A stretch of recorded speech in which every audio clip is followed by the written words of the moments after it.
welcome all players to day 1B of the Midi main. Today we are going to play 10 one-hour levels with a 15-minute break every 2 levels. There is an extended dinner break at the end of level 4 and food will be provided in the restaurant area.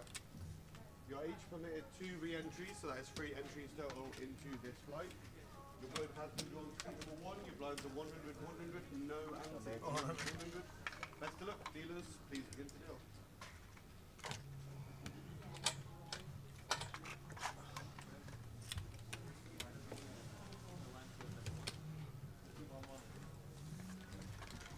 Didn't see a ticket or anything? That's alright. I'll let you know, mate.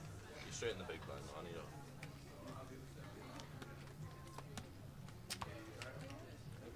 Oh, I'm missing. Is it 100? No, I haven't yet.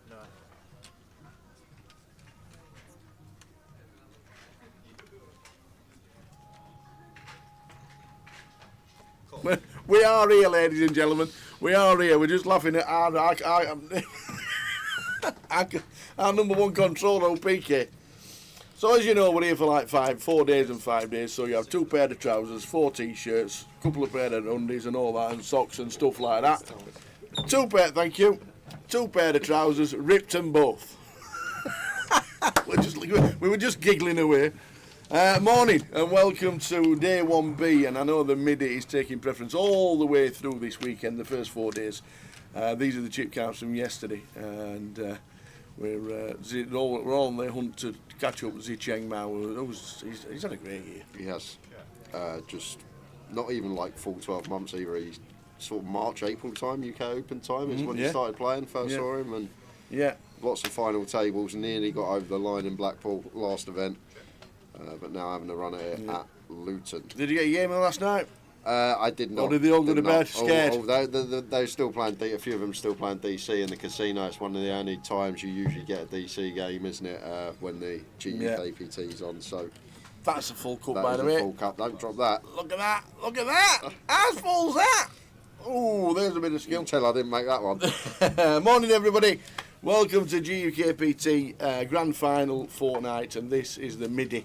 All the way through. It's 100,000 guarantee, by the way, and as you can see top right, they're nowhere near it at the moment. The value is here in Luton if you want to come down. Nice to see Boz in playing seat number 5. But yeah, if you want a bit of value and you think it's going to be a little bit of value, then that top right is the oh, it's gone down. We've only guaranteed it at 12.50 now. That's it. We'll smash the guarantee. But yeah, it's just one of those that's fingers crossed they all come through the door late in the afternoon when you know you can lay reg, and some people don't like playing the first levels at 100, 100 and 200 big blind poker. So just keep your eye on the screen on the right hand side. If you think it's value, get yourself to Luton, because this is going to be close to the 100,000 guarantee. Afternoon everybody who's joining us in the chat early doors. Afternoon, Mal. Afternoon, Guinness. We were here yesterday, Mal. Or does it just mean after sleep? No idea. If some of us had some.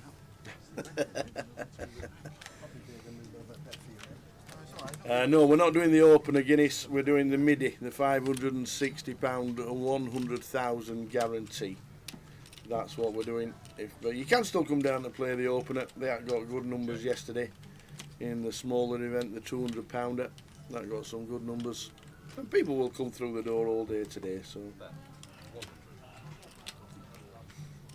seems like Jay's got some weights. He might have been up doing the sit-ups with Jace this morning. Was you there this morning, cheering him on? Yeah. It's 2,068 sit-ups. I only managed 1,412, but we tried to keep up with him, Tower. There you are. Good old Jace on YouTube. He streams it as well. I never remember his numbers on YouTube. I know it's Jace, his channel. Just Jace, ain't it? J-A-S-E.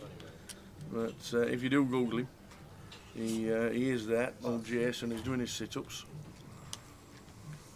Let's see if he's still at it. There we go. El Sol, you're integrated. Is that it? That must be it. Good old Jace.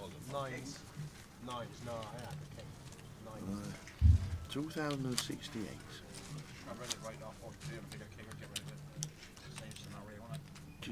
I'll find it. Doing like a class. 2,068 sit-ups today. Jace.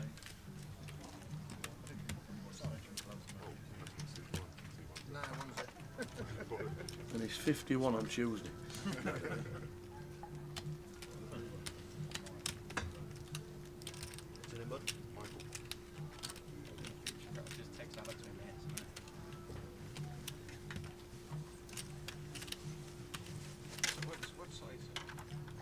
What site is it stream on? YouTube. Is it YouTube? Facebook.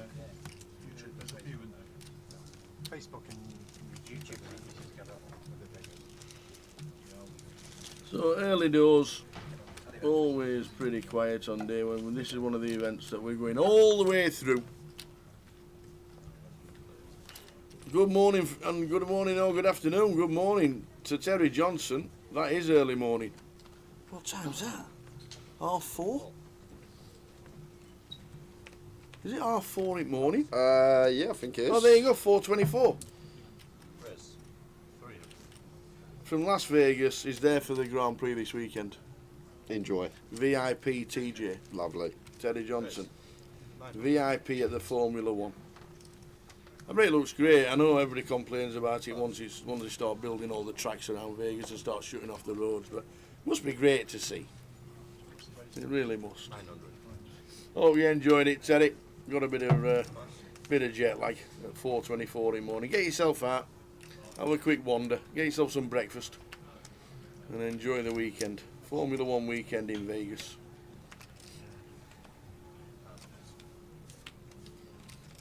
They must get hot, them F1 drivers. Hot. Yeah, like Wait, driving around in a Vegas heat. No, with it's the sun only, on it's only you. about 15 degrees in Vegas in November. It's like, it's not hot weather. It's not t-shirt. Okay, It's well, only that's just not that t-shirt much. weather. Okay. I was there for the McGregor fight in 2015 and it was -3. McGregor fight? Yeah. What? Not the Mayweather Aldo. one? Oh, Aldo, okay, yeah. McGregor Aldo. And it was -3. Oh, okay. That was cold. Didn't realise it dropped It was that much. freezing. But there were shops closing on the strip because there was zero people walking around. Really cold. So yeah, it's not your 30 or 40 degrees like it is in June and July. It's probably about 10 or 15 degrees, that's about it. But yeah, they'll still get hot. That's G-force, making them sweat. So good afternoon, early stages of the 100,000 guarantee.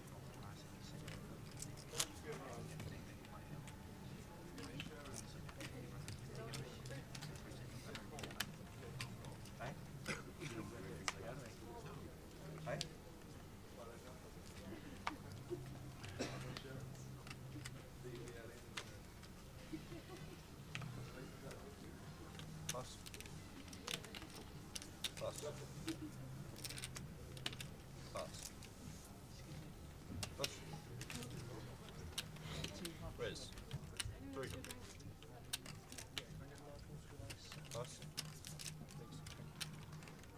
Cool.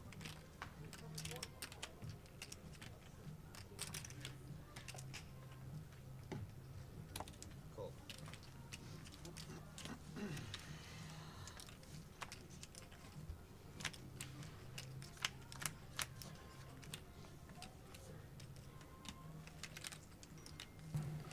So very early stages of the day. Check.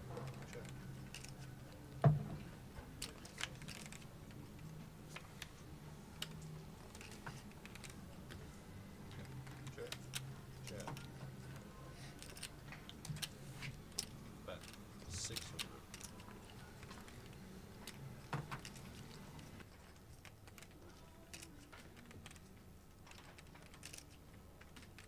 Plus.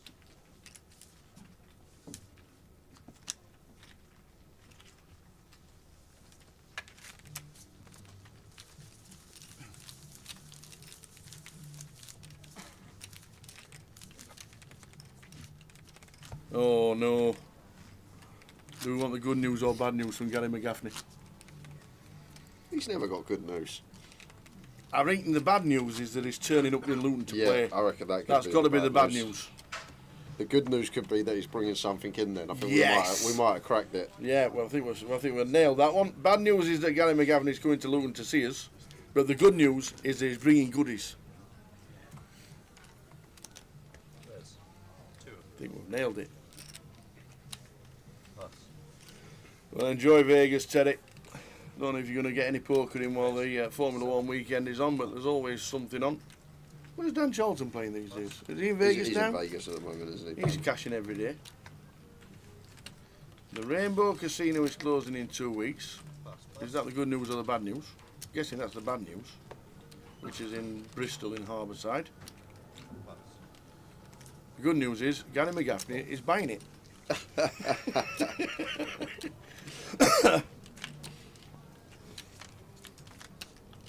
How do we get paid in the early stages with the boots?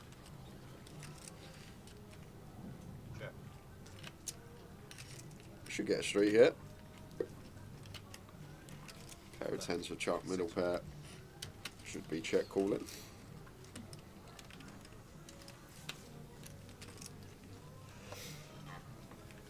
Call. Chuck. Good to see him back at the tables, old Chuck Q.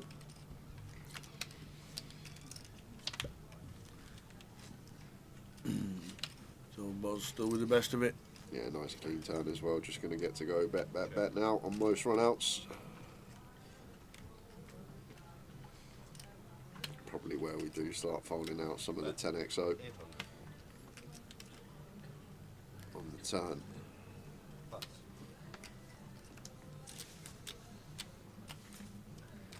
Played his first EPT in Barcelona this year, Boz. Loves his golf.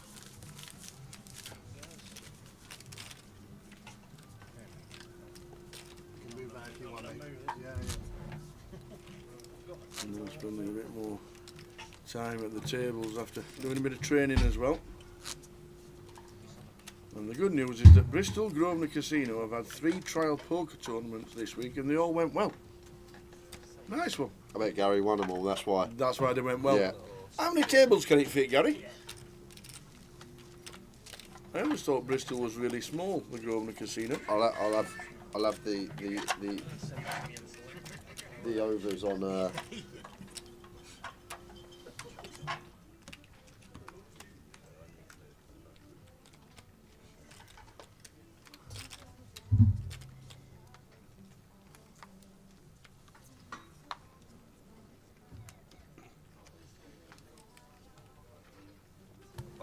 Watch the apps for more comps. Nice one. Plus. Yeah, I would have had the overs on Great Yarmouth's tables anyway, Gary. Very hard not to have a bigger card room than old GY. I have never, ever been to Great Yarmouth.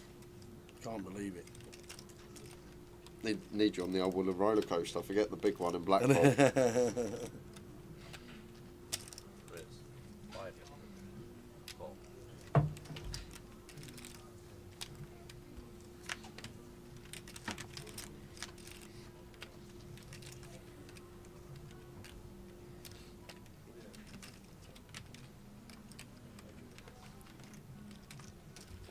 It's a fair flop for Michael. 3. Middle set. I'm just going to get a street from Chuck with the King 10.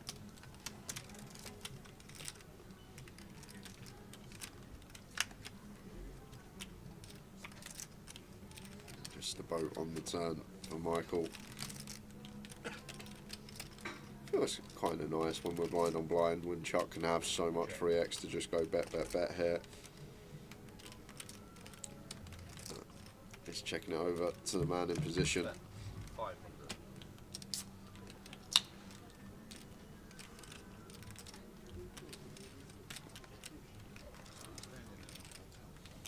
You can go for check raise right now, Mike. As Mike, I know we got a really strong hand and can have our opponent drawing dead, but I feel like when Chuck checks the big blind, he can have all the threes.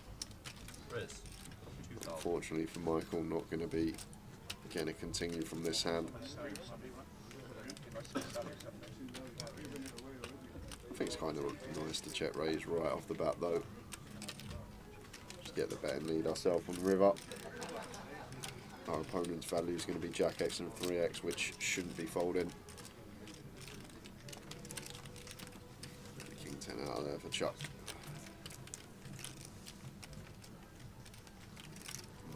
So 20,000 starting stack. Top right is the prize pool that's collected and guaranteed.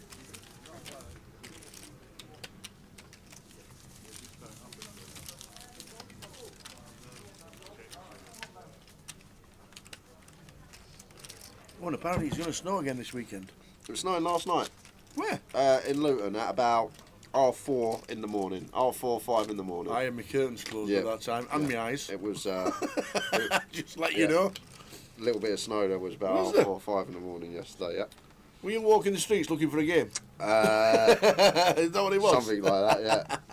Yeah. I was up. I got up. I went to the gym, as you said, on the weights, and Love it. Riz. The aces again. Pass. You know, it's an easy game, this. Pass. Pass. Pass.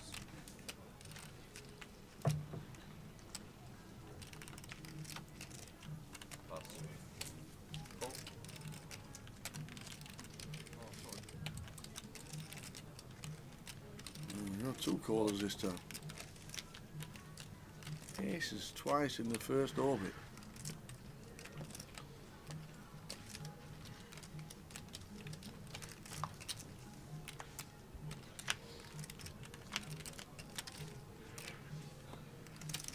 and just top set as well, just in case. Check. And he will check. Check. Check.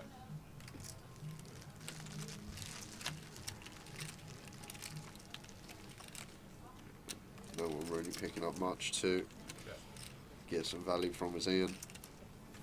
But he will fire. He will put in small. Agree. 300 or 400. Bet. 400.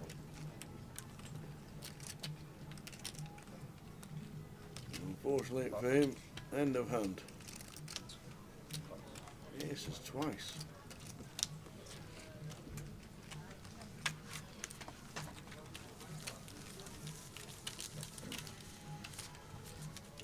Two big lines on the high card, please, Nick. The players coming through the door, we know it's a steady start in the early stages. Players don't sometimes want to play the 1-1 or the 1-1-1. So you know you've got a 60-minute clock, you know you've got a lot of fantastic structure to play. It is the main event, to be fair. Bozza's leaving us, he's had aces. Who's going to get the aces now? Hit and run. Oh, Ian Bosley's time's coming. We won't get aces now. He'll make a beeline for you at the break. 11-2. Didn't get aces once on that outer table, Jay.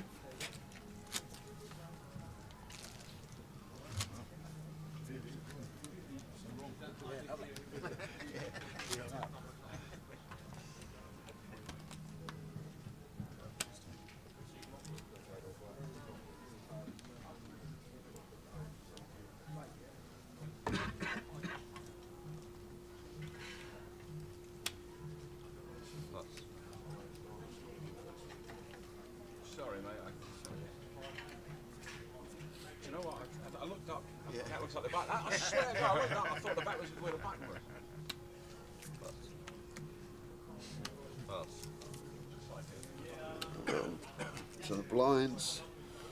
100 option to check in the small for Stephen. Takes it. And big blind checks back.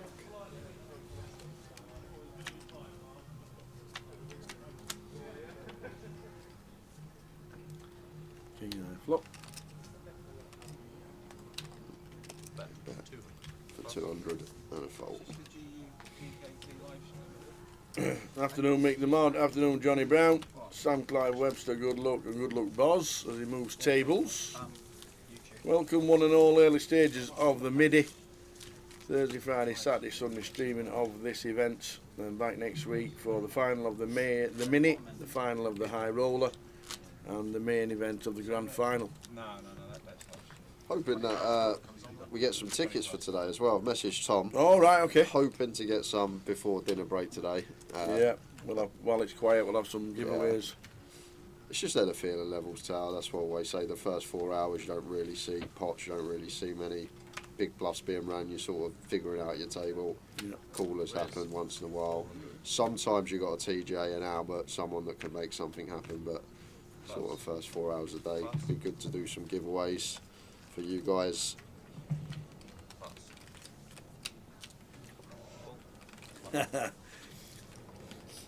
Yeah. Chris folding the Walsall nuts. Adam, you know it's true. You don't fold the Walsall nuts.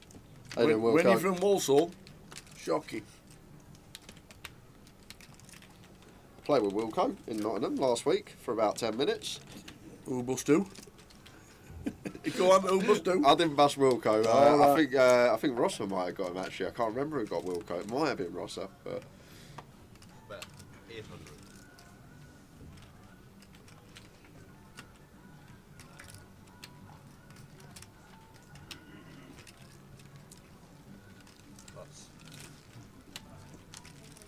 it's Jack 4. Chris continuing on 10-10-8. Quick fold from deuces.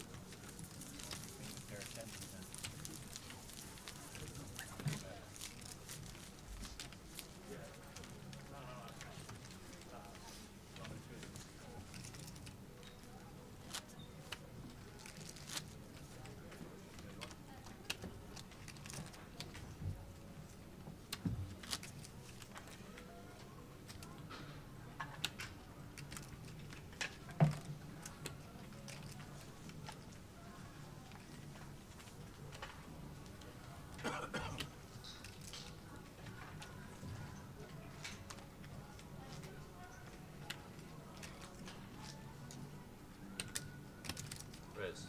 400. Pass. Pass, pass.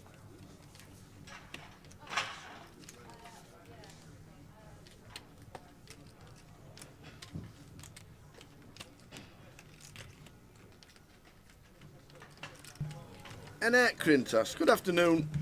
A giveaway will be great. You're running out of time to win one this year. Simon's won one, so you need to catch up. When we get the messages from Tom, the online team usually brilliant with us, giving us a lot of tokens to give away for you guys on the stream. And especially while it's quiet, we don't normally run day 1As and day 1Bs of the same tournament, but that's the way the schedule has gone for the grand final because it's in Luton. The Vic is going through a major refurb, and we will be back next year for the Vic to return. It's on the schedule of the main events for next year. Fingers crossed. It's supposed to be an outstanding place once it's all complete. Riz. 300. The UK Championship snooker, the football's back on, the rugby's on, a full weekend of poker live streaming. Is it Christmas? It's very close to Christmas. Very, very close. Just 2 more streaming weekends, well 3 including this one, for Cardroom Direct this year. We've got this Midi, we've got next week's 5 days, and then the Behemoth.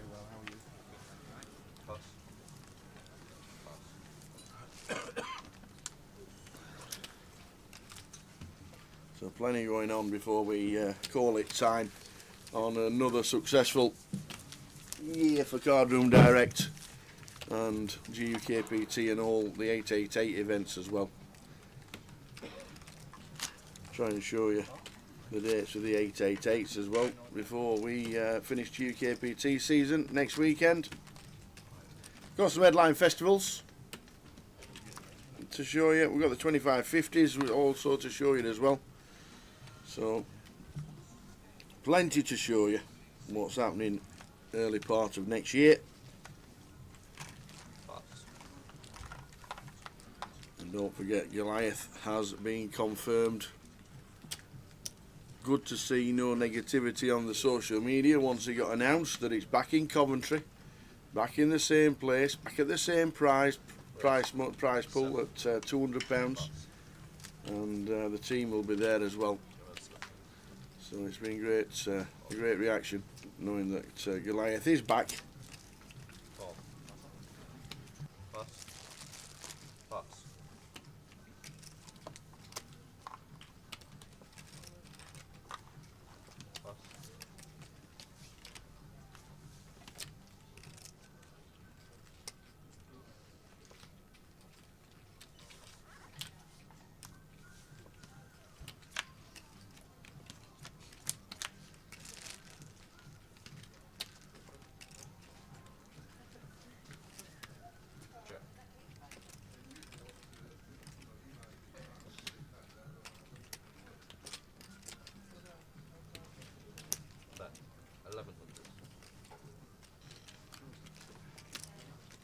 Guys, I don't know if you know that the Rainbow Casino is closing in 2 weeks' time. We do.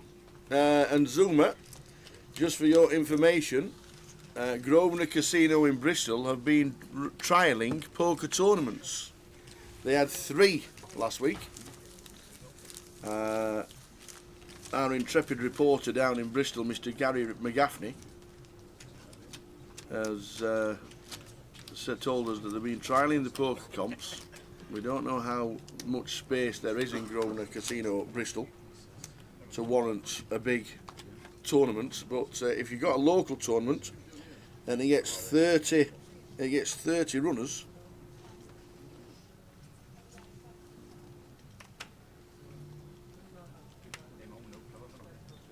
then Bristol hopefully soon could be on the map. Just keep the eye on the app, Zuma. You must have the Grosvenor Poker Live app, and if you have, just keep your eye on it, because Bristol has been added to the app.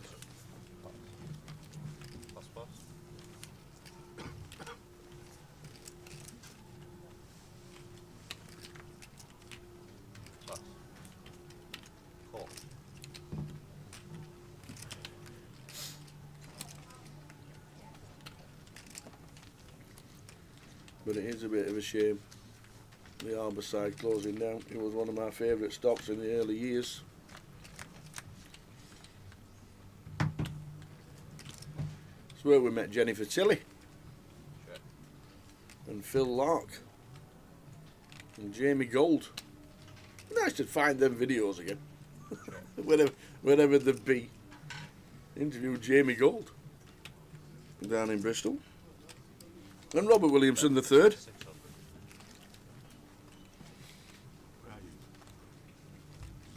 That's it there. I'm 6. I'm seeing 6.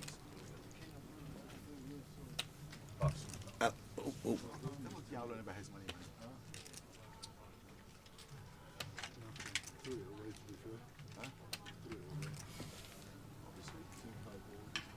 Yeah. And let me tell you, while he's just gone for the tea, let me tell you, when we did Bristol, this is how long ago it was. This is how long ago we were in Bristol. PK was 21 in Bristol on December the 5th, and he went out for a night out with the boys. 21. How old are you now? 37 in 2 weeks' time. That's how long ago we were in Bristol. He celebrated his 21st in Bristol when we were working at the Gala Casino on Harbourside, and he's 37 in 2 weeks' time. That's how long ago it was. If only we had the footage, not of the night out, of the of the poker comps that they had down there. But keep your eye on the app, because Bristol may just start running tournaments on a weekly basis. You never know, Bristol. It might happen.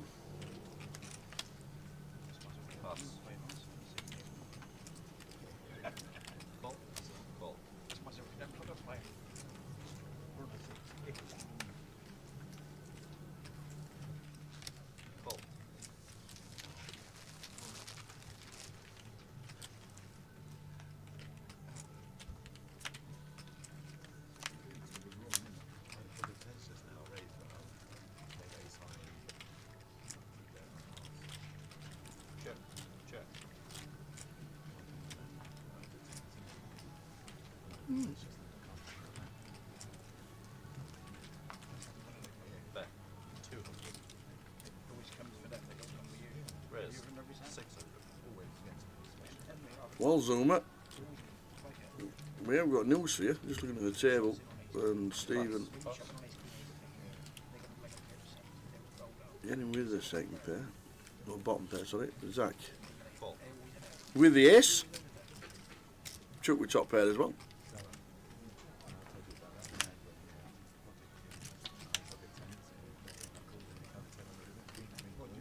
And then Chuck turns 2.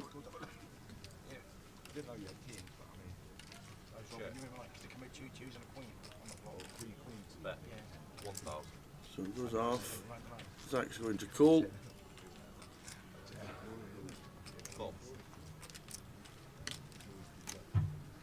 Obviously counterfeit, played 8s and 10s, but it's not. So Chuck gets the check mark.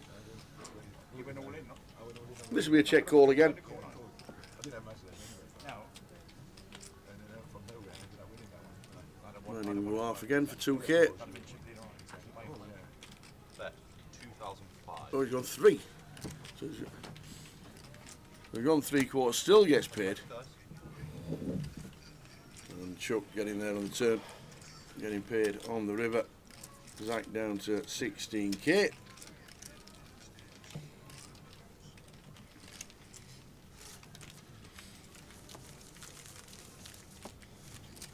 Afternoon, Bazza, watching on YouTube. Yeah, the opener running alongside the main.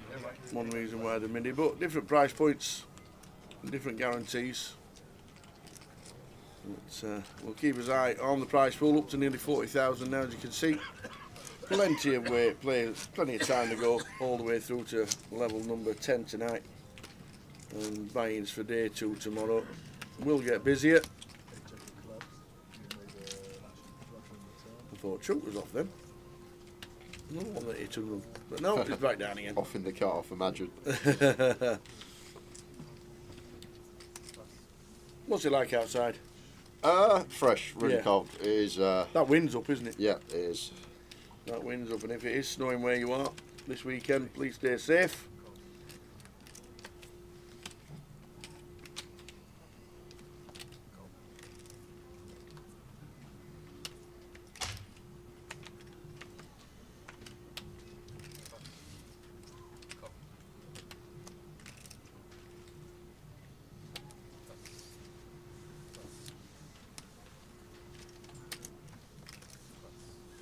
Four-way action.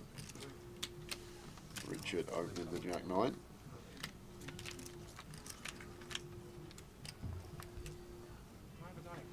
Quite a pint with ice. I'll have a day. Hot chocolate. But highly doubt he's going to be continuing our position to 3. Top pair for Chris.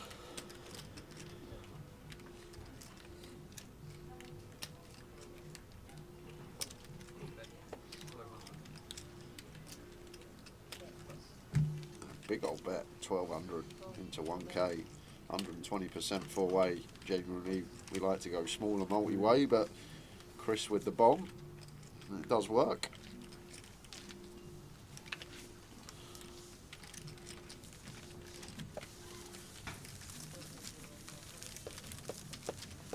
So in the early stages, 40,000 in the prize pool.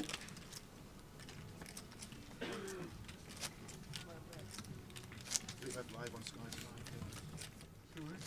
We had live on Sky. What was it? Yeah, he's running on what we watch it. What? Because I'm going to watch my team. Oh, you don't spend on those? Fucking watch it. Tell them to put it on here, wouldn't it? It will be on Sky. It'll be on, isn't it?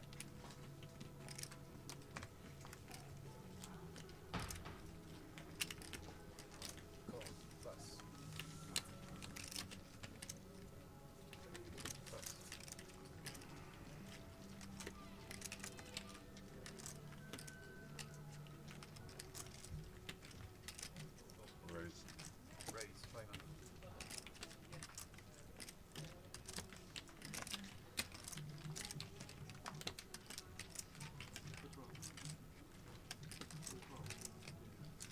Cool. Pass. It's getting better.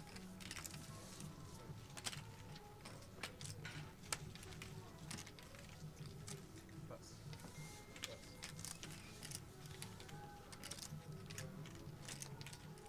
Cool.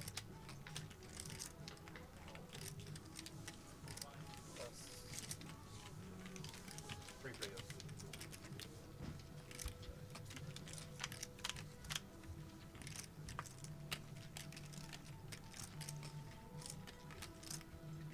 Check. Check. Check. Thank you. Thank you. Maybe 700. So 9's for Chuck. Yeah, it should always be live stats for 500s. I think you're right, Baz. And I'll take it on board.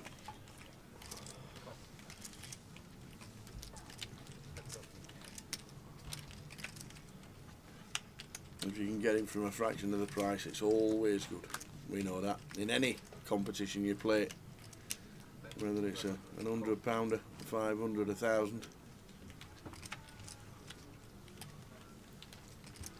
The big value in Vegas this year was the packages for the main event. Yeah. There were so many runners for the satellites. Yeah. Like, I think one of the satellites got something like 95 seats. It was bonkers.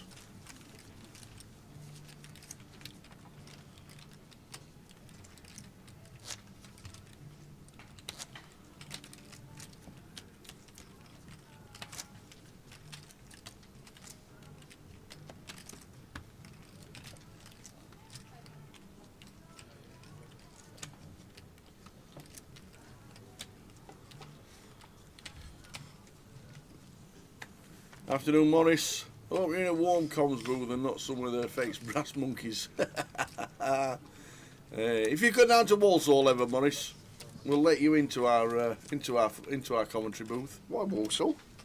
Walsall, Luton. Luton. Yeah, I was like Walsall. What relevance has Walsall got? Where did we do the comms from Walsall? We used to be Near the restaurant. no, the other side. It used to be on the other side, near the cash desk. Oh yes, it near, was near the slot area. Yes, yes, it was. Yeah.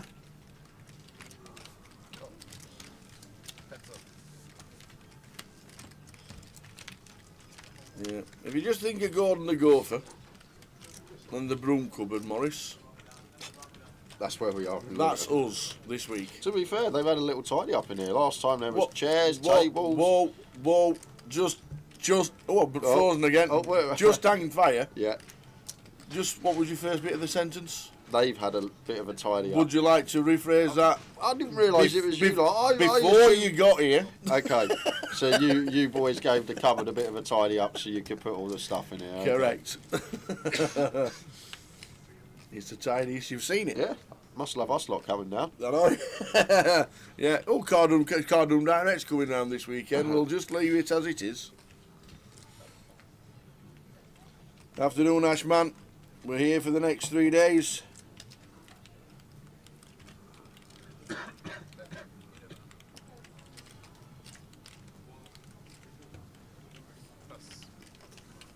Stephen, sending the freeze into a bluff, gets the better hand to fold.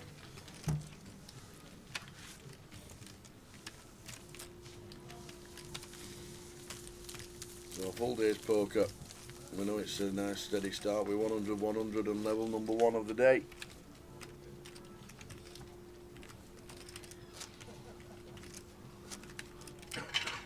Where are you playing next, Ashman? What's next for you on the live circuit? We've got plenty to show you what we're doing for the rest of the year and early parts of next year.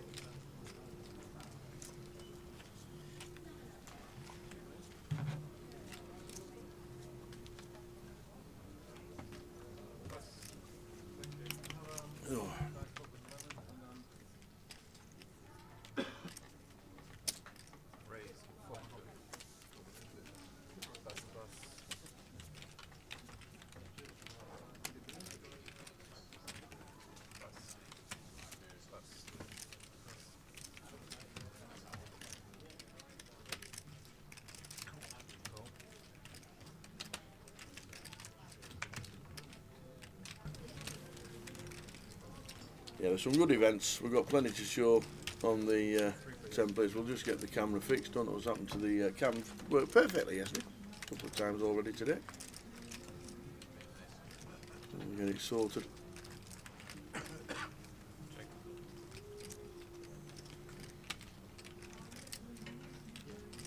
nice looking flop for Michael. Fine to just continue free weight.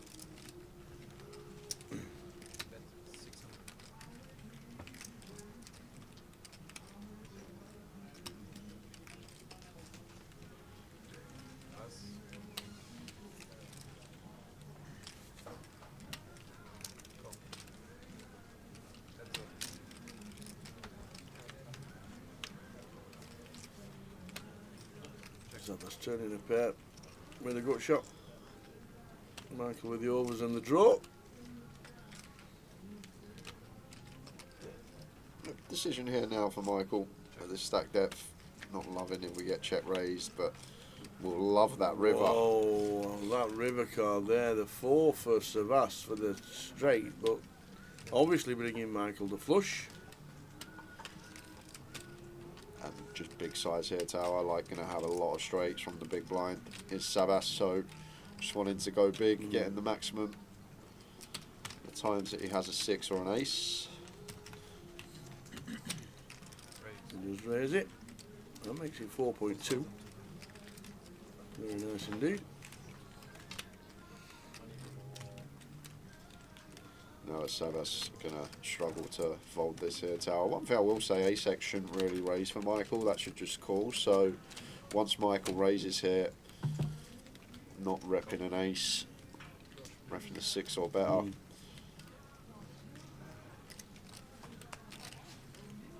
So Michael up to 26.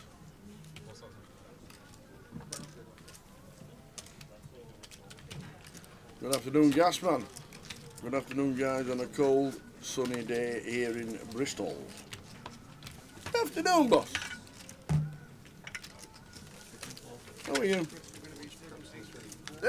We're here. We've just had this conversation. Not a lot. Well, your crap's not in here, that's the problem. Not a lot.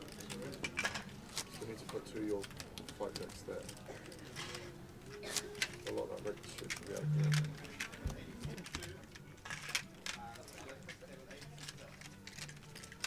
Run, is it? Only for you, bro. Good luck. Good luck, man. You had a 6. I'll be straight, yeah. That's cool there. You went a bit bigger on Mark last part. Just didn't put you on the diamond. There's no way I could have put you on that. I'm very lucky, man. It's a nice river, man. But like, you need luck. You need luck to get far in this game. That's for sure. Good luck, bro. Thank you, bro. You too. Starting stacking this is 20,000. It's exactly the same as the GUKPT main event, but with a £560 buy-in total.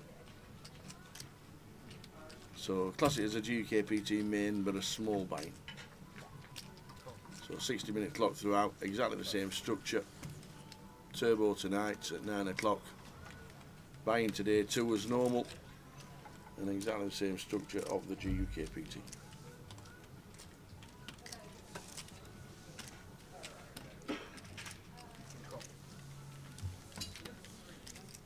Oh. Gasman's in London. Nice, enjoy. A bit fresh down there, it's been on the news, it's cold. It's cold everywhere. Yeah, makes the news though. What a flop for Daniel. Oh, so that's with the draw. I think 4-way we could maybe just check. Blocking the King X. Like potential like 6s, 7s, 8s, 5s, 4s, stuff like this to turn the set. Ace to roll off on the turn. Yeah, I think we do want to start betting this down. You only need to go small, but want to start building this pot.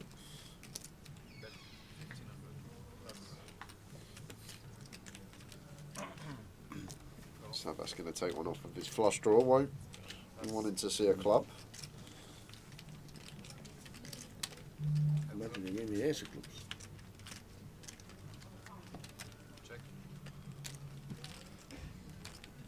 So that's check folding. May pop in on the way back tomorrow, says Gasman, on the way back from Mansfield. From Mansfield? What, pop in here from Mansfield? Mansfield? Pop in. You're at 250 miles away. London's popping in. Mansfield's like Luton's junction 10, Mansfield's junction 28.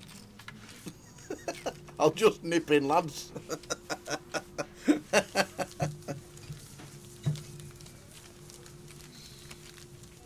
On the way back from Mansfield, so he has to come past us.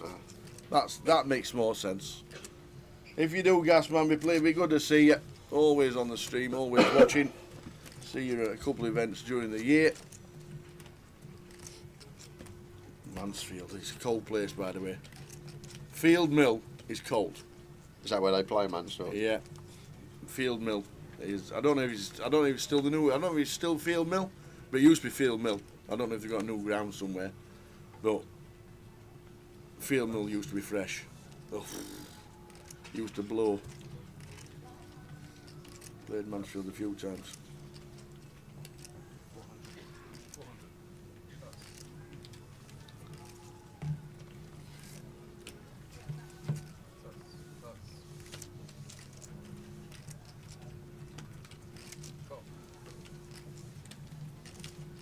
Heads up.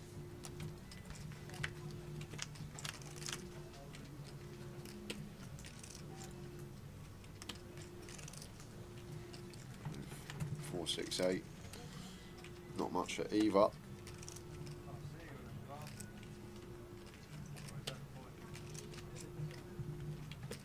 I don't mind this from Stephen. Maybe the combo choice is a bit too wide. Maybe you want like Queen 7 with a gutter there, but like the idea, leading on a board that's just much more favourable for our calling range.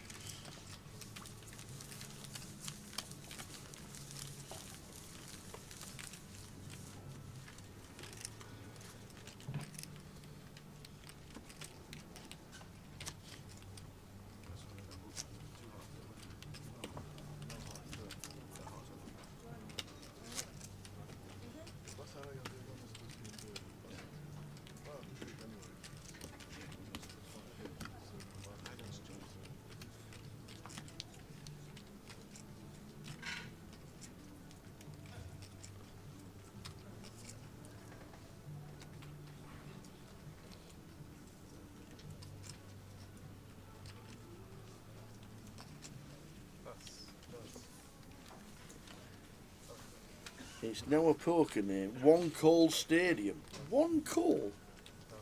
Still used to be Field Mill.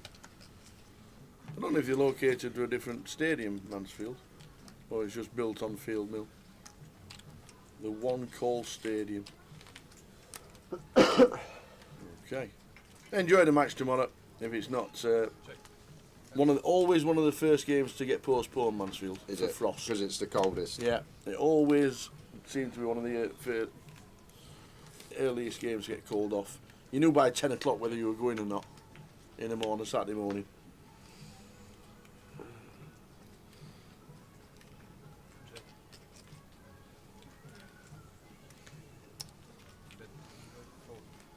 Now we're doing Razor Kev, not making it up to Luton today. Had a bit of a setback with the old back. Get yourself better, Kev, before we see you. Hartlepool is fresh, he says. I saw QPR get stuffed there about 20 years ago. It was so cold I looked like the abominable snowman when I'd finished. Yeah, I couldn't be watching any of these lower league games at their stadiums this time of year. You need to be in You there. have to if you support a team that doesn't play in Premier League football. You don't pick and choose your team, you know. Yeah, but well, We can't pick and choose it. We've got no finances and we've got no players. you must have like a little indoor bit you can go and sit in. I'll go sit with the chairman. I'll go sit up there. Surely, I bet he don't sit in the cold. Tony Stewart does not know, that's true, Yeah. He does not.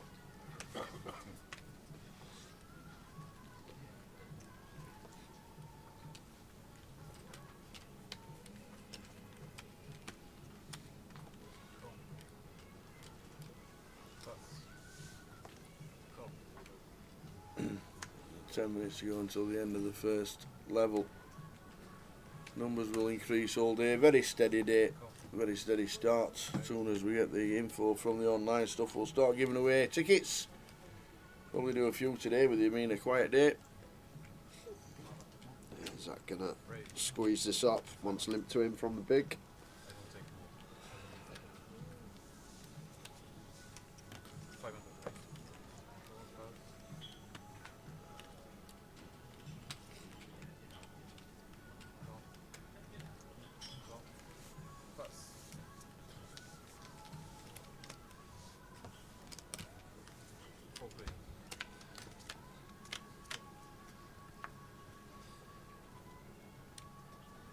It's just top set again with Kings, this time for Zach, but more likely to get paid.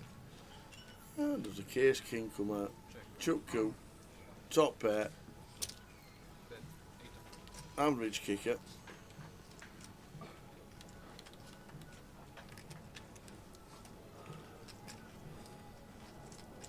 And Minos just comes out leading. You gotta love it. You have gotta love it. Just the old lead with bottom pair into field. And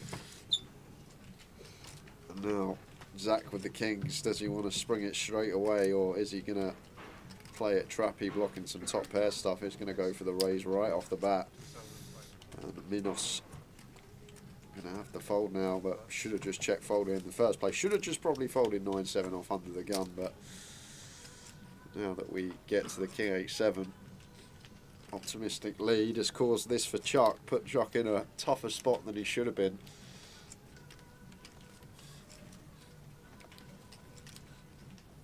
And this is a man that has squeezed from the big. He may do this with some ace king, king queen, go for the check raise, 7s and 8s still in there as well. I doubt he's going to squeeze king 8, king 7. 7-8 probably just takes a flop too, but Chuck with a bit of discipline lets it go correctly.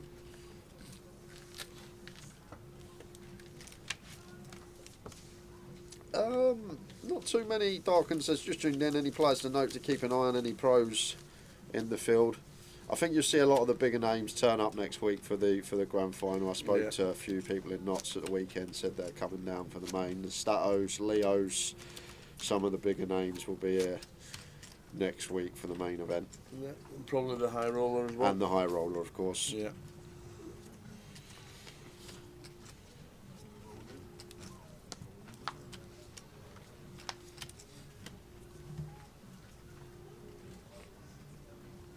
Leo won another one in Knots. He High did. roller. He is on fire. Yeah, he is.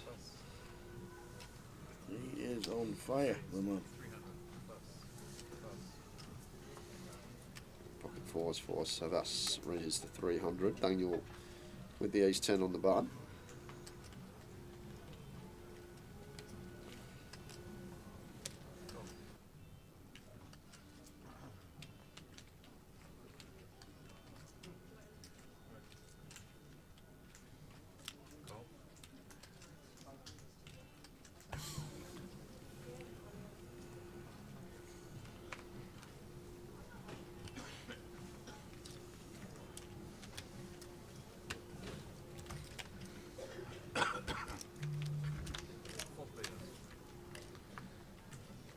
There's Jack 7.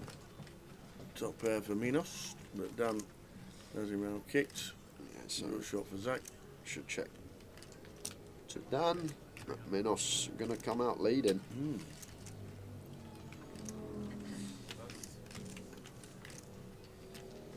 Dan obviously just calling with the ace 10 in position. Zach gets to take his price now. 6-1 with a gut shot and spade in hand. Should see call from Zach. Closing action.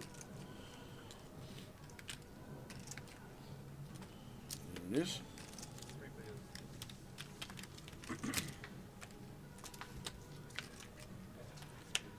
Here the club's turn. Dan still with the lead. But Minos checks this time. Yeah, now decision point for Dan Freeway. I think we're happy to go for another street. 10-9 does get there. I feel like our hand's still good enough to put some chips in with 10 in hand as well. 600 where we should lose Zach, and even Minos gonna have a tough time continuing, although we'll be getting 4.5 to 1 on a call. But once Dan takes this line, difficult for him to have many bluffs, but price too good for Minos, so gonna see one more.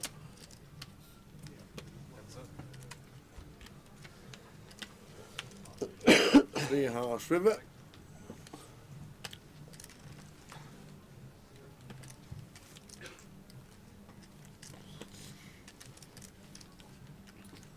Dan not going to go for value. Minos probably thinks he's best, but going to see outkicked by the ace 10, but could have lost more if faced the river bet. Morris says the raise with trip kings on the rainbow board with the nuts. Don't you think bigger raise thoughts appreciated?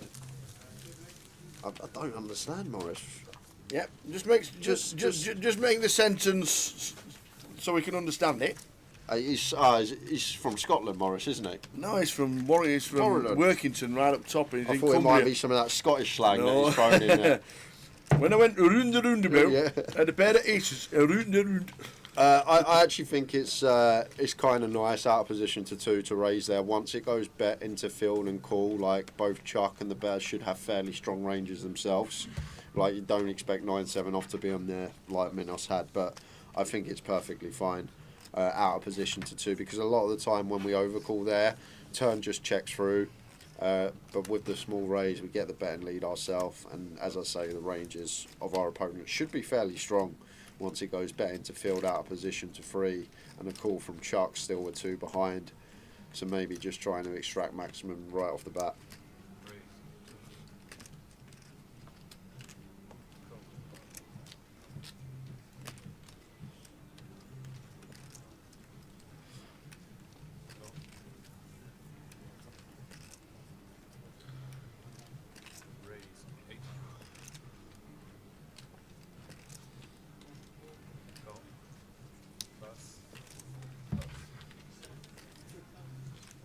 Little limp raise from Sabas, mixing it up with the Queen 10 of Hearts.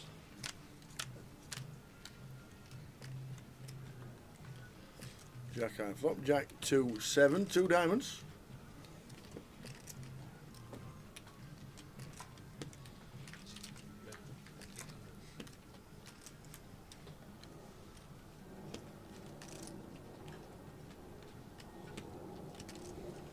So that's 800. 40%. 6 is no diamond. Yeah, tough to call. Gary McGaffney with news on the Bristol front. So the 4 comps this week in Bristol. Let us know how they go on. They're all on the app as well, to be fair. Anybody in the Bristol area.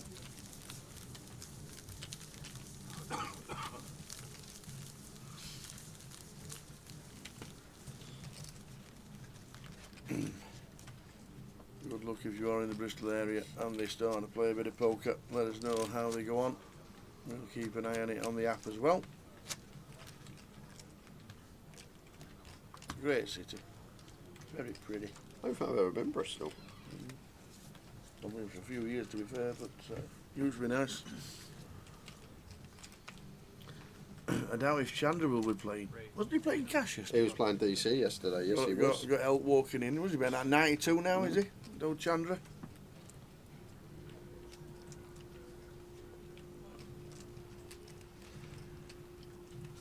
Afternoon, Ravi.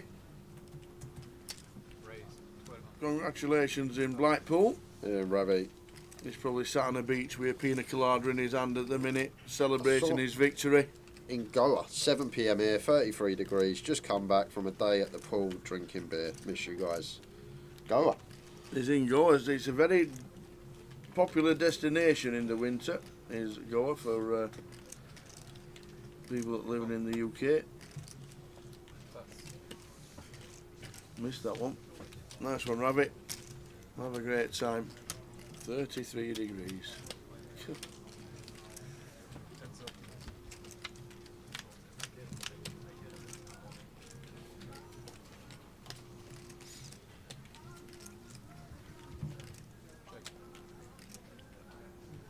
Potentially going to do a bet here as Daniel went for the free bet with the 6-7 suited, perfectly fine, gets cold call from the big. Board that we're probably going to have one and done on are some turn cards that the double barrel may come in. I feel like a lot of the time just waving the white flag here after getting some resistance from Daniel. And a nice turn to check back anyway. We jump in front of the king, queen jack suited. Pick up a smidge of showdown. Three of spades, river. Check mark for Savas. I'm going to go for a bit of value here as Savas. I do expect it to work. Like when we're this deep, Savas could potentially peel a lot of suited ace-x, whereas he's only really got king jack suited that we're ahead of. Daniel comes to the correct decision. Out the way. Lines up for the first time today, 1-1-1. The rainbow's closing down in 2 weeks' time, Gas. Poker is going to be starting up in the Grosvenor Casino in Bristol. Small comps, small card room to start with. And that glass with ice. Then who knows?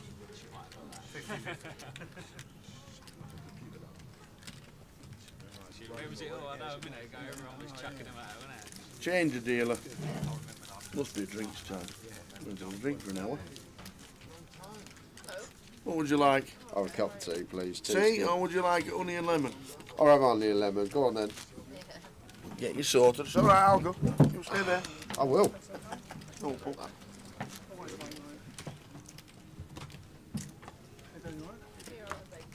This is my pickup. Starts and lanes go on, straight in. Cheers, mate. Appreciate that. They already are kicking off in Bristol, Ashman. 21st, 22nd, 23rd, 24th, all this weekend. They got some one-day tournaments. Check it out on the app. Best thing to do, Grosvenor Live app. You can see what's going on at what casino. Chuck opens the 5s, raises to 300. Minos was 6s. Doubt he's going to be folded.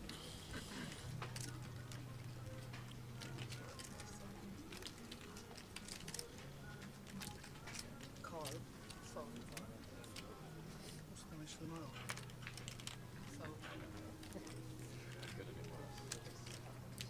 Teaching who poker watch club, wasn't it?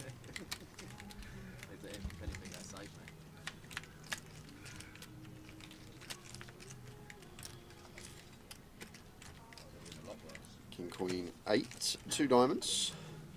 Chuck checks it over, Minos checks behind. And 7 of diamonds on the turn, 6 of diamonds. In play for Minos. Probably one that is just going to be checking down. No real need to bet the 6s here. Pretty clear check.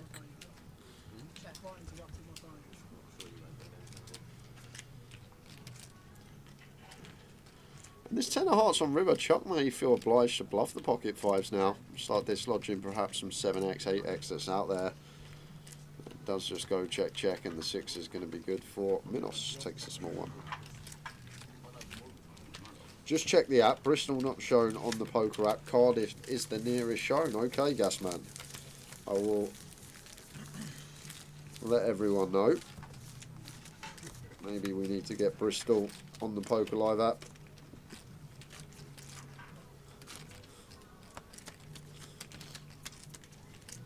Oh, is there? Southwest. If you go to Southwest, you go to Bristol. It will be Bournemouth, Bristol and Plymouth there. If you scroll down on the Grosvenor Poker Live app, location, scroll down to Bristol. If you click on Bristol, go to tournaments, you will see tonight they have the Friday 7 PM one day up, and that is a £25 buy-in.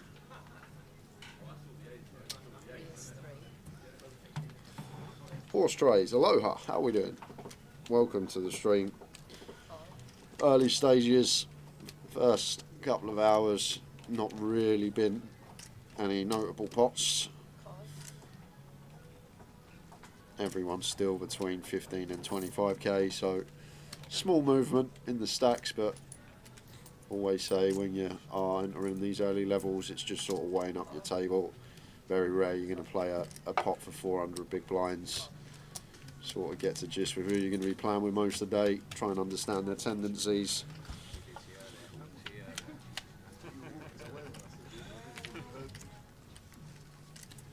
And Stu Bowman, we are in Luton for the Midi main.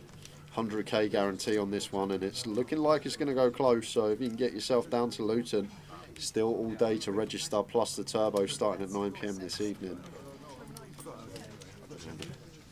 Jumping back into things, Daniel, second set of the day for him, bottom on Jack 7-4. No one with too much though to continue here. Not even a pair in sight. Chuck with a gut shot.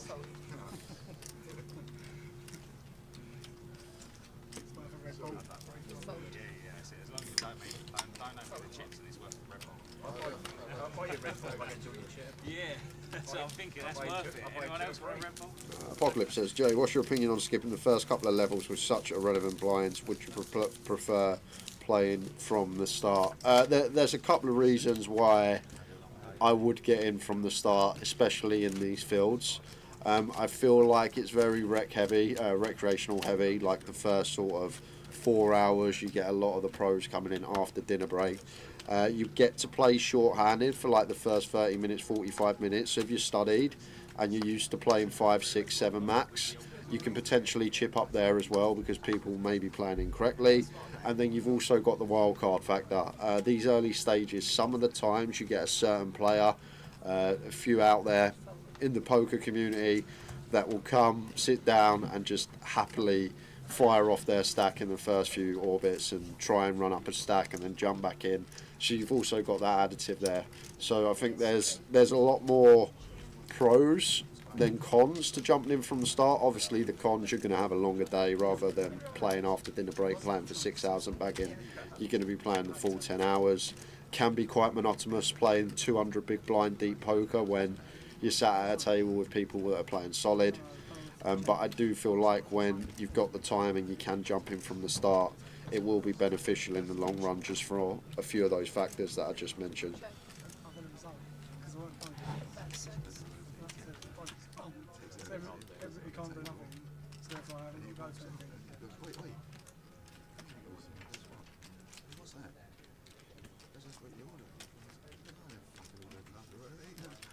Bitter, I wanted it. What? Carl, he goes, no, you asked for a rose. I goes, no, I haven't, isn't it? He goes, you did. Then he walks off the kid. From the customer? Yeah. So, the customer's like cheering. Yeah, that's the other thing, Gas, as well. Not just recreationals, a lot of satellite qualifiers like to be in from the start. When they want to see it, they want to get the full experience of the day one, so they jump in from the start. So another thing to take into account. But sometimes people just prefer to come in after dinner break. A lot of the regulars do on the tour, at least, sort of only play for 6 hours. Because if you think about it, if you make Sunday and you've bagged today, play 10 hours, you bag Saturday, you play 10 hours. By the time Sunday you're at the final table, you've played a lot of poker in 2 days, and it can start obviously wearing on the mind a little bit of fatigue. So that's one of the pros, if you like, of jumping in a bit later on a day one. Your mind's more fresh. But both with positives, both with negatives. But I always say, like, if you really want to try and eke out that extra bit, try and get in from the start. I'd be sat in the start if I satellited in. First hand, fold. You'd be there at quarter to. You'd be there at 11:45, sat at the table ready, with your ID out, waiting for a dealer to come along. Have we not been shouted in yet? Have we been shouted in yet? Have we not? Oh, that's sweet. Oh. A lot of honey in that. Good for you. Oh.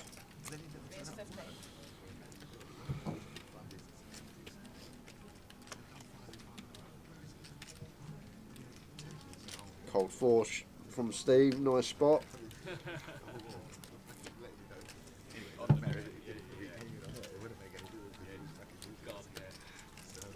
Really not a fan of cold calls from the small blind.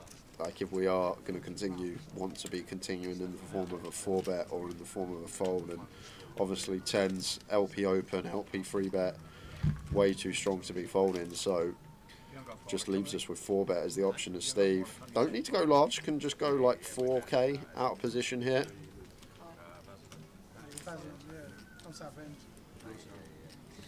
Does go for the cold call.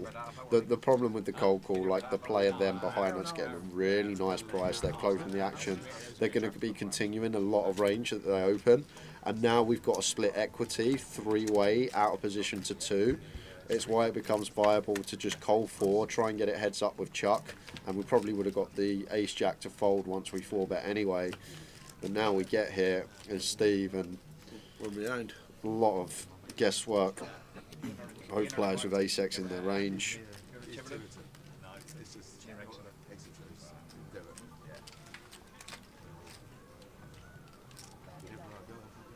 must be Spurs fan, then. What a load of shit we are. Get the ball out there. No chance of winning tomorrow.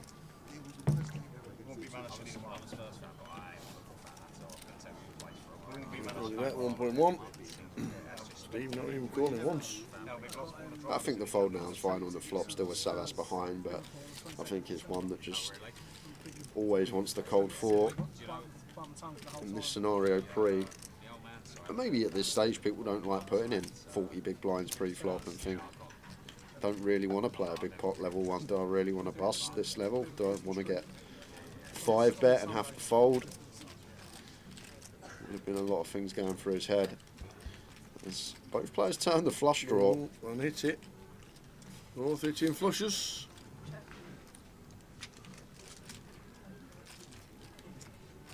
Savas going to get punished for playing the 7-5 offsuit. Yep. So the ace of hearts, 7 of hearts also shown. Gas says Bristol is not on the app, so I've just got to show you. It is on the app. I've done it already. Why are you getting a tease? I've done it. I've done it all already. I've done it. Put it away.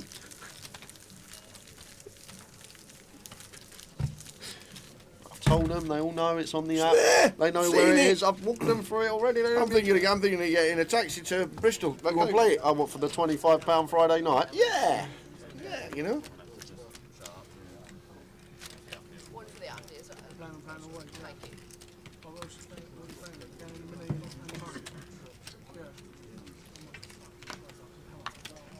I think somebody's going to have to go to the shop very soon. Well, because all the honey. Because I don't think it wasn't me. No, weren't you? No. I don't think there's any honey left in. Honestly, mine just tastes like someone's put honey in a blender and just gone zzz, and this is what's come out. Honestly, I feel like I'm just drinking honey out of the pot. Whoever's made this. Lee. That's a good impression of a blender.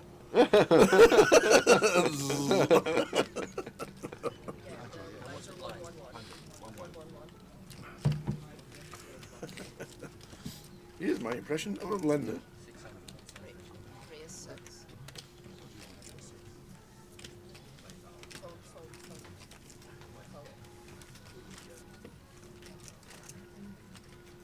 Fold. No, the camera, I'm going to show you. That's where I was going. Going to the turret. A7 for Stephen. Big meaty 6x open. You and your brother. Queen Jack 3. No, like I said, my little lad does loads of sports and over the weekend, so I know he's still playing. He broke his phone Tuesday night. So it's got cancelled. Good off It's you, not right as well. yeah. There's a 3 on the turn. Yeah, that's with the best of it. Yeah, should be check. Doubt this is a card we want to bluff as Stephen. Flush complete, sir. Much better for the big blind. Freeze complete. Much better for the big blind. And it's just a hand that not got much equity here, the A7. Got the overcard, but no club in hand.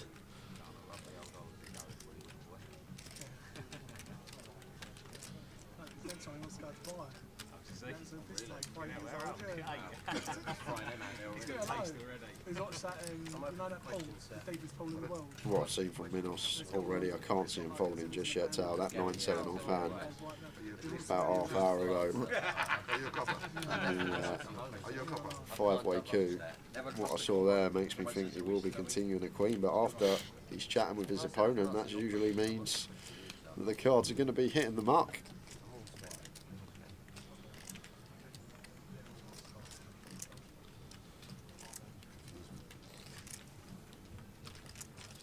Folding. Is he folding the queen? It does look really strong from Stephen, a card that Stephen is meant to check a lot of the time. He's barreling. So in terms of Stephen's value range, we don't actually beat anything. And you don't really expect your opponent to have too many bluffs at this stage, if any, but Stephen with other ideas.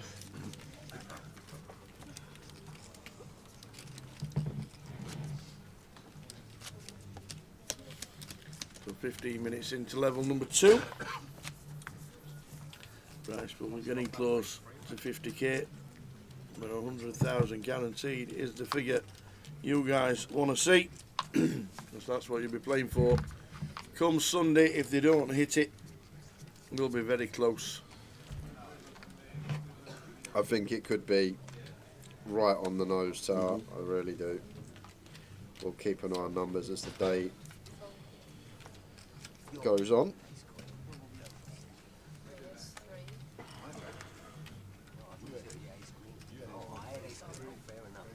I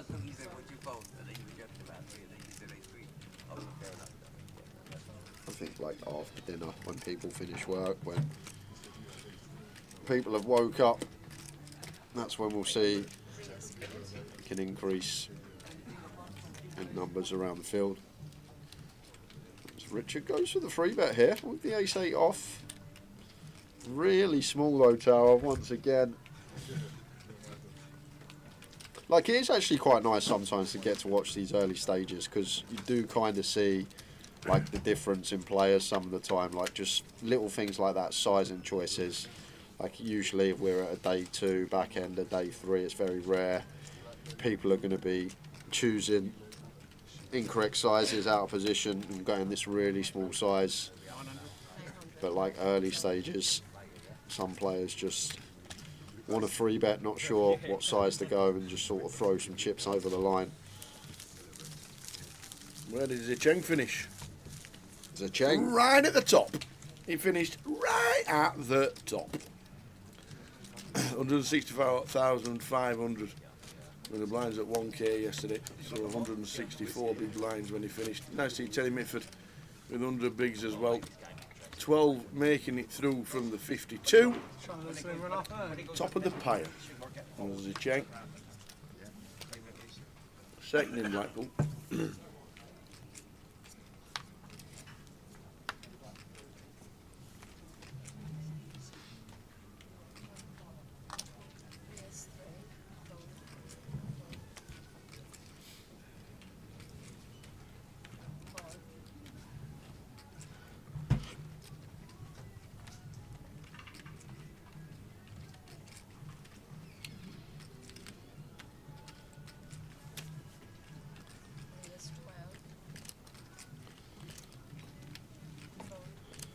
That making it 1200, right on the money, and really awkward spot here for Minos, Tower. I have a funny feeling he's going to play cold call, but that is what he does play. Once again, same scenario. There are some unique situations where we can play cold call the free bet, but in general, just want to be 4-betting. But it's an approach you see a lot of players take.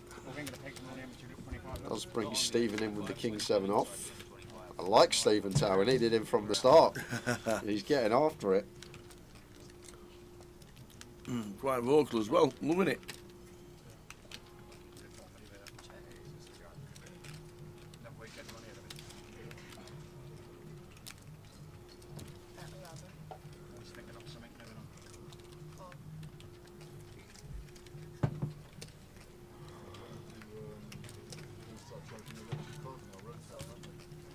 That was always going to come, that though, wasn't it? That was always going to come. That's the whole incentive behind it. Yeah, of course it was,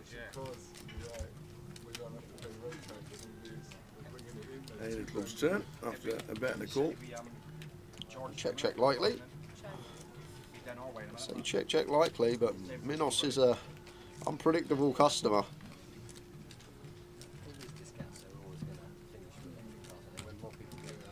Yeah, but in the beginning, 2030 was the end of diesel petrol. My mates were Now Dan only really beating flush draws, 9 of spades, not the best card to have. Could just let this go here and now.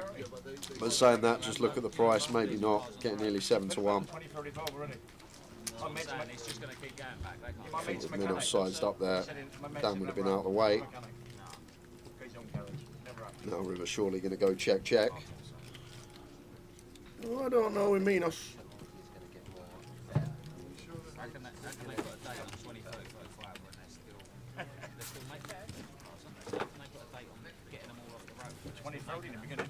How can they have cars out there that are I feel like calling it.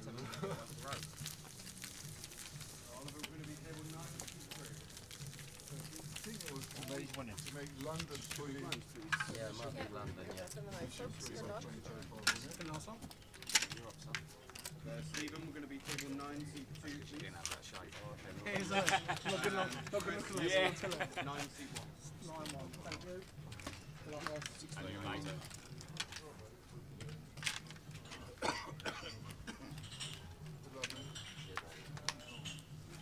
Question them over there, yeah? Another hit and run. I wasn't question. I was letting you make the You question. confused me when you said that. You give me the question.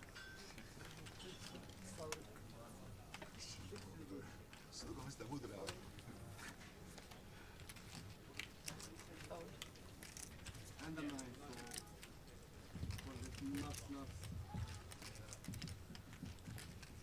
3 is 6. Fold. Fold. Fold. Hold his hand. Only raising two. Cool. I like jacks. You like Jack? I prefer jacks to ace king. Huh? I love jacks. Jacks are great. I prefer 5-6.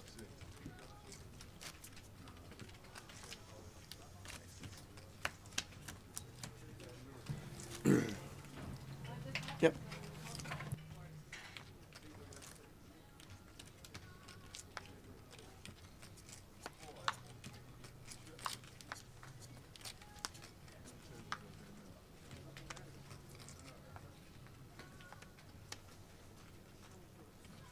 Fold.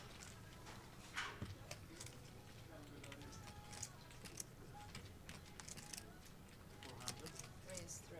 Fold.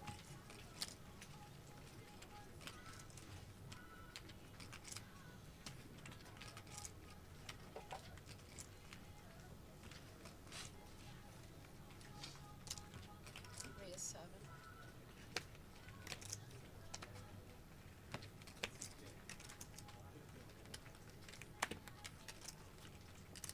Call. So play continues into level number 2 of the day. Pretty active table. Call.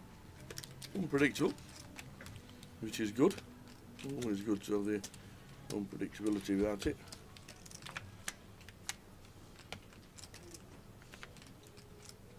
Seven, 8, 4 stop.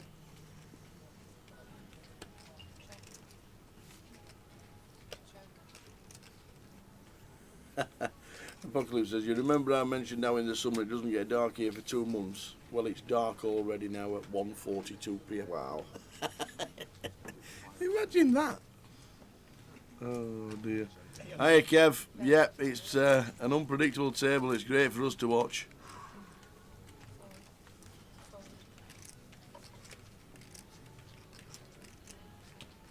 Fold. I had a pair. I had a pair.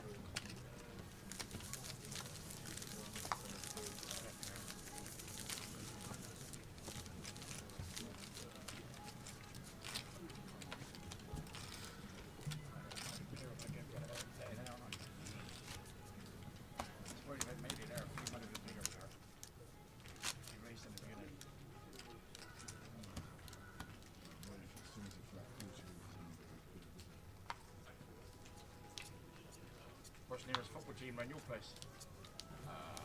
Yeah, Southend. Oh, yes. Oh, it must be Casino in Southend. Lines 1, 1 and 1. Second level of the day. 15-minute break at the end of this level. And a table change. We have had some action. Three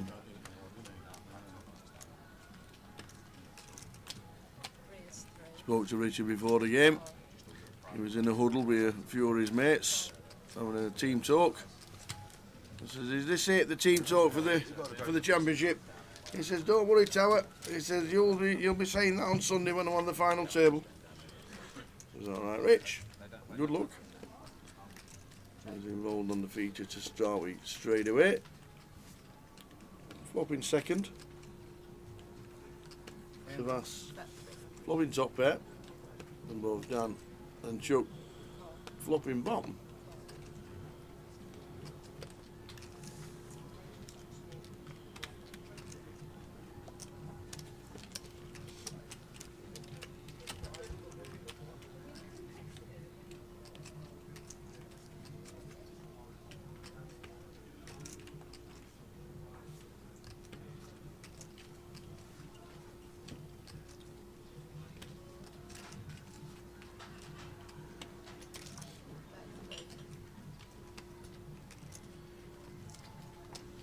300 on the flop now, the same bet on the turn.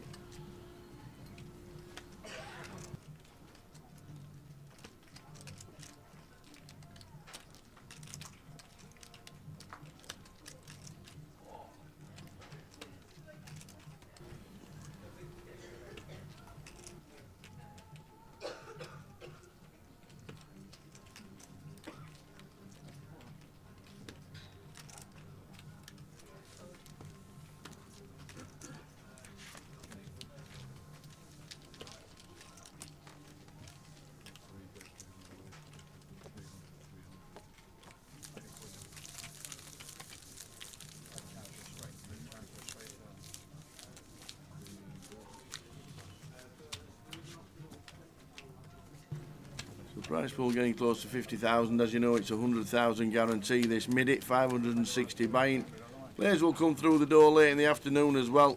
There's a turbo at 9 o'clock. And day 2 buyings as well.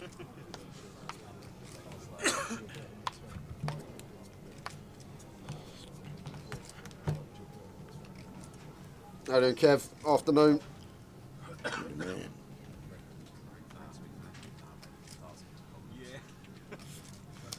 No, it's not. We've got Rich Harrison on the picture of Rich, but it has that glitch that it does, doesn't it? Oh, yeah, Richard. Picks a random Richard in our picture database and yeah, it's weird, isn't it? Assigns it to someone with the same name.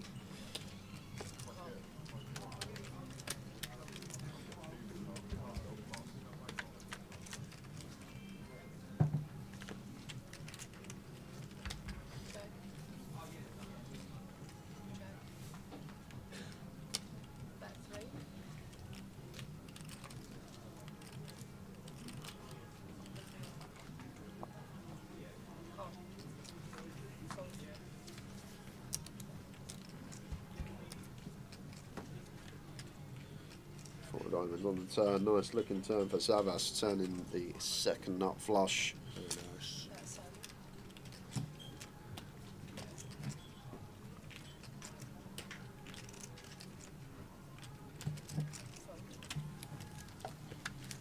Nice fold from Zach.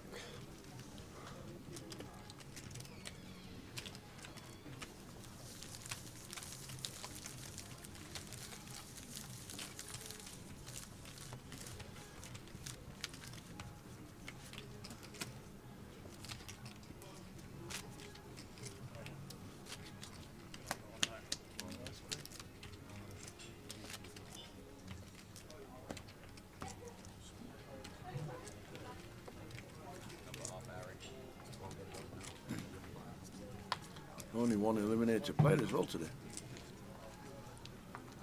And 41 that started. Just one eliminated player. Might be this man. Could well be.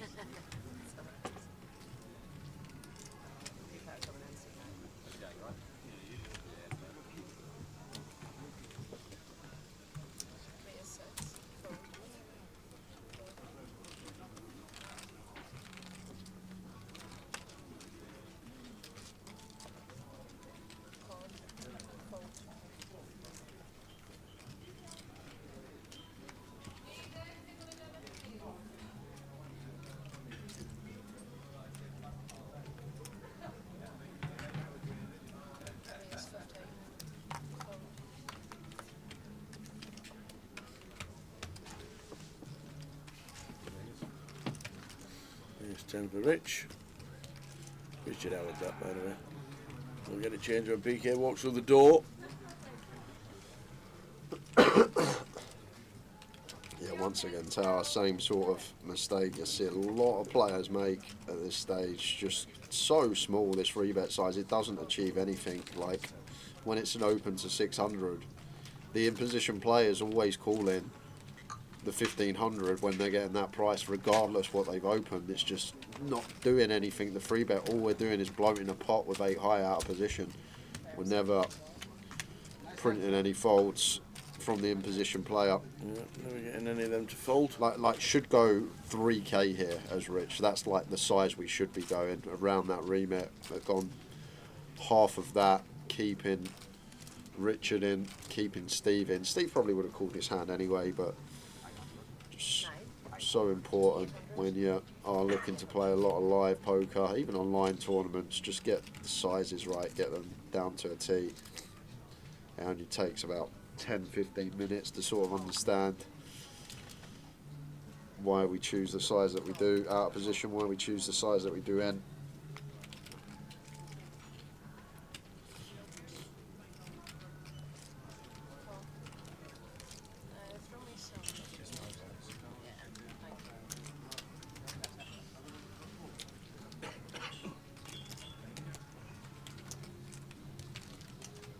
Both players call the 800. There's the 3 on the turn. Got to be checking now. Yeah, instant shot down for Zach. Once called in 2 spots, very likely an ace-X out there. We're never folding it out, so got to check.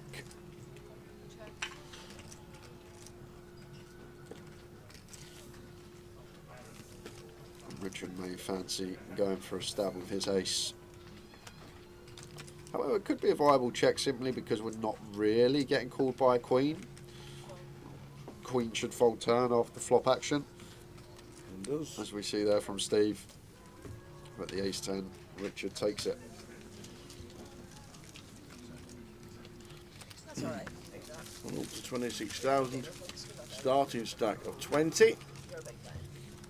Just under half an hour to go until the end of the first session.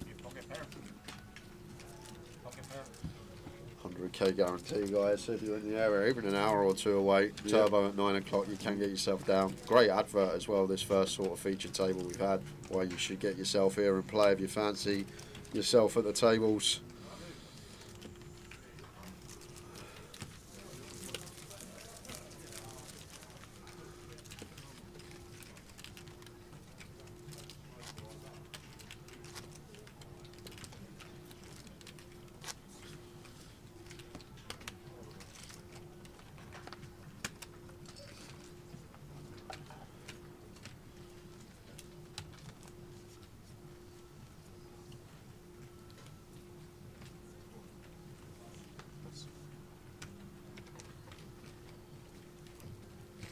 Should be open from Stephen.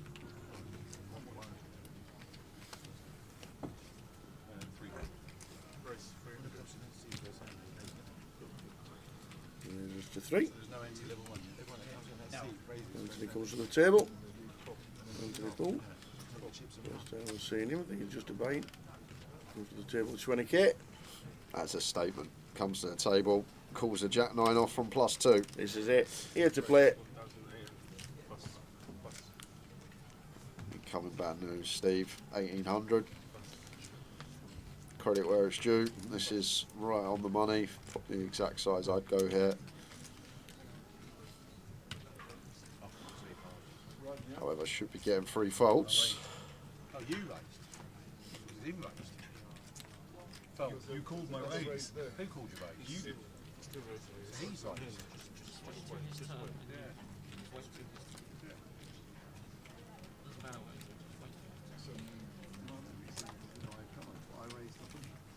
I called your raise. He raised.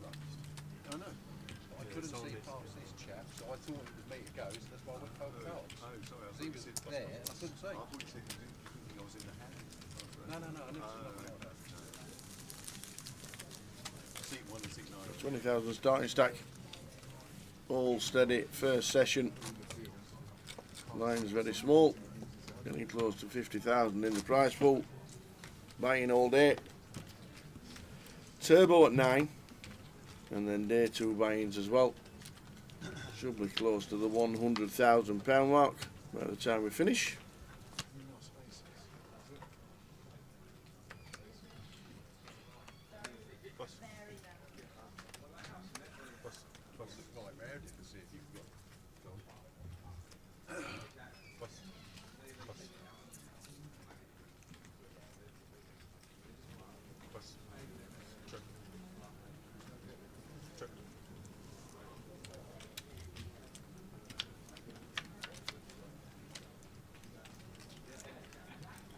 Ten, 6, 7, 2 spades. Richard going to go for the stab. So that's just letting a gut shot go there. Must have been meaty size from Richard. Was 2/3. 200 into 300.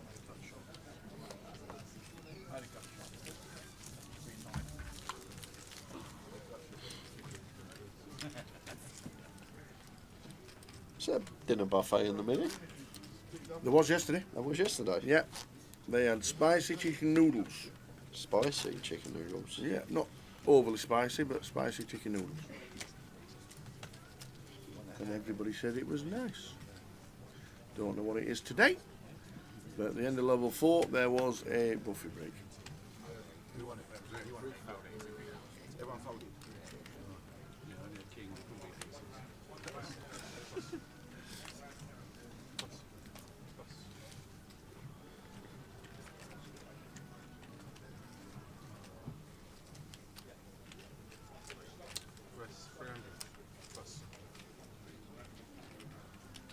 Doors, I love mine.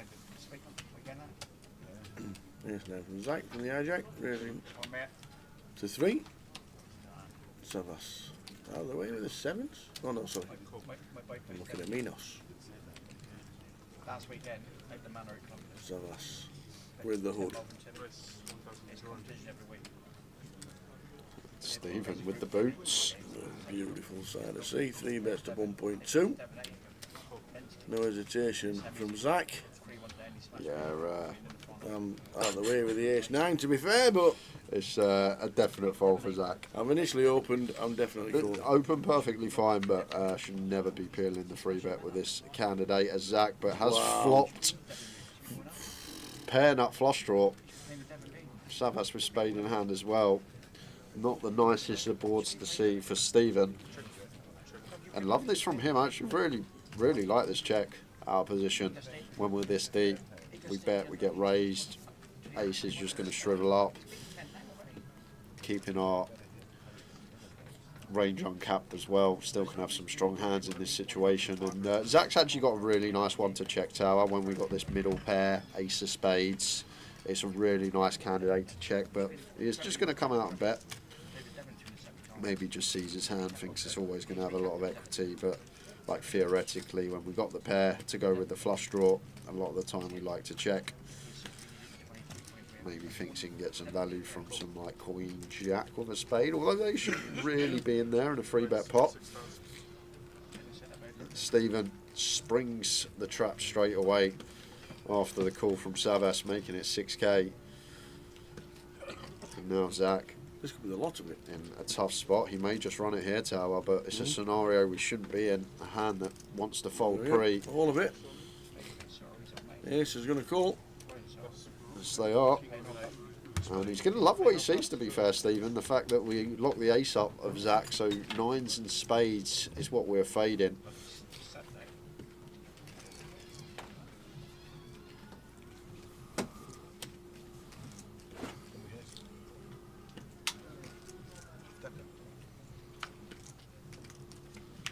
It's nice and clean for Stephen. The river. 9 or spade needed, and it's a jack. So the aces hold. Zach eliminated. Yeah, and that's obviously a great advert there as well. Why you don't call free bets with ace-9 off. Sent himself out the door. Although this level 1, we have had some real antics, some strange stuff going on the feature. I keep mentioning it, guys. The field looks very good. So if you're in the area, you're around, you've got all day to enter this one, and a turbo at 9 PM. But the field is looking dreamy.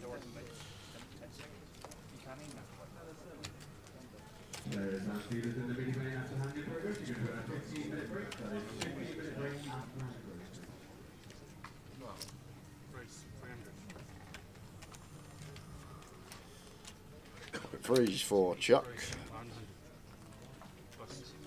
And Steve with a free bet here. We'll find some of the time. Gun versus +1. Ace Jack off will be in there at some frequency, making it 900. Just the 3x in position seems nice. And Chuck at this stack depth, not folding a pair. Gonna have a look at 3.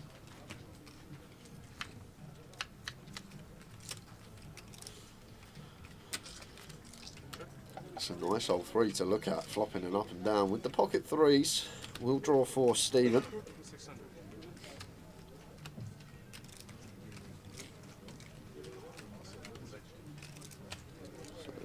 30% just shy off, continue from Steve. Chuck not going anywhere with the pocket 3s, makes the call off to the turn.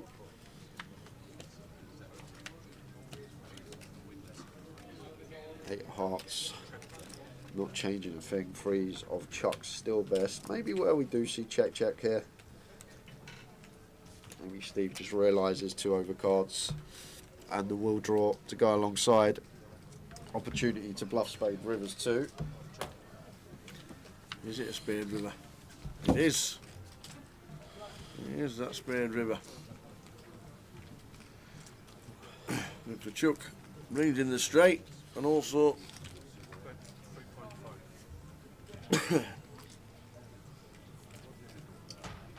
Steve just with the bare ace. Best raise or fold, Tower. Yeah. If he wants to turn this bare ace of spades into a bluff, good luck to him. Don't actually mind it. I think it's kind of nice, the fact that Chuck shouldn't have many flushes. When we have the ace of spades, it's gun versus +1, so he should only really have a select few combos when we hold this card, the king, queen, king, jack, jack, 10 of spades, etc. So I wouldn't actually mind it from Steve, but it's very rare you see people take off first session of the day. Call not an option, but maybe weighing up whether a raise would get the job done versus Chuck.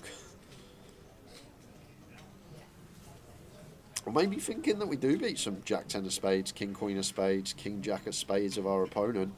Times that Chuck has flopped the flush draw and bricked out. But I think we're gonna have better calls to choose here as Steve. Like, we can just call all our overpairs with a spade, Tower. I don't think we want to be dipping into ace highs. He eventually finds the muck. The straight on the river. Hiya Scott, Mr. Scott Burridge watching on YouTube. Miss them pasties, my friend, miss them. Hope to see you sometime next year, if you're not making Luton or the Behemoth.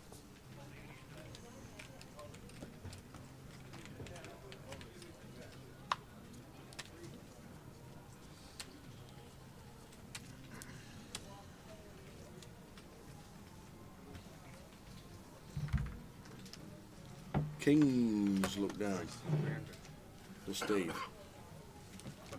Makes it 3.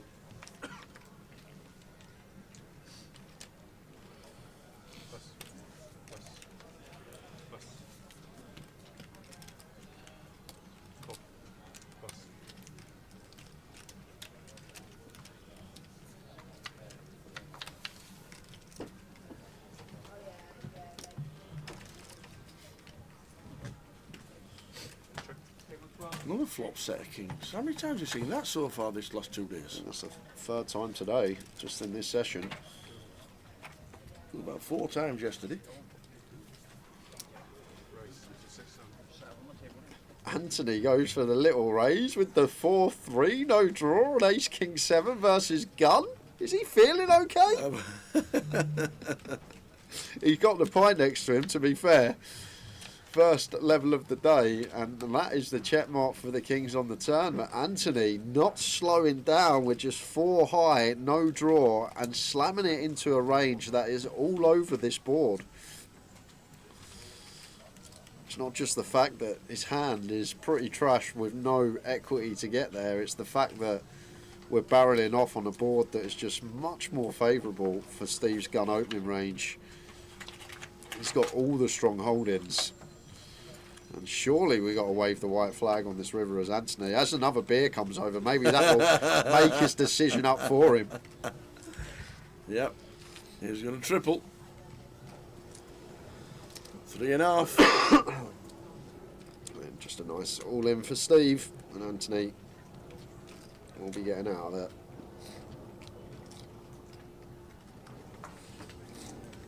Really nice little nugget here, Tower. When someone sort of ponders up like they're thinking, like right now, hands to mouth, sort of leaning his chin on his hands, as Steve.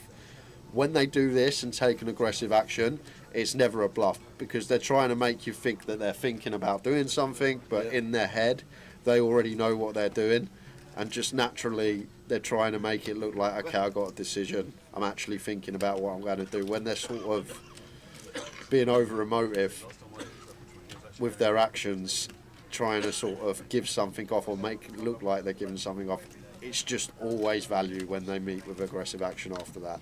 That's sort of like they're thinking head on hands, scratch of the head, sit back in the chair, arms crossed. Whenever you see this and then you get raised, unless you got top end nuts, second nuts, you should not be calling.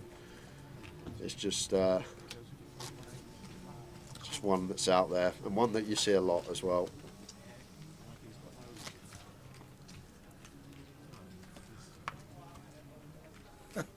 He even finishes the pint in preparation to walk off. He's just ordered another one.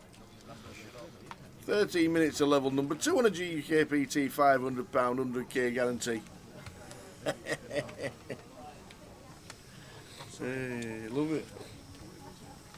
Yeah, unless they're going for the old reverse tell the count. I don't think that is the case too often. If someone gets you with that once in a while, fair play to them, but I feel like majority, it's just always going to be value.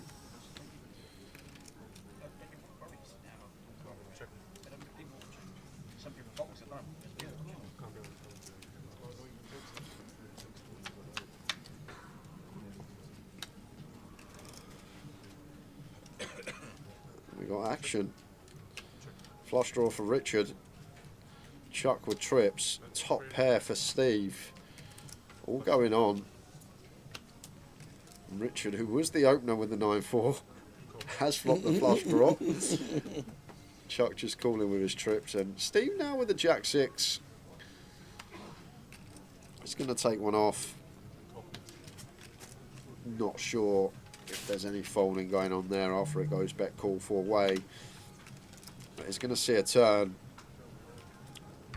Queen of diamonds. Rich turns it.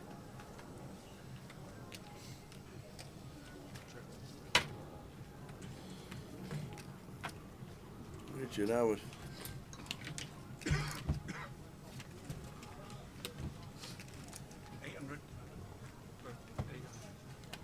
Leads with a small flush.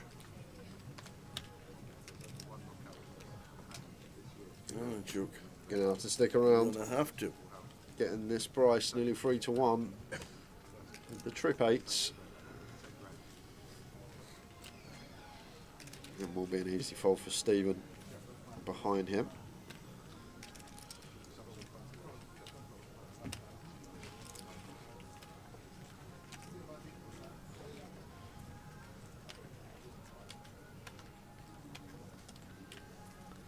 In the mug they go.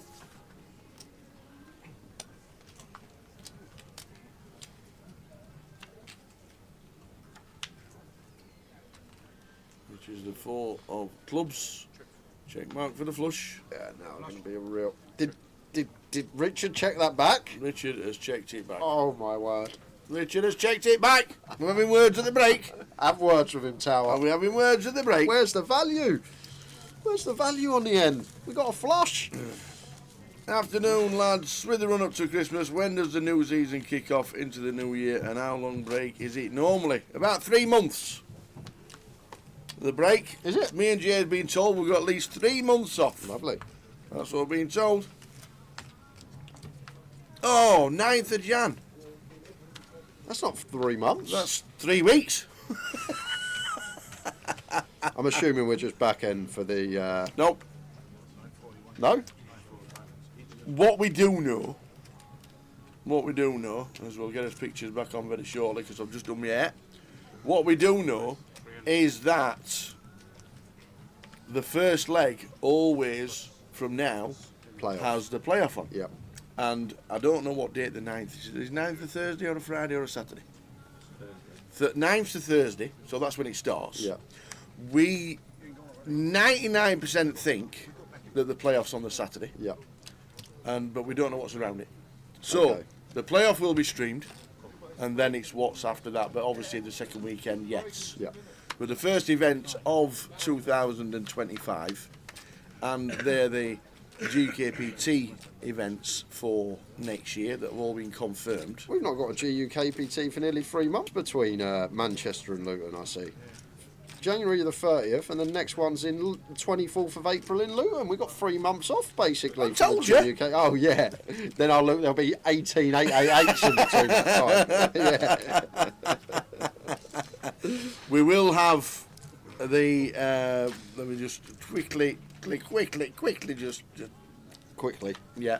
I've got some news There as it well. is. Big news. Big news. Huge news. Huge.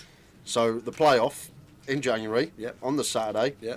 is going to be a cash-out satellite. None of this waiting around on the bubble, people stalling, looking over their shoulder. It is going to be played as a cash-out satellite. I like that because remember last year. Yeah, we were first down. scratching our Clock, heads. please. Yeah, clock. Wow. So when you said there's nothing after Berryhill Road in Manchester, Yeah, we've got UK Open in Coventry for Feb. We've also got 888 Poker live in Glasgow. yeah. Then obviously the Irish Irish Open Open will be there. Have you seen the schedule for that? for the Irish Open. It's like They've got- 3 months long. They've got two 5K. They've got two 5Ks and a 10K PLO. I know. In Ireland, which should be very nice to get in the mix. Liverpool has an 888. There's no dates attached to that just yet. We announced about a month ago that an 888 festival will be in Liverpool.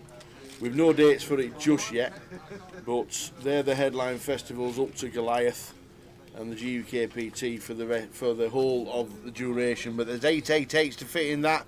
There's anything else to fit in that. There'll be the IPO in October, which is a 500,000 guarantee next year.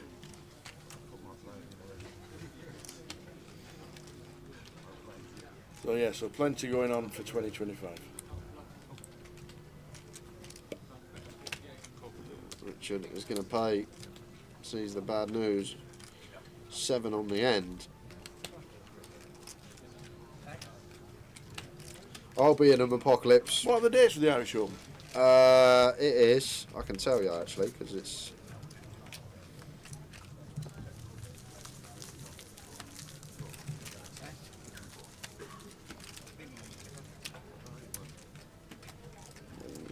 Going to be there from Is it like 10th till 20th or something like that? 10th to the 21st. Yep. So there you 10th to the 21st. 11 days we'll be out there in Ireland. go. 10th till the 21st. That is some festival. And they're even guaranteeing a meal on the Mini as well. Have you heard that?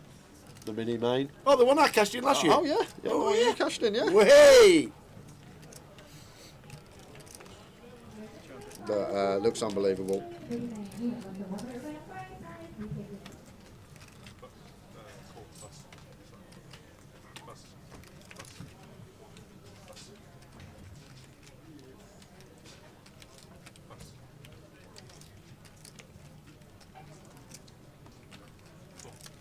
So 6 minutes to go on.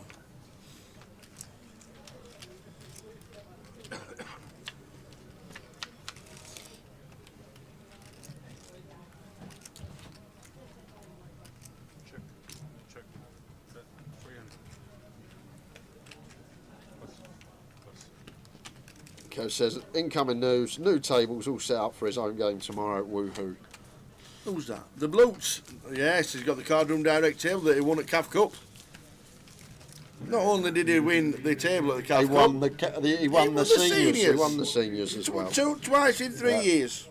I remember on the Sunday, he come in with a smile on his face. We were sitting in the hotel bar. Yeah. Walked in, another trophy. What do you want, boys? Exactly. Good old Kev.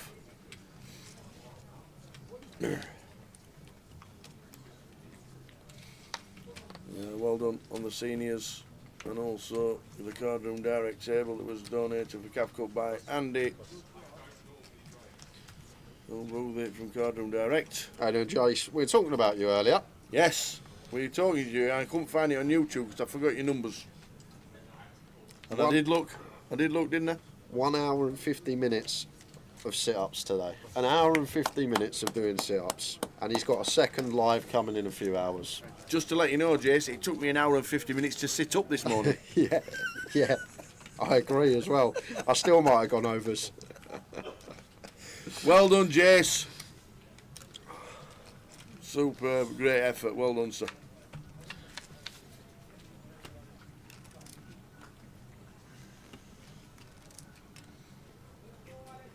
Hour and 50 minutes to 2,000 sit-ups. Just one. 7.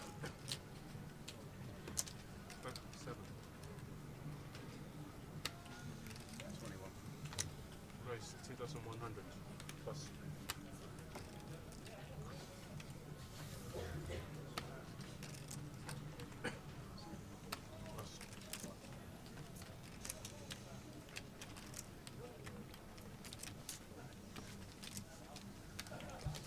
So at the end of this level there is a break, and after that break you'll be moving to table 12. We'll move your chips for you. You just need to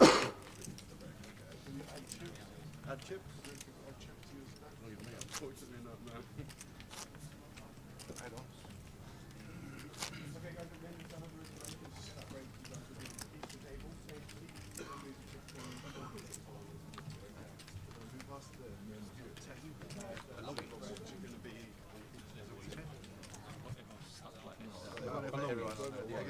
Everyone can go in the future. Yeah, I know, but at least rotate the players. Don't move the whole table one go. Plus.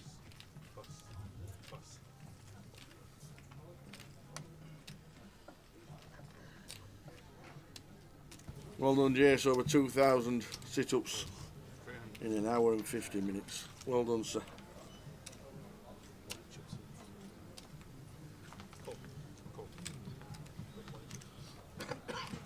When are we getting a bigger poker game at Newcastle, says Sydney? Sometime next year. Next year we might be there for There will be an 888. No dates for us just yet, but we'll get them. Hopefully everything for next week with the 888s and where we're going and what we're doing. Coventry's leg number 1 of the GUKPT next year that incorporates in the cash out satellite. Cash out satellite. That's going to be fun because it's something we've never got to cover. I'll have to get the cogs turning, thinking about how we're meant to strategise and proceed with the playoff. It's going to be fun. Not much action for Dan in this one. Oh, but Richard says, I want to have a look. I've got 2 pair. To be fair, I'd personally call here as Rich as well, just south of third. Going to call once, see a turn. Even player going to like. Could see check now, even with trips as Dan, like at this stack depth, 10 SPR, if we do get check raised. We're not loving sitting there with trips, so when you choose to check back for that reason as Dan, a lot of flushes completing, 7-8 also completing. We'll see what Dan elects for. He's going to go for the second barrel. That's sort of the other thing to take into account as well, why check maybe can be nice, because 5x is just going to fold to the turn bet. Well, you think 5x is going to fold to the turn bet. It's Richard. But Richard is in with a call. Last hand of the session. And back in 15 minutes after this hand. Well, got a bluff now as Rich, right, Tower? Worst hand we get to the river with. Oh, man. Check. Dan takes it. See you back in 15 minutes. New table on its way. See you soon. 15. In with 5s. And the small. Just small and big. Makes it up. Pocket 5s. Oh, Stato is going to raise it up as well. Aaron, Jamie. What we got? Just under 30. Was 27. 30, just under 30 for Jamie. The blinds. No, we are at 20k, 40k. Yes, 2040.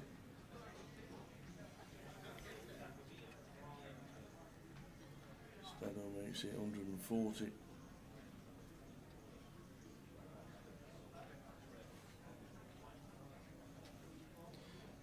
over to Jamie.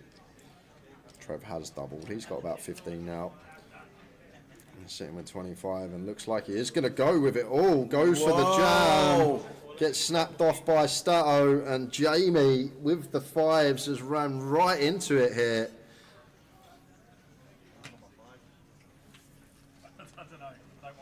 Stato on his way to over half of the chips in play. Well over half the chips in play. Good for 60% of the chips in play if we can hold here with the jacks. And there's only 1-5 left in the deck for Jamie to find, so needing that case 5. 9, 8, 4. We're needing the case, 5 of spades, or running straight cards. Running clubs? No, clubs don't work. 6, 7, or a 5. The 6. So a 5 and a 7 working to get out of this one. Who's number 7? Back him on the river.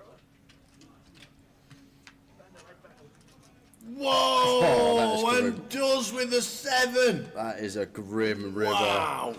To take for Stato. That is a filthy one. Wow, wow, wow. 1 out for Jamie. Stato could have had 60% of the chips in play, but now Jamie is the chip leader and Stato down to 40 bigs. What a cruel run out. You see that flop and you think you're there with the clubs covered as Stato. The run in 6-7 comes in. Another good run from Ian. Just shy of the money. And that is going to leave us with 36 players when that updates.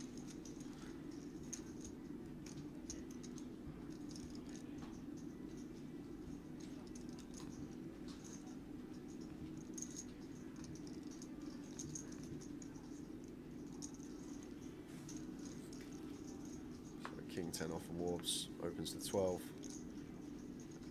Into Jamie's big. Ace 7 off here.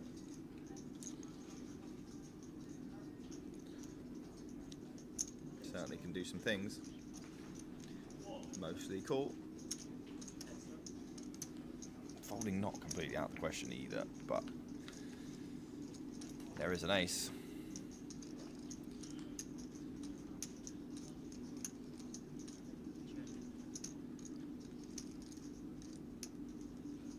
So we're just going to see about this one. Looks like 9k, so 30% up. Going to be check calling as Jamie, no other option, facing this gun range of Warbs. And as well as that, we are aware how he is incentivized to be aggressive, and on this ace high board he may be putting in some barrels down the streets. Well, this is one that I think is going to be barreled at a fairly high frequency this Jack of Clubs turn. He'd love to have a spade, but we don't live in a perfect world and it is the bubble. And Warbs has the cover in stacks, so maybe barrels here in order. Yeah, just dislodge 5x, 3x. Even set up the triple here, Nick, versus the ace-x holdings that Jamie still will have in there. Yeah. So, you're going to have to strap in, Mr. Walden. You're going to have to call this street, and then it's going to be a gross spot if Warbs wants to unload clip on river. I mean, on non-spades, he's probably going to go for it pretty often, I would imagine. Because there are a lot of weaker aces that you can't imagine wanting to be jammed on with. And he will have some better hands than this to cool down, you know. There's going to be some 2-pair that he can have, some sets that he won't particularly want to do anything differently with. Let's see what the river brings. I think this ace-7 off's actually a really nice catcher with an ace, though.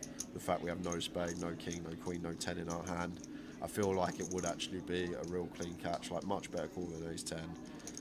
It's a rotter of a spot though, isn't it? Yeah, it is a rotter of the spot, but like I always think in these scenarios, Nick, like we can't just call 2-pair plus, we need to start eking into some 1-pair holdings, and like it's tough on the bubble here. It's going to be really tough if Warbs unloads. He's shoving. There we go. Absolute maximum pressure from Stevie Warbs. I actually love it here with the King 10 because all the 1-pairs of Jamie are just caged.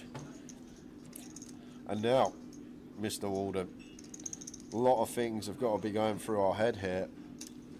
So, Warbs' value probably going to start at ace 10. Ace 10, you reckon? I reckon ace 10. You reckon you can shove ace 10 here? That seems thin to me. I think ace queen potentially is the line. But it's there or thereabouts, right? Yeah. How do we like our hand as a bluff catcher? Well, it's kind of nice. No king, no queen, no 10, no spade in hand either. Blocks value, unblocks bluffs. Exactly. It seems like a really nice catch for Jamie, but it's so hard to catch for a 150% pot on the bubble. It's a huge overbet, but Jamie does call it off, and gonna see the good news. What a call from Jamie Walden. He's up to just shy of $500,000. Heroed it off with the ace-7. Very well played. Wow. And if we start giving Warbs all this king, queen, king 10, queen 10, that's 48 right there. You can really start overdoing it. Yeah, exactly. And then starts throwing in some like 8-9, or not 8-9 of spades, 9-7 of spades, stuff like that would still open as chip leader at the table. One off. And Jamie Walden makes a terrific call with just one pair. What a poker hand. Here we are. I will come back to the rules. We've got an all-in because Keith's got aces. Because Nicolo shoves. And is all about timing. And unfortunately, it could be the wrong timing. But we have eights. But it's a good shove. We have eights. Yeah, it's a good shove. We're at a oh, event. yeah. What happens on the flop? It's not even the flop, just the board, right? There we go. But yes, Lion Ricky is writing in the rules on Twitch while we look at this all-in. Keith can't wait to call. He's ready. He's got his chips ready. He's just picked them up in his hand. He can't wait to snap this off. He says, "Call. I've got two of them pointy things." What, the gherkins? Why? Obviously called the gherkin tower because it's shit. Is that the right? Yeah, it's called because it looks like one of them big Wally pickles. So it's Nicolo. Gonna find an 8. This hand does seem to do well. 8 events, and it does find an 8. But there's an ace on the flop as well. Wow. Set over set, imagine quads. One outer, it is in the deck. 8 of spades would be incredible. We say it always happens that 8 on the river, on the board when you've got 8s. Oh, next door for Nicolo. Oh, man. What a flop. Sheesh. But Passy in 5, Alec Wong in 6, Zicheng Miao in 7, and Rob Boone in the 8 seat. We will get underway. How are you in anyway? Other than the pokers, obviously, you sat here with me, not been the best this week, but that's how it goes in this game. That's the game. It's been a little bit rough. We had chip lead in the high roller going into day 2 of it, and then everything went wrong. Yeah, that's just poker. And so busted that, then I jumped straight into the main, ran up a good stack, and then the same thing happened on the next day too, and that's just poker. It is. Yeah, I had a bit of a moment to myself of being a bit of a spoiled, entitled poker brat, and then shook myself off. We all have those fired moments. again. Yeah. To be fair, no one that knows me other than the other half is the only one that sees me in them moments. Like when I've got back from when I've got back from a session, this, what's how have I lost this spot? I'm like, she's the only one that hears it. No one else does. So yeah, Emma got the full. Yeah. I can't believe this. Here we go. There's a Chen going with flat here with Ace Jack, starting the hand just north of 20, facing this cut-off open from Alec. Potentially could have shoved. This is a loose cut-off open. Spicy. Check, check. A little Jack of Diamonds is an interesting card on the Queen 9 Deuce with 2 diamonds. Potential for blockers. Turns lovely for Zicheng. Am I pronouncing that right? Yeah, I think Zicheng? so. I've been going with it the last few months, and I speak to him off the table, and he's not said to me yet the name's pronounced like this. So that's always a good sign. That's a good sign. Gotta bluff the ace. How much? 55k? Just calling here, bud? Yeah, just always just calling it Zicheng. Want to keep those bluffs in. Yep. Times that Alec has like King 10, King Jack, on this occasion 6-4 off. I love your little emote you've got in the chat. They're great. They are. My editor did some good work with my emotes. I've got some beautiful ones now.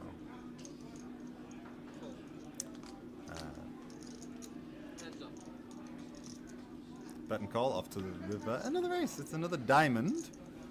But I imagine Zicheng's very happy with his hand. Are we going to see another bluff from Alec? It's difficult, isn't it, Ian, on this river specifically, because we assume Queen X, probably King, Queen, Queen Jack going to bet flop three-way. So once the Chen calls turn, he will have like a lot of this suited Ace X type stuff, which we're going to struggle to dislodge. But Alec, excuse me, does excuse not me, care. He's just sent the line with the 6-4. And how comfortable are you with the ace on the 3 diamond run out? Yeah, this is like 110%. Like, we're not really loving it here as a chain. There's like 4 from the FT. Like, you take a minute to think about it. It looks, I mean, you could easily sit at home and think, just call, you've got 3 aces. You need to think about this one. Yep, there's the time banks. That's what those are for. Like, because gosh, like ace 10 with a 10 of diamonds, does that ever go for the lot? What? So like, and what are the bluffs? Like, you have the Jack exactly. of Diamonds. That is a bluff Exactly. card. So he's kind of blocking some bluffs with that Jack of Diamonds. I guess all the King Jack, King 10 are probably with the King of Diamonds are the ones that come to mind straight away. That may elect to take this line. It either has to be a very good hand or something a little bit out there. And it's a little bit out there. It's the 6-4 off. No qualms about showing it. Absolutely no qualms about showing it. Yep, I bluffed. No.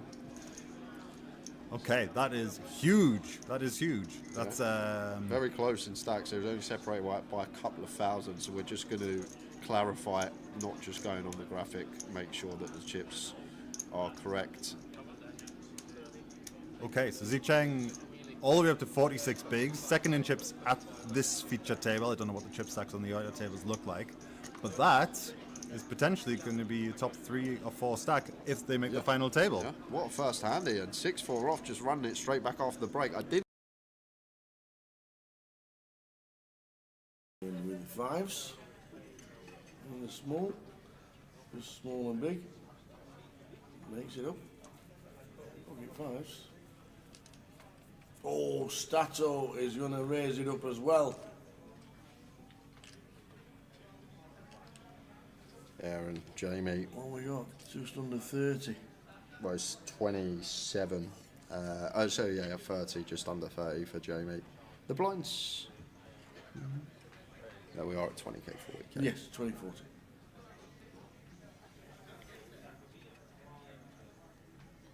Stato makes it 140.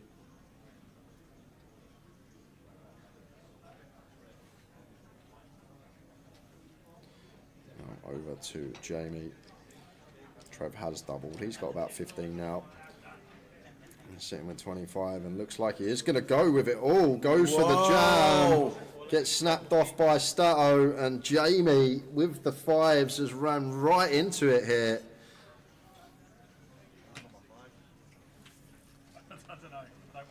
Stato on his way to over half of the chips in play.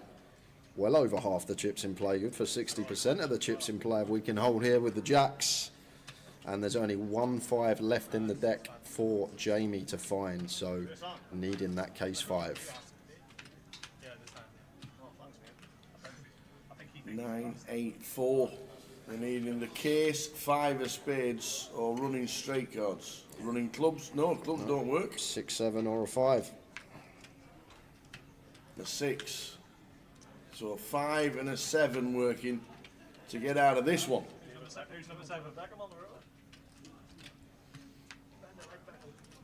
Whoa! And does with the 7. That is a grim river to take for Stat. I'd rather it now than tomorrow. Yeah. Kind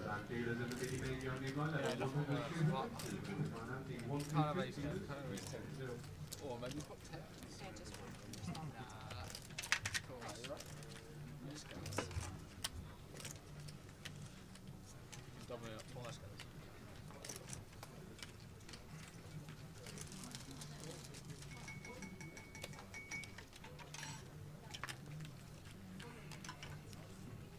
Back with it. New table.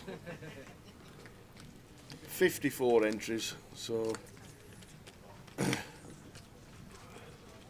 Slowly climbing up, but still a way off at the moment. The 100k guarantee needs a big effort from the players to hit the 100k guarantee.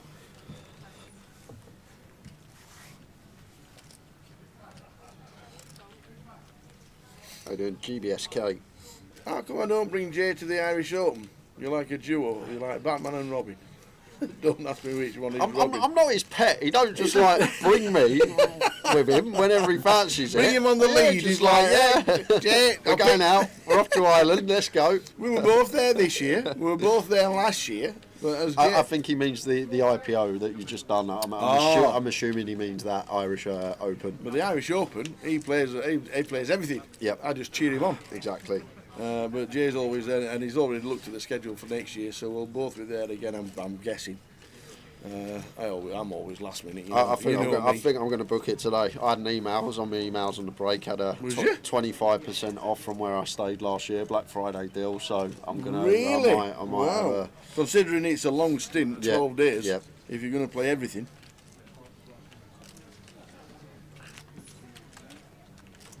You're going to need some. You're going to need to be able to book it because it's really weird, isn't it? Because obviously it's a 12-day festival. Obviously the extras are going to be bigger. Yeah. But and the buy-ins obviously because you're going to play a lot more events. But it's quite exciting. Yeah. The Irish Open. I loved it. It's one of my favourites of the year. It is. Like, enjoy Vegas, but Vegas is a lot more grindy. Like it's a lot more of a grind. You don't really let your hair down as much as you do in Ireland. But we'll be looking forward to it thoroughly. So going to run you through the names, guys, back for another session, which will lead us up to the 40-minute dinner break. In one is in two is Reece Brogan, 3 Leszek Mchnok, 4 Tom Bingham, 5 Andreas, 7 is Paul Vaz Nunes, 8 Carl Nguyen, and in 9 is Arpad Kurta. A couple of names haven't got that got moved to this table during the break. Yep. Gareth in 1. And the man that's hiding in the 6th seat will get his name shortly.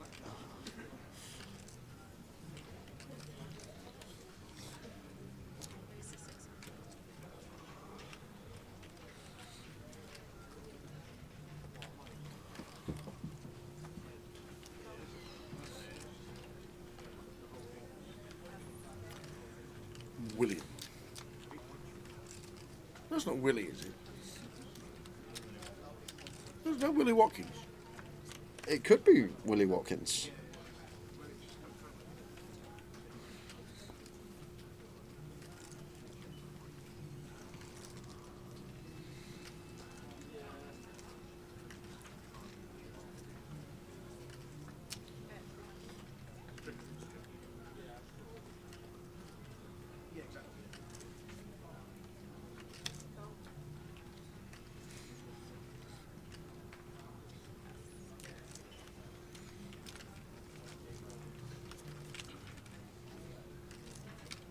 Two of spades on the turn after a bet and a call. Small pot.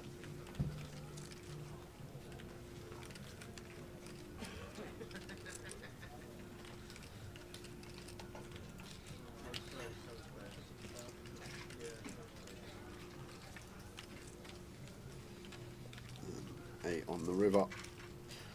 So Ace going to play for Tommy. Does Andreas feel like needs the bluff at this one when check 2? We'll have some 8x that play in this manner, for sure can rep an 8. Maybe some Queen X, however, difficult to represent that as these are probably going to want a barrel turn. Ace going to be good for Tommy.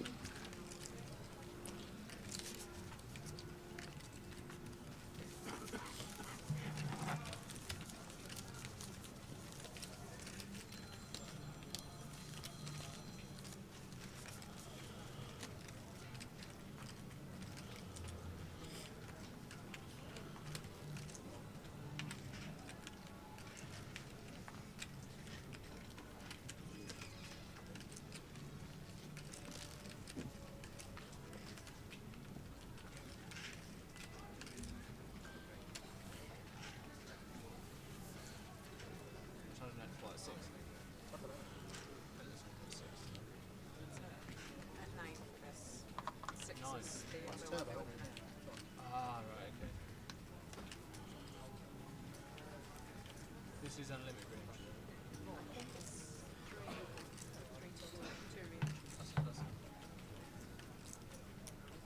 range. Ace king for Reese. 600.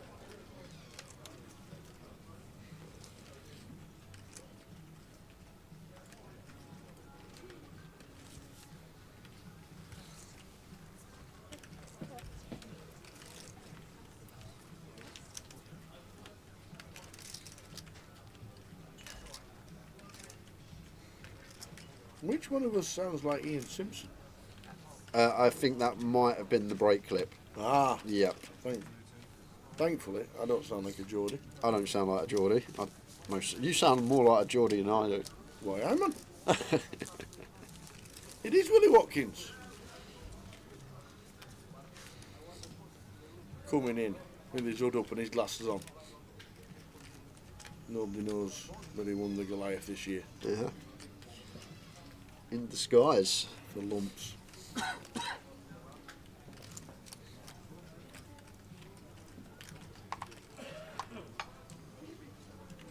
Sure, we'll see Ian Simpson next year on the 888 circuit.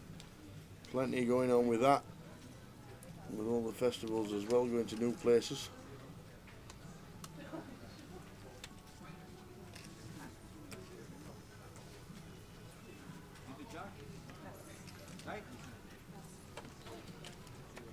No, that is not Ed, that is Tommy.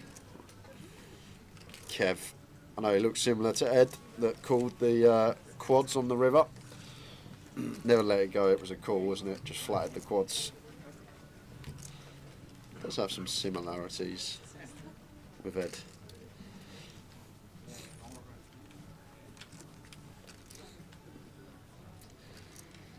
Who won this event last year, Tower? Grand final main event, can you remember? No clue. Absolutely no idea. It's been 12 months, man. He's on our table right now. Pivas. Pivas. Pivas. Won Reading, won the grand final. Won second a couple of times as well. I'm pretty sure. What is C2 wearing? That's some kit. It's a bit like a Thunderbird. He's got American football training on the dinner break. The pads are out. The pads are out. Poker tournament at 12, American football at 6, Tower. I thought it was John Collins.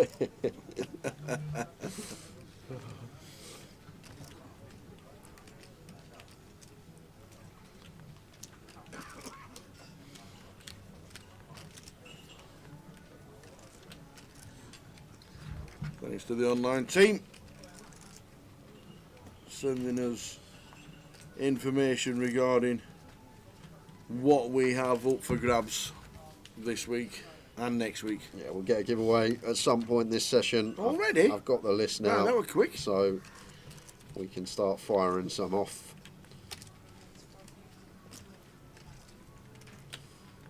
And looks like everyone has been credited from last event. Well done. Oh, I'm still scrolling. What? Calm down. Wow. We got a lot to give away. We got 2 weekends. Have got about 20 euro Masters mini tickets, which is a 75k guarantee at the start of December. So we'll kick off with a few of those this session.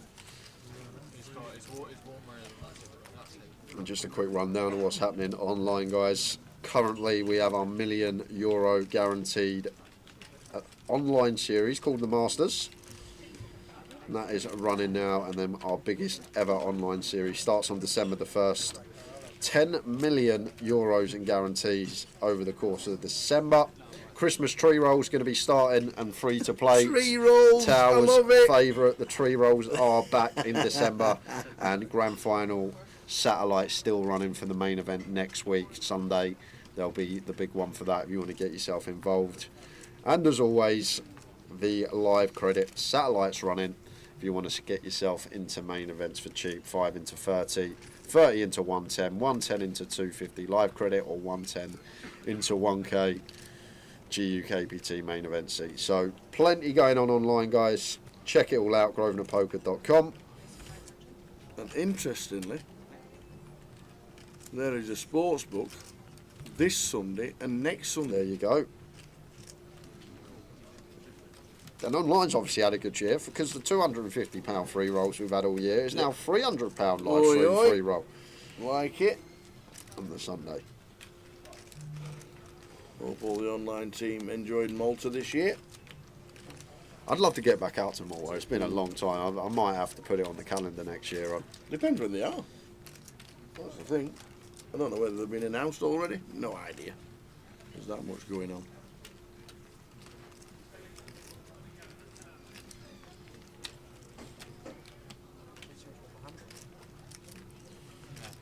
And don't forget, I won't be there, but the Behemoth has online day ones as well. Sunday the 8th, Monday the 9th of December. If you want to qualify for the Behemoth from the comfort of your own home, they're the tournaments to play. 8 PM on the Sunday the 8th, 8 PM Monday the 9th. Bag your stack, head to Coventry for day 2. Great idea. Save on expenses. And don't start thinking, oh, they'll be doing that for the Goliath. They won't. But it makes sense for the Behemoth. That is for sure.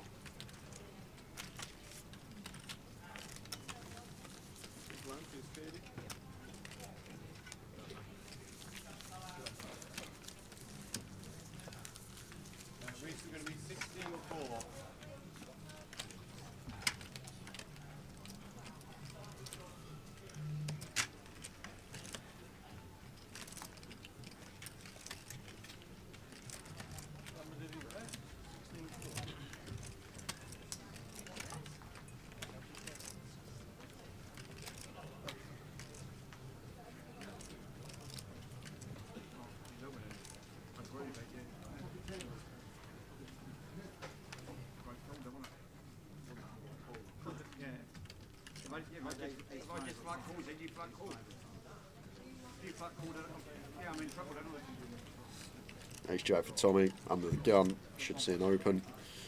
Let's make it 600, and Andreas here, Ace King. Expect to see 3-bet.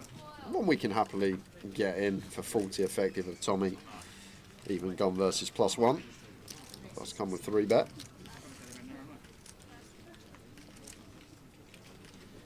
It's at 1600, and I don't think we're going to see Tommy continue tower, assuming no one wakes up with anything behind before it gets back to him.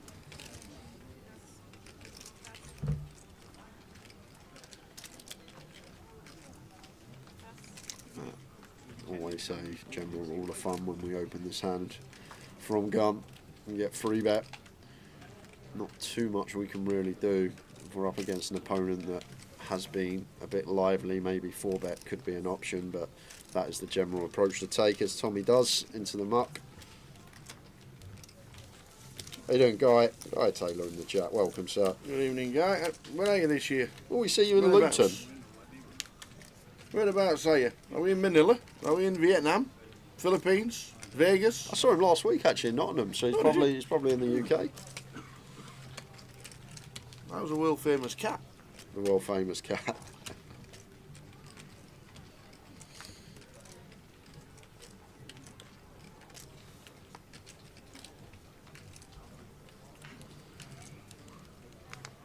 When do my favourite tree rolls start? December.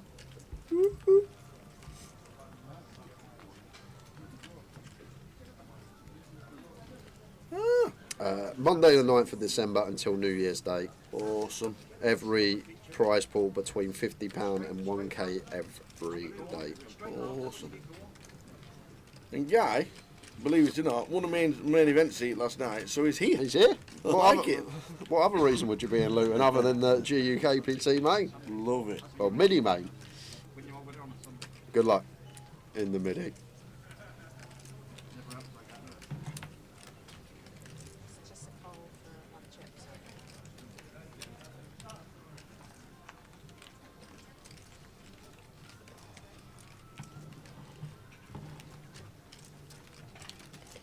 Blind on blind. Leszek. King eye flop.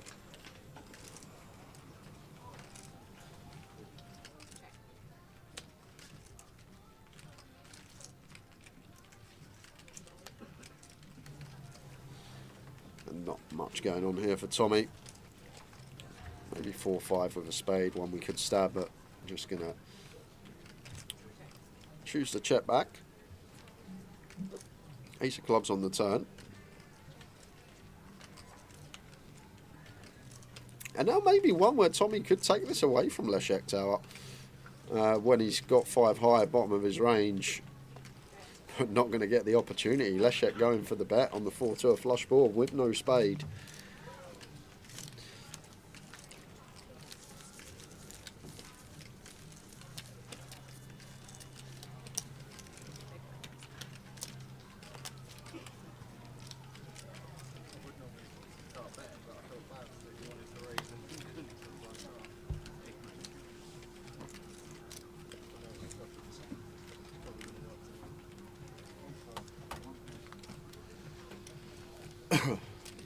The Reese Brogue have gone to balance the tables.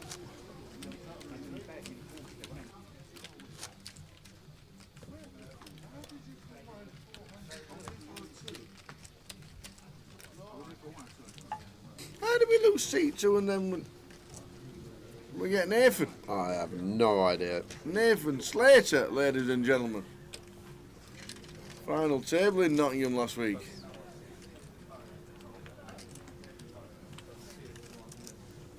Won the Blackpool small comp last night as well. Did he? Yeah, bit of preparation. And he's come down here? Yep, straight to Luton. GUKPT Edinburgh winner 2019.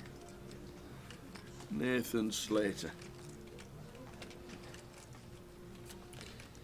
To be fair, if I was in Edinburgh right now, I'd go online, I'd book a flight. You'd get down here for the turbo. You'd have scarves on and gloves. Yeah, I would have scarves on and gloves, but you could probably get here quicker from Edinburgh than you can, say, Birmingham or something. Jump on a flight, 40 minutes. Yeah. Luton Airport. You're right. Quickly through customs. Exactly right. And to be fair, domestic flight, you don't have to go through any passport control on the way. You can probably get there, leave Edinburgh, be here in 3 hours, jump in the turbo. It's time Tommy wakes up with the ace-king. In with the 3-bet versus Gareth. Assuming Andreas doesn't wake up with anything, but he does. So Andreas here going to be happy to get this in versus Tommy stacked there. 35 effective, hijack, cut off open, small blind 3-bet. We can just comfortably 4-bet here as Andreas and play for stacks against Tommy. One thing I do not want to see is cold call. Now, there is the cold call. The problem with this, like the times that Gareth has like a Queen 10 suited, a King Queen suited, a King 10 suited, even something like 10-9 suited, 8-9 suited, all of these hands are now just going to take their pricing position, and then we've got to split equity 3-way with jacks. Gareth with a hand that just has to get out of the way regardless of price and position. But there's going to be a lot of hands in his range that would fold to a 4-bet, but would have decent equity within the part times that they call closing action. Well, there's the flop. Shocking flop for jacks. Queen, Queen, King, 2 hearts. Yeah, and with 2/3 back, does Tommy just put this in here, or do we go for a little check with the ace of hearts in hand? It's kind of interesting now that we get here at this stack depth. Goes tiny here, less than 10%. Call from Andreas. 7 of diamonds turn. Check mark. Now, Means the jacks are dead. Right, 0.5, less than half pot left. Tommy is going to check, and Andreas just sets him in. And Tommy going to be snapping it off. We'll see he's well out in front against the jacks, just fading 2 outs.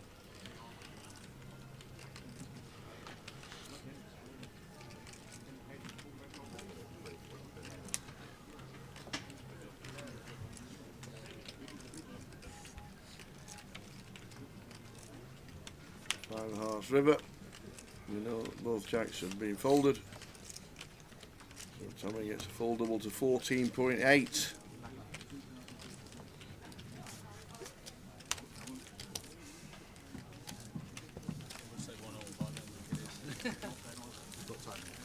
We'll keep bringing this up, guys. Just everything that's occurring next year. These are the headline festivals. Ah, okay. I'm looking forward to Glasgow. The fact it's in March as well, it shouldn't be too cold up there. Yeah. Height of winter in March in Glasgow.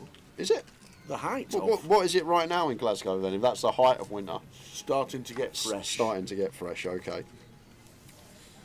They are the Don't forget your dates. scarf while we're in Glasgow. Do you know what? I don't think. I probably did when I was younger. I'm assuming Mum used to wrap me up in a scarf when it was a cold winter's day, but I don't think I've ever owned a scarf that I can recall. Not even a football scarf. I never used to buy the old Spurs scarves. To be fair, Yeah. the only outside things you do is walking from the hotel to a taxi. Yeah. You don't really need a scarf. I know, that is true. Have you not got a Tottenham Hotspur scarf? No, that's what I said. I don't think I've even got a Spurs scarf from over the years. Maybe one when I was younger or something, but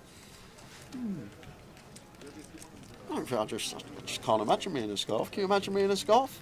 No, exactly. Really. Or gloves. Exactly, yeah. Or gloves. None of that. I've got an array of hats. I've even got a balaclava. And one of the things a neck warmer as well. Yeah, Snood. That's him.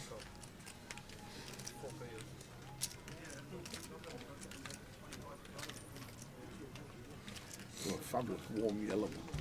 Welcome to the table, Nathan Slater. Just flops it.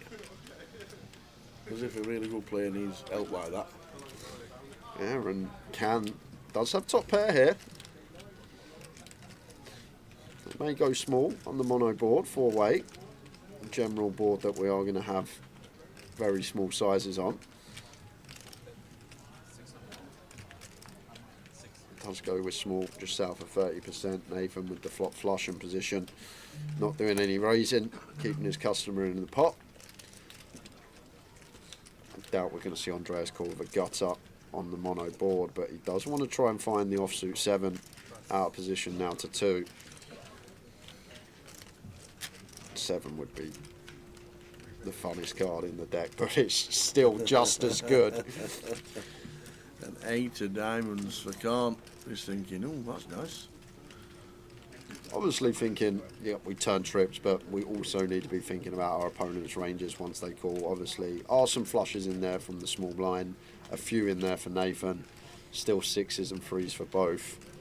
And as well as that, like, Nathan in the small can still have a better 8, like 8-9 suited, 8-10 suited from the small. Nathan could pill ace-8 suited, 8-9 suited himself. Khan undeterred, goes for the second barrel. Nathan Slater. Not going to be raising, I don't think, Tower. I think we're still just happy to call here. Once we go 3-way to the turn, still got position, getting to dictate action on the river. And there's the fold from Andreas. I was just going to say, imagine the 7 of diamonds on the river. And Andreas for the straight. The check mark for Nathan, who flopped the flush. Do you think this is always check call?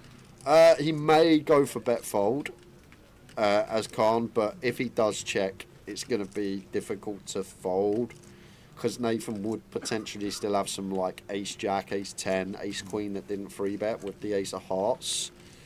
So it's kind of a tricky spot here for Khan. It's not clear what to do. But like Nathan's not going to call like a pocket 9s, no heart on the turn tower.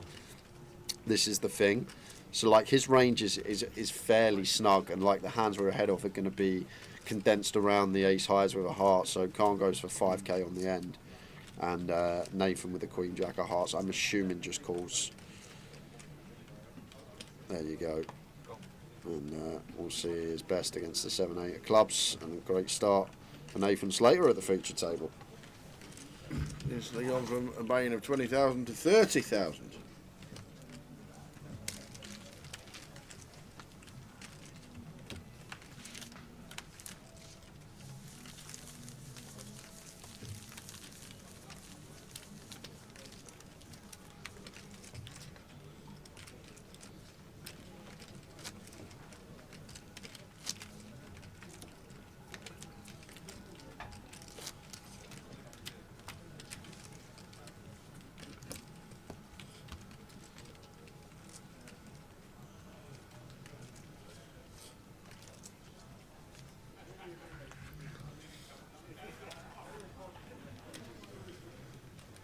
So up to the 59,000 mark, still way off the 100,000 guarantee. The players coming through the door on a regular basis.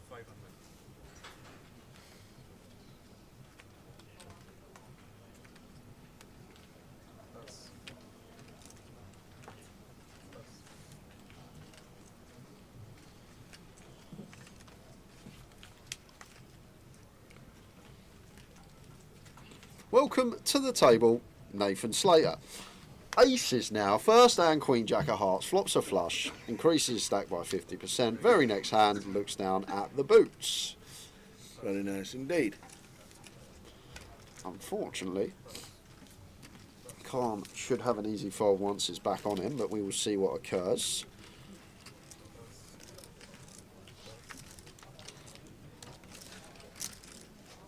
Always frustrating, someone just taking half your stack and then very next hand you open and they want to 3-bet you. But can't let emotion get involved, you just got to play your hand well. And King Jack off should be in the muck.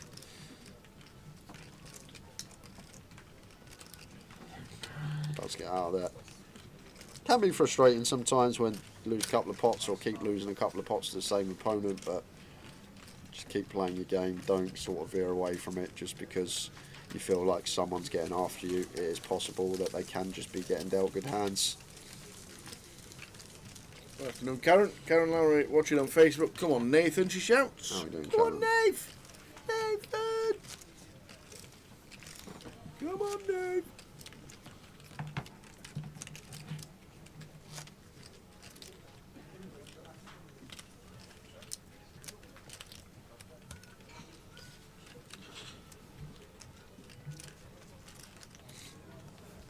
Walsall, Reading, Manchester, Birmingham Road, Sheffield and Glasgow.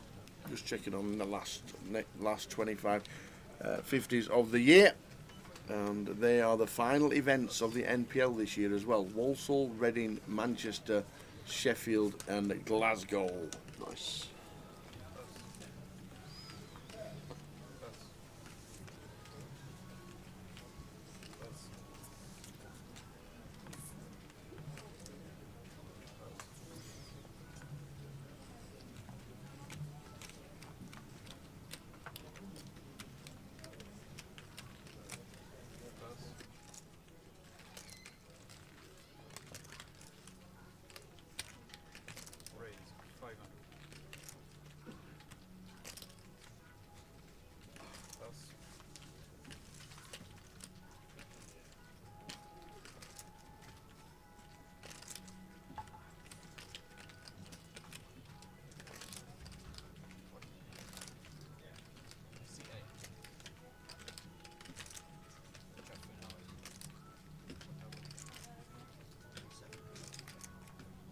What?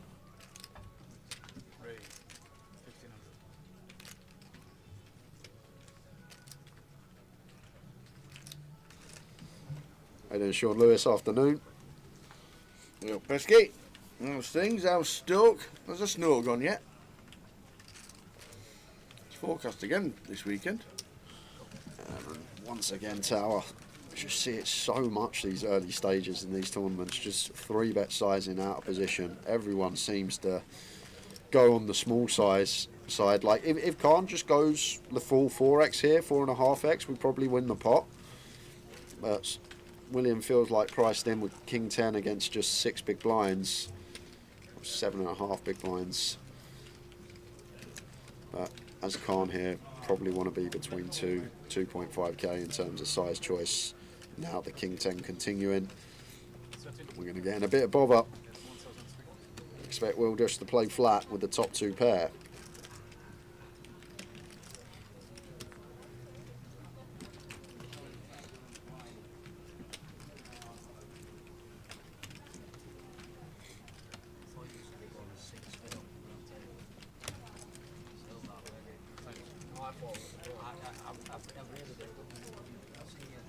I'm really hoping Will don't raise Tower. He does go for raise. Is he raise or is he call? Okay, it's a call. Sorry, I keep forgetting the whites aren't 1Ks, they're 100s. They used to be blues, didn't they, the 100s? And the whites used to be 1Ks. Small events, side events, different chips.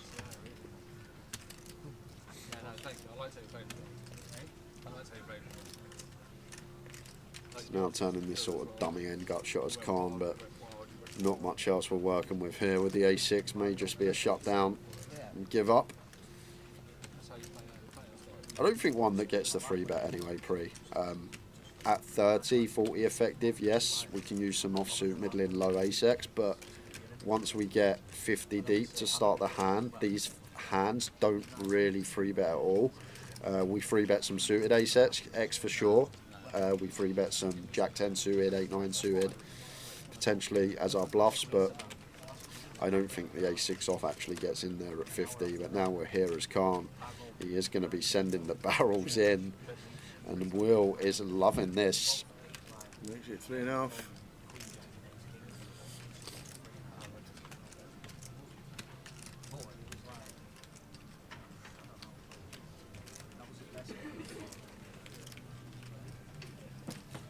Three and a half to call.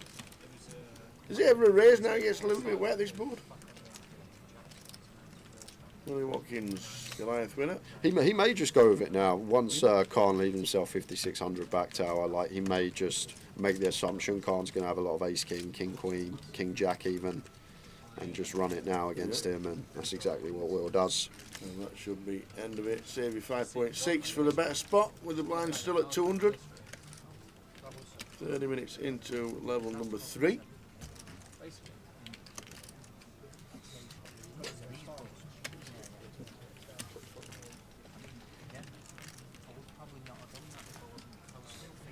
Now Khan just making it look like he wasn't getting after it too much. We're going to have to get out of the way. Indeed he does.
Again, I'm genuine. I like to play a free paper.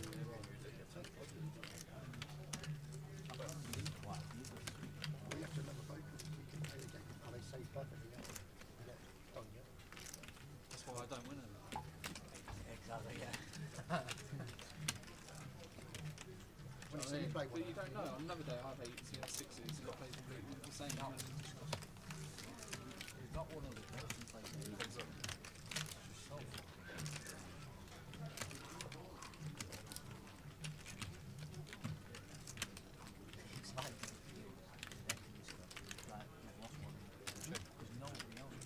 He's got a bit of hope, a bit of momentum. Grinded literally 8 bigs for 2 hours. He's literally second hand. Yeah, it's literally second hand.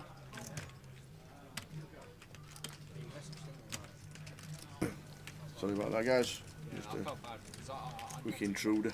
Had to wrestle him to the ground and get him out. Yep. It was me forcing Jay to go for the tees. That's what it was. We're back with the action. Sorry, guy. I'll keep my mouth shut. I'll just sit here stum all day.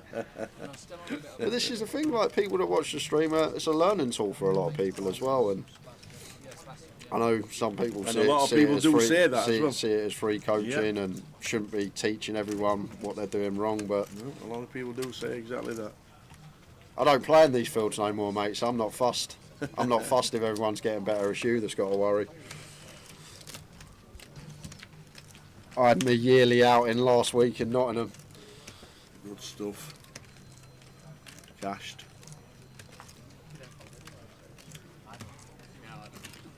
Do you know the worst thing they've got? Can they actually play poker live in Poland? No. You can't play online. Can't play online or live? Can't play online. No gambling online. You can go to a casino live, but you have to go through. So you'd have to go to the casino. Yeah. This is what I've been told by the other half anyway. You go to the casino, you walk in, give them your ID. You got to fill out paperwork. You then go away from the casino and you'll get a call from them off. They've done all the checks. Yep, you can come in and gamble, and that's basically how you got to go about it over there. So okay. It's not much poker goes on in Poland. I don't think. Maybe some private games under the radar, but yeah, it's not much.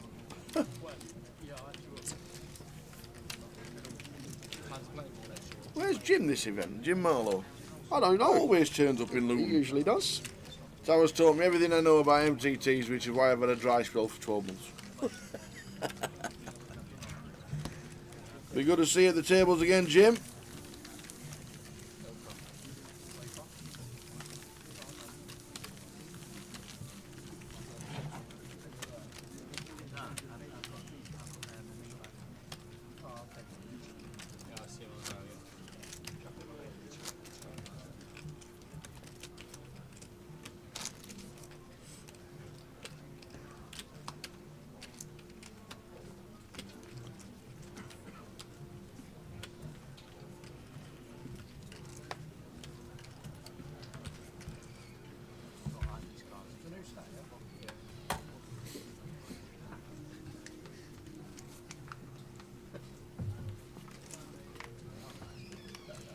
King Queen for Nathan under the gun.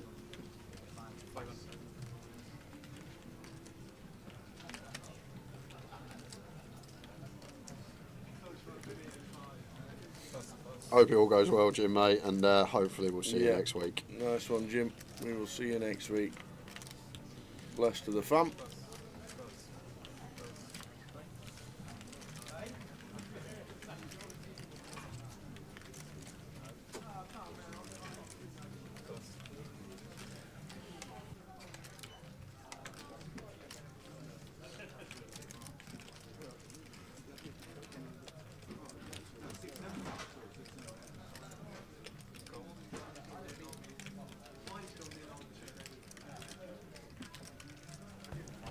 So we'll see you next week, Mr. Marlowe. Always good to see you in the card room. 60,000 collected under the 100,000 guarantee. There is a bit of value at the moment here in Luton.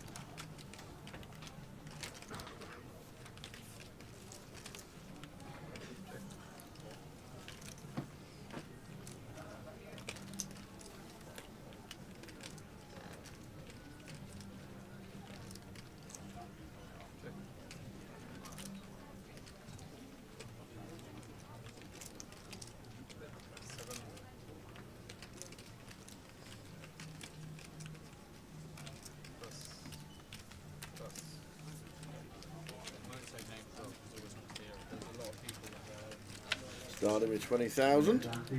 Lazek's made it 42. Built up to 200 big blinds. Nathan Tater came to the table at 20 as a buy-in during level number 3 and instantly made it 32,000. Great start for him. Great player. Final table of the event in Nottingham last week. The J finished 28th in.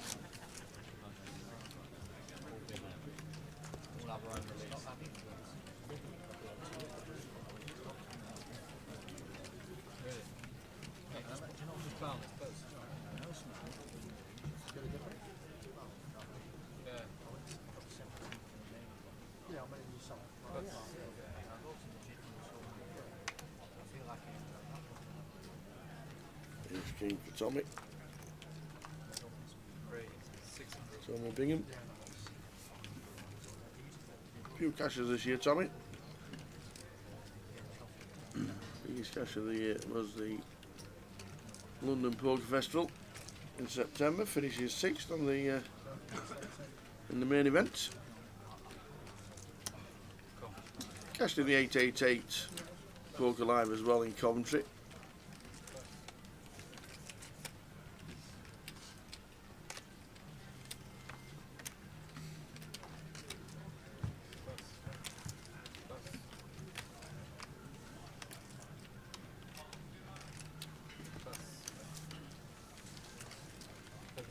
Andreas just calls with the aces, which brings in Nathan Slater. No, Nathan's out of the way with a 10. Good job as well. 9, 10, 4.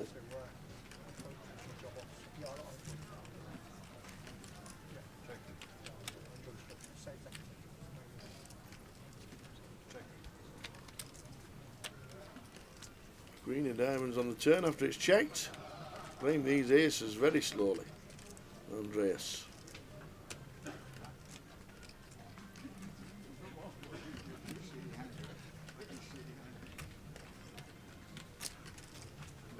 So we makes it 1.2.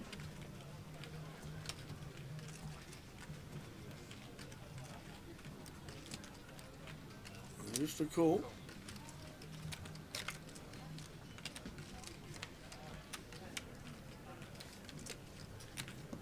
The 8. Bringing in straightening boards.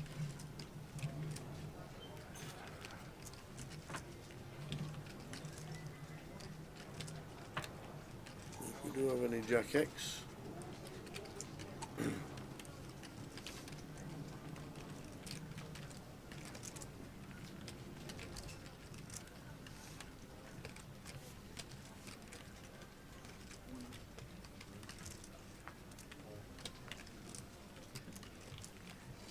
Does he find any bet on the river, Andreas? Where these aces very slug occasionally.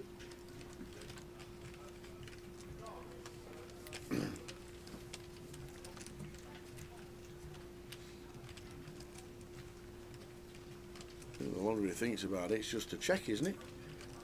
Ace king to see the aces. Tommy Bingham losing minimum there.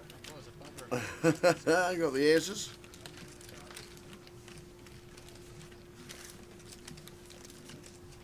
So slowly climbing towards the £100,000 mark. That's the guarantee. I think we'll hit it at some point tonight. Obviously there's a turbo at 9 o'clock which will help. I want to get 30 or 40 runners in the turbo.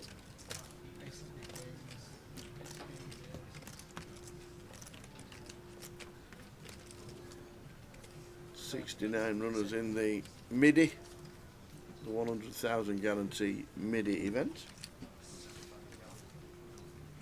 Now we're getting treated to a Towers treble tomorrow. Stevie Nicol, need to keep his eye on the weather tomorrow as it's forecast to be snowy and frosty in a lot of places. Football's back again after the international breaks yet again. One a month these days. It's a bit sad really. No continuity for all the footballers, but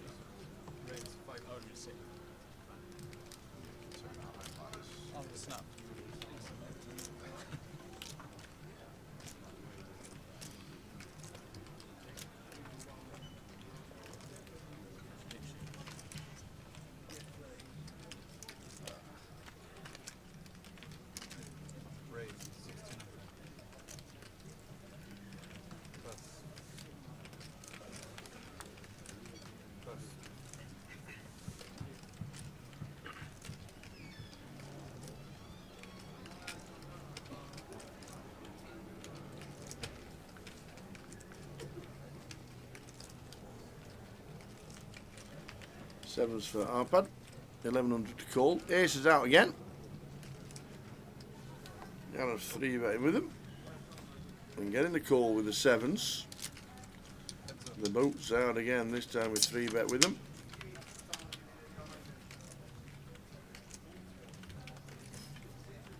And flopping Arpad dead. Unbeknown to him, can't hit a 7. Certainly can't hit 2 sevens. It's a dry board we could check back on. which he does.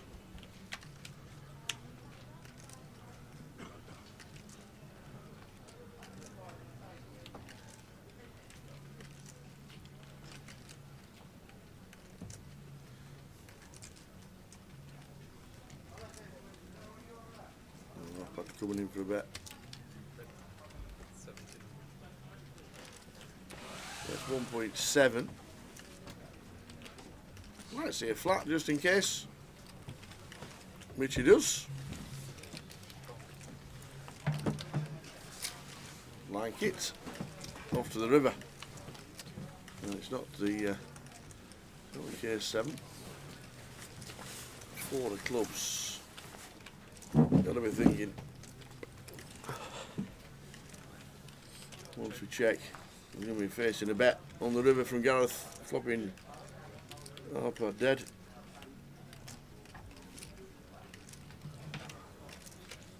And then it's tough to be calling.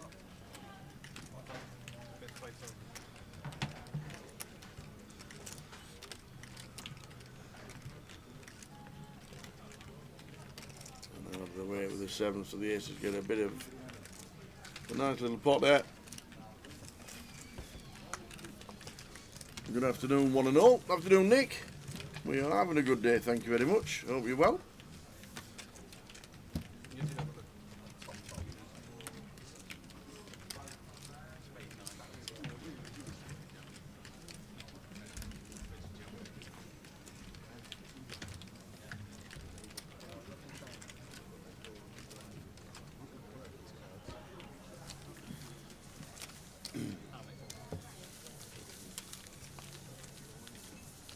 Steady start to the day. Coming towards the end of level number 3. There is a break, think of 40 minutes at the end of level 4.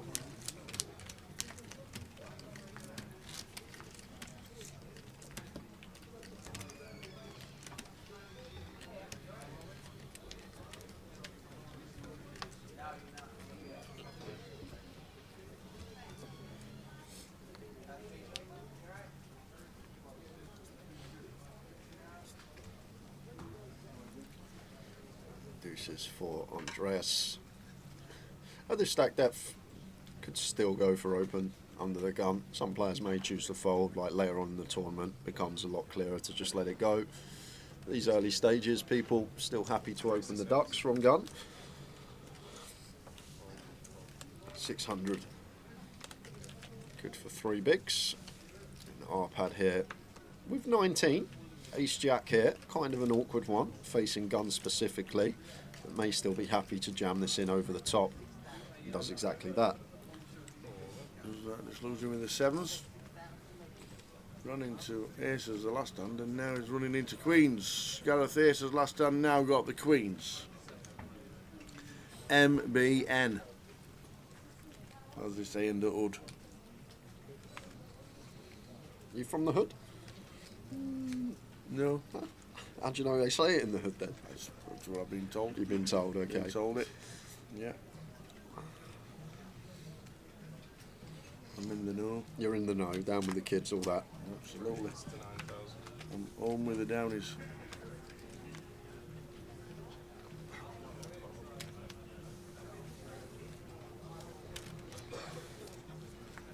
So ace jack for Arpad.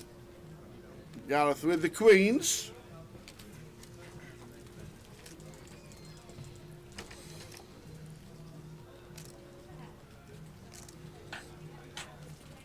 Can we get a double that we need at this stage, or are we off to the re-entry desk?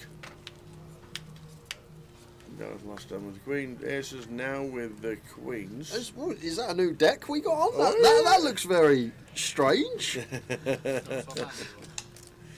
It's very strange for the ace jack. Look at all them outs. Club and ace to jack.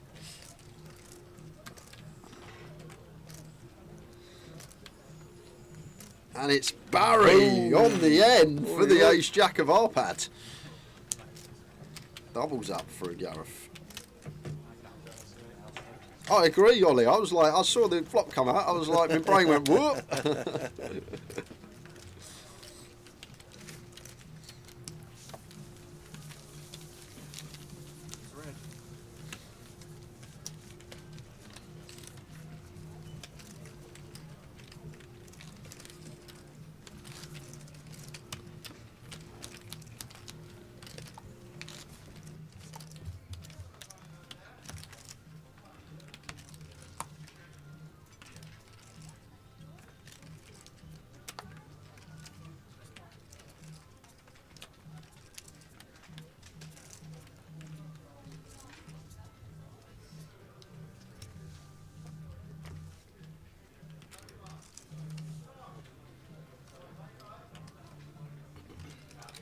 King Jack full. Makes it 500.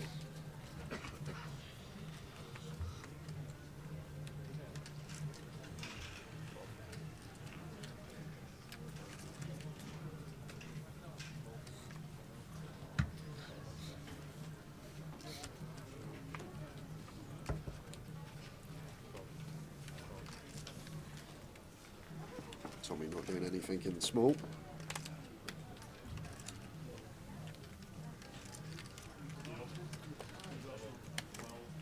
Andres wants to see a flop.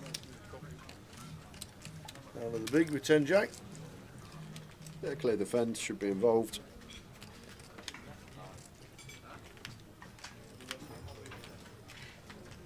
Seven high flop, 7-3-4.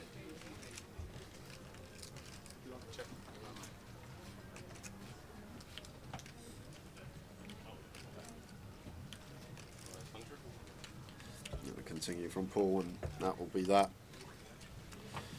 And we got a little button on our stream deck, stream deck, that I have been told to press. So, ladies and gentlemen, if it all goes off, I apologise. Here we go. What's this? So this is Grand Final Champions. I might be able to help you with the bottom half tower. When it goes to the top half, I have got no chance at all. Should we start bottom right? Should we start 2024? We're going backwards. We'll go backwards. That's Christmas jumper, Pivas. That is Pivas. Is there? He's on screen. Next door to Pivas, 2022, Dan Bedson. That's that big fella. Dan Bedson. Over to you, Tower. Nope. That would be Andy Mock. Andy Mock. Andy Mock. Ben Windsor. Ben Windsor. Yes. Oh, what was his surname? That's Jerome, but won I that can't one? remember his surname. Which one of them four won it? Oh, I'm going to come back to him. It's not Jerome Bradpiece. No, it's Jerome. He's a French guy. We'll come back to that one. Jerome something. Mark Wright next to Ben Windsor, I see there. Yep. Do you want to help me out? Who's next to Mark Wright? Jerome Lahostis. Jerome Lahostis. I tell you what, I would never have got that ever. I was there, 2018. That was my I'm first glad you grand were. final. I've got no chance with the one in the middle of them. I have no idea who that is. You're going to have to help me out with that one, Tower. Might need help myself. Flipping eight. What was that? Right, 2016. We'll jump to the next column. Charlie We'll come Carroll. back. Charlie Carroll, nice and easy. Kev Allen. Nice and easy. Sam Grafton. Nice and easy. It looks like young Fedor Holtz next to Sam Grafton. Who is that? He's not Alex Spencer. Yeah, I'm no chance now, Tower. I could only do the ones I worked. That was it. I could only do the ones I worked. I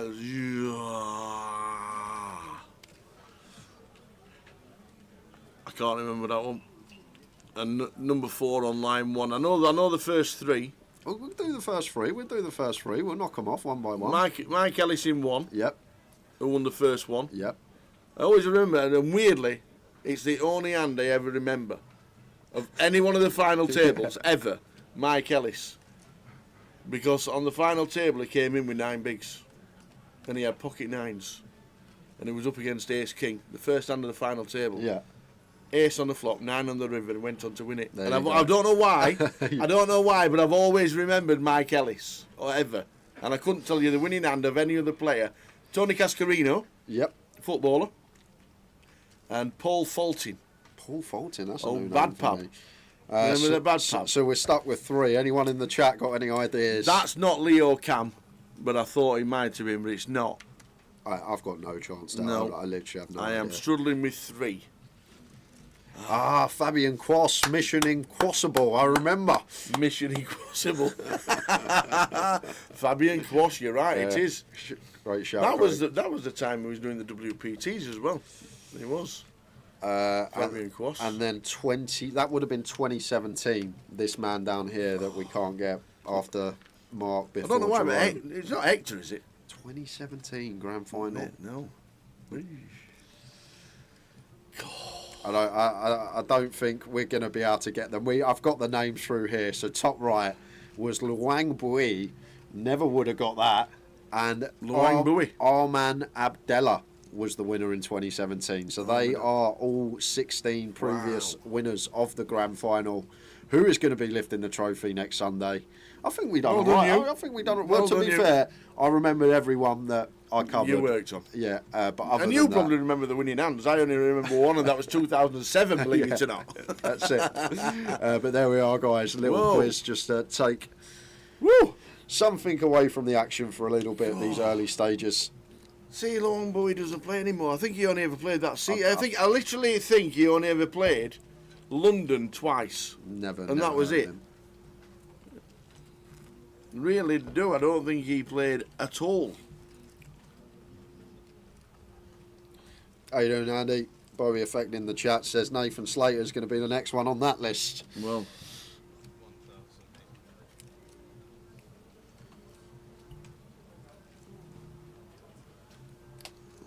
Goes for the second street here with the 10s. Pull out the way with the Queen Jack. And obviously Paul Vaz Nunes winning this last year for a huge sum. I don't know what happened to Mark Wright. I remember him and Will doing that flip in 2016 for the trophy. They got heads up, didn't they? They done a flip for the trophy. Didn't bother playing it out. And that's what crowned him the champion.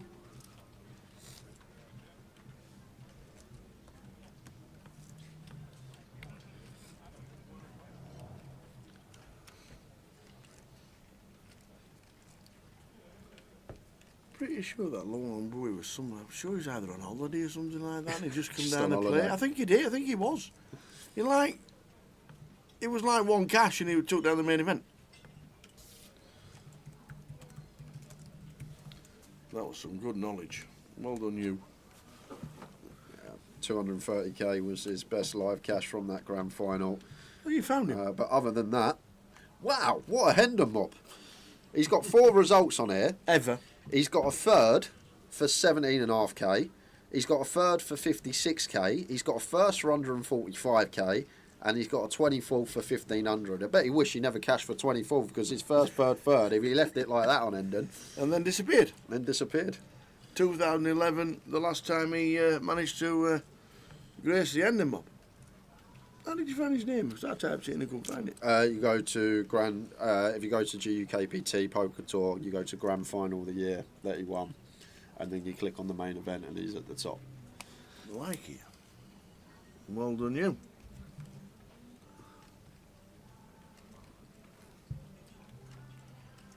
Fabian Quass as well. What happened to Quass?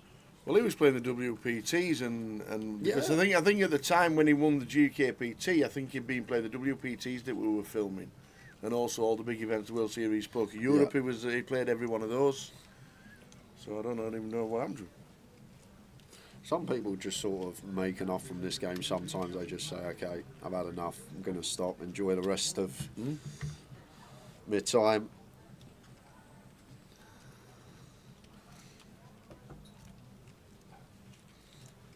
So we've got an all in here. Khan, King 10 of clubs, goes with it for 27 bigs. And Andreas with the jacks. So couldn't win a flip versus the ace king. Can he win a 70-30? Looking good.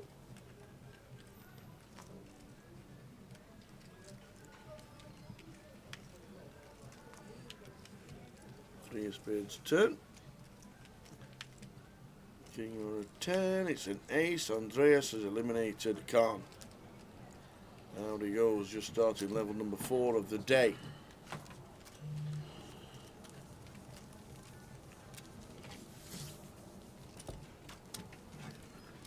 $77 runners still needing. Quite a few runners to hit the 100,000 guarantee. See open 7-8.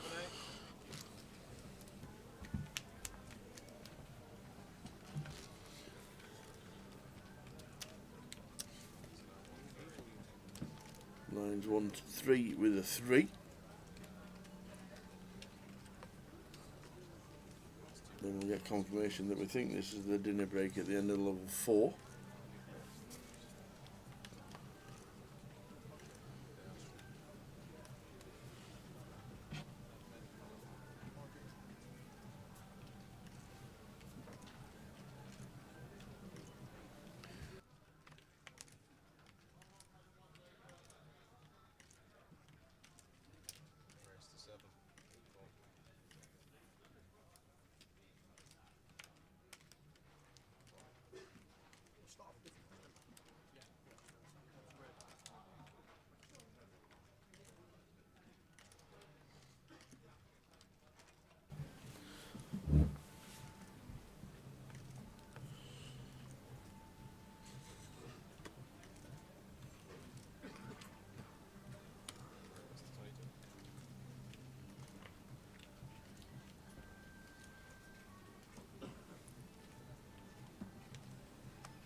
R-pad.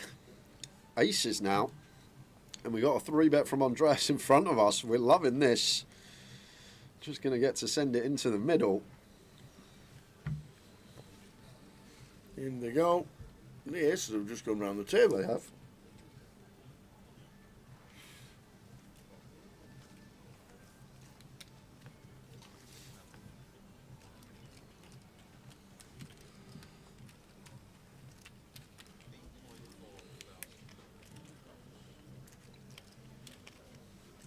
Now it's awkward for Andreas because we're getting nearly 2-1 with ace-jack suited, but this 4-bet range of our opponent is super snug, like basically hoping to see 10s, and that's all that we'd be flipping against, and then the rest of the range we are going to be dominated. Can he just find the fold here, as Andreas? Yes, he's going to do. Or is he? Or is he?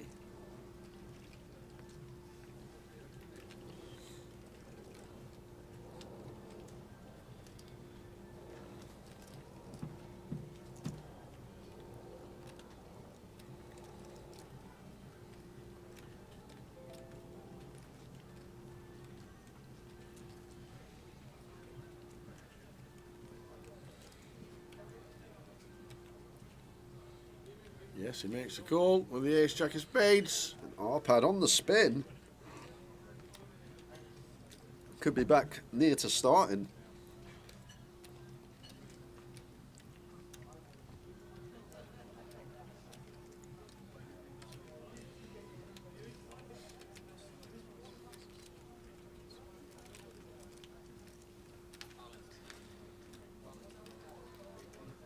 And that will be that. We got running jacks only having you out of this. Running 5s for the chop, but a bit optimistic. And that will seal the deal. Aces full on the turn. And we're going to lose. No, we're going to double up as R-pad.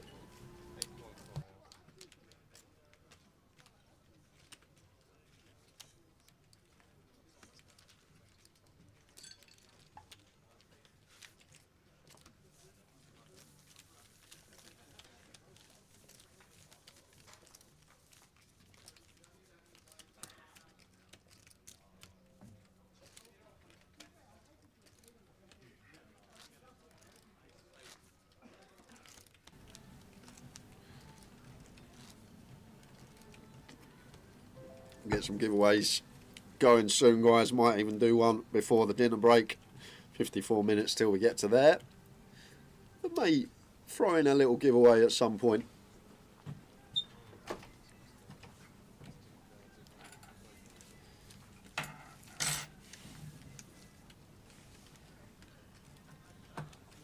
How are we doing, Scorps? Afternoon. We are all good today. Day 2 of 9 days of streaming over the course of the next couple of weeks.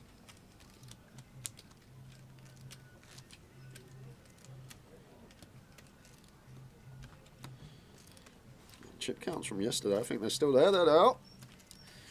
Zicheng, top of the pile. Wayne Peach, Terence Mitford, James Harty, Andre Veselov, good to see him back at the tables. Lin Chen, a few notable names who bagged up yesterday, 12 making it through, so around 20% of the field, just under. And what is for dinner? Asked Guinness. I believe the buffet today is sausage and mash. Just what you need on a cold winter's day. There's Will Watkins, ace 8 in the hijack. Fine to open once folded too.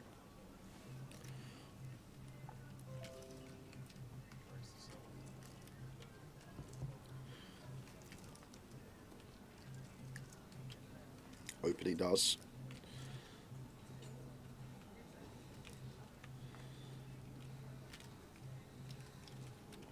Now over to Gareth. With the Queen 7 of diamonds, fine to defend this one and head to the streets.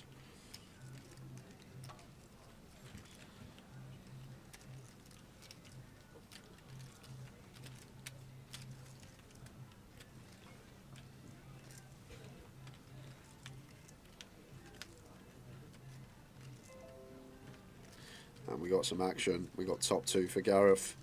We got nut flush draw for Will. So could potentially see some chips go in right off the back, but Will is going to go for the little check back here with the ace-8 to the King of Hearts turn, and would love to see Gareth check again here. It's a card that will connect with Will's range, and one that he may choose to delay on when he doesn't have too much once the king rolls off. Feel like it could be a nice spot to check it over on this particular card. It does just start leading with his 2 pair. Makes it 1300, and Will with the ace-8 never going anywhere. Expect to just see call, but one of the most underbluff spots is when it goes check, check, flop, and then the imposition player raises. So I think in now 2024, when everyone is aware that when someone checks back flop and then raises the turn lead in position, how underbluffed it is, maybe we want to start finding more bluffs and potentially getting after it more often. It does river the nut flush nonetheless. Gareth not going to love to see that, and going to have to check it over to Will in position. Always think that at the tables as well, guys. Like, what way is the grain going? And like in live poker especially, when you think about underbluff spots, like one on this occasion, if Will raised turn there, it's such an underbluff line. If you're up against an opponents that seem competent and seem aware, but they're unaware of yourself, like start taking some of these sort of fruity lines in spots where they're perceived to be underbluffed, because when you're up against a good opponent who's competent, they'll be aware that this spot is just never bluffed or underbluffed, and then they'll start overfolding and continuing less hands. So maybe just something to think about. But we're going to pick up action with Gareth on the river here, and this club rolling off is horrible for us. Like, not beating much once Will calls the turn lead. Jack 10, no club, maybe there. But like, Will's not going to just start bluffing like 10s, jacks, no club, this type of stuff. So difficult to assign bluffs. Maybe something like a 7-8 suited that calls turn lead off the checking back flop. That could be one that we want to bluff as well, but got to be creative finding bluffs in this spot as well once we call this turn lead, because like, we're not going to call the turn with like ace high, no club. I can't see it. And then the turn calls with the pair, a lot of these just check back. So really difficult to find bluffs here for Gareth. So maybe it is one of these scenarios that we can just let our 2 pair go. It's just difficult to assign a Will a hand that we now beat at this river. Really difficult to come up with a hand we're in front of. It does come to the correct decision. Nice fold from Gareth. Will takes that one from him.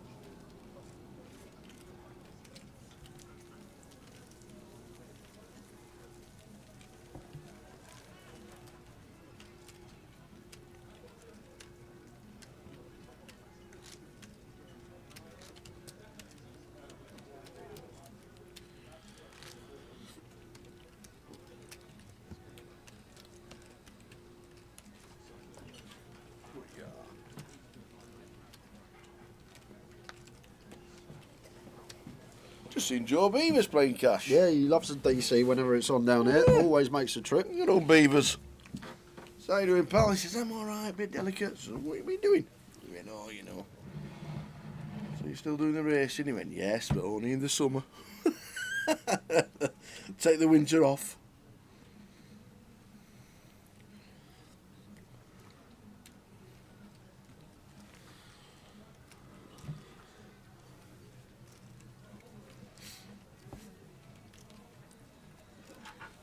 Somewhere I've never been as well, Windsor Racecourse. Windsor? It's supposed to be beautiful. I haven't been Windsor. He's got a pitch there. He does Ascot and Cheltenham.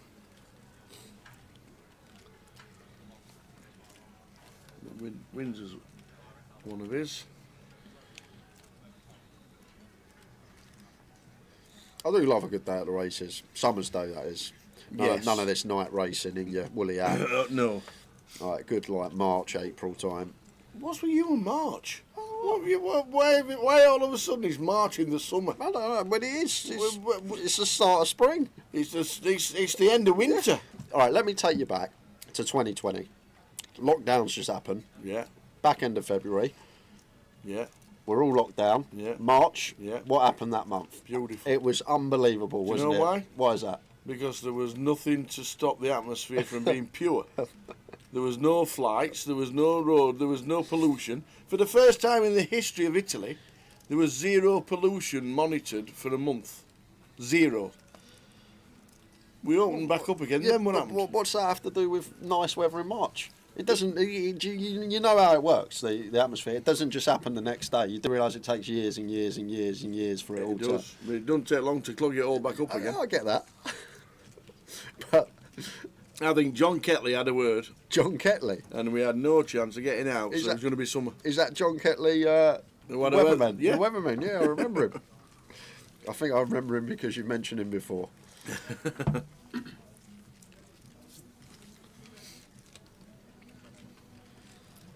I just always remember that first month after lockdown. Always remember it being March. Always remember the weather being impeccable, and it was just going on my daily walks.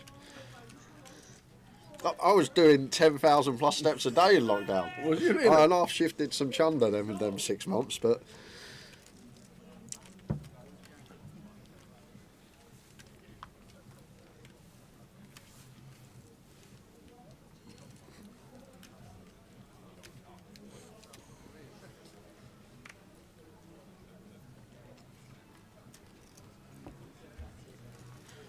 King Jack suited for Andres.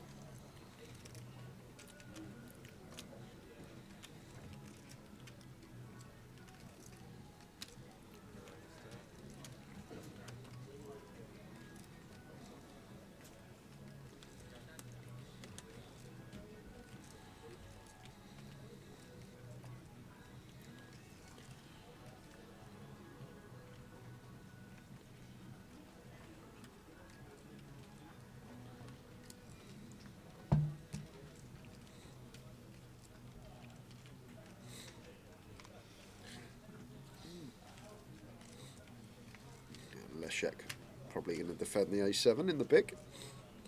We'll go to a giveaway at some point this session, guys. Ooh, go on then. We'll say about 15 minutes. When the clock hits 30 minutes left till dinner, we'll go to a giveaway. Just to let you know. You've not got your pen. Yeah, it's on there. Oh, you've got your pen. But Okay. just to let you know, Yeah. you know the spreadsheet? Yep. It's not just for these next 3 days. Yeah, I know that. I know that. You know how you scroll down forever? Yep. You don't go mad. Okay, I'm not going to go mad. Don't say, this is for 8 tokens. We'll just kick off with a €20 Mini Masters ticket. That's got a 75k guarantee. So. Mini Masters for €20.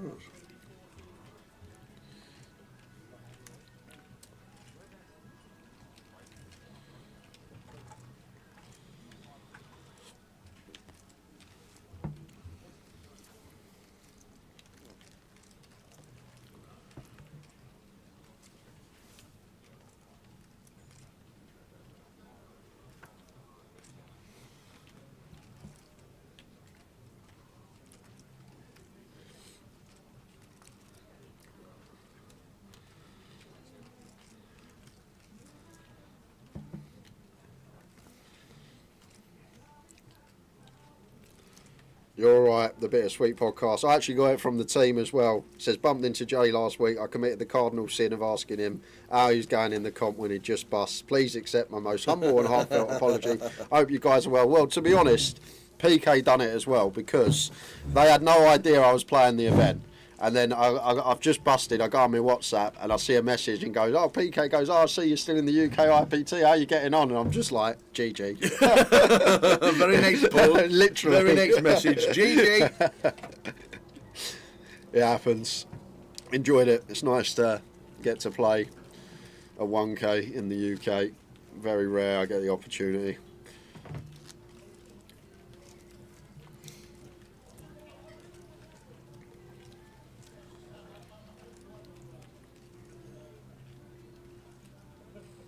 But we're all good. Bittersweet.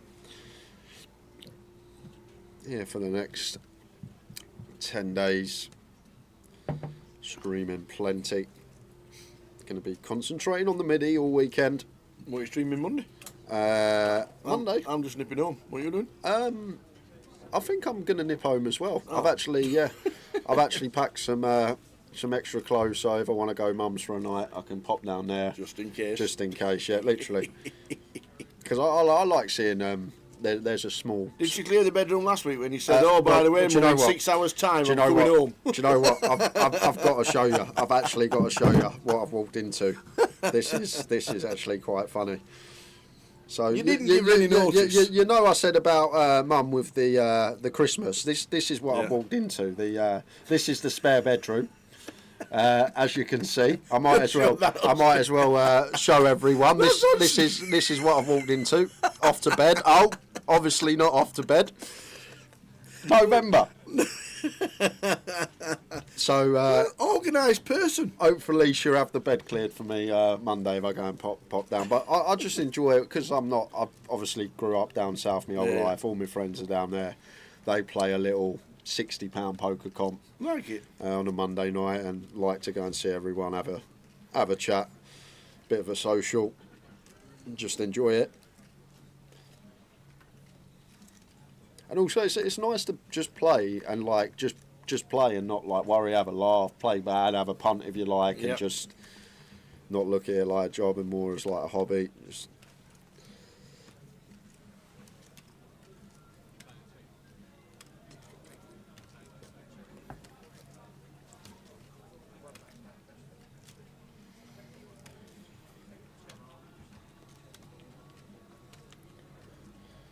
so 5 on the end.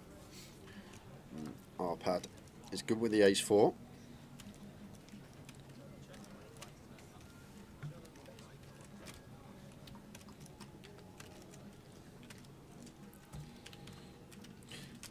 So give away in 10 minutes, guys. Who do you want to kick off? Do you want a tower? Do you want a J? We'll go to our spin-off of Loddon Finks.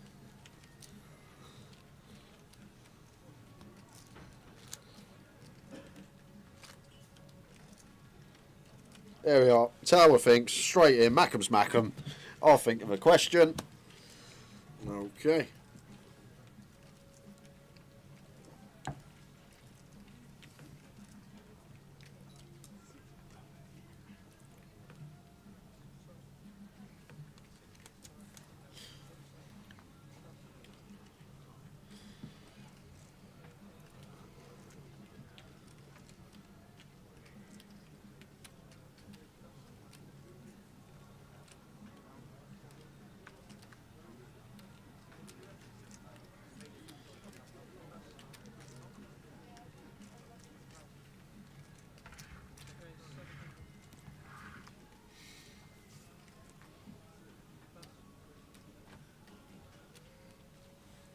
Whoever hates it more, we love it.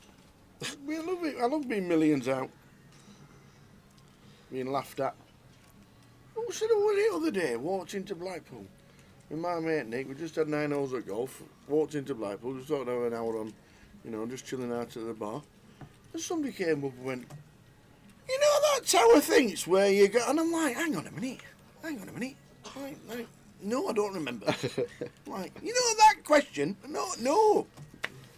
Somebody won something, and Richard Whitmore shows you can be a million miles out, close to my answer, wins himself £1,000. Exactly that. In one of the clothes that he played, turned it into £1,000. Outline open here from Gareth. Tommy in with the squeeze with the ladies after the flat from Leszek on the button, and frustrating for Andreas. King Queen suited here.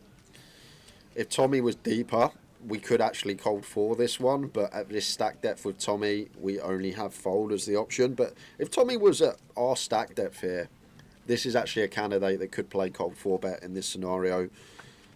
But with the stack that we're up against, can't see any other avenue but fold for Andreas. We did see him cold call earlier, a 3 bet. So he may have that in mind, but personally think fold is the best route to take. It does go for the cold call once again. Gareth now going to get out of the way with a 6-4. But Leszek should be calling 8s now, closing the action. This deep with Andreas. And we should be 3-way to the flop in a free bet coup. No, he's going to let it go. Does not take the 3-1 price with position, with a pair of 8s, 80 effective with Andreas. Out the way.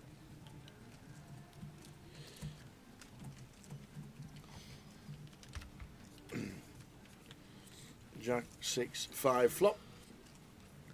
Tommy with the overs. One of you used to work on the docks.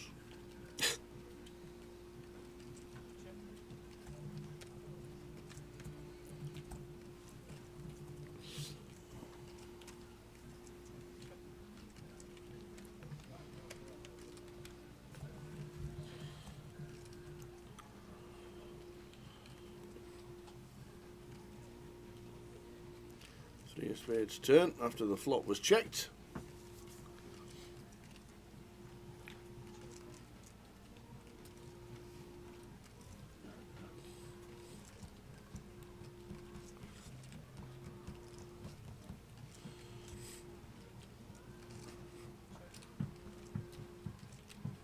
Yes, on the river. Does that make a day's difference for Andreas? Can he find out? A cheeky bet. After we check the flop, check the turn. Andreas could be calling with ace king, ace queen, ace 10. Rolling the 3-bet.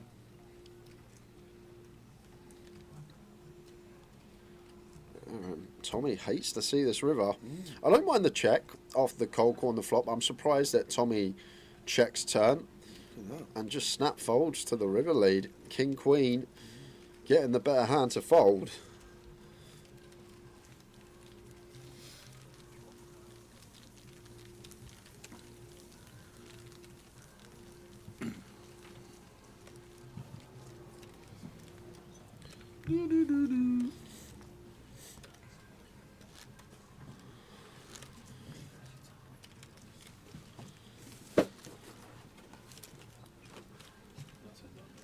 No.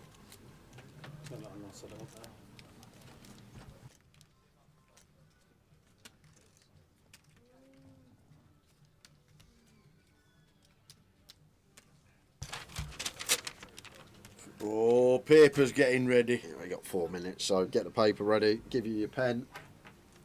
You've done well. We've kept that pen for about 2 years. We have. It's because it's in my box. It's in your box. That I sort out for myself when I'm setting up all the equipment, as you know. It's in my box. It goes in, I put it away, and I know where it is. Perfect. So Leszek, king queen in the cut-off.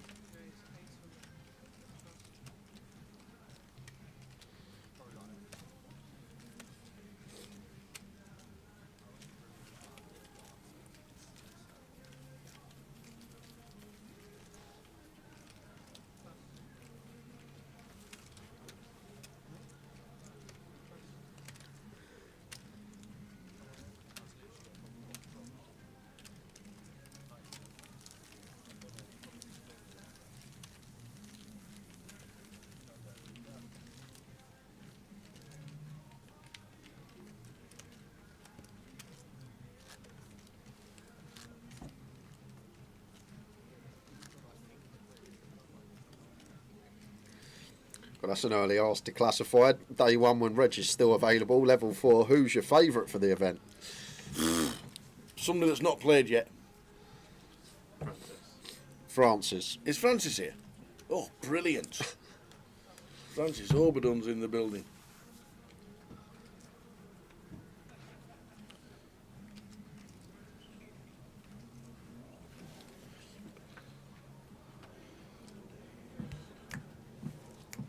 Ace-2 suited for Arpad. It's 600. Gareth with 6 is here from +2. It's going to make the call.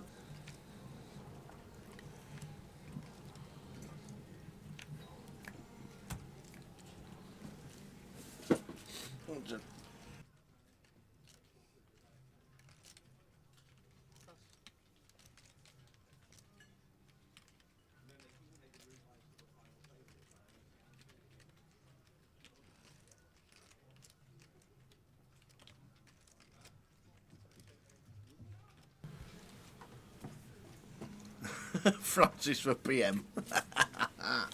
He's brilliant, old Francis, especially when he comes onto the stream. He could be PM and I wouldn't know.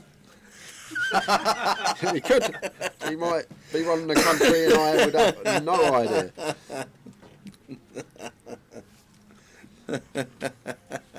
That is so true, by the way. So our pad here facing the squeeze, probably one that does just like to muck. We got a strong range opening +1 and even the flat range of Gareth fairly snug. We are at a stack depth of 70. So it does want to have a look with his suited ace.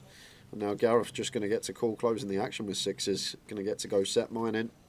We are 50 plus effective to start the hand, so do expect sixes to call. Potential to win a biggie the times we find that set. Okay.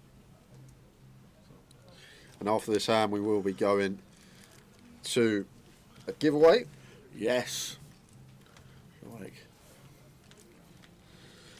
Jack high flop. Top. For Andreas, but the Mickey Blacks arrive. Yes, they do. Flop set. And our pad. I'm not sure why we're dwelling up. We're not going to have any leads, so just a pure check over to the in-position players. Gareth should do the same over to Andreas. He's the squeezer. He'll have queens, kings, aces. Perhaps some king jack, queen jack, 3-bet bluffs, ace jack, as he has on this occasion. So just checking it over as Gareth and Andreas going to be wanting to bet his hand.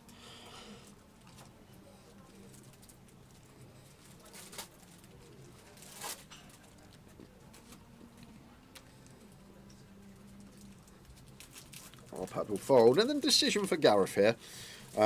Obviously, we've got Andreas's range that does contain queens, kings, aces, ace jack, king jack, queen jack. However, it will also contain stuff like tens, nines, ace king, ace queen, ace 10 that bluffs pre, king queen that bluffs pre. So when you look at his range on the overall spectrum here, maybe one that just wants to flat as Gareth.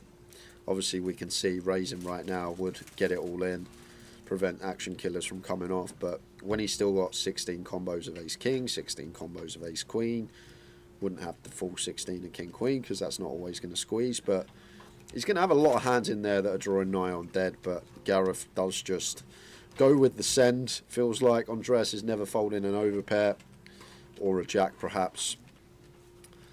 Like on this occasion it's going to work out perfectly, but I'm actually not too sure how often we want to be flatting, how often we just want to jam as Gareth here. Maybe it comes down to opponent as well. If we're up against an opponent who has high c-bet frequency, maybe we veer more towards flat. If we're up against an opponent who tends only to c-bet when they've got a piece, then maybe we go more towards jam. That's probably something to weigh up when making decisions in these scenarios. So maybe just assessing that Andreas is going to check ace king, ace queen often. So he's going to be weighted more towards the overpairs, the jack X. So 13.8k. I can't see Andreas ever folding here. I would have just snapped this off. If he finds the fold, it would be some fold, but I don't see how we can find it. We literally lose to 3 combos of 8s, 3 combos of 6s. Jack 8 not a thing, 8-6 not a thing, Jack 6 not a thing. Jack X of spades is a thing as well, which is kind of interesting. Like Gareth might run it here with Jack 10 of spades, Queen Jack of spades, 10-9 of spades, Queen 10 of spades. I just find it difficult to fold. We can't fold, Tower. We honestly, we cannot fold. It would be a mistake to fold for Andreas with this hand. We lose to 6 combos, 3 combos of 8s, 3 combos of 6s. That's it. Yeah. There we go. Flicks it in.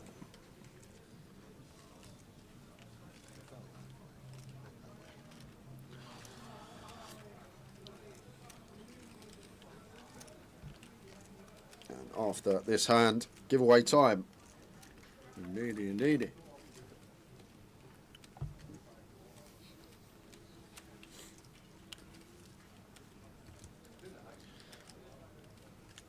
That will lock it up for Gareth on the turn. Nice big double approaching dinner break. Queen on the river makes no difference. How long we got? 27 minutes, plenty of time. 27. I didn't get 2 in. So guys, giveaway time. If you are new to the stream, I need to run down the rules. Where have you been? It is as simple as this. I'm going to ask Tower a question. He'll write his answer down on this piece of paper. Closest to Tower's answer, not the correct answer, will win a €20 Masters mini ticket. I'm going to give away two. I'm going to give away two. Two €20 It's seen the list. It's seen mini the Masters tickets. One guess per account. Any multiple guesses, you will be disqualified. We do check. Please only guess once, and do not guess until we say go. Don't give Tower any clues in the chat box. So Tower, yes, we spoke about the infamous Ahmed Abdallah earlier, 2016 Grand Final champion. Yeah. But what I want to know, yeah, how much does Ahmed Abdallah have in total live cashes? In dollars, according to Henderman. In dollars, how much has Ahmed Abdallah cash for total? He was the winner of the Grand Final in 2016. Right.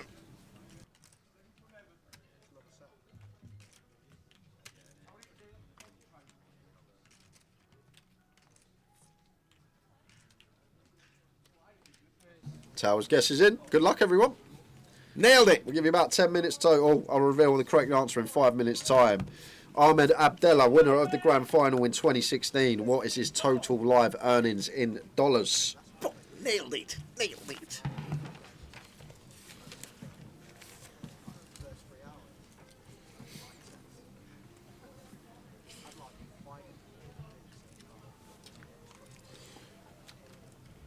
And this is for two €20 Mini Masters tickets. Woo-hoo. Free to guess across all three platforms, Facebook, Twitch and YouTube.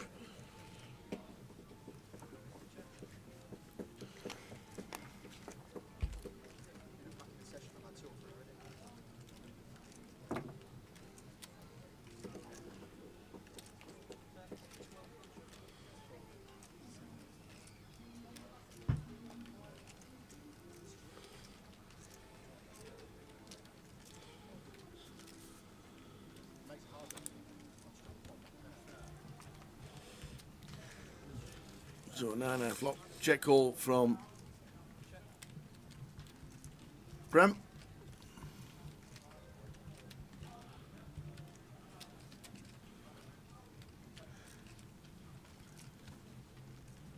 PRZ. Yep. So, is it like...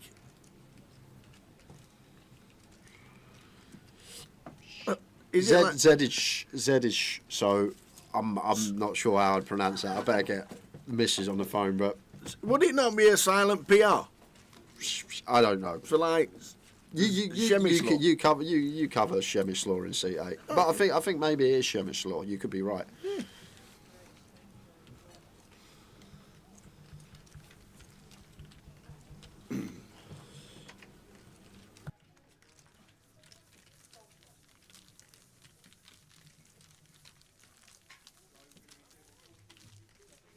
Mark, press the same answer twice. No worry, Mark.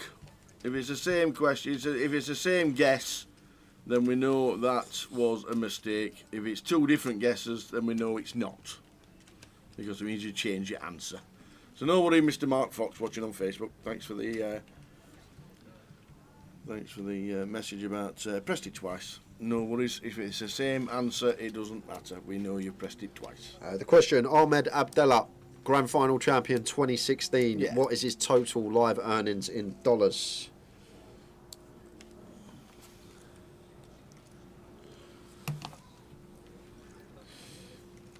Stu Green needs to go back to playing Go Fish.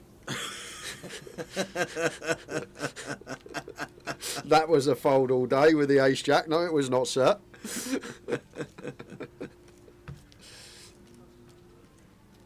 great thing about poker nowadays, you can actually just pull it up, run the spot, and they'll tell you whether it was a fold or not. Yes, that's true. Obviously, we need to account for old 75-year-old Bill who's not played hand in 2 orbits, suddenly 3-bets you. Yes, we're not going to continue correctly. We'd obviously go south a few pips, but it's one of these games now that you can just look and run a spot.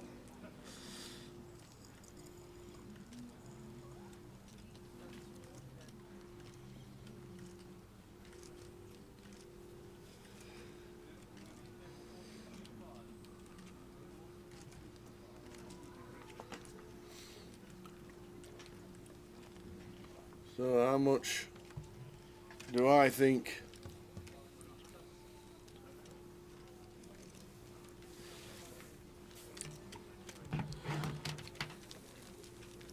So time for the correct answer. Go on then. Who was it?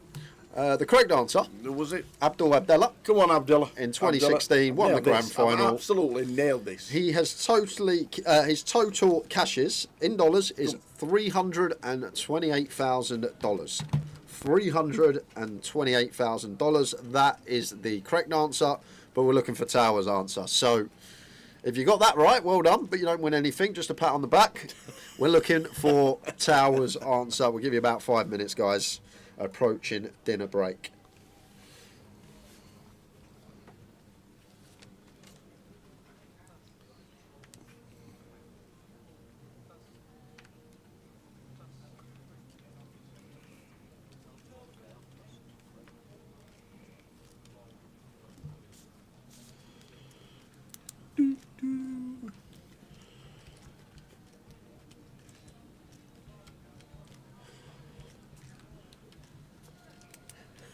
Preston Pixie, oh Gary, we haven't done 2, 3, 4, 5, 6, 7, 8, 9 for a long time. And within 10 seconds, Craig Mariner puts exactly the same numbers. Are you Craig Mariner in disguise?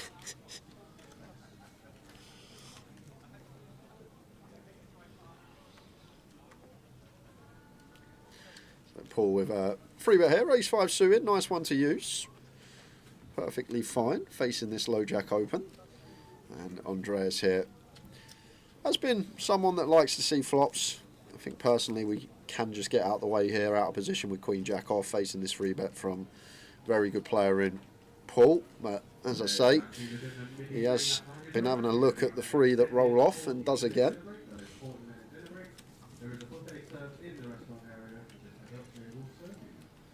Queen 9 flop, Queen 10-6. It is a 40-minute break, as have just been shouted out after this session in 20 minutes' time.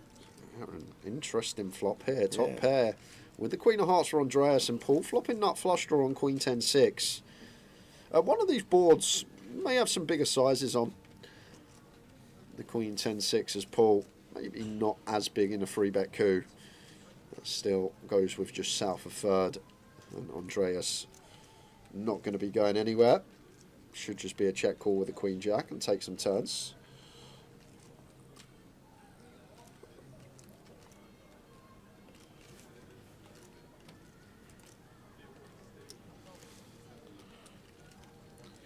Going to have a lot of nice barrel cards here as Paul. That's not one of them. 10 going to be much better for Andreas. He's going to have hands like 10-8 suited, 10-9 suited, Jack 10 suited. A lot more 10x in there for our opponent, so Paul does check back, takes a freebie to the 7 of spades river. That gives Andreas the check mark. Does he want to go on the hunt for any value here? Still going to be some strong hands in Paul's range that we're behind to, like Paul's king, queen, ace, queen, all viable checks on the turn, even aces and kings, ones that could potentially go for the check back. So Andreas does knuckle it over, maybe trying to induce something from our opponent. We can still have hands potentially like 8s and 9s that Paul may try and flush us off of. Ace high is showed down. And we're going to give you 10 seconds. What? You can't give 10 seconds just like that. I've not even checked the chat box or anything. 10 seconds before we close the... Where's Mick the mod today anyway? I don't know. I know he was on Facebook earlier because he was signing as himself. He's busy now, Mick the mod. When we first got him on, he was always in on the stream. He was just there all the time. Now he's a busy lad. Too busy. 5 seconds. 5, 4, 3, 2, 1. Competition is now closed, ladies and gentlemen. So, guys, the question was, winner of the Grand Final 2016, Abdul Abdallah. How much has he cashed for lifetime in dollars? Over to the tower. Well, I can't remember. And I think I remember talking to Ahmed. And I remember him saying, I don't really play. Pretty sure I remember back in the memory somewhere that he said I don't really play. So you hold on. But you remember him saying that, but you couldn't remember when we had the picture of him about 20 minutes ago that his name that he won the grand final. Couldn't remember the name. Okay. Could not remember the name at all. But He's not been on a GKPT final since. Yep. He's not played a GKPT since, and he's probably had a few cashes in between. So I thought he'd cashed for around about 150,000 at that event. Yep. Which probably equated to around about $200,000, maybe 210-ish. What you're thinking?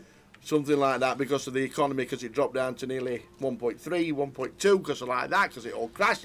So I went for 220-ish cashing, and then obviously I added a few, because he must have played a comp somewhere else.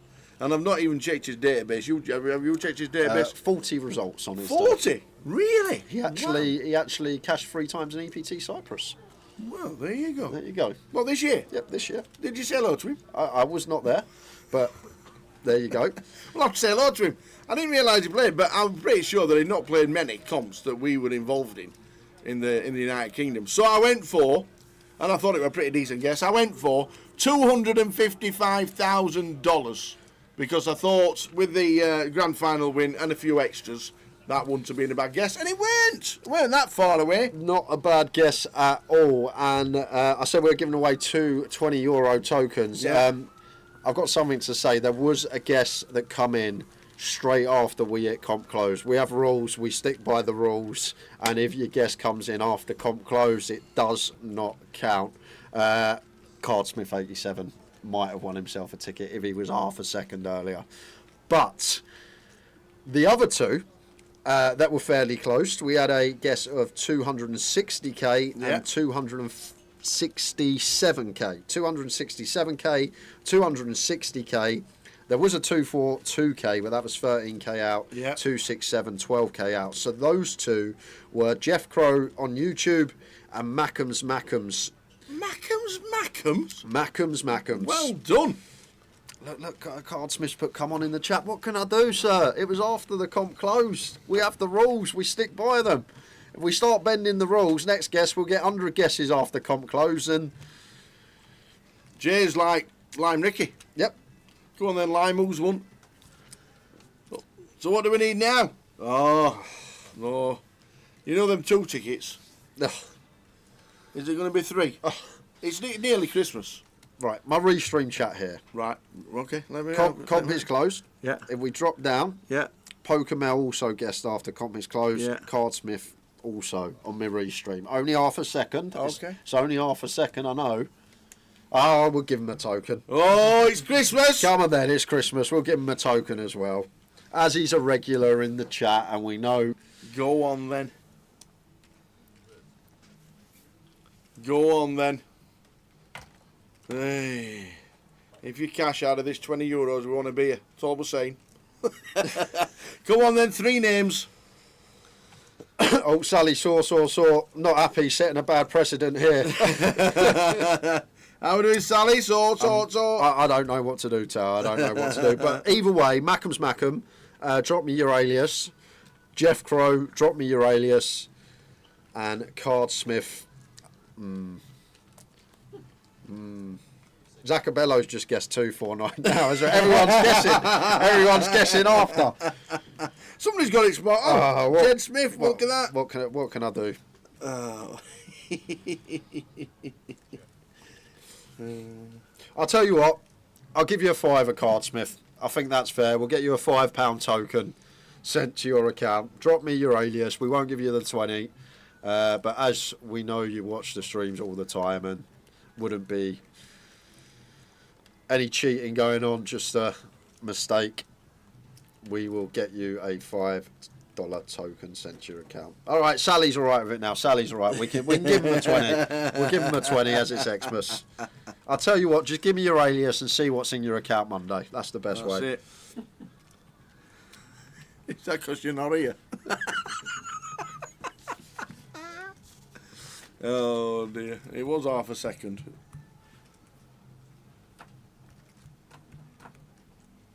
So got Jeff's, thank you very much.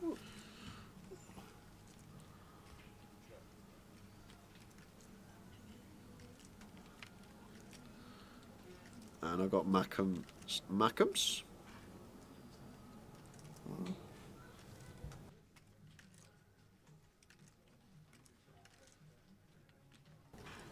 Who we got? Well done, Jeff. Got them both. Just waiting on Cardsmith. Well, if Cardsmith don't do it in the next 30 seconds, he's not getting it. There we go. There we go. Straight in, Cardsmith 87. You can't do it twice. Put you down for a 20. Well done, Cardsmith. You got yourself a 20. 1 second late, but it was in. Yeah, we're going to have more giveaways throughout the day, guys. Obviously, Might not be any left. Day 1. Yeah. Day 1, all gone. Tom!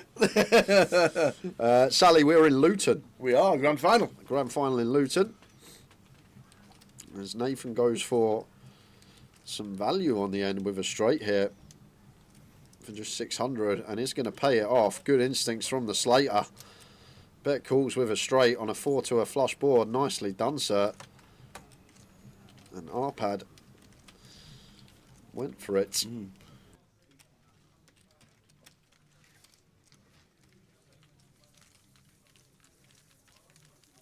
Nice one, Jeff. Always watching. The final for the main is next Sunday, but we will cover the final of the Midi main on Sunday. This Sunday. Yeah, so day 2 of the Midi tomorrow.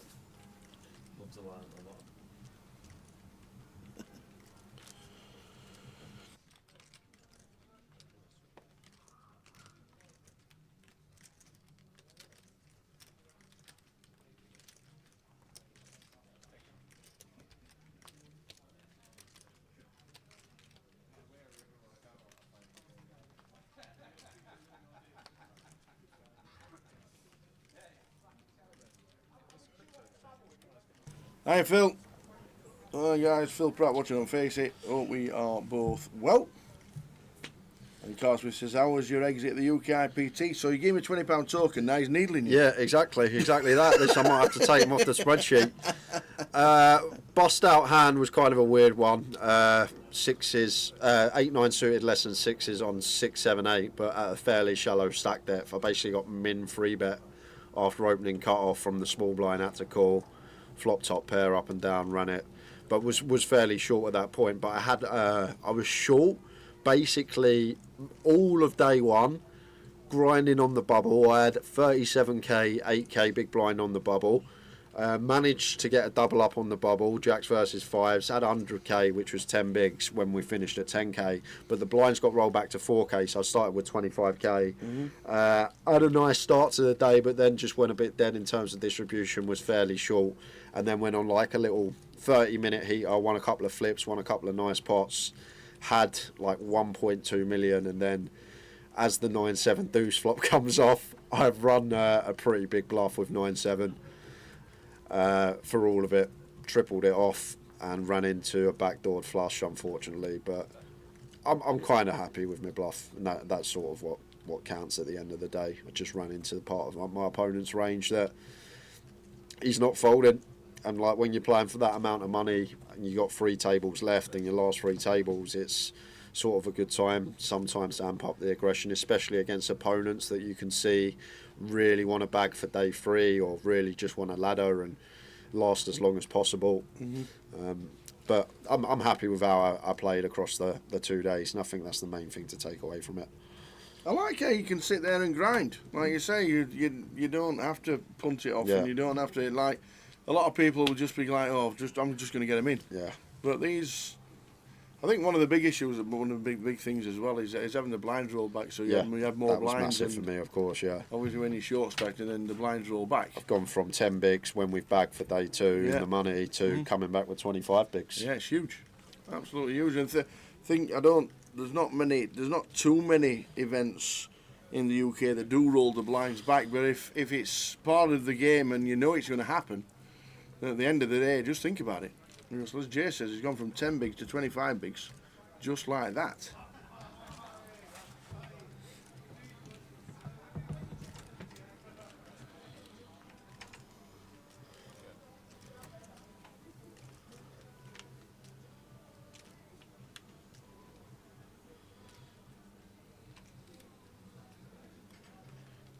Five of hearts on the river. Tommy best with 10s. They're going for the old check raise on the flop. And Andreas with just a deuce. All in from Tommy, 5,300. Feels like 10's going to be the best enough of the time, especially once turn goes check, check. We feel like if Andreas has called something like ace queen, king queen with the backdoor flush draw, that's going to start betting turn. Same with aces and kings. So maybe our only worry is pocket jacks. So feels like this is good enough to value jam, and he's spot on.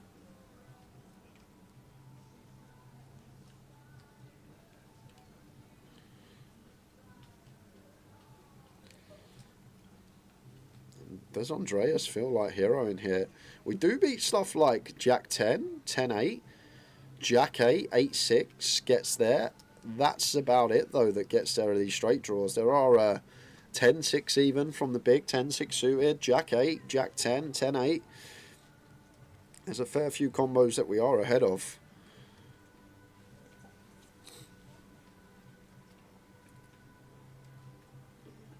And Andreas thinking about throwing the cape on with just a deuce for that reason. Obviously, flop's gone check raise. Maybe Andreas is going to expect Tommy just to jam turn with all of his value hands, so maybe thinks this is weighted more towards a bluff. I'm blocking all of this stuff as well, which is kind of nice. I'm blocking all the Jack 10, 10-8, Jack 8, 10-6 suited.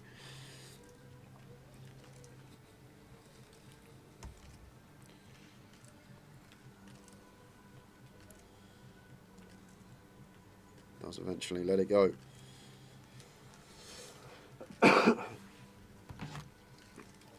Last 5 minutes of the session.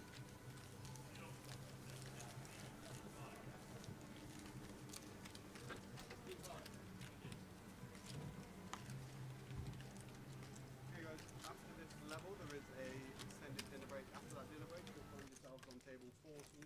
We'll move your chips for you to take your personal belongings with you to the break. Table 14 now.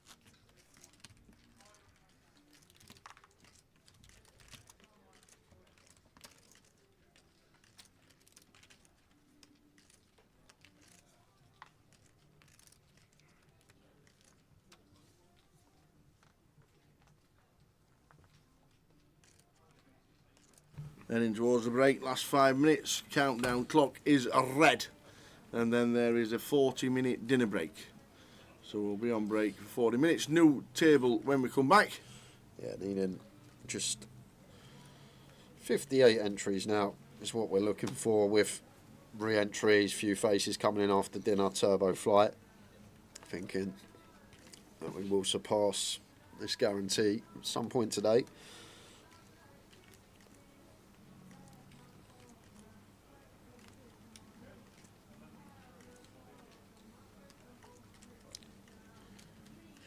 Shimmer slot opens to 800.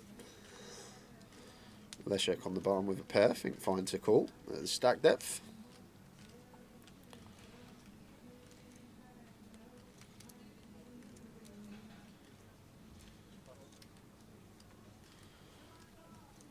One that probably doesn't want to defend multi-way, but as I say, of Andreas has been looking at a lot of flops and once again does flick it in.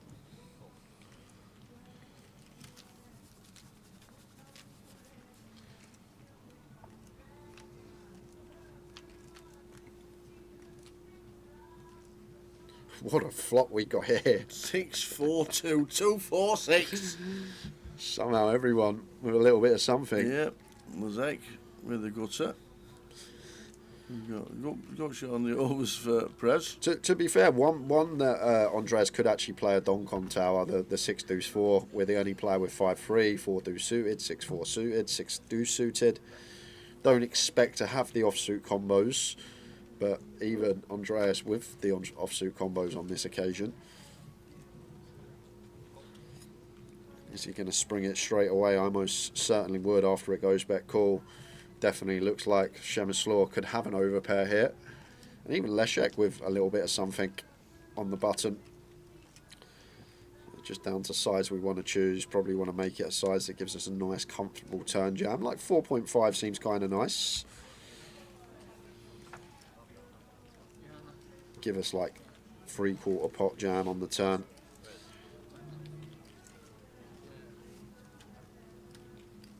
Slightly smaller from Andreas, 3,800, but still going to give us a comfortable less than pot river jam if we are called. Sorry, turn jam. And now over to Shemeslaw here with the 7-8 suited. It's an awkward spot against this stack depth. Like if Andreas was as deep as us, we've got a clear call with position.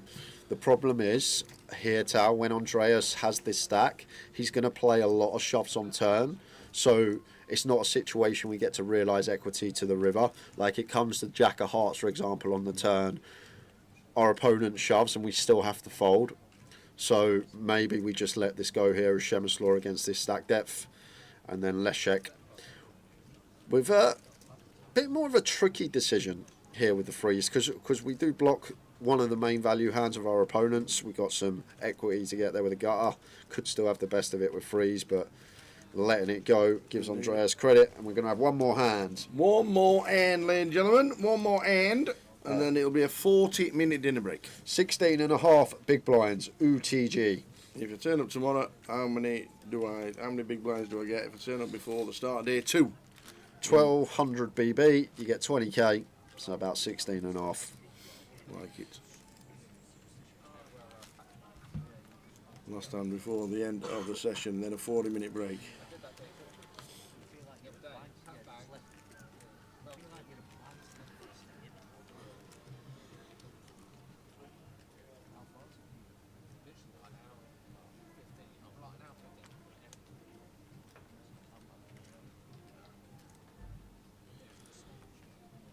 Paul's going to take his 40-minute dinner. Shemeslaw will do the same. Been a up and down session for Arpad. Was really short with just 3k. Span it up, got back over starting, but lost that one against Nathan, where elected to raise bluff river. Folds to Gareth. Big slick in the low jack. 800 to go. Andreas will be getting out the way from the small blind, and action going to be on this year's Goliath champion, Will Watkins. As everyone heads on break, will not be heading on break because Queen 9 off should be a defend here from the big blind.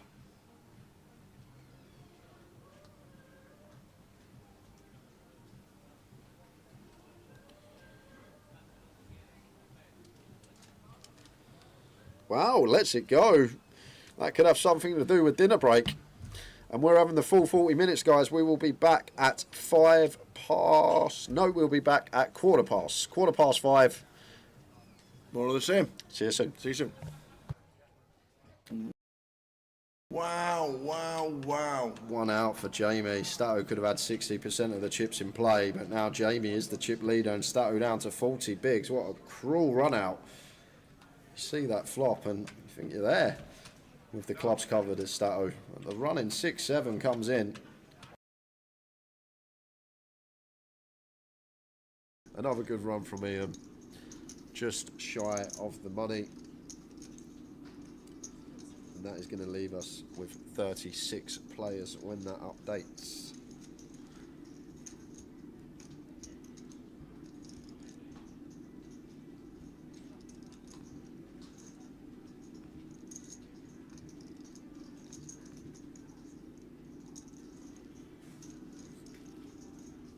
King 10 off of Warbs, opens to 12. Into Jamie's big. Ace 7 off here.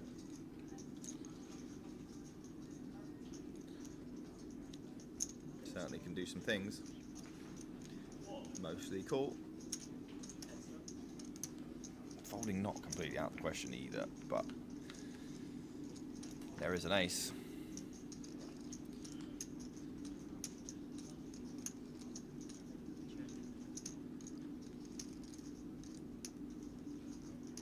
Just going to see about this one.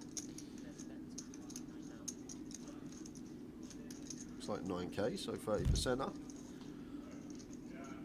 Just going to be check calling as Jamie. No other option.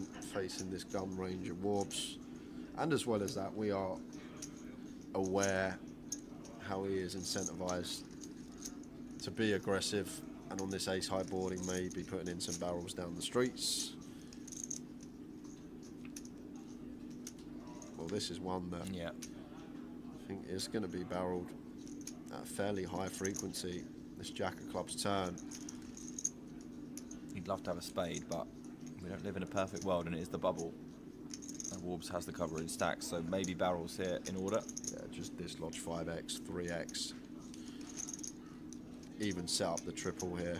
Nick versus the ace-x holdings that Jamie still will have in there. Yeah. So, gonna have to strap in, Mr. Walden. Gonna have to call this street, and then it's gonna be a gross spot if Warbs wants to unload clip on river. Yeah, I mean, on non-spades, probably going to go for it pretty often, I would imagine, because there are a lot of weaker aces that you can't imagine wanting to be jammed on with. And he will have some better hands than this to cool down, you know. There's going to be some two-pair that he can have, some sets he won't particularly want to do anything differently with. Let's see what the river brings. I think this ace-7 off's actually a really nice catcher with an ace, though. The fact we have no spade, no king, no queen, no 10 in our hand, I feel like it would actually be a real clean catch, like much better call than ace-10. It's a rotter of a spot, though, isn't it? It is a rotter of the spot, but like I always think in these scenarios, Nick, like we can't just call two-pair plus. We need to start eking into some one-pair holdings, and like it's tough on the bubble here. It's going to be really tough if Warbs unloads. He's shoving. There we go. Absolute maximum pressure from Stevie Warbs. I actually love it here with the King 10 because all the one pairs of Jamie are just caged. And now, Mr. Walden, a lot of things have got to be going through our head here. So, Warbs' value probably going to start at ace-10. Ace-10, you reckon? I reckon ace-10. You reckon you can shove ace-10 here? That seems thin to me. I think ace-queen potentially is the line. But it's there or thereabouts, right? Yeah. How do we like our hand as a bluff catcher? Well, it's kind of nice. No king, no queen, no 10, no spade in hand either. Blocks value, yeah, unblocks bluffs. Exactly. It seems like a really nice catch for Jamie, but it's so hard to catch for 150% pot on the bubble. It's a huge overbet, but Jamie does call it off, and going to see the good news. What a call from Jamie Walden. He's up to just shy of $500,000. Heroed it off with the ace-7. Very well played. Wow. And if we start giving Warbs all this king, queen, king 10, queen 10, that's 48 right there. You can really start overdoing it. Yeah, exactly. And then starts frying in some like 8-9, or not 8-9 of spades, 9-7 of spades, stuff like that would still open as chip leader at the table. One off. And Jamie Walden makes a terrific call with just one pair. What a poker hand. Here we are. I will come back to the rules. We've got an all-in because Keith's got aces. Because Nicolo shoves. And is all about timing. And unfortunately, it could be the wrong timing. But we have eights. But it's a good shove. We have eights. Yeah, it's a good shove. We're at a oh, event. yeah. What happens on the flop? Well, it's not even the flop, just the board, right? There we go. But yes, Line Ricky is writing in the rules on Twitch while we look at this all-in. Keith can't wait to call. He's ready. He's got his chips ready. He's just picked them up in his hand. He can't wait to snap this off. He says, "Call. I've got two of them pointy things." What, the gherkins? Why obviously called the Gherkin Tower because it's shit. Is that the right? Yeah, it's called because it looks like one of them big Wally pickles. So it's Nicolo. Gonna find an 8. This hand does seem to do well. 8 events, and it does find an 8. But there's an ace on the flop as well. Wow. Set over set, imagine quads. One outer, it is in the deck. 8 of spades would be incredible. We say it always happens that 8 on the river, on the board when you've got 8s. Oh, next door for Nicolo. Oh, man. What a flop. Sheesh. But Passy in 5, Alec Wong in 6, Zicheng Miao in 7, and Rob Boone in the 8 seat. We will get underway. How are you in anyway? Other than the pokers, obviously, you sat here with me, not been the best this week, but that's how it goes in this game. That's the game. It's been a little bit rough. We had chip lead in the high roller going into day 2 of it, and then everything went wrong. Yeah, that's just poker. And so busted that, then I jumped straight into the main, ran up a good stack, and then the same thing happened on the next day too, and that's just poker. It is. Yeah, I had a bit of a moment to myself of being a bit of a spoiled, entitled poker brat, and then shook myself off. We all have those fired moments. again. Yeah. To be fair, no one that knows me other than the other half is the only one that sees me in them moments. Like when I've got back from when I've got back from a session, how have I lost this spot? I'm like, she's the only one that hears it. No one else does. So yeah, Emma got the full. Yeah. I can't believe this. Here we go. There's a Chen going with flat here with Ace Jack, starting the hand just north of 20, facing this cut-off open from Alec. Potentially could have shoved. This is a loose cut-off open. Spicy. Check, check. A little Jack of Diamonds is an interesting card on the Queen 9 deuce with 2 diamonds. Potential for blockers. Turns lovely for Zicheng. Am I pronouncing that right? Yeah, I think so. I've been going with it the last few months, and I speak to him off the table, and he's not said to me yet the name's pronounced like this, so that's always a good sign. That's a good sign. Gotta bluff the ace. How much? 55k? Just calling here, bud? Yeah, just always just calling this a Cheng. Want to keep those bluffs in. Yep. Times that Alec has like King 10, King Jack, on this occasion 6-4 off. I love your little emote you've got in the chat. They're great, they are. My editor did some good work with my emotes. I've got some beautiful ones now.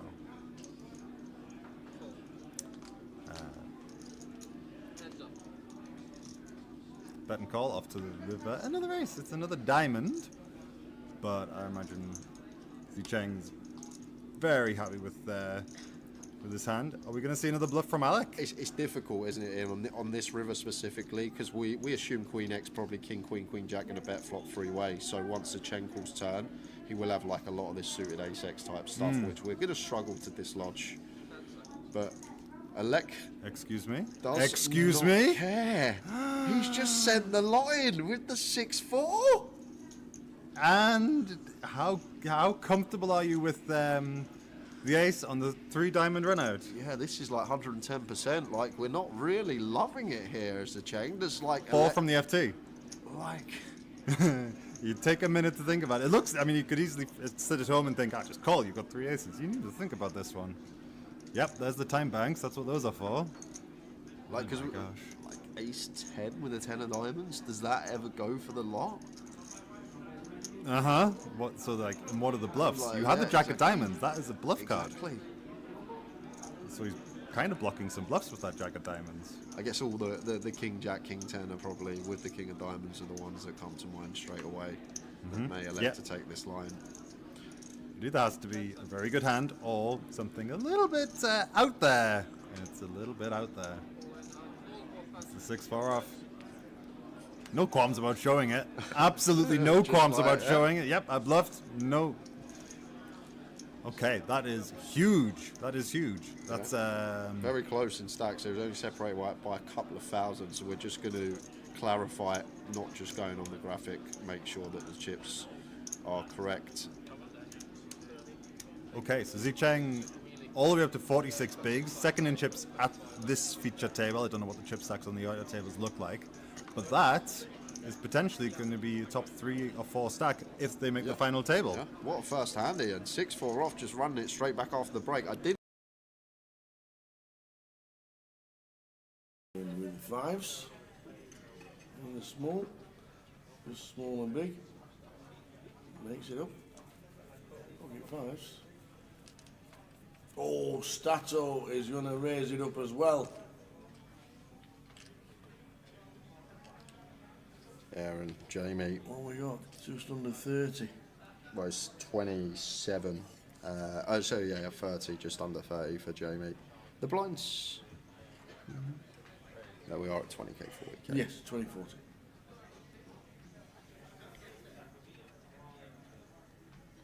Stato makes it 140.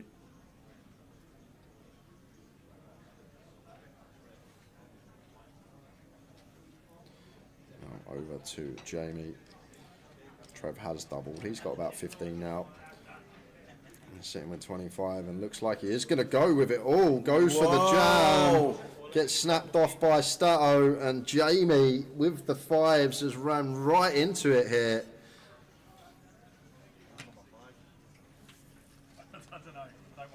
Stato on his way to over half of the chips in play. Well over half the chips in play. Good for 60% of the chips in play if we can hold here with the jacks. And there's only 1-5 left in the deck for Jamie to find, so needing that case 5. 9, 8, 4. We're needing the case, 5 of spades, or running straight cards. Running clubs? No, clubs don't work. 6, 7, or a 5. A 6.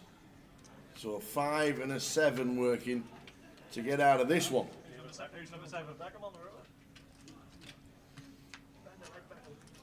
Whoa! And does with the 7. That is a grim river. Wow!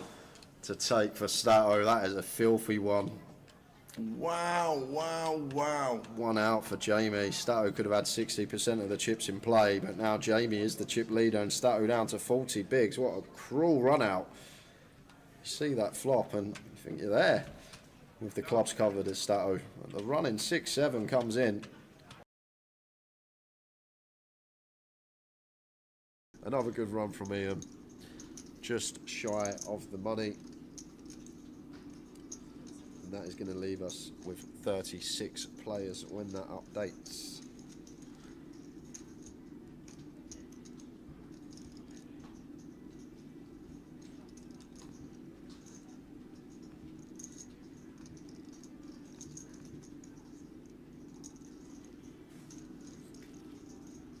King 10 off of Warbs, opens to 12. Into Jamie's big. Ace 7 off here.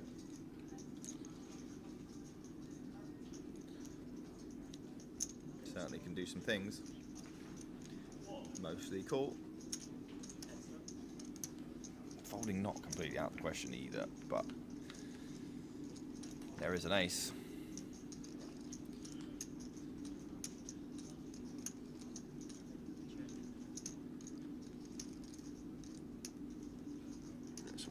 See about this one. Looks like 9k, so 30%er. Just going to be check calling as Jamie. No other option. Facing this gun range of Warbs. And as well as that, we are aware how he is incentivized to be aggressive. And on this ace high board, he may be putting in some barrels down the streets. This is one that I think is going to be barreled at a fairly high frequency. This Jack of Clubs turn. He'd love to have a spade, but we don't live in a perfect world, and it is the bubble. And Warbs has the cover in stacks, so maybe barrels here in order. Yeah, just dislodge 5x, 3x. Even set up the triple here, Nick, versus the ace-x holdings that Jamie still will have in there. Yeah. So gonna have to strap in, Mr. Walden. Gonna have to call this street, and then it's gonna be a gross spot if Warbs wants to unload clip on river. I mean, on non-spades, probably going to go for it pretty often, I would imagine, because there are a lot of weaker aces that you can't imagine wanting to be jammed on with. And he will have some better hands than this to cool down, you know. There's going to be some 2-pair that he can have, some sets he won't particularly want to do anything differently with. Let's see what the river brings. I think this ace 7 off's actually a really nice catcher with an ace, though. The fact we have no spade, no king, no queen, no 10 in our hand, I feel like it would actually be a real clean catch, like much better call than ace 10. It's a rotter of a spot, though, isn't it? It is a rotter of the spot, but like I always think in these scenarios, Nick, like we can't just call 2-pair plus. We need to start eking into some 1-pair holdings, and like it's tough on the bubble here. It's going to be really tough if Warbs unloads. He's shoving. There we go. Absolute maximum pressure from Stevie Warbs. I actually love it here with the King 10 because all the 1-pairs of Jamie are just caged. And now, Mr. Walden, a lot of things have got to be going through our head here. So, Warbs' value probably going to start at ace 10. Ace-10, you reckon? I reckon ace-10. You reckon you can shove ace-10 here? That seems thin to me. I think ace-queen potentially is the line. But it's there or thereabouts, right? Yeah. How do we like our hand as a bluff catcher? Well, it's kind of nice. No king, no queen, no 10, no spade in hand either. Blocks value, yeah, unblocks bluffs. Exactly. It seems like a really nice catch for Jamie, but it's so hard to catch for a 150% pot on the bubble. It's a huge overbet, but Jamie does call it off, and going to see the good news. What a call from Jamie Walden. He's up to just shy of $500,000. Heroed it off with the ace-7. Very well played. Wow. And if we start giving Warbs all this king, queen, king 10, queen 10, that's 48 right there. You can really start overdoing it. Yeah, exactly. And then starts throwing in some like 8-9, or not 8-9 of spades, 9-7 of spades, stuff like that would still open as chip leader at the table. One off. And Jamie Walden makes a terrific call with just one pair. What a poker hand. Here we are. I will come back to the rules. We've got an all-in because Keith's got aces. Because Nicolo shoves. And is all about timing. And unfortunately, it could be the wrong timing. But we have eights. But it's a good shove. We have eights. Yeah, it's a good shove. We're at a oh, event. yeah. What happens on the flop? Well, it's not even the flop, just the board, right? There we go. But yes, Lion Ricky is writing in the rules on Twitch while we look at this all-in. Keith can't wait to call. He's ready. He's got his chips ready. He's just picked them up in his hand. He can't wait to snap this off. He says, call. I've got two of them pointy things. What, the gherkins? Why obviously called the Gherkin Tower because it's shit. Is that the right? Yeah, it's called because it looks like one of them big Wally pickles. So it's Nicolo. Gonna find an 8. This hand does seem to do well. 8 events, and it does find an 8. But there's an ace on the flop as well. Wow. Set over set, imagine quads. One outer, it is in the deck. 8 of spades would be incredible. We say it always happens that 8 on the river, on the board when you got 8s. Oh, next door for Nicolo. Oh, man. What a flop. Sheesh. But Passy in 5, Alec Wong in 6, Zicheng Miao in 7, and Rob Boone in the 8 seat. We will get underway. How are you in anyway? Other than the pokers, obviously, you sat here with me, not been the best this week, but that's how it goes in this game. That's the game. It's been a little bit rough. We had chip lead in the high roller going into day 2 of it, and then everything went wrong. Yeah, that's just poker. And so busted that, then I jumped straight into the main, ran up a good stack, and then the same thing happened on the next day too, and that's just poker. It is. Yeah, I had a bit of a moment to myself of being a bit of a spoiled, entitled poker brat, and then shook myself off. We all have those fired moments. again. Yeah. To be fair, no one that knows me other than the other half is the only one that sees me in them moments. Like when I've got back from when I've got back from a session, how have I lost this spot? I'm like, she's the only one that hears it. No one else does. So yeah, and I got the full. Yeah. I can't believe this. Here we go. There's a Chen going with flat here with Ace Jack, starting the hand just north of 20, facing this cut-off open from Alec. Potentially could have shoved. This is a loose cut-off open. Spicy. Check, check. A little Jack of Diamonds is an interesting card on the Queen 9 Deuce with 2 diamonds. Potential for blockers. Turns lovely for Zicheng. Am I pronouncing that right? Yeah, I think Zicheng? so. I've been going with it the last few months, and I speak to him off the table, and he's not said to me yet the name's pronounced like this. So that's always a good sign. That's a good sign. Got to bluff the ace. How much? 55k? Just calling here, bud? Yeah, just always just calling it Zicheng. Want to keep those bluffs in. Yep. Times that Alec has like King 10, King Jack, on this occasion 6-4 off. I love your little emote you've got in the chat. They're great. They are. My editor did some good work with my emotes. I've got some beautiful ones now.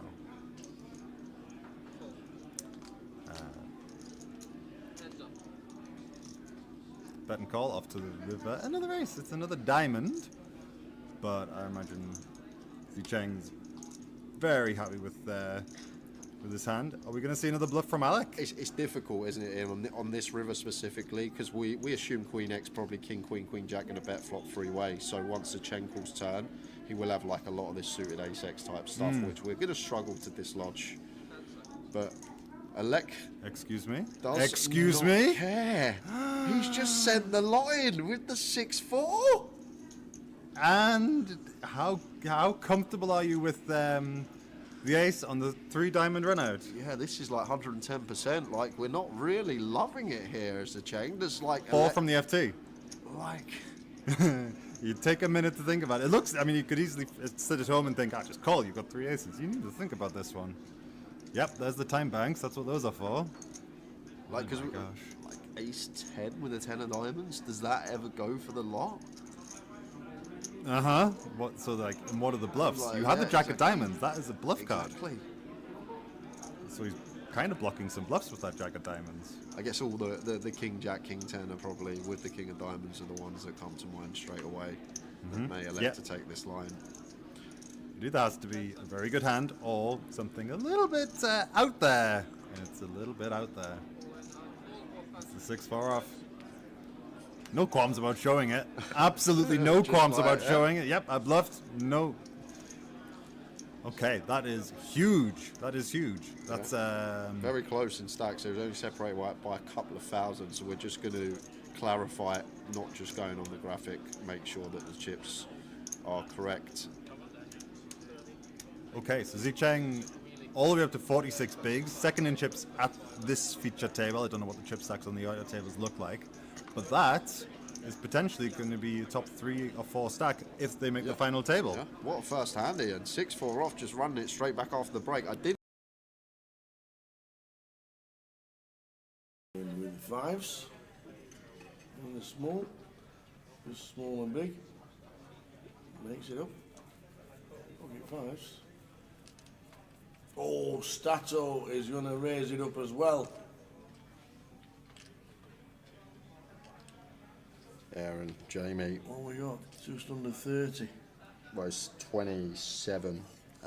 So yeah, 30, just under 30 for Jamie. The blinds. No, we are at 20k, 40k. Yes, 2040.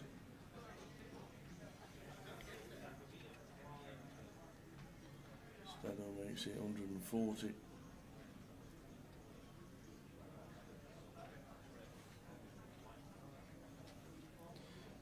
Over to Jamie. Trev has doubled. He's got about 15 now. He's sitting with 25 and looks like he is going to go with it all. Goes for the jam.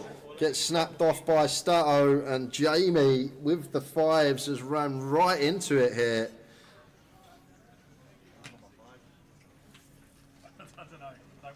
Stato on his way to over half of the chips in play. Well over half the chips in play. Good for 60% of the chips in play if we can hold here with the jacks. And there's only 1 5 left in the deck for Jamie to find. So needing that case 5. 9, 8, 4. They're needing the case, 5 of spades, or running straight cards. Running clubs? No, clubs don't work. 6, 7 or a 5. The 6. So a 5 and a 7 working to get out of this one.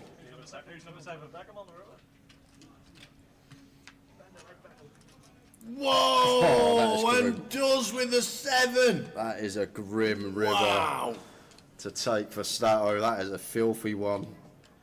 Wow, wow, wow. 1 out for Jamie. Stato could have had 60% of the chips in play, but now Jamie is the chip leader and Stato down to 40 bigs. What a cruel run out.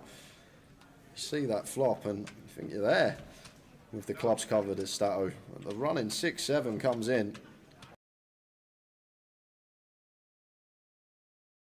Another good run from Ian. Just shy of the money. And that is going to leave us with 36 players when that updates.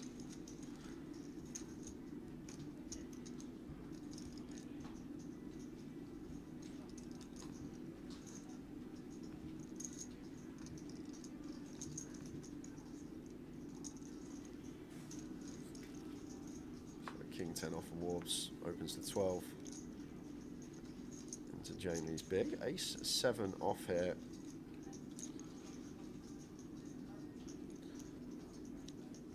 Certainly can do some things. Mostly cool. Folding not completely out of the question either, but there is an ace.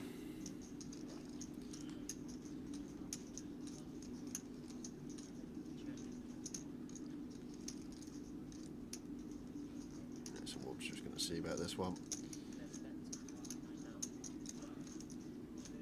It's like 9k, so 30%er. Just going to be check calling as Jamie. No other option. Facing this gun range of Warbs. And as well as that, we are aware how he is incentivized to be aggressive, and on this ace high boarding may be putting in some barrels down the streets. Well, this is one that I think is going to be barreled at a fairly high frequency. This Jack of Clubs turn. He'd love to have a spade, but we don't live in a perfect world, and it is the bubble. And Warbs has the cover in stacks, so maybe barrels here in order. Yeah, just dislodge 5x, 3x. Even set up the triple here, Nick, versus the ace-x holdings that Jamie still will have in there. Yeah. So, gonna have to strap in, Mr. Walden. Gonna have to call this street, and then it's gonna be a gross spot if Warbs wants to unload clip on river. I mean, on non-spades, he's probably going to go for it pretty often, I would imagine, because there are a lot of weaker aces that you can't imagine wanting to be jammed on with. And he will have some better hands than this to cool down, you know. There's going to be some two-pair that he can have, some sets he won't particularly want to do anything differently with. Let's see what the river brings. I think this ace 7 off is actually a really nice catcher with an ace, though. The fact we have no spade, no king, no queen, no 10 in our hand, I feel like it would actually be a real clean catch, like much better call than ace 10. It's a rotter of a spot, though, isn't it? It is a rotter of the spot, but like I always think in these scenarios, Nick, like we can't just call 2-pair plus. We need to start eking into some 1-pair holdings, and like it's tough on the bubble here. It's going to be really tough if Warbs unloads. He's shoving. There we go. Absolute maximum pressure from Stevie Warbs. I actually love it here with the King 10 because all the 1-pairs of Jamie are just caged. And now, Mr. Walden, a lot of things have got to be going through our head here. So, Warbs' value probably going to start at ace 10. Ace 10, you reckon? I reckon ace 10. You reckon you can shove ace 10 here? That seems thin to me. I think ace queen potentially is the line.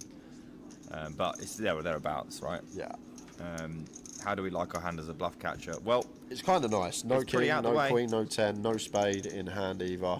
Blocks value, yeah, unblocks bluffs. Exactly. It seems like a really nice catch for Jamie, but it's so hard to catch for a 150% pot on the bubble.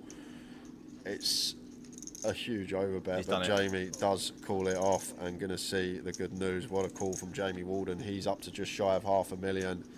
Heroed it off with the A7. Very well played. Wow. And if we start giving Warbs all this king, queen, king 10, queen 10, that's 48 right there. You can really start overdoing it. Yeah, exactly. And then starts throwing in some like 8-9, or not 8-9 of spades, 9-7 of spades, stuff like that would still open as chip leader at the table. One off. And Jamie Walden makes a terrific call with just 1 pair. What a poker hand. Here we are. I will come back to the rules. We've got an all-in because Keith's got aces. Because Nicolo shoves. And is all about timing. And unfortunately, it could be the wrong timing. But we have 8. But it's a good shove. We have 8. Yeah, it's a good shove. We're at a oh, event. yeah. What happens on the flop? Well, it's not even the flop, just the board, right?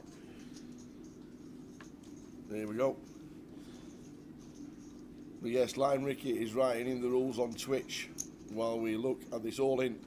Keith can't wait to call. He's ready. He's got his chips ready. He's just picked them up in his hand. He can't wait to snap this off. He says, "Call. I've got 2 of them pointy things." What, the gherkins? Why? Obviously, call the gherkin tower because it's shit. Is that the right? Yeah, it's called, because it looks like one of the big Wally pickles. So it's Niccolo. Gonna find an 8. This hand does seem to do well. 8 events, and it does find an 8. But there's an ace on the flop as well. Wow. Set over set, imagine quads. 1 outer, it is in the deck. 8 of spades would be incredible. We say it always happens that 8 on the river, on the board when you got 8s. Oh, next door for Niccolo. Oh, man. What a flop. Sheesh. But Passy in 5, Alec Wong in 6, Zicheng Miao in 7, and Rob Boone in the 8 seat. We will get underway. How are you in anyway? Other than the pokers, obviously, you sat here with me, not been the best this week, but that's how it goes in this game. That's the game. It's been a little bit rough. We had chip lead in the high roller going into day 2 of it, and then everything went wrong. Yeah, that's just poker. And so busted that, then I jumped straight into the main, ran up a good stack, and then the same thing happened on the next day too, and that's just poker. It is. Yeah, I had a bit of a moment to myself of being a bit of a spoiled, entitled poker brat, and then shook myself off. We all have those fired moments. again. Yeah. To be fair, no one that knows me other than the other half is the only one that sees me in them moments. Like when I've got back from when I've got back from a session, this, what's the, how have I lost this spot? I'm like, she's the only one that hears it. No one else does. So yeah, Emma got the full. Yeah. I can't believe this. Here we go. There's a Chen going with flat here with Ace Jack, starting the hand just north of 20, facing this cut-off open from Alec. Potentially could have shoved. This is a loose cut-off open. Spicy. Check, check. A little Jack of Diamonds is an interesting card on the Queen 9 deuce with 2 diamonds. Potential for blockers. Turns lovely for Zicheng. Am I pronouncing that right? Yeah, I think Zicheng? so. I've been going with it the last few months, and I'll speak to him off the table, and he's not said to me yet the name's pronounced like this, so that's always a good sign. That's a good sign. Gotta bluff the ace. How much? 55k? Just calling here, bud? Yeah, just always just calling it Zicheng. Want to keep those bluffs in. Yep. Times that Alec has like King 10, King Jack, on this occasion 6-4 off. I love your little emote you've got in the chat. They're great. They are. My editor did some good work with my emotes. I've got some beautiful ones now.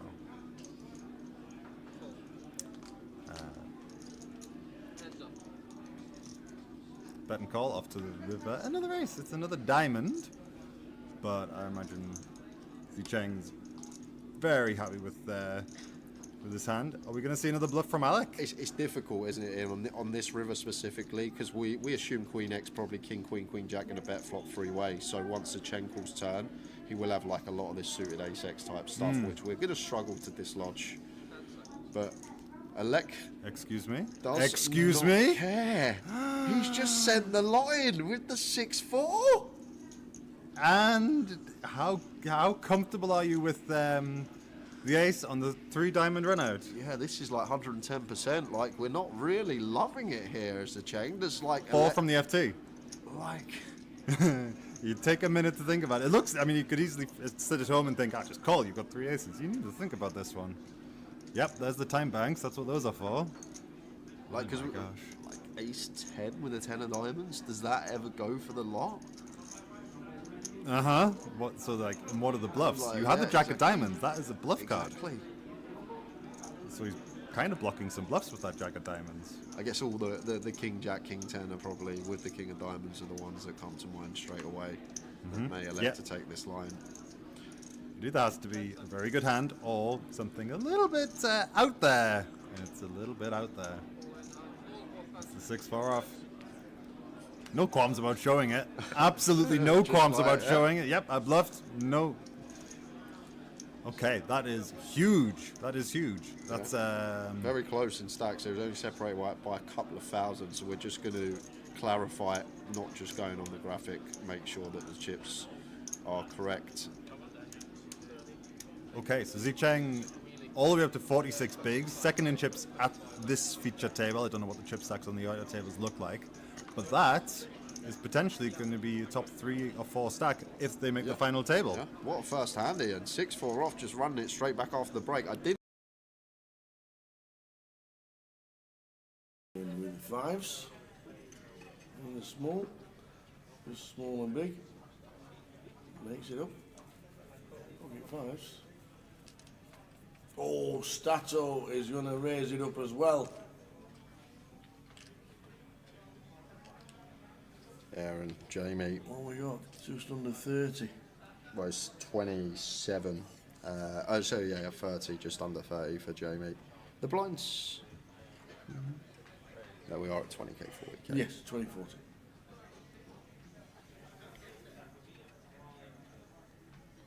Stato makes it 140.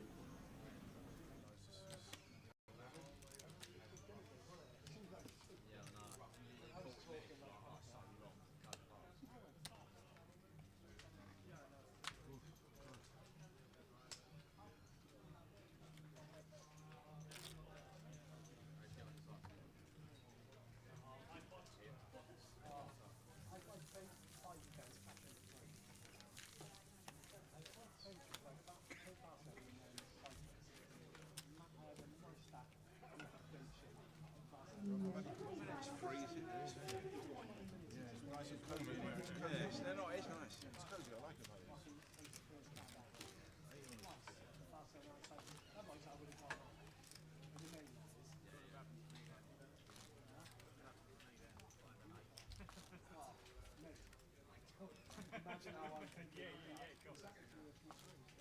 Things it's just that to be alright.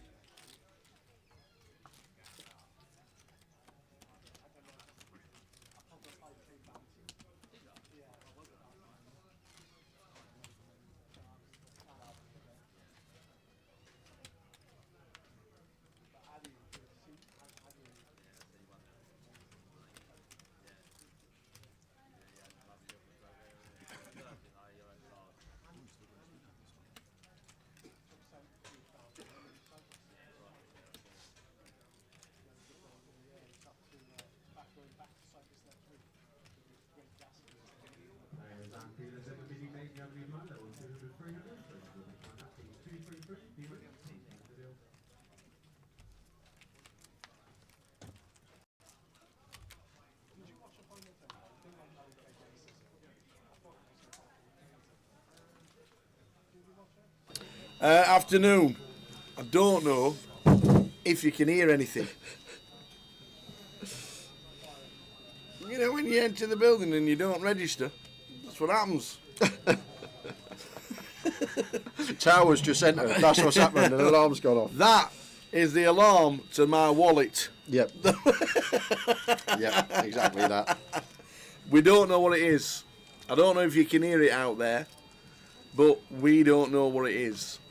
They're looking into it. It's literally only just gone off, so we don't know what it is. And just to let you know, Guinness, it will be different clips on the next break, and we'll rotate them during the day.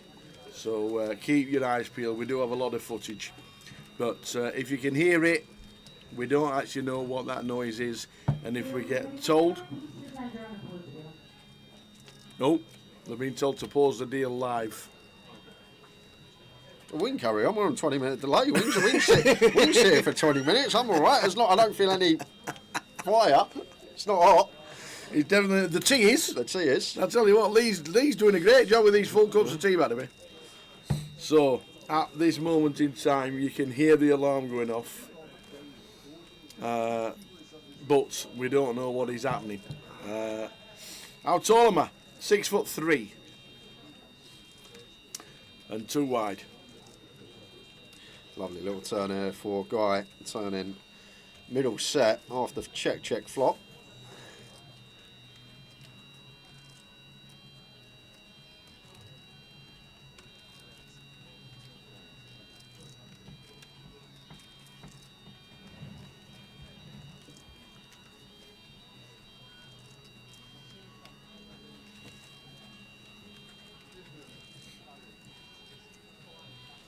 Raising position from Guy here. Steve probably got to continue. The thing is, as we spoke about this last session, this spot, the underbluff spot, the check flop, and then the imposition raise from the player on the turn, and once again, very rare you see it not be in value. Yep. But Guy may be one that will be creative, may find like an ace-9 suited, something like that. Steve drawing dead, needs a wet river to potentially save some chips. Oh, that is no. not it. That is the worst card in the deck for Steve. Oh. Hooray. The alarm's off. And the alarm bells are ringing for Steve. Please continue the deal. Whew. Alarm deactivated. I love the fact, we'll come back to it after this hand, but this is probably just going to be bet all in call. I'm surprised Steve hasn't checked here, but has led out on this Queen River, and that Guy just going to be jamming for value. If he's got 10-9, good luck to him. Yep.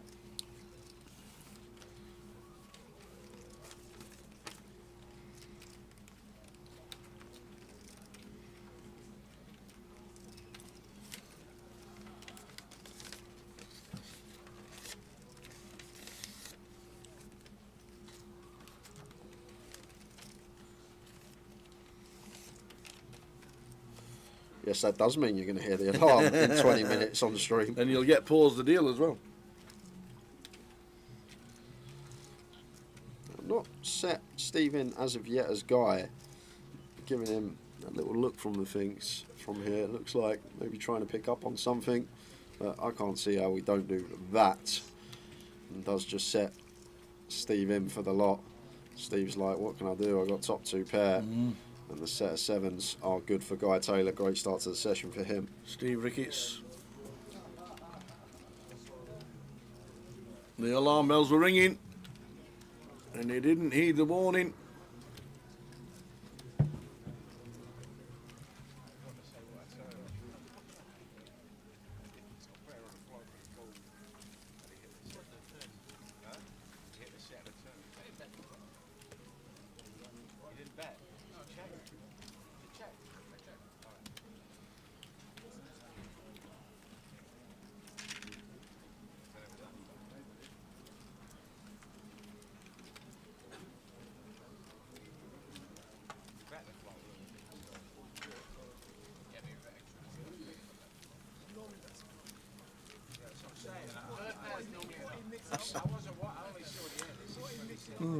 Seat 5 plays him in local, we call him Winos. Or is it Winos? Or does he wino a lot, or does he drink a lot of it? Does he wine a lot, or does he drink a lot, or does he win a lot? Or is it all three? I saw him first session. Was getting after it. Was involved in a lot of pots. Winos. There we go.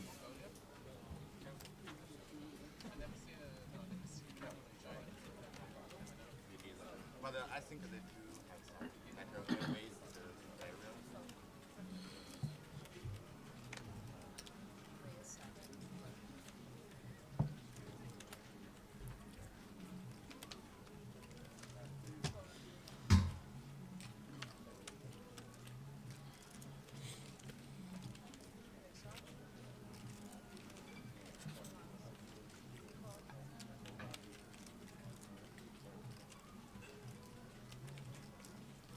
Up over 100 entries in so far today. Don't look like that guarantee is going to be a problem now. Still with a turbo flight. 3 entries for this one. Day 2 buy-ins.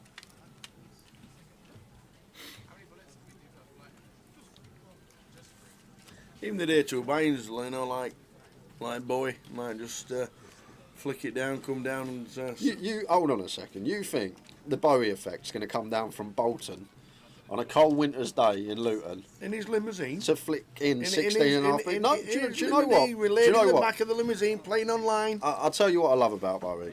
Like, he's won all these millions the last couple of years. Cash for so much. Like, he won't get a cab anywhere. He won't get an Uber anywhere. He'll jump on a bus or a train. Honestly, he'll just take the cheapest route. Like it. He's not that type. You know what the best thing he ever did? Go on. Took his mum to the Bahamas when he played the 25k, yeah. And she'd no idea what he was doing. Yeah. I love that story. Loved it.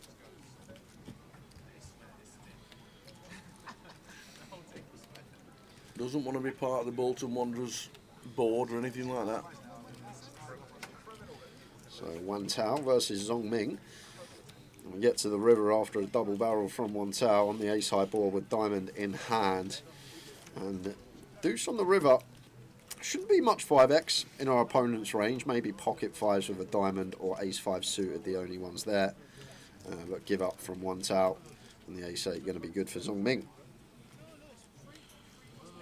We'll go to some more giveaways at some point in the session, guys. Weren't expecting to give away 15% of the tokens in the first giveaway, but there we are. These things happen.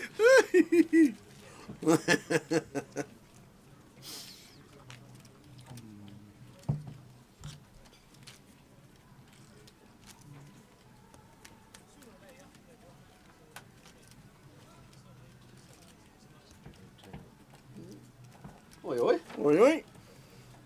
What's happening here? Oh, would you look at this? And I've got a cup of tea at the ready. Thank you very much. Ralph. Technician. Cheers, technician. Lovely to meet you, technician. All right, guys. Lovely, thank you. Cheers, Ralph. Thank you very much. We got to show them the bag of biscuits. What's happening here? We got some. To be fair, the scare of accepting funny packages today has been rescinded, and it's all right.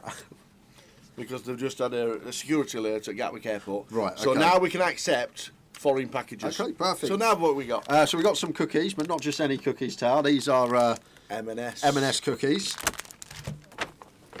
Oh, he's got me 2 packets of bourbons. We're going to get through these the next couple of weeks. Custard creams. Couple of weeks? Couple of weeks, yeah.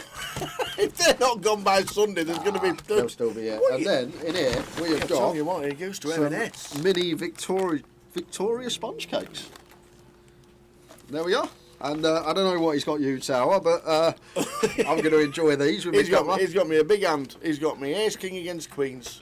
And we'll jump back to it. Somehow Gary finding the flat here in the big blind. From early position, may find a flat at small frequency. Sometimes you just don't expect these things to happen. You just always expect raise, 3-bet, 4-bet. The thing is, it depends on positions a lot of the time, Tower, because when it's gun or +1 opening and we're in the big... like ace king, although we'll 3-bet most of the time, maybe there's a sliver of flatting going on. And Gary just coming out with the lead, donking the jack 4-4, met by the raise of Minos, and getting that one through. Well, I think it might be bourbon time, Tower. Already? Already.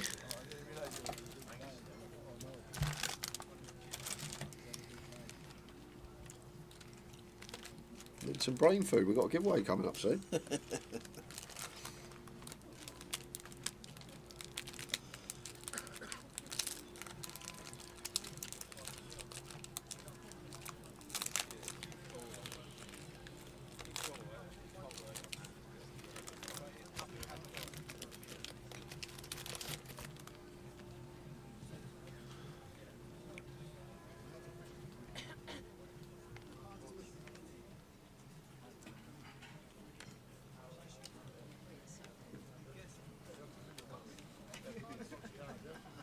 King's 10 for 1 cell.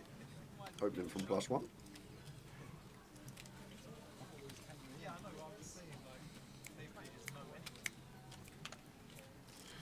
Guys straight in with the 3-bet. And here we go again. Ace King for Zong Ming. Starting the hand. 70 effective here. This is going to be awkward for Guy when it comes back to him. But just expect this to be 4-bet. From Zong Ming. And 4-bet he does. And now, assuming no one wakes up with it behind, Francis with ace queen. Got to get out of the way. But when he goes back to Guy, it's really interesting because We're not really happy getting in 70 pre with jacks with these positions. It's +1 open. We free bet a +1 open. We have a really strong range. And then Zongmin wants to call 4 from the cutoff here. Like, stuff like 10s and 9s probably don't even find the cold 4 here. So, really awkward for Guy with the jacks, and he is just going to let them go. And it makes sense, because if we don't think that 10s and 9s ever going to be in this 4-bet range, we're basically hoping to see 16 combos of ace-king, and then we're crushed by the 6 of aces, 6 of kings, and 6 of queens.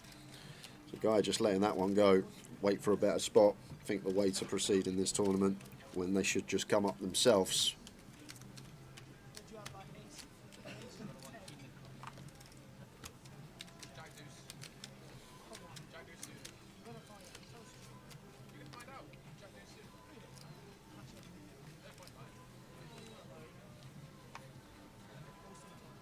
Yeah, I think you're right. I don't think they're going to last till next Sunday, Tower.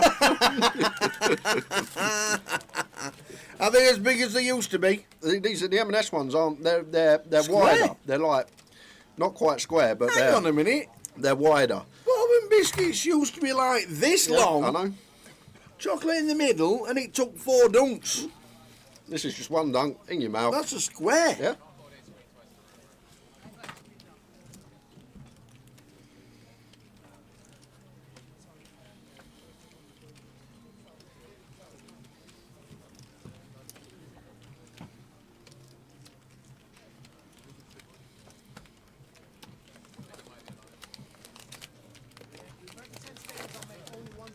Pocket fives for Guy. Opens from +1. Francis gets in the mix with the A7 and Minos. Defends ace-4 suited. What a sight for Guy. Middle set on 9-5 deuced. I think happy to continue here. Free weight. Don't see any reason for checking with this hand. Goes for 1200. Minos going to have a look with his backdoor flush draw and will draw.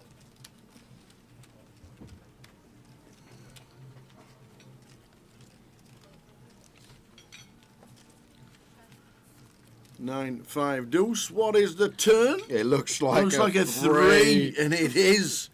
Bingo for Minos Winos. Yeah, and he's going to be doing some winning this hand unless the board pairs, but... Yeah, I tell you, another set flop, by the way. He must be loving life. He's thinking, I'll just turn up at this table and just flopping sets for fun. Doesn't pair either. So Minos. And Guy going to be in trouble here, Tao. I'll tell you why as well, because I think he'll read the situation exactly how I would. That snap call on the turn, I'm just going to think that Minos never has a strong hand on the turn. The fact that he snap called, if he had 2 pair of set, a straight, you think that he'd at least think about raising. So, as Guy here, unless he's got 6-7 with diamonds specifically, even 6-7's double gutted, right, it's going to be really hard to get away from it. And it's just a snap. It's just a call. Just a call. Wow, where's the... Just a call? No raise from Minos with the ace-4. Where's the rest of that pot? Oh, it certainly ain't playing 4-6. Or even 6-7. Yeah, from +1 especially as well, Tower. And the other thing, like, Guy doesn't continue, I don't think, 6-7 4-way even. But Guy, saving chips there, that could have been a monster this stage. That could have been big. Classic Winos.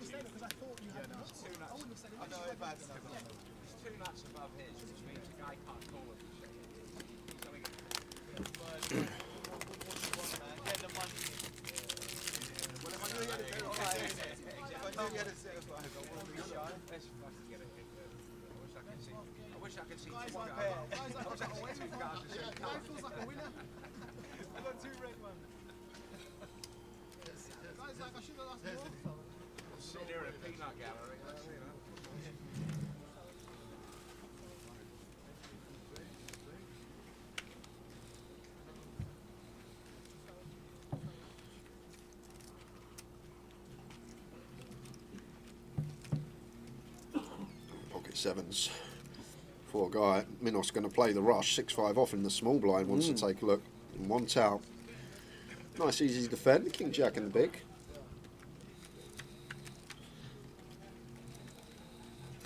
953. 2 clubs. No flop sales, have they? And I think still fine to continue here as Guy. Maybe 7s with a club checks more often, but I think 3-way fine to continue here.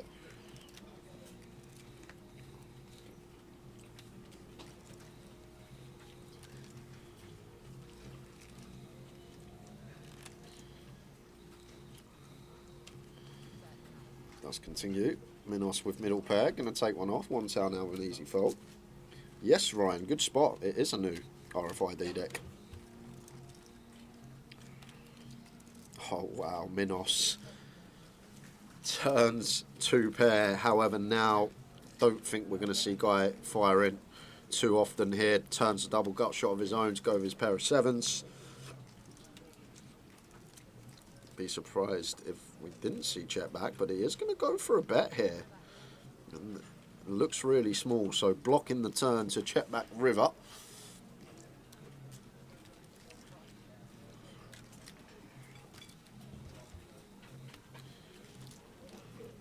Deuce on the river.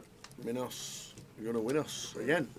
Minos going to go for a little fruity lead as well. 2200 on the end. 3rd pot lead with the 6-5. Feels like Guy's going to check this one back too often, and he's spot on. And that was Guy getting 4-1 nearly. But what do we beat here? Is Minos just going to lead as a bluff that quickly? Where's he going to find a bluff from? Some club draws, perhaps? Something like 10-8 of clubs? Jack-8, like these sort of middling to high club combos. That's basically it that we beat. And then he's got deuces, 3s, 4s, 5s, 6s. Potentially something like 8-9 suited, 10-9 suited that's blocking.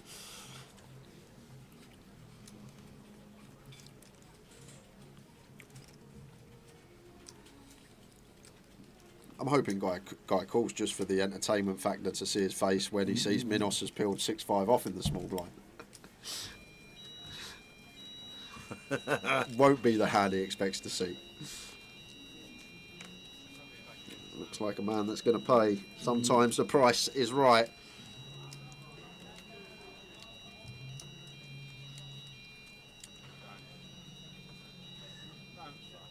And he gives it him.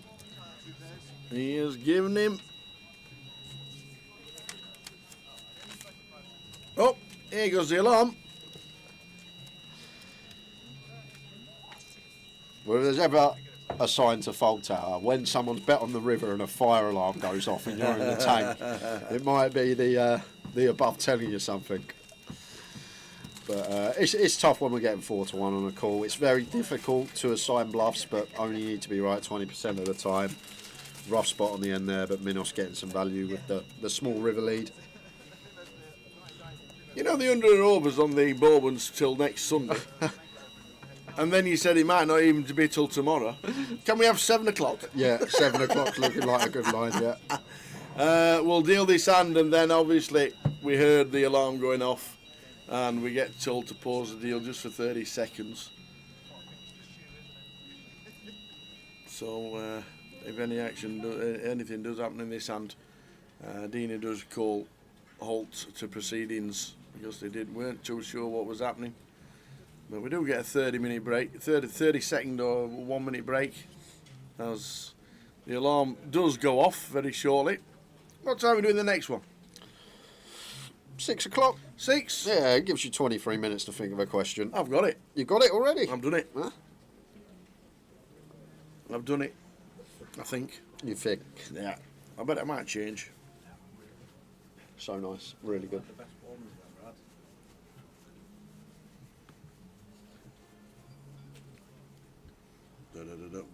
Why?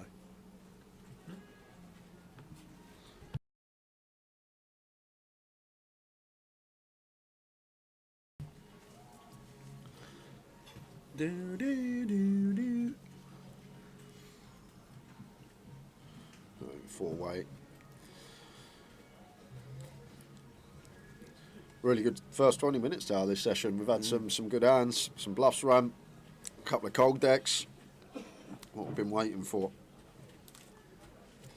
And Minos flopping best.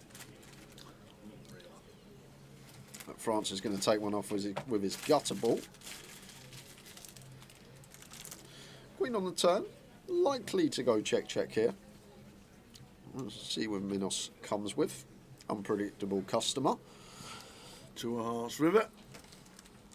And Francis may feel like this is a river that needs to be bluffed. Target some 10x. Minos, as played, looks a lot like a 10. And Francis, aware of that, is going to attack with the flush completing.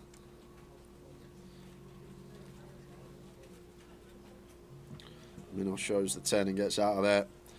Nice little move from Francis. There we go. Alarm gone. Quick dunk. Quick dunk.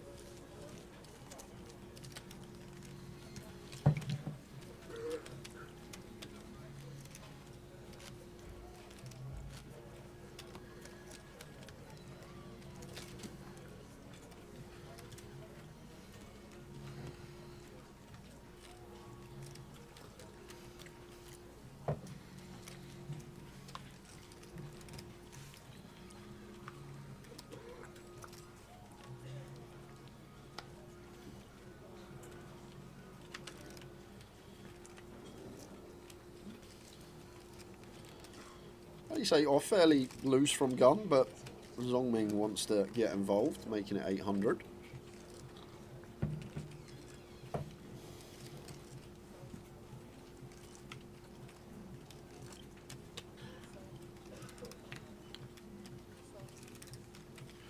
One town going to have a look with the ducks on the button,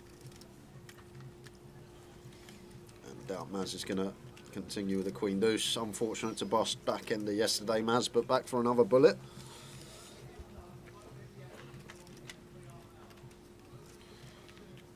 Zongming flops best on the King 8-5.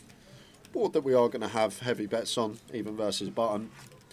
The King 8-5 does continue. And one towel. Going to take one off with the deuces versus third pot. To the 6 of spades turn, where we should see a lot of checking now from Zongming with the ace-8. Still all this king-queen through like king-9 suited in the range of one tower, but Zongming firing again. That will lose the deuces of one tower.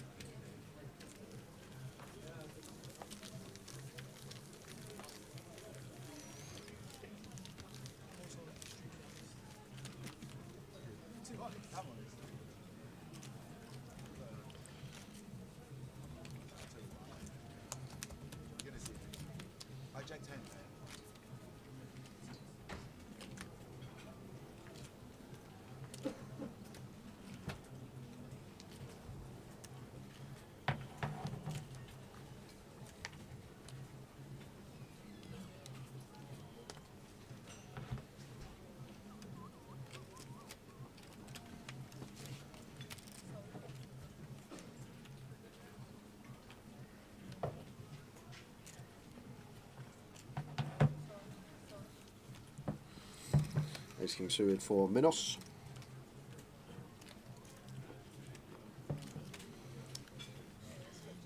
Ever since Rowie come in the chat and called him Winos, he's struggling to not flop a hand or not be dealt a hand.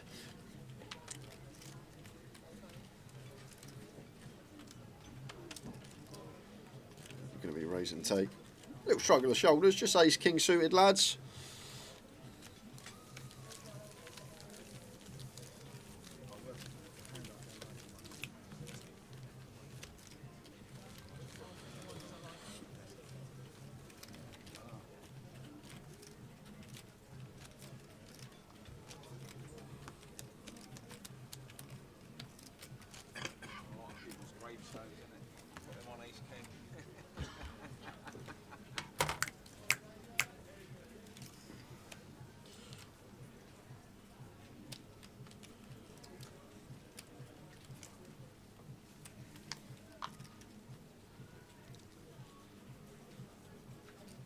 Lines 200, 300 with a 300 ante.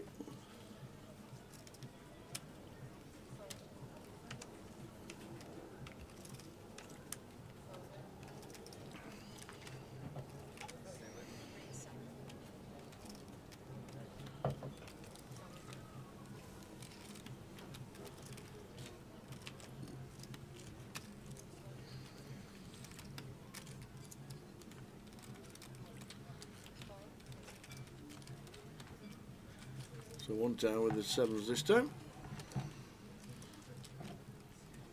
Zongming Suet King makes the call. Francis Jack 6 of hearts, not going anywhere from the big blind, defends 3-way.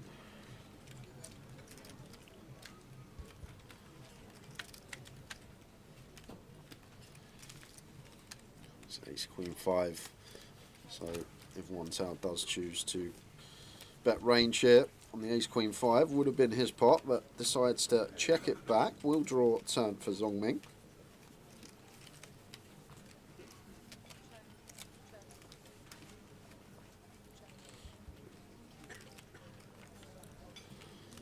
Deuce on the end, and Francis may win this pot. No, he's going to go for a check. Thought he may choose to represent on that river from the big blind.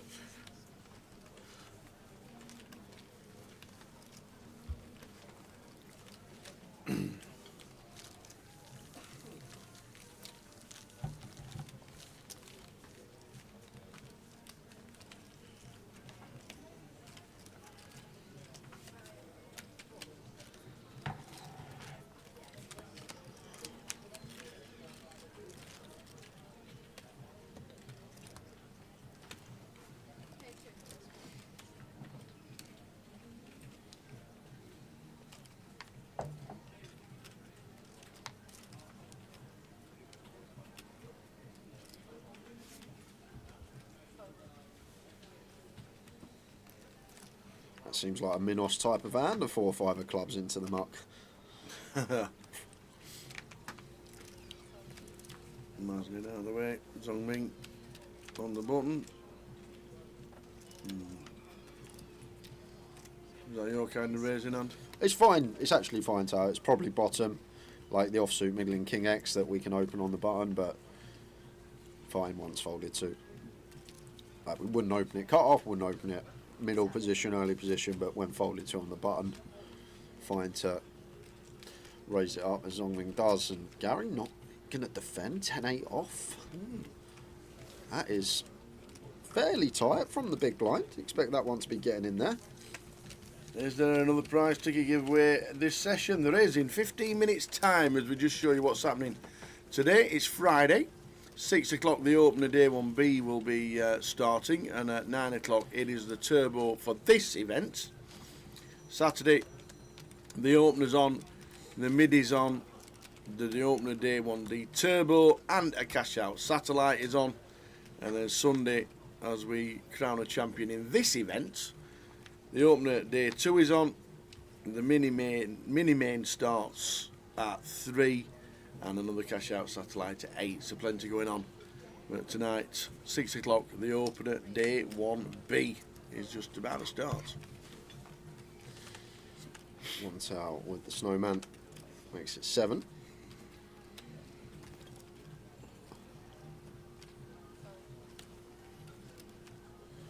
Francis wants to have a look with a Jack 10. Gary easy folding the small with the Queen 9. Chris same for him in the big with the 8-4. Oh, went to check. Didn't realise there's been a raise. Check please.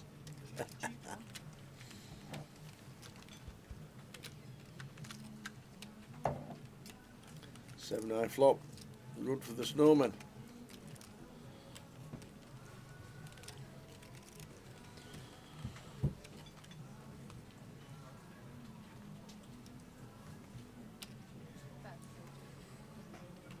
You never know with Francis, but expect this to hit the mark.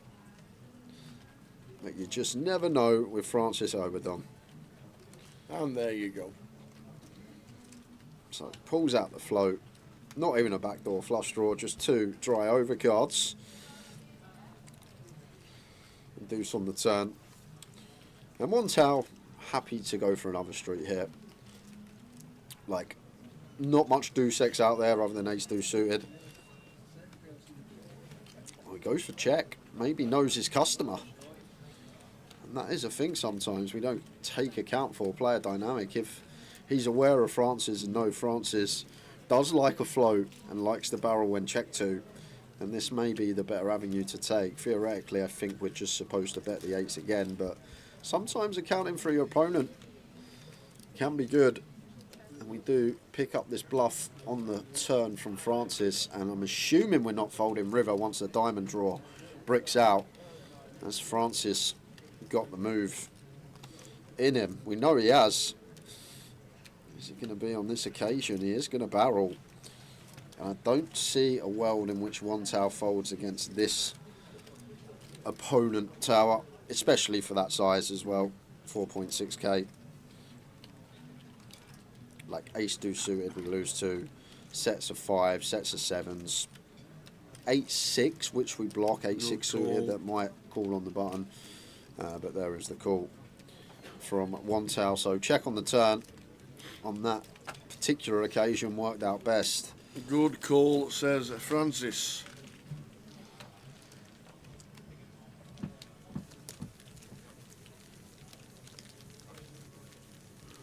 Any football on tonight? Not gonna know. Not that you know. Not gonna know. Plenty of football on tomorrow, though. The chat goes wild. Plymouth, Watford. I'm still having nightmares about Blackpool. Plymouth, Watford. Towers, treble come in, asterisks. Yeah.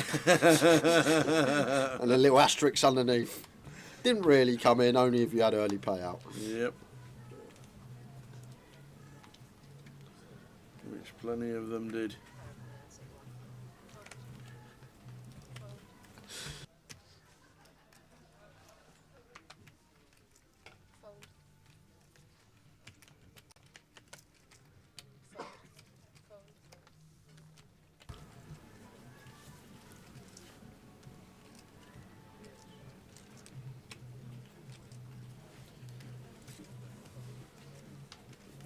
Going on the button, he's going to open the Jack 5 offsuit. You asked me about the King 7 tower. The Jack 5 is wide, is it? The Jack 5 is certainly too wide. It's just one of these things, like sometimes people feel like when it's folded to them on the button they need to open because they got position, but you just want to let the trash stuff go, stuff with not much function, no playability.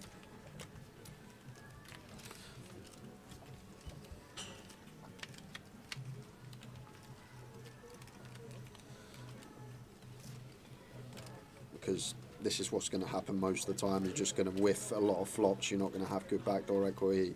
Not going to have good draws. Times we flop top care, kick up, potentially can get us in trouble. It is going to c-bet now. Once we get here with the Jack of Spades, I think a nice card to use to c-bet, blocking some continues of our opponents. Potential to run on certain cards down the streets. And Chris just folds Jack 9 to 1. That's 2 pair tower. Chris Cole, what we're doing? Calls Jack 9 suited, flops the 2 pair, and just check folds to a bet. Strange. Simon.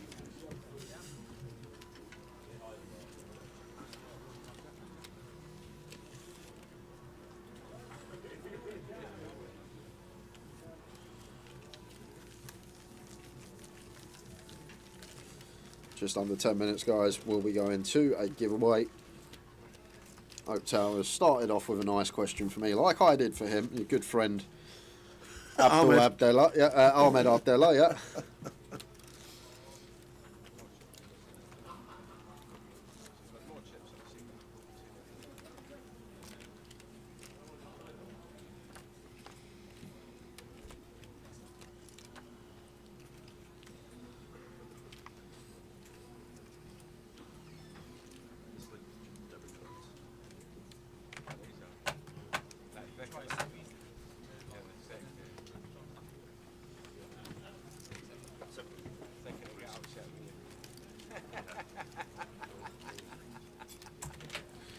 jack of diamonds for Guy from gun, makes it 700 to go. Mo just comes to the table, fresh starting stack, ace jack off here, first hand we look down at, just opting to call on this occasion, one that could potentially free bet once in a while as well.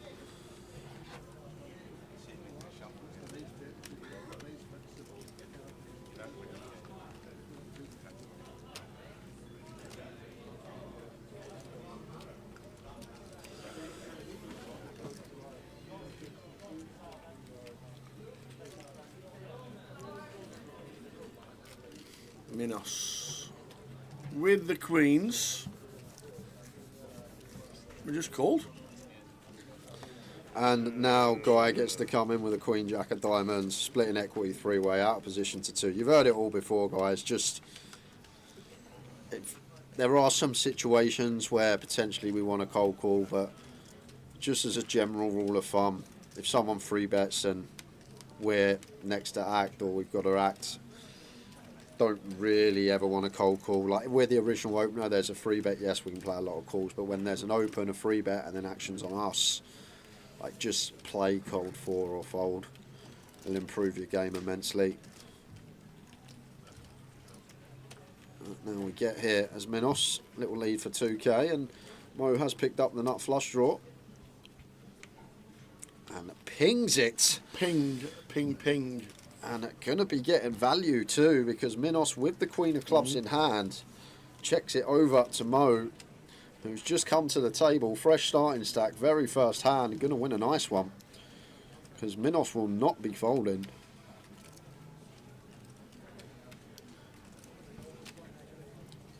But if this just goes cold 4 pre-tower, yep, Minos just picks up 8 big blinds onto the next hand. But now, yep, letting an opponent get there. Okay, says the table.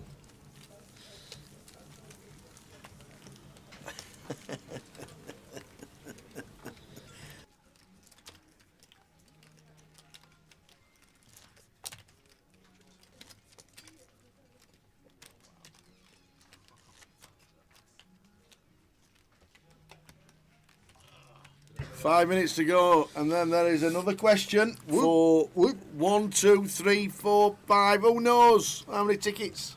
Probably one. Have the magic you can pen. have the magic pen. You can.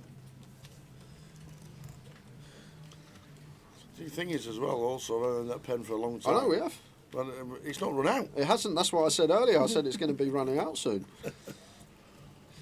Then what do we do? Just keep all the tokens? Yeah. Can't give them away, can we? Yeah? Can't write anything down. Mo here with 7s. Theoretically, I know it's probably never going to happen in a 500. There may be some folding going on here for Mo with pocket 7s. Once it goes gun open, +1 flat, like 7s, I think if you actually plugged it, I think it would probably fold. But Mo says, no, I'm not folding. I'm going to 3-bet it instead and make it 1,500 to go. Okay. And now 1 tower, king, queen suited in the small blind. Very nice. Comes in for 4. Very nice indeed from 1 tower. Not cold calling, taking the initiative himself. Actually finding a lovely cold 4-bet here. King, queen suited, one that will find its way in at this stack depth, starting the hand at 80 effective. This is a perfectly fine cold 4 at a small frequency, and it's really nice from 1 out. But Mo with the quick call with the 7s, now getting this price with position, wants to see 3. Sees a 3, he does. 3, 6 key. A nice flop from 1 out.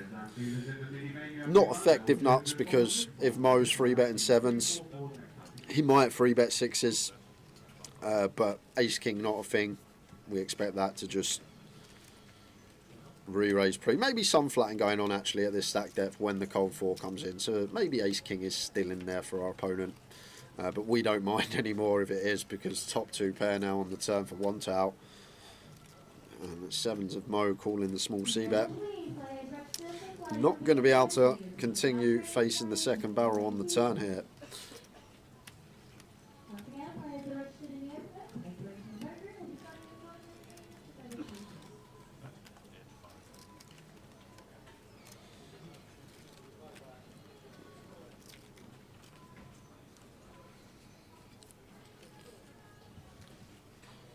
A really nice fine pre-flop from One Tout. Don't think many people are going to have that in the locker in this particular tournament. It's a really good find.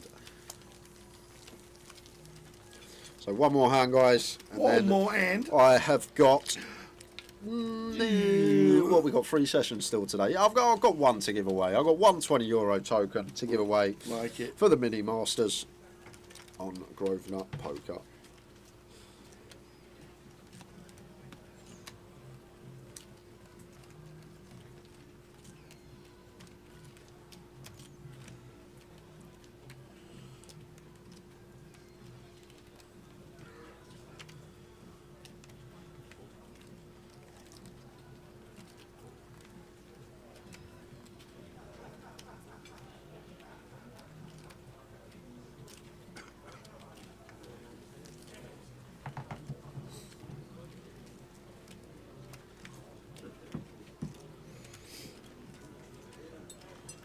Out, going to be straight back into the thick of it.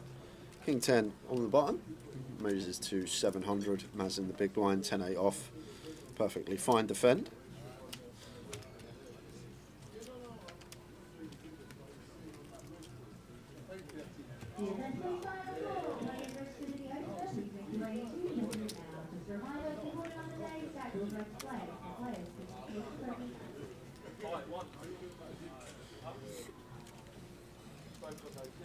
Imagine the jack rolling off here would be interesting. As the Queen 9 deuce 2 diamond flop rolls off, it's a dummy and gut off a Maz with diamond in hand. We are up against button though. Any little check raises here perhaps as Maz? I think combo seems kind of nice. 10 of clubs, 8 of diamonds, dummy and gut shot. Maybe one that could go for the small check raise at some frequency, but thinks better of it. Just lets it go into the muck. And that means, it is 6 o'clock. It's giveaway time. I've got a €20 token to give away. Yes! Quick rundown of the rules for any new viewers to the stream. It's as simple as this. Tao will ask me a question. I will write my answer down on this piece of paper. Closest to my answer will win the €20 token. You get 1 guess per account. Any multiple guesses you will be disqualified. And please do not guess until we say go. Don't be giving me any clues. Ray Reardon. No. No. On this day in history. On this day, 22nd of the 11th. 2003. 2003. Sporting event. Sporting event. Rugby World Cup. Yes. Yeah. I remember where I watched it. Kingfisher Pub, Broxbourne, Johnny Wilkinson, dropped Berkle. Our 10 a.m. kickoff got delayed because the Rugby World Cup was on. And then we went and played football after the Rugby World Cup. I know, but it's not as good as the 2002 World Cup. What I want to know is how many people were in the Kingfisher Arms? No. It was just a Kingfisher. Well done. Johnny Wilkinson kicking the winning field goal. Never been repeated on TV ever. Never ever been shown since. ITV is it deleted it. YouTube? ITV. Can you get it on YouTube? Nope. No. Nope. ITV confiscated it. Why? Nobody will pay for it. Don't know why. Anyway, all I need to know is how many people were in attendance for that final. For the final? Yes. 10 seconds. Bit of an easy one. In the stadium, yeah? Yeah. Okay. Yeah, not in attendance around the world. Well, I'm just 1.5 watching it. So how many people were in attendance at the stadium watching England defeat Australia 2017 with Johnny Wilkinson kicking the ball over their posts and it went pew straight in? So, how many people were in attendance of the match when England won the World Cup in 2000? 21 years ago! Good question. 21 years ago today. Away you go. It was under 10s 21 years ago. I would have been 9, so it would have been under 10. So why were you in pub? Basically, me old man's best mate owned a pub which was about, I'm not even joking, 3-4 minute walk from our house. Convenient that. Dad was down the pub most nights, but anyway.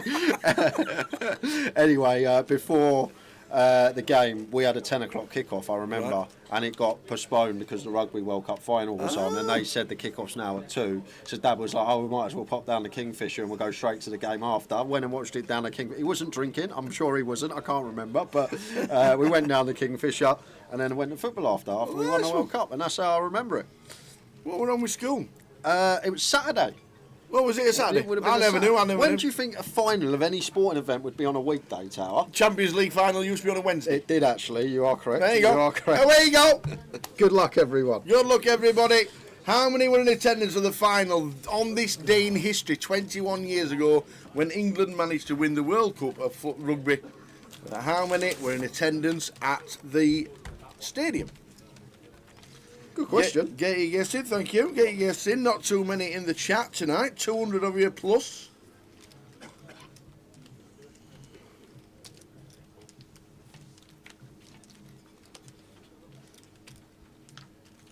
This is for a €20 token.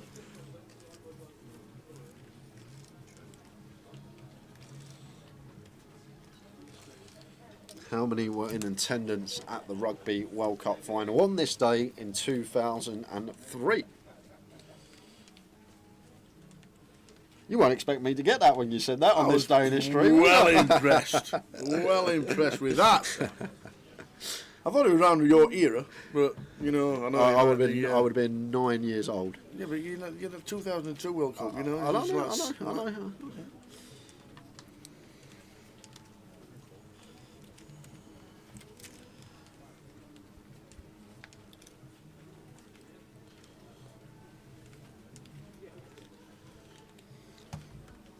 Yeah, great opportunity to win this one, guys, with around 200 of you watching. Usually in the 600-700s. More flopping that set. Minos went for the float with the up and down.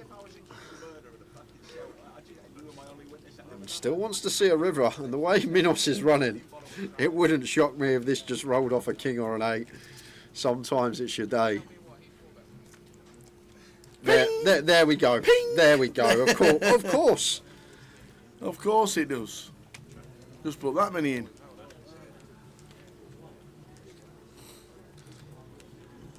So effectively setting him all in. He's shaking his head. Does he survive if it's as he thought about it? Yeah, horrible river for Mo. Jack 9 gets there. Diamonds get there. Looks like it's going to call.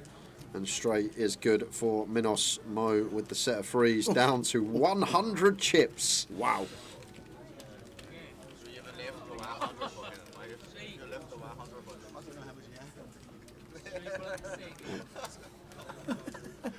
How many were in attendance at the Rugby World Cup final on this day in 2003? Indeedy. 2003, 21 years ago. Today.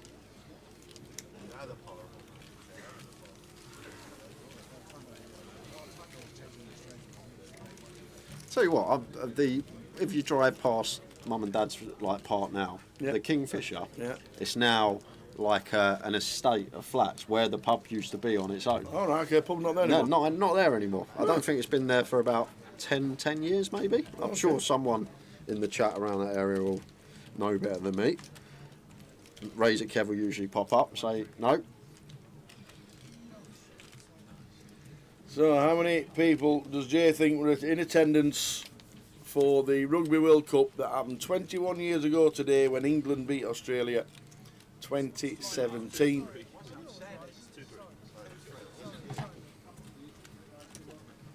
A couple of minutes and give you the correct answer. As Mo gets his last 100 in against the 10-9 suited. You don't very often get left with one chip.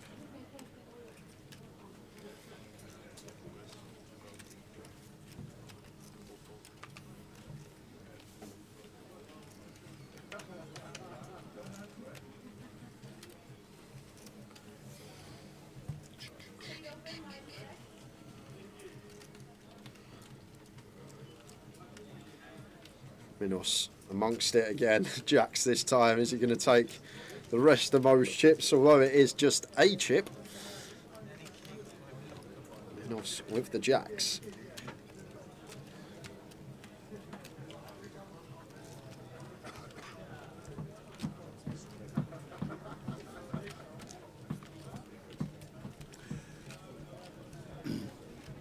Needing a king.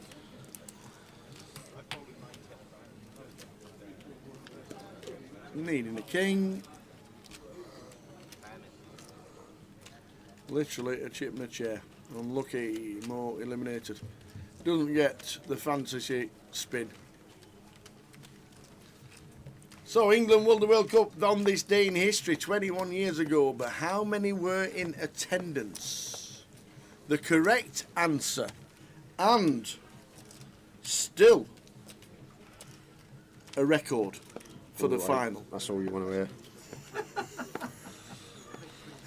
The record attendance for the final of the Rugby Union World Cup was 82,957.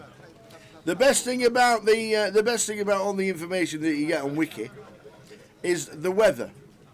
Where the weather, as it says on Wikipedia, was slightly wet. And it says that on Wikipedia. Slightly wet. 82,957 in attendance, and it's still a record for a final of the Rugby Union World Cup. But that's not what we want to know. We need to know what Jay's written down. We've got a couple of minutes to get your final guess in, and then we'll give away another token. As Maz opens the ladies, raises to 600. Zongming with the fours, definitely call cut off, as he does. Over to Francis in the small, wants a double with 8-6, and Gary clear defend. King 7 suited.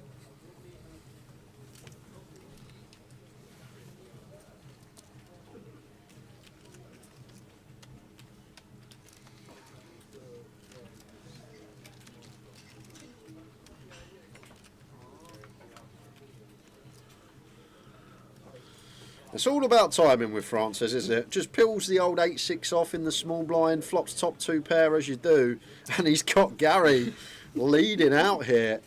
With the open ender, and Maz with the overs not going anywhere. Understand it from Gary, 5-6-8, potentially our ball for the big blind tower, but when we go multi-way, we do probably want to lower that donk frequency down rather than just donking all the time. Like if this was heads up versus Maz, potentially, yeah, could get behind it. But once we go four-way, just got to check as Gary. But donking into field gets called by Maz with the ladies and Francis with the 8-6, just going to set it into the middle now. But the thing is, like, Maz might even check this board four-way. Maybe not at that stack depth, but Gary might have got to realise equity if he just played in flow, checking over.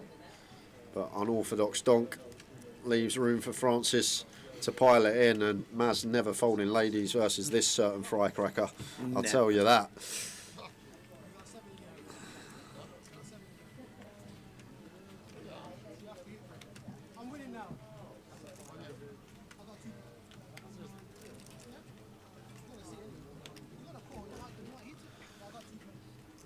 Like Francis at this stack depth, he could have 7-8 suited, he could have 6-7 suited, he could have just a random 7-10, something like a spade draw and overcards. Hats off to Maz if he finds it, but I don't see how we can versus Francis. Genuinely thinking about letting the ladies go here at this stack depth, it'd be an insane fold. Sometimes you just got to call tower and say if you got it, you got it. Does anybody ever find a fold with queens in this spot? Like there are some opponents that maybe we could find the hero fold, but this isn't one of them. Francis could have a 7 here, he could have spade draws, he could just have ace-8, king-8.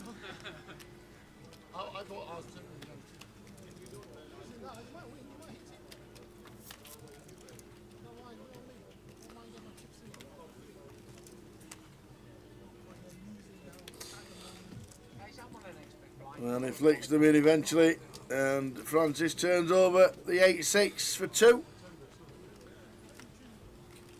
Yeah, credit to Mass for actually Yeah, thinking for that long. absolutely. I think a lot of people would have just snapped that off.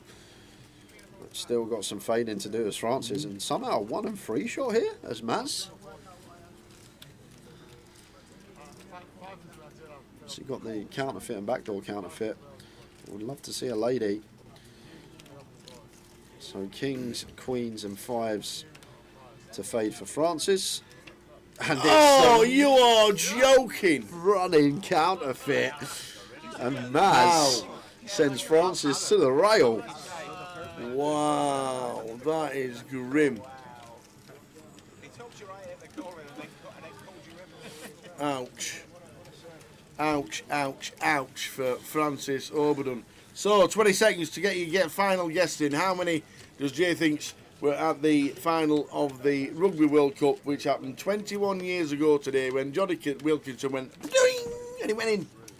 Badoing. I don't think that's the sound of rugby ball, mate. Is it not? No, you're playing pinball. Ding, boom, Yeah. went in. 10 seconds, give yourself a final guess if you've not already had a guess. It's what Jay thinks and not the correct answer of 82,957 when it was slightly wet. So I hope they all had coats on. 10 seconds, 9, 3 seconds, 2, 1. Boo! The competition is now closed, and anybody from now done it. Connor Reid, you did that on purpose. You did it, I can tell. I can tell you did that on purpose because you were watching earlier. Oh my lords, following suit as well. So we will reveal the winner after this hand, guys. Just in case anything happens. Guy with the free bet with the King Queen, making it 22. Nice one to use. Prime candidate as a bluff. And one tail been fairly active as well, so nice opponent choice as well. And can't see how this wouldn't work. And quick as that, we get to reveal the winner of the giveaway. Indeed. So you remember watching it, you remember where you were, you remember the score, you remember who you're with, you remember what size shoe you got. Do you remember how many were there? I don't remember the score, but 10 a.m. I remember was the kickoff, so I think it was in Australia. That's where I started. I could be wrong, it might have been New Zealand somewhere, but I thought it was in Australia. And Australia, rubbish at most sports, but very good at rugby. Rubbish at most sports? Well, football. Rubbish. Polo. I went to say cricket then. I thought, actually, no, they're quite good at cricket. I just think football's the only sport tower. Anyway, was it in Australia? I actually don't. Yeah. Okay. Yes, it was. It was in Sydney. Sydney. Okay. So I thought Australia, and because rugby's massive over there. Yeah. Like I'm not sure if it's a national sport, but I know it's massive. I went for like a Wembley sort of attendance for like the big stadium, the big final. So I thought it would be around 70k. I didn't put 70k because I thought a lot of people would put that. You know, Wembley holds 90. Just saying. I'm on it. I'm don't shoot the messenger. All right. So you went for Wembley size. Well, so you went Wembley size. When one's half shut. Minus 20%. 90k Wembley on. Yeah. See, this is where I'm off on the football stadium attendances. I would have got it otherwise. We're close to 71,000. 71,000. Who was closest? Closest was Morris Wigham, 71,654. 654 out for Morris Wigham. I need well your done, Morris. alias on in the chat box, Morris. Whenever you get the chance, please. Good effort, Mr. Morris. And I'd actually like to apologise to any Australians watching because I'm running through some sports in my head and they're actually quite good at a lot of things. Yeah, they're actually. I was just thinking football because of football. Tim Cahill, Harry Kuehl. That's it. That's it. Mark Viduka. Oh no, he might have been New Zealand Viduka.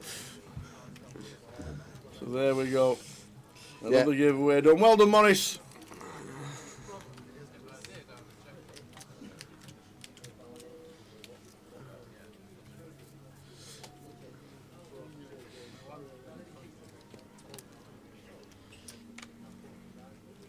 Yep, just multiple world champs at cricket. They're always up there in the Olympics as well, like top 5, ain't they, Australia?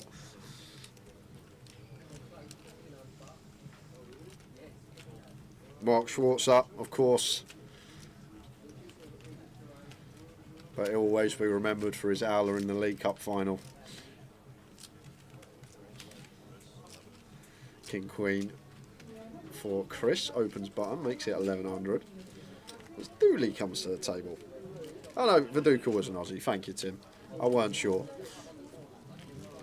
I couldn't name a New Zealand footballer ever. Because that is a rugby and cricket, and that's about it. Yeah. In New Zealand.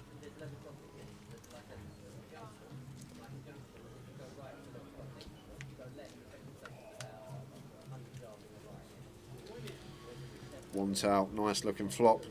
Flops a nut flush draw.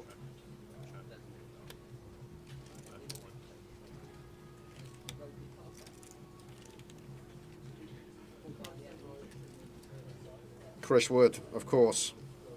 Chris Wood. What, would he? No, The Chris, poker player? Chris Wood plays for Nottingham. What does he do? He's like top 3 goal scorer in the Prem this season. And what is he? Striker.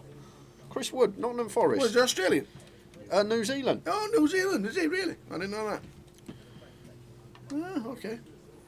Aaron Chris on the button, just rifles it in with the King Queen, but somehow he's in great shape here because he's got the King locked. He's just fading at 5s and diamonds, some running straight possibilities as well, but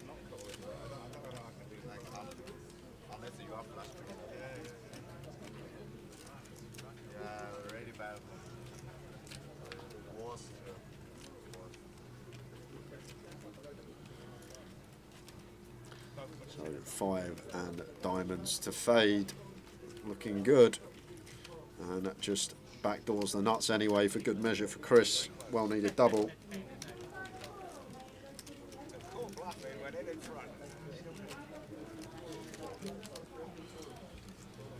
Yeah, Ryan Nelson, remember him. Well, we've nearly got a subs bench. Where's the other 11?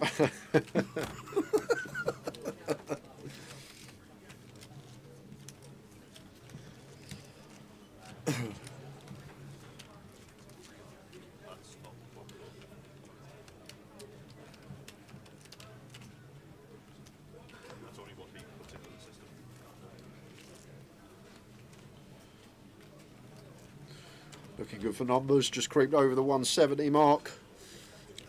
So with the turbo, no worries at all.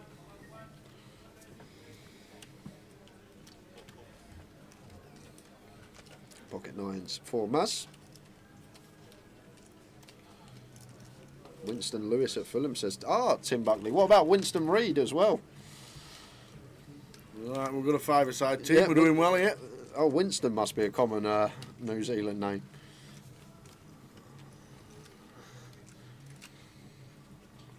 Yeah, we got 6 now. We got 6 New Zealand players. I know a couple would have to come out of retirement, but we don't need a sub. Or anybody gets injured.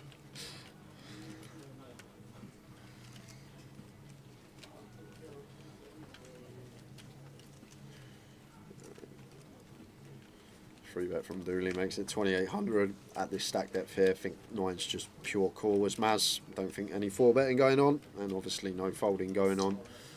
So should just land on call and see 3.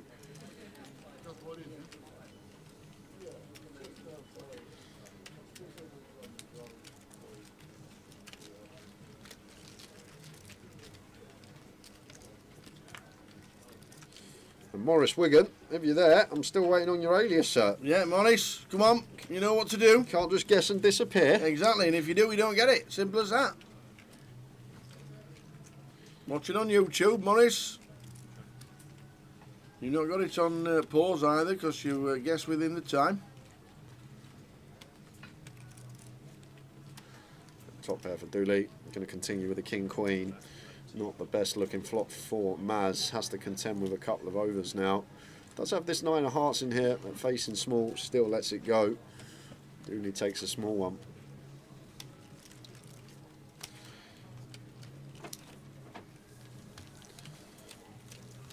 We'll throw another giveaway in, guys, in about half hour's time. As it is a day one, better to try and knock them off in the day one flights. Although, thoroughly enjoying this table. We've had this session. First 4 hours were super quiet at the feature, but starting to liven up now as stacks start to shallow with the blinds increasing.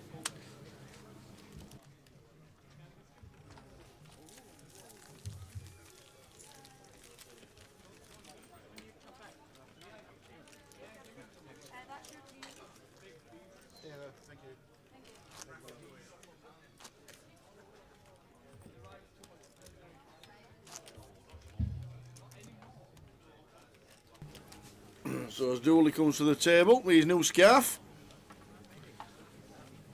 and that won't be a fiver from Primark, let me tell you. Yes. Ah, there we go. Morris is here. Big wig for Morris. Cheers, Morris. Why is he not officer wig? Why not? Just once you'd have had a chance of getting it right. Why is he not officer wig? Big wig down on the list. Well done, sir. Well done, Morris. Good effort.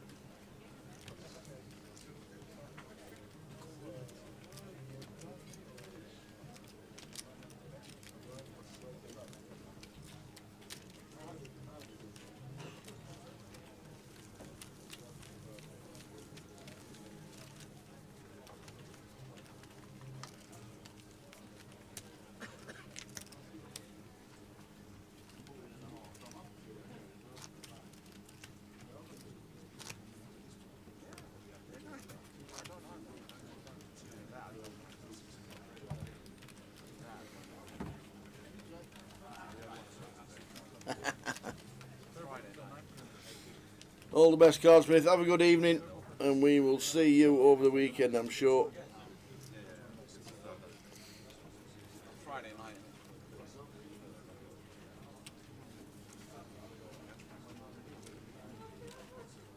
Wow, 5 hours ahead. Where are you, Cardsmith?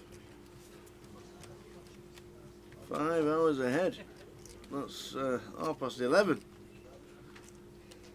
11:30 p.m. That is a late one.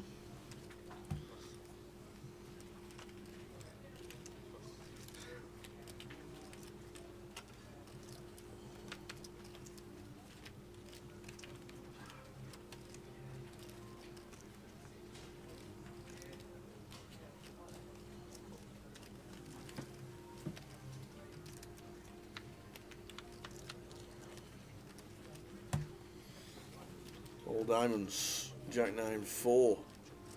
Ace of diamonds, redraw for Zongmin and Minos with the Queen of diamonds and a pair. So he leads 1.4. Should just be a call.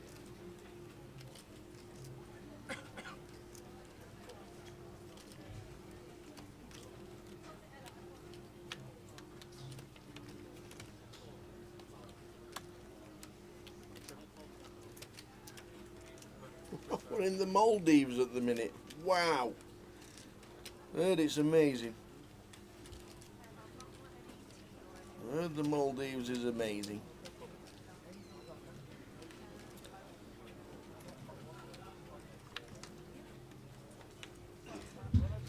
Love it.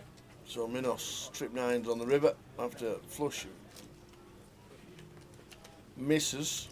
But Zongmin turned a pair now, River's 2 pair. The Minos with the check mark. Zongmin checked, called the turn, checked, called the flop, checked, called the turn.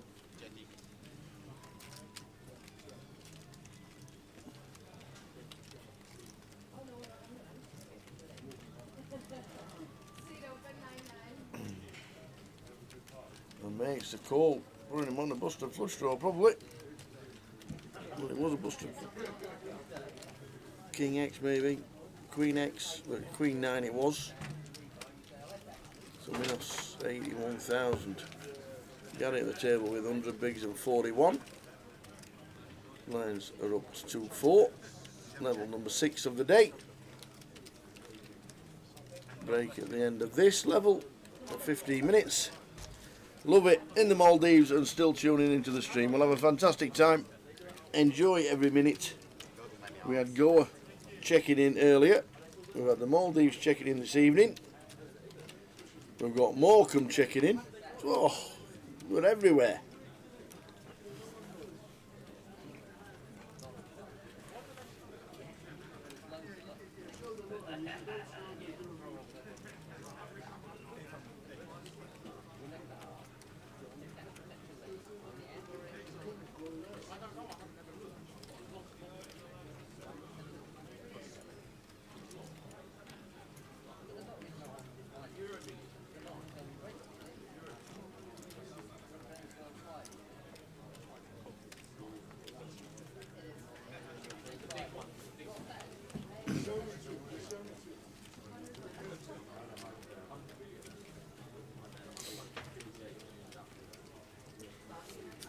Is the opener started with sort of quick butchers as we have a raise and a call with one tail, one to see a flop with pocket twos.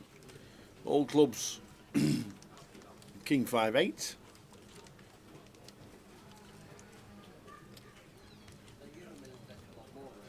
The opener started with 41.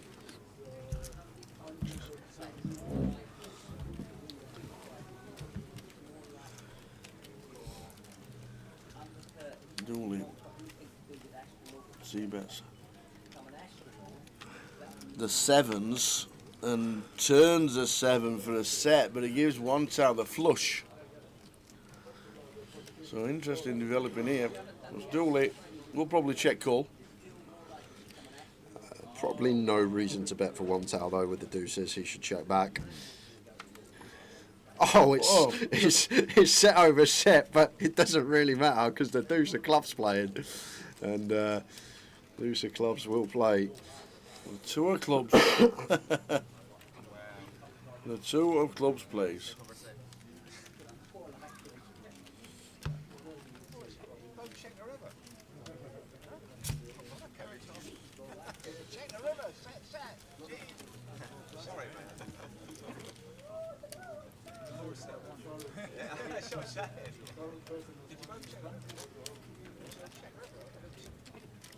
You're single club clubs.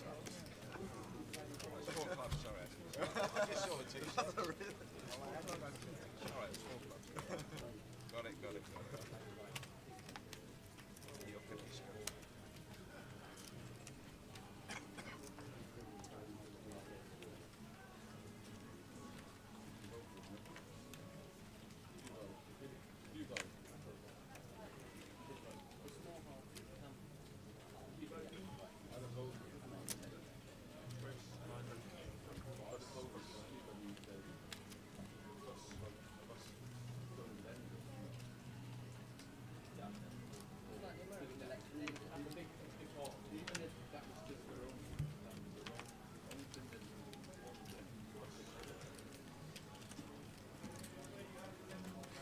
I've packed it in, Kev. Says in FPL week this year I've had so many niggling injuries and feuds. I've packed it in. I'm just leaving it. You've got someone in our league that's sitting 5th and he's still not touched his team all season. He's just still got Barco who's playing in Seville in his team. It's like, what's going on? So I've just... It just tilts me too much, Kev. Whoever I take out, they have a great week. Whoever I bring in, they just brick. It's just the most frustrating thing ever. I wish I never got involved. But then again, if I have a good week this week, I'll be right back on it. So looks like Trent is out this weekend, so I should probably take him out of the team. That's what I might do at some point this evening.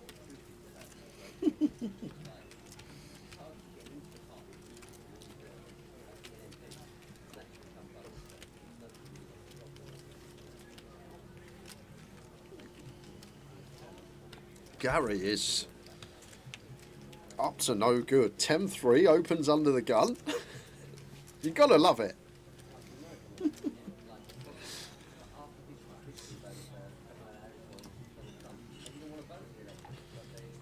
Does turn a pair.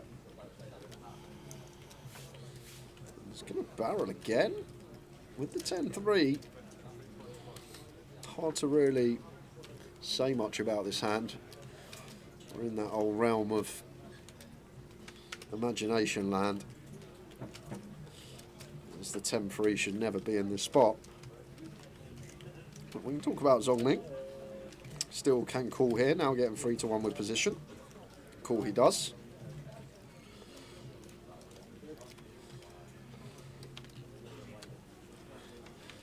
And a 10 on the river for Gary. Got to be worried about Zongming having a king or a 9 here, as played. Does check it. Zongming going to give it up, and the table's going to see the 10-3 that's been opened from under the gun.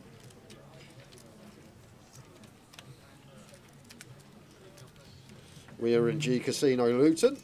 If you fancy coming down, Norbert, you can still reg this flight. 100k guarantee. You need 200 runners, 100k guarantee. That looks like it's going to be surpassed in the next couple of hours. Yeah, it's about 13 short at the minute. We've also got a turbo flight starting at 9 p.m. And if you fancy a spin for 16.5 bigs, you can buy in tomorrow before 12 p.m. day 2. 118 played the opening yesterday. There's only 45 today, which is a bit of a surprise. So that is a slight overlay as well at the moment. That should be beaten with flights tomorrow and Sunday's day 2. Well, good to have you with us, Norbert. Hope things are good.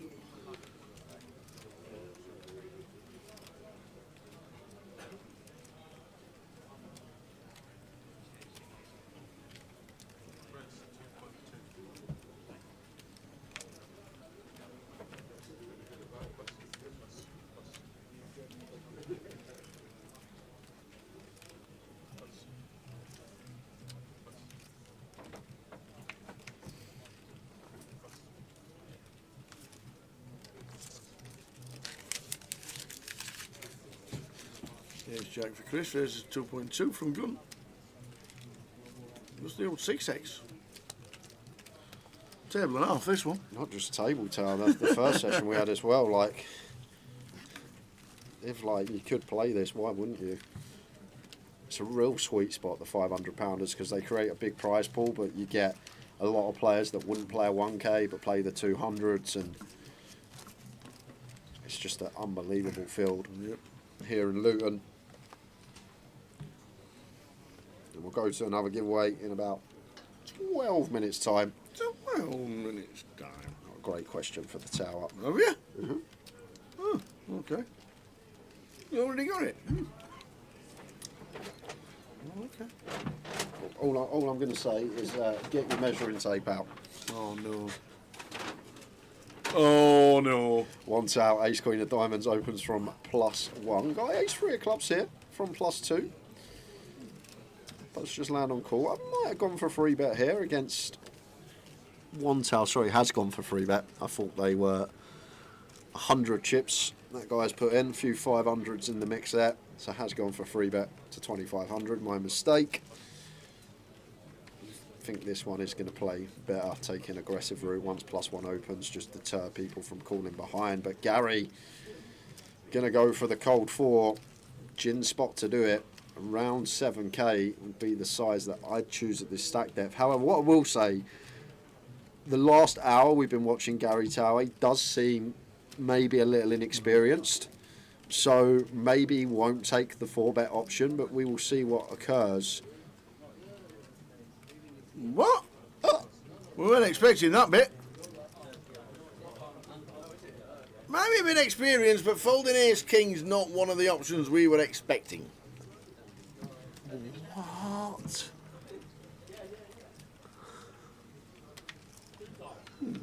Okay. Yeah, like I'm guessing Gary hasn't been playing too long. Maybe won a little satellite into this in club online. But you've got the most active player at the table opening. You've got someone who is very good that knows that free betting, and we've just got the gin hand to come in for the cold 4 from the small. But yeah, I don't know. I don't know.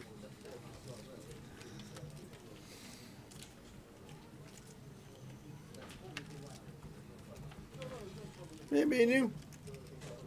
Maybe he just knew. Well, if he 4-bets, he wins the hand. Well, it just goes fold one tail, fold guy. I don't think it is, Kev. I really don't think it is, because he had 10-3 that hand that went to showdown. We saw the 10-3 turn face up, so I don't think it's a case of card reader error. I think it's maybe just a case of a little bit of inexperience from Gary.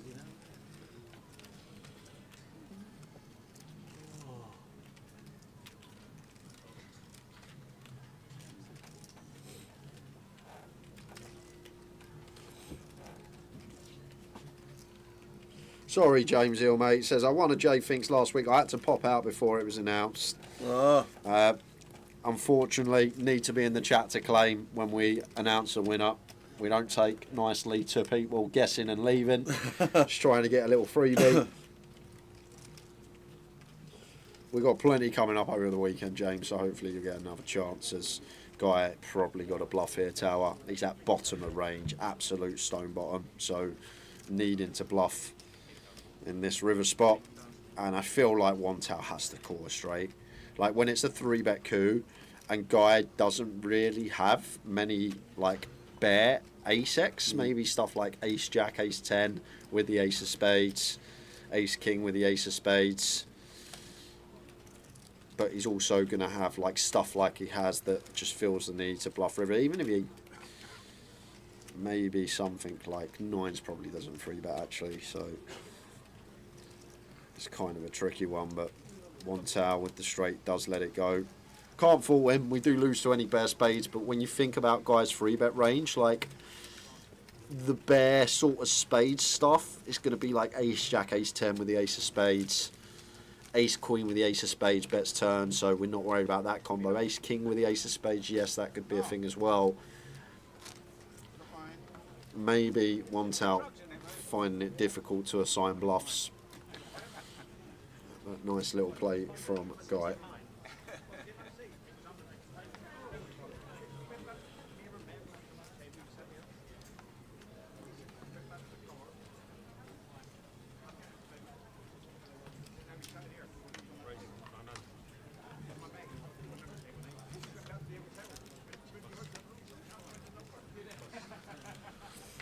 Yeah, I don't really know what's going on with that hand, guys. But to be honest with you, like, you don't know. You don't know. Like, Gary might have walked in the casino one night with his mates.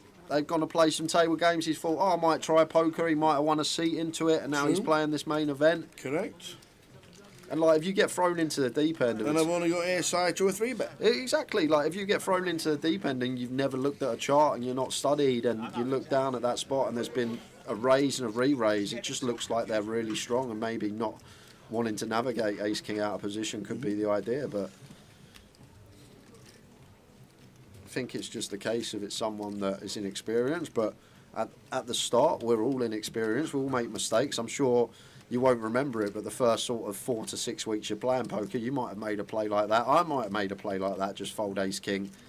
But as the years go on and the experience grows and you put a bit of work in off the table, you're just going to get better and better. Like, everyone has to start somewhere. Just because he's on stream and making some strange plays, no need to go against the guy. The fact that he's here and he's giving it a go, battling against some very good players that will be in the field.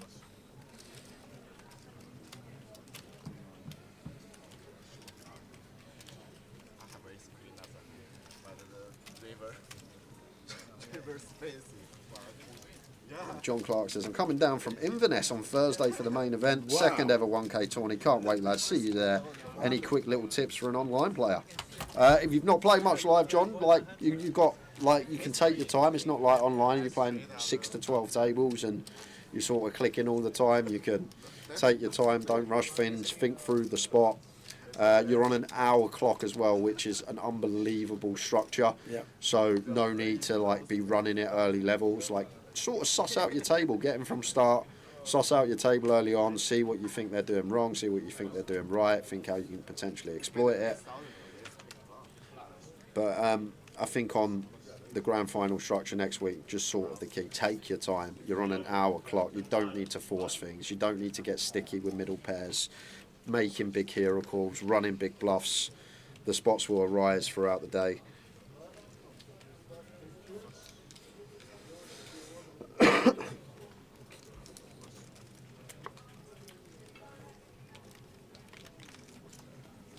Inverness to Luton. It's a bit of a trek. 9 hours? If you're driving. If you're driving. I reckon. Not even looked. About 9 hours drive. Something like that. What do? Drive to nearest airport and get a flight down. That's what I do, yeah. I wouldn't be living in Scotland in the first place because it's freezing up there, but if I happened to be living in Scotland, it would be a flight to Luton Airport, and then you're literally 10 minutes from the casino. Yep.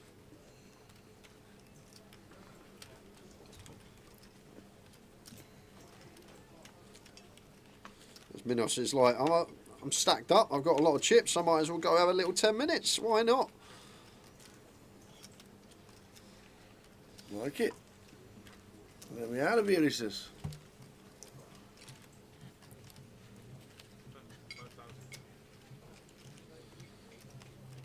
And Hawk firing away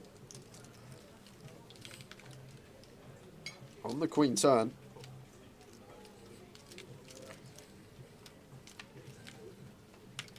And is he going to triple it off here? I wouldn't actually mind it, to be fair. I think it's kind of nice from Hawk. Like, there's just going to be a lot of one-pair King X that are absolutely blended for one tau. So, from the big blind, one tau going to call, like, all the King X twice, fold river. He will call Queen X and 7X of diamonds twice and fold river. So, it's an okay little run at it from Hawk there, but short and sweet appearance for him at the feature table. But I do love to see a player that can run it, and especially run it on a board that is more favourable for our range, taking that into account. Unfortunately, one tau at the top end of his.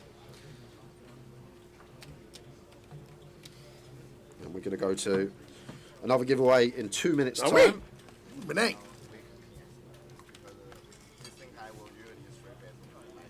Have you ever laid down ace king in your life, Jay, says Gary McGaffney. There'll be some times in there for sure.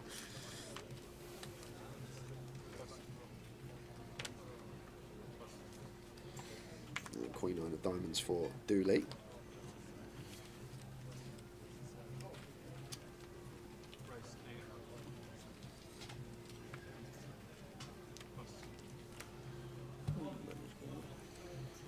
Opens to 800, and Chris with the sevens. Going to make the call in the cutoff. Seems pretty standard.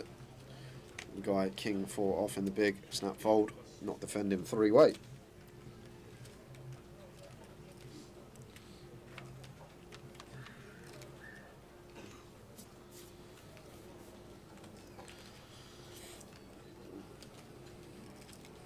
King high board. Dooley could definitely continue here. We'll have some checks. Player 2 to our left, but I feel like Queen 9 fine to just fire on the King 10 deuce, making it 1300. And Chris straight away lets the sevens go. Did not stick around for one.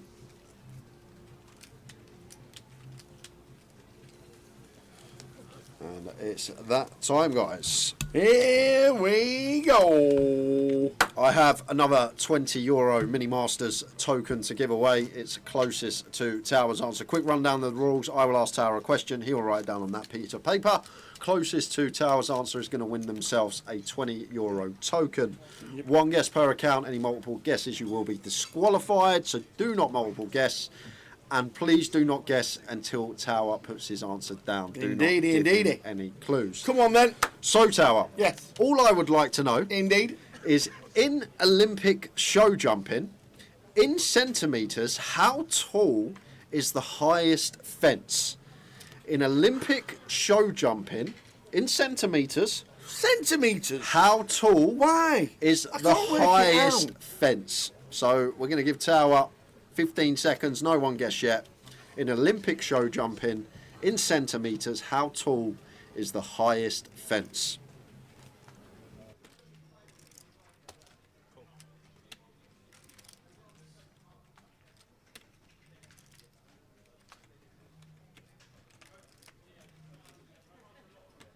Why centimetres? In centimetres. Yeah. How tall is the highest fence? Right. Olympic show Right, jumping. right. I've got it. I've worked it out. Okay, he's worked it out. Yeah. So you might as well go Google this one, guys, because he's worked it out on the nose. Yeah.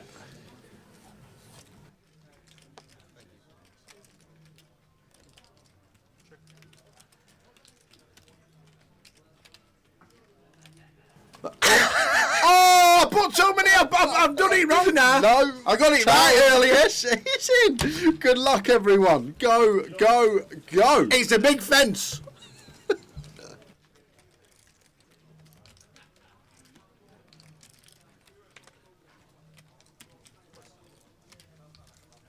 Oops. Oops and daisies. I've just worked out what I've done. And he won't let me change because he's laughing his head off. No changes. Sorry, guys. Apologies. Oh, what's a plant pot? In centimetres. Yes. Sorry, Kev. Hey, dear. I like you guessing. I know exactly what I've done wrong.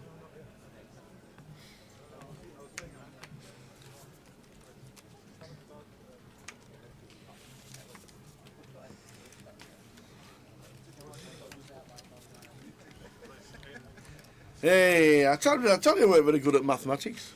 Working out how many centimetres is in a foot and how many centimetres is in a metre and all that. I'm sure you've done fine, Tower.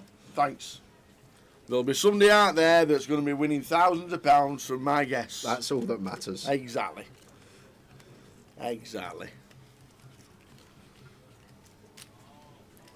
Just think big fence. That's all I'm saying. Big fence. Big fence. Big fence.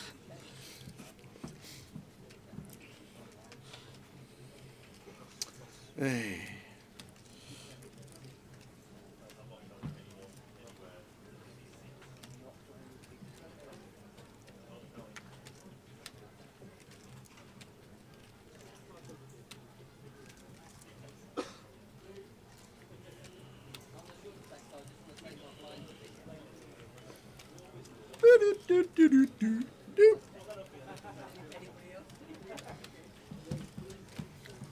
So we'll give away the correct answer after this hand, but free bet pot brewing. Can I just go to the toilet for an hour? Big fence, tell you. Not that big, Val. Flipping eight. And Chris just sends the lot in with ace queen. That's Mr. Goodman at the table. I've just realised Sam Goodman sits down and he's going to nit roll someone. What a Good old surprise. Sam. Come on, Goodman. Get him in, mate. You're never folding.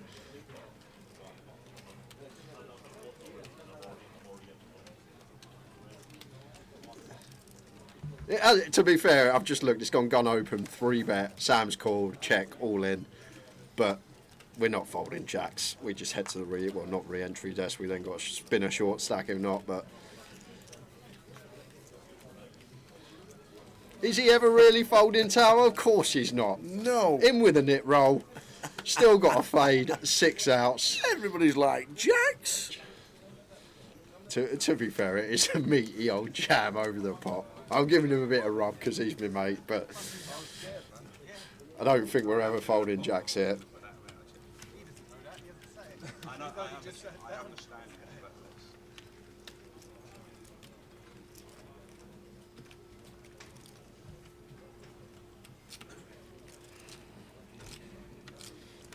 Clean run out for Sam. Welcome to the table, sir. Near double up to 35k. Come on then. No, don't come on me.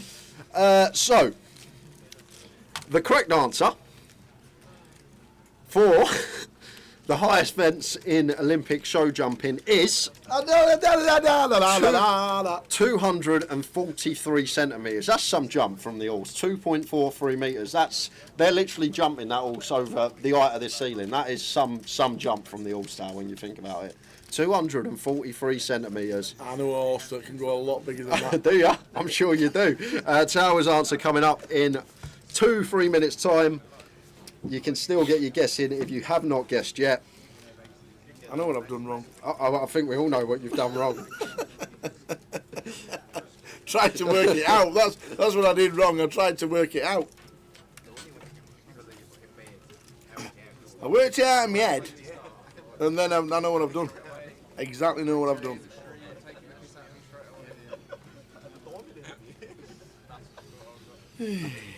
Dear me. There's going to be somebody playing an event that can turn it into £1,000 like Richard Whitmore did. But I know exactly what I've done. Now I know. Not now I know what I've done straight away. Plant pot. Dear, big plant pot. Hey.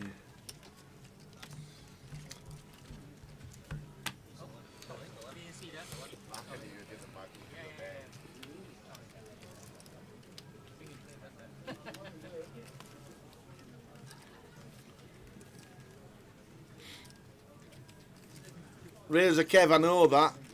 I know that now. I couldn't work it out in my head. Nice jam from Zongming here. Shoves her just shy of 22 over the open from Minos, and it should be working. And then we will close the comp. Phew. So you've got 10 seconds, guys. It's not the furthest I've been out. To get your guess in. That is the mistake he's making. Is he was thinking of the Commonwealth Games show jumping, not the Olympic Games. Obviously. 5 seconds, guys. Obviously. 4. Obviously. 3. That's what I was thinking, you 2. And 1. Obviously. Over to the tower. So, as you know, working out quickly mathematics and symmetrics and metrics and changing it to things from one thing to another is not my strongest point, as you've worked out in previous guesses. So, I did it in millimetres. But I thought it was a big fence, so I thought, see, they used to have the puissance, right? Yeah. In the show jumping. You can't get out of this one. No. Here's me thinking.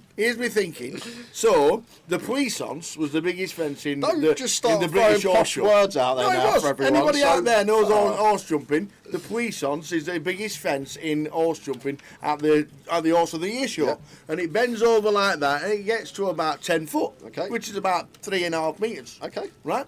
So obviously, because I did it in millimeters, I've got the nailed on.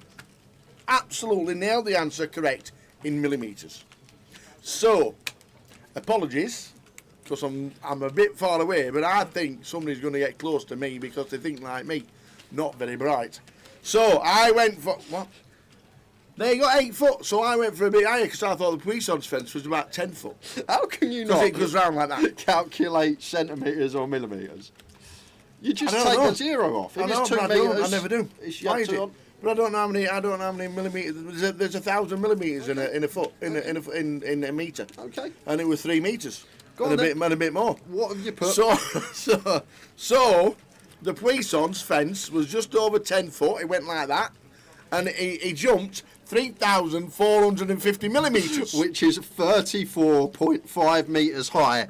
And just to put that into perspective, no, it's guys, not. It's 3.5. No, it's not. Is it? 34.5 metres high. Centimetres. To put that in perspective, that is the height of Heaton Park Court block of flats in Newcastle, which is a 14-storey block of flats. So imagine horse.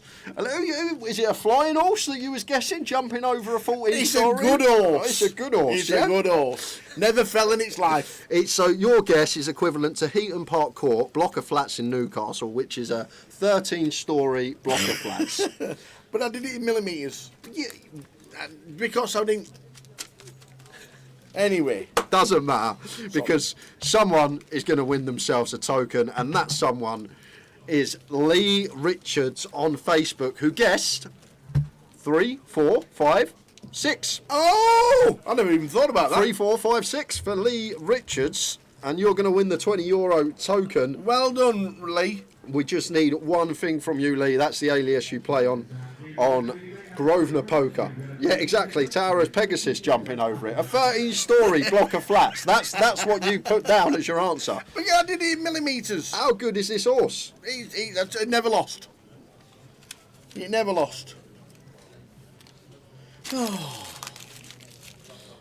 centimetres, millimetres, they're all the same. I'll tell you what, if there was a horse jumping that high, I would go and watch the show jumping every 4 years at the Olympics. I would want to see it in person. Can anybody tell me what the record is for the puissance at the Horse of the Year show, please? Stop saying puissance, it's not going to get you out of it. No, but I want to know. I want to know what is the record for the puissance in the Horse of the Year show. In millimetres, please. Well done, Lee Richards. It is Richie Burnett himself who is going to play in a €20 Masters mini ticket for a 75,000 guaranteed event. Well done, Richie. Big thanks to Towers, guess. There you go. Has Dooley gone for call here, or has he gone for squeeze with the King 8 suited? See, 8 foot's not really big. I don't think. Still hard to jump over an 8 foot wall. Hey, absolutely is. Yeah. Try doing it over a 40-storey building. Yeah, so Dooley with the King 8 suited here. Gary now going to have to let the 9s go with this action occurring in front of him. That's a good fold. And it's going to be back on Guy here. And it's like the real line. Like ace-jack off here always goes into the muck, but ace-queen off becomes a real tricky one. And sometimes in this spot, you just got to assess opponent that's doing it. Is it an opponent that will get fruity, that will find some squeeze spots? Is it an opponent that's been snug, or we know that doesn't find free bets without value? If it's the latter, we just fold. If it's an opponent that's not really going to find free bet bluffs and just have value. If it's someone like Dooley that could potentially find some bluffs, I think we can still continue here as Guy, but it's a real grim spot at this stack depth as well. 40 effective to start the hand with Dooley. And we'll see what Guy comes with here, but does weigh it up, and I think once he pulls that face, not continuing, and does get out of the way, and Zongming will have to do the same. So Dooley with the King 8 suited, spicy squeeze, gets the job done.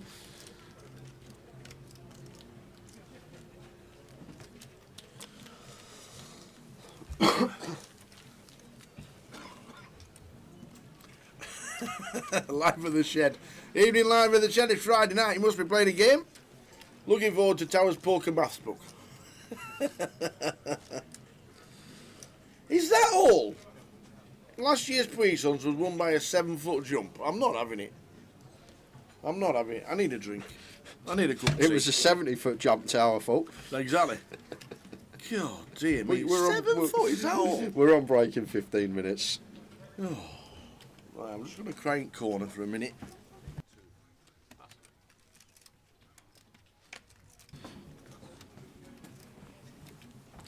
King 4 suited from us.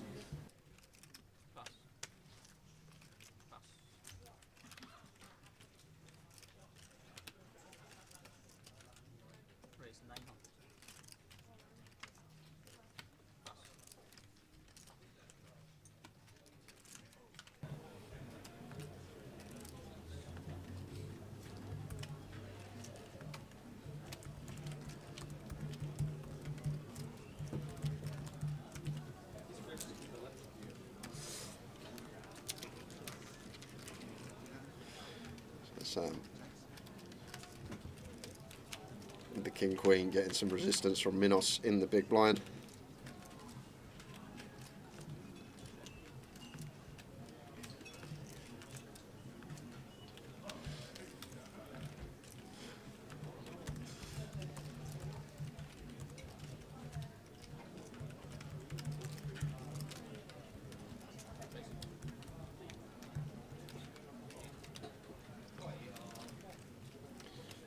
Sam with the one big blind, continue with the King Queen.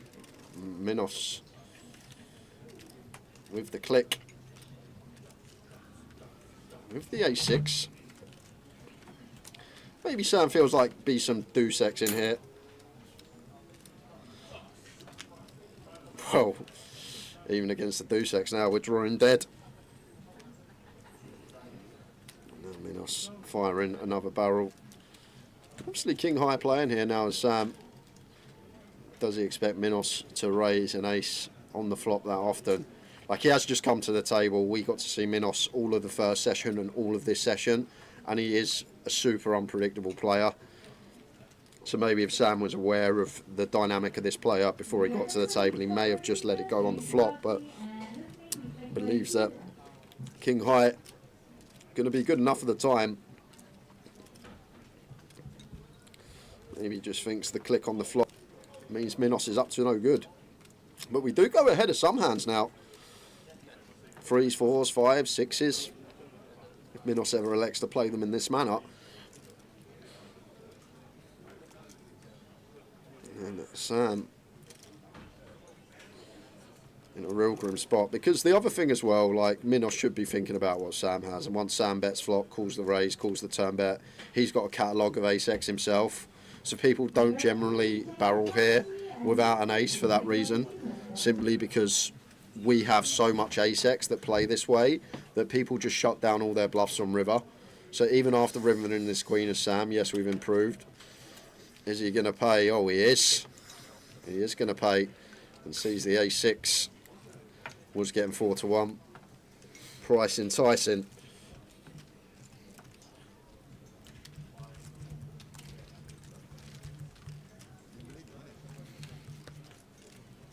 $85,000 chip leader, 200 bigs. Minos, the Winos. 15-minute breaks in 15.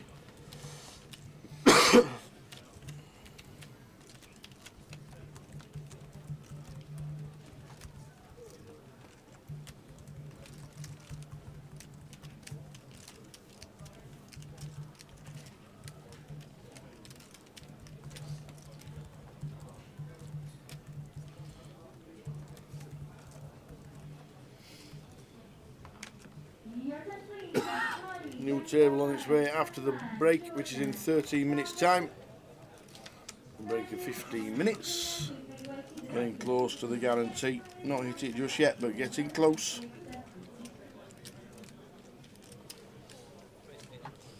I'm not doing any forfeits. Guinness says you two should have a side bet how much the prize pool will be, and the loser does a forfeit.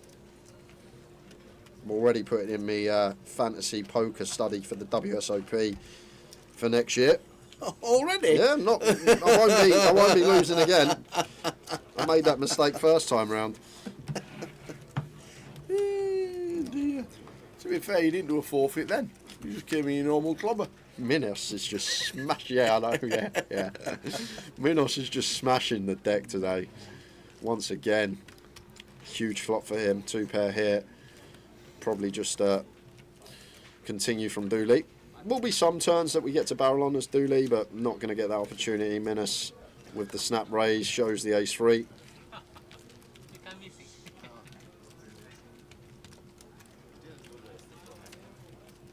Only one hand of pink. That's the only one hand you lose. You're working, don't say that.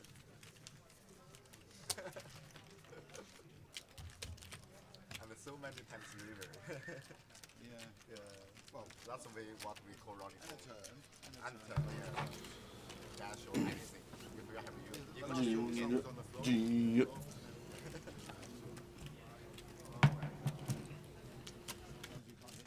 Earlier on I couldn't hit nothing.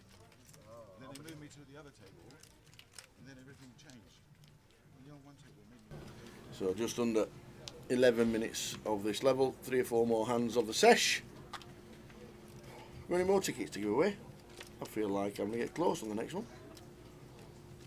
Well, you can't do any worse than the guess you just had, Tower. It was an educated guess in millimetres. Yeah, we'll have another couple of giveaways next session. Indeed. And don't forget, that spreadsheet has to last you 2 weeks. I know. Just saying. But the thing is, the way I see it, the Fridays, the day ones, are the days that we give the most away anyway. Yep. But thanks to the online team, €1,000 in giveaways.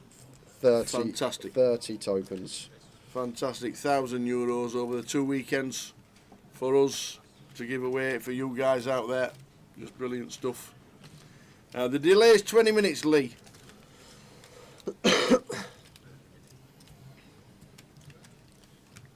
Gary's confusing the life out of me, Tower. That's actually a really nice free bet that he's found there with Jack 9 of spades, but didn't find the cold 4 of ace king. It's just so confusing. He finds a fair candidate to free bet at 70 effective, and then he's just had a few other hands that have seemed a bit strange. Always throw the credit out when something nice occurs. Nice little move there from Gary with the Jack-9 suited.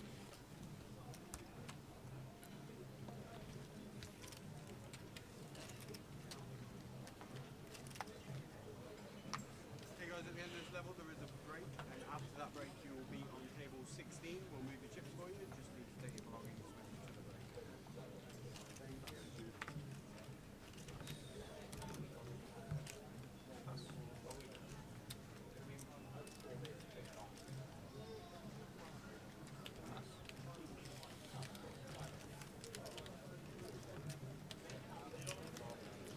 Queen 10 of clubs. Minos back amongst it. Makes it 3x.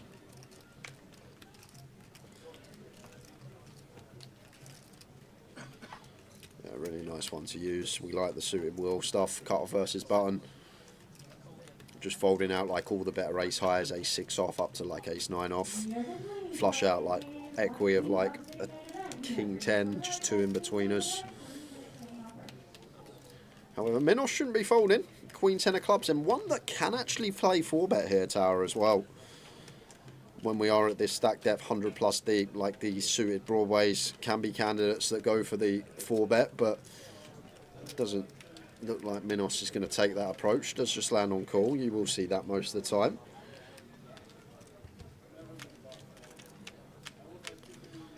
And it's just Minos' world today, and everyone's living in it. Once again, smashes the life out of the flop.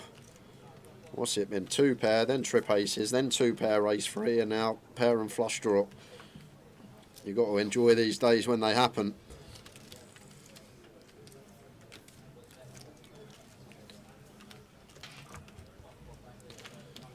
Well, I might have talked the wrong good away, Tower, because an offsuit ace on the turn. And one tail now jumps in front, checking it back. Oh, well, no, obviously. What were you thinking? Of course, Minos is going to make the best of it on the river anyway. And no need to bet for 1 tail, 2 pair, good for Minos. Well.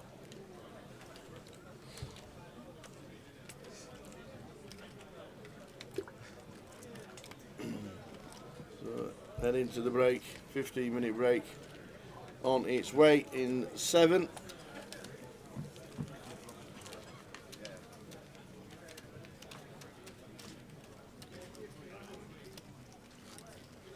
Nine o'clock the turbo flight starts. The opener's started. That's the bottom clock with 45 runners.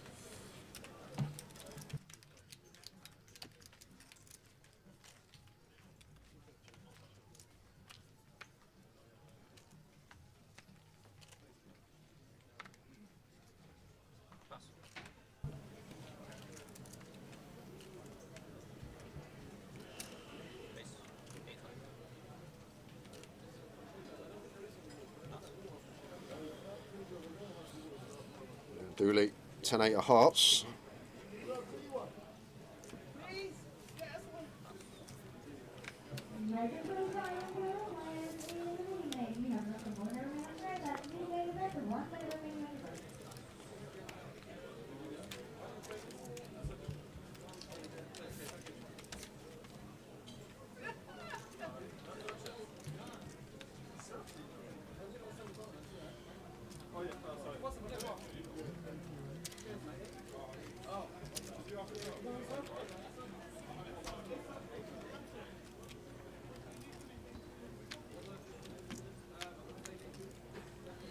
Ten o'clock, 10-5 deuce, rainbow.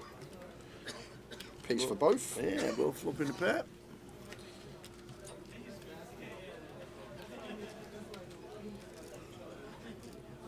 Looks like 800 from Dooley, good for third.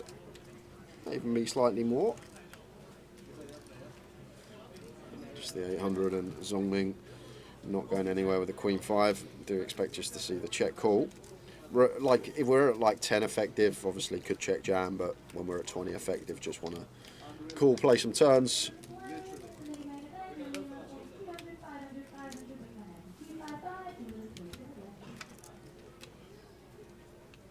King of clubs on the turn. After a check over Zongming.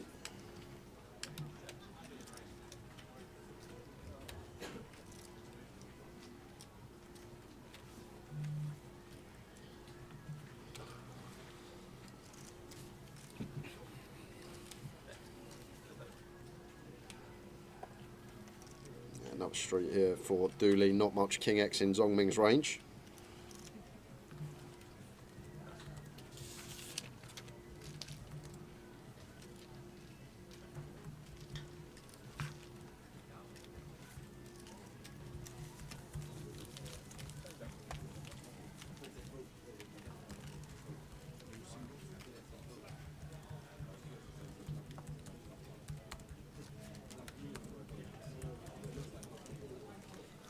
Last couple of hands of the sesh, and then a 15-minute break.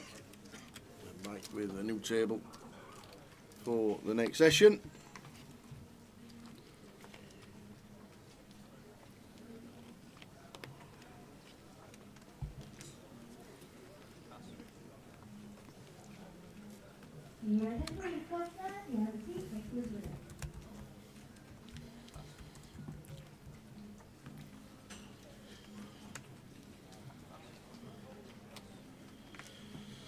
Got a Taylor, ace queen in the cut-off, raises once folded to. Ace 10 off here for Maz. Like one that is kind of an awkward one when cut-off opens. We're obviously continuing, but like we prefer free betting it versus like early positions when we can get stuff like ace jack off to fold, getting better to fold. But in this scenario here, we do keep a lot of the ace X, jack 10, king 10, queen 10 that guy opens in the pot. But Maz is still going to go for the free bet here with the ace 10 off. One that does like to be used as a free bet every now and again, but I think we use it more versus MP versus EP. Whereas when guy opens cut off, like he will never fold ace jack cut off versus button, so we don't actually fold out any better hands. Guess there are obviously like the jack 10, queen 10, king 10 suited we can get some value from, which should continue. But guy at this stack depth here, it's kind of annoying at 40. He is still going to jam, but I was going to say at 35 or less, it just becomes a nice, easy jam. At 40, effective and Maz to start the hand. Maybe becomes closer, but does just still go for the send for 40 effective. Guy on 100 bigs. Sat on 66, Dooley 49. Could well be the last hand of the sesh. We'll have to wait and see. If it all falls round in rapid succession, it should be. Might get two in, but this could be the last hand of the session. A 15-minute break.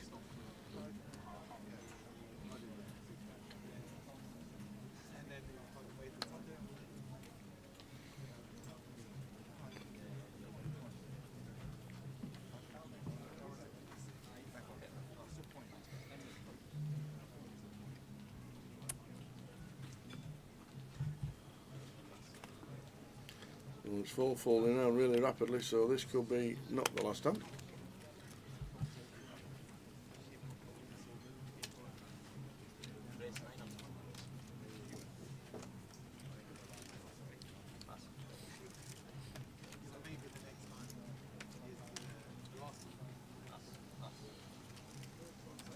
Well, Dooley with the ladies. And already free bet against guy once, making it 3k to go. And 4-5 suited tower, really interesting one, because once we do get like 78 effective, like these hands can definitely call. At 50 seems kind of close for guy what to do here with a 4-5 of hearts, but like it's probably better to call 4-5 of hearts here than it is like 6-7 of hearts, simply for the times that we do make that wheel a lot of ace X coverage for Dooley. At 50 seems like a real annoying one for guy whether to pill here or not. Tower. Like at 40 or less we just go. At 70 pretty nice call with position. 50 bigs, guy says I'm going to have my 15-minute break. Let's it go. We will see you in 15 minutes, see everyone. You 15.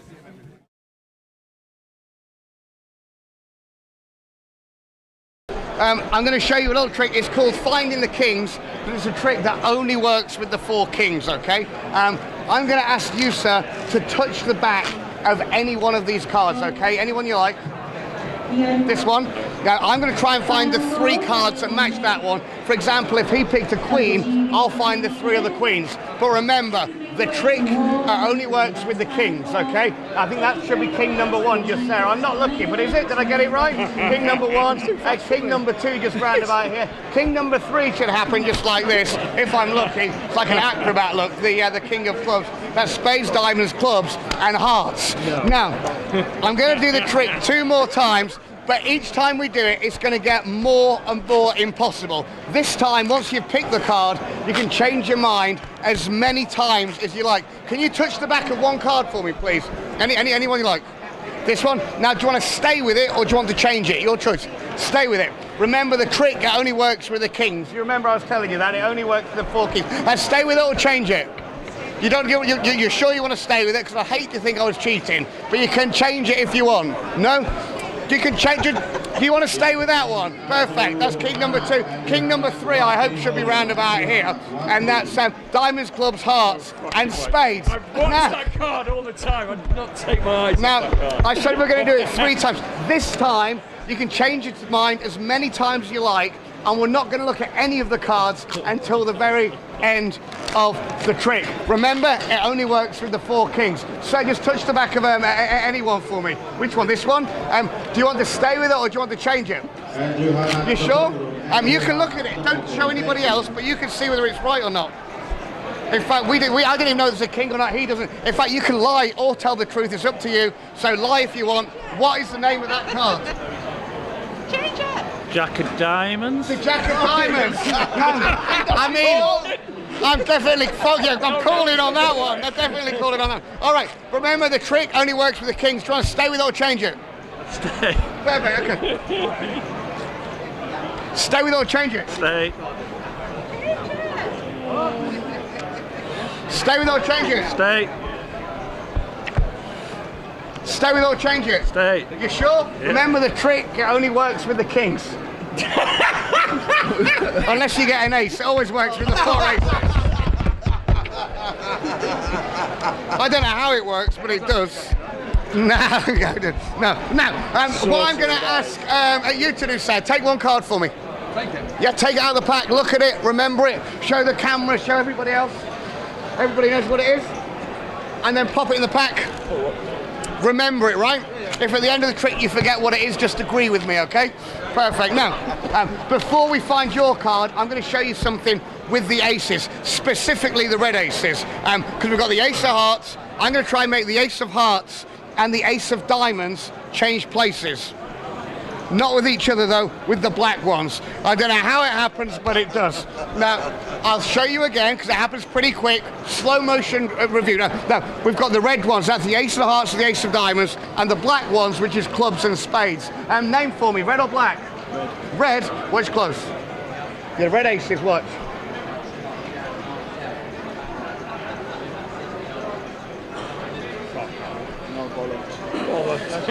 So, what card did you pick?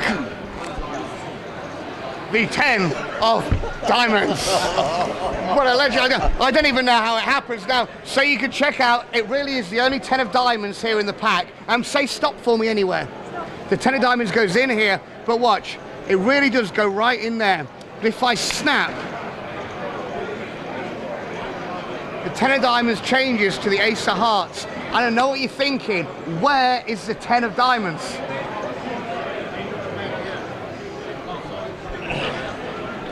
Have a look, sir. Turn it over. Show everybody. Now, like I said, it does happen pretty quick. In fact, watch.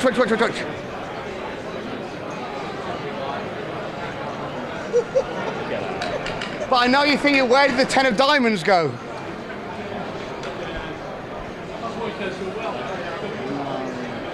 Yeah, way. Now, some people think I cheat. They think that when you're not looking, I take the 10 of diamonds. They think I hide it in my hand, put it in the box. That's not how it's done, because it's not the 10. To change the ace back to the 10, you shake it like this, that's when it happens. Some people think maybe there's more than one 10 of diamonds. If it was true, it would look hopefully something just like this. Obviously, that's just a lie, because you see, all I've got is the 4 aces. And if you want to know where the 10 is, have a look just here underneath the box. Now, but you're not watching any of this. Pay attention. Now, I'll show you again. The 10 of diamonds, so you can see, it really does go down here into the pack. So I don't cheat, sir. Please push it in the deck. And then have a look up here. In my mouth. You know, I don't even know how it gets up there. Now watch again the 10. It really does go in the middle. Now if I snap, instead of the 10 disappearing, look, the whole pack disappears. I know you're thinking, where did the deck go? Now, very finally, we'll bend it in two. The bent card, the 10 of diamonds, really does go down in here, so you can see, watch. 1, 2, 3.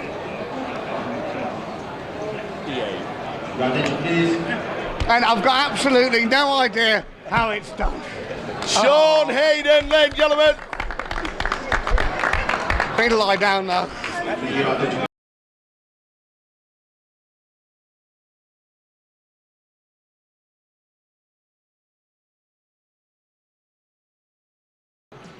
Goliath 2024 means one thing. Sean Hayden is back in Cov. How are we doing? How are you, young man? I'm absolutely fabulous, thank you very much. How's 2023 and 2024 been? It's been absolutely amazing. Been all around the world doing magic. And now I'm back in Coventry for the 11th year. 11th year on the trot. We've had levitating towers and all sorts in previous years. We've made you appear under the table. We have indeed. We've made you levitate in the air. We've done everything. What have we got this year? Well, normally it's me that does the trick. Yes. But today I'm going to do something a little bit different. You're going to do the trick. Me? You're going to do the trick, so I'll take that. And what I want you to do is take the cards in your hand. Me? And I want you to deal a face-down pile, one card at a time, into the middle of the table. And you can stop whenever you want. And there's no way I could possibly know, Tower, where you are going to stop. Anywhere you like. Do, do, do, do, do, do, do. And then give them a shuffle. And there's no way I could know. Like shuffle style. Do whatever shuffling you like. There's no way I'd know where you're going to stop. There's no way I'd know how Tower was going to shuffle them. Now, Tower, cut off about half the cards, put them on top. And then, whilst he's doing this, can you keep them square for me? Because I don't want to touch them. And then shuffle them again. And then shuffle them, put about half on top. And then keep doing it until you've got no cards left. Hello, everybody. How are we doing? Yeah, about half. And then shuffle. And then just keep doing it till you've got only one card left. You can put as many or as few down. You can do clumps, whatever you want. But there's no way anybody here in advance could have predicted the order of these cards. Only one card? Until there's only one card left. Look at that, perfect. And now shuffle it. Put it on top, put it on top. Now, I've not touched them. Pick them all up. And I want you to estimate cut off about 10 or 20 cards, put them in the middle. And there's no way anybody could know exactly how many cards you're going to cut off. Take the top card, put it somewhere in the middle. There's no way anybody could know where that was going to go in the middle. Take the bottom card, put that somewhere in the middle. Completely random. Yeah, the bottom card, just in case somebody's seen it. Now, take about half of them, put them on top. And you keep them square for me. About half and put them on top. Look at that, very precise. Nice. Look at that. Put the rest on top, but make a cross. I've not touched the cards once. You've done everything. What's the name of your favourite card?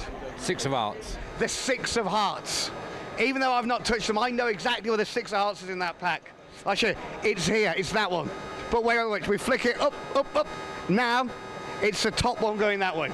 The 6 of Hearts, I've not touched it, but wait. Now, we're gonna flip it again, like into the cross. The 6 of Hearts. Take this, it's impossible. At fingertips, you know, there's no funny business. It's 6 of Hearts, ladies and gentlemen. The Tower, I don't know how he does it. He's here all week, he'll be doing magic all week for you. He's like a magician, I don't even know how it works. Unbelievable. We love you. I love you too. We love you. Come on, one more for the team. One more for the team. One more. One for the team. Okay, let's have a go. I'm going to ask everybody to pick a card each out of the pack. We're going to do this crazy one. Pick a card, pick a card, pick a card. Pick a card? Yeah, anyone you like. and pick a card. Hello. Pick a card, look at them, remember them. Don't let me see. You're going a bit crazy. You take cards. Oh wait, they're going everywhere. Everywhere. Perfect. Yes, take a card. Thank you very much. Pick a card. Yes, everybody. Oh, yes. Take a card. Everybody. Group magic. It's not as messy as the other thing. Right, look at them, remember them, don't let me see. I'm going to take all the cards back and I'm going to teach you.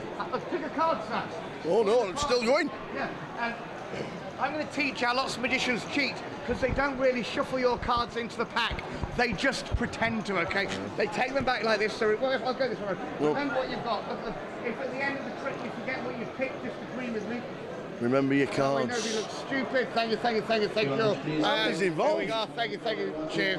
How many's involved here? Amazing. Perfect. Too many cards. Perfect round. They pretend to shuffle them. What they really do is they put a few cards on top. They either leave their finger there so they can see exactly where your cards are, or they reverse the order. On one card at a time, they move them up to the top of the pack. We're going to do none of that today. We're going to spread out the rest of them. So you can see your cards, we're going to mix them in just like this. Right? Not only that, we're going to stick them in randomly. Crazy stuff.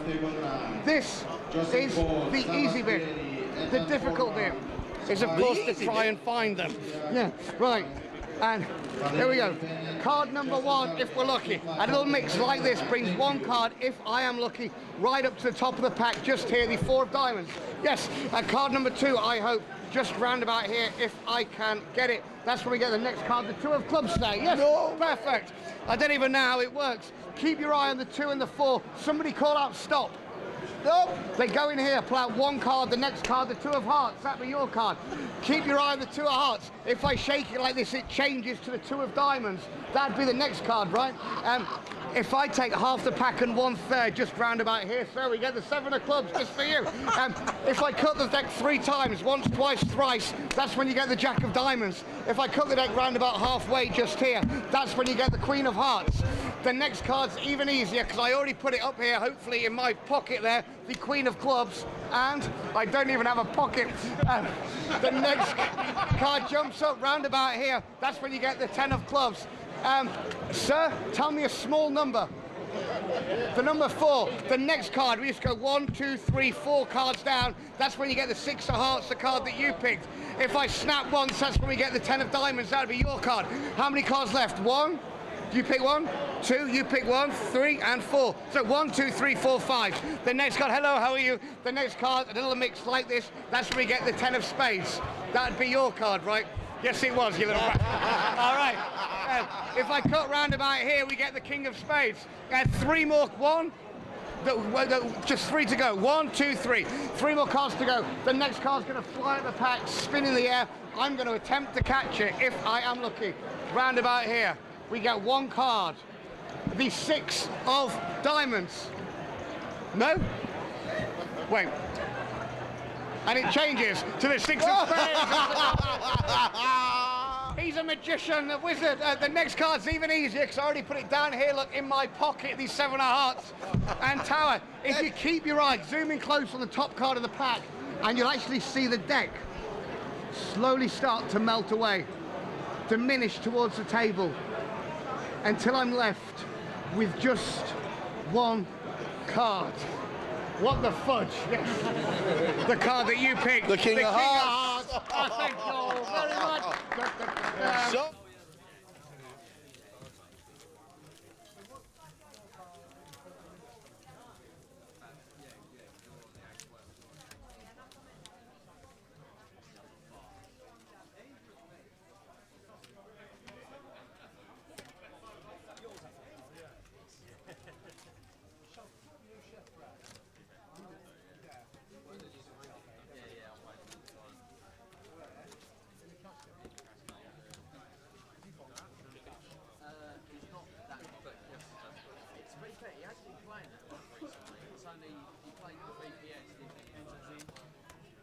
Let's do it again. How good is Sean Hayden? Watching them videos, I'll tell you what, class act. Goliath announced 2025. Sean Hayden already booked. Lou says, any chance of poker? We've been here for 6 hours. Where you been, Lou? I know, where you been? No poker in this gaff. No poker in this. So off we go. Going to run you through the table. 1 is Pat Fahey, 2 Vinnie Mohan, 3 Paul Fisher, 4 Reece Brogan, 5 Shengshu Xu, 6 David Thompson, 7 Alpha Gotcha, 8 is Toddy, and then 9 is Tu Wang. The Toddy.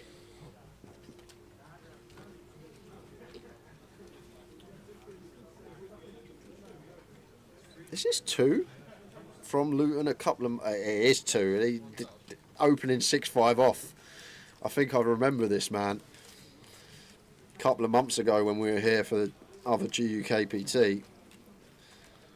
I believe he was a fruitful customer at the table. As we can see here, straight in with the open, 6-5 off from cut-off. And Vinny, 8 off in the small, weighing up option. Lets it go. The Fisher back. Back in the mix, Paul Fisher. Yeah, could have just gone for jam here as Paul, but does just drill middle set. Like 22 effective to start the hand with 2 when he opens from late position. Like 8's probably theoretically just pure jams, but has landed on flat and drilled this set off on the ace-8 deuce. No need to raise. We got the ace-x drawing nigh on dead to runners. Just want to keep all the bluffs in of our opponent.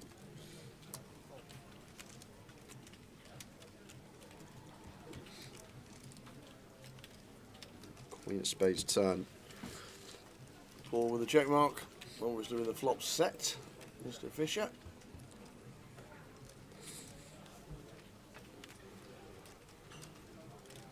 How you doing, Mike Leland? Good evening, welcome to the stream. We just come back after break, so you're here for a full 2 hours, we hope.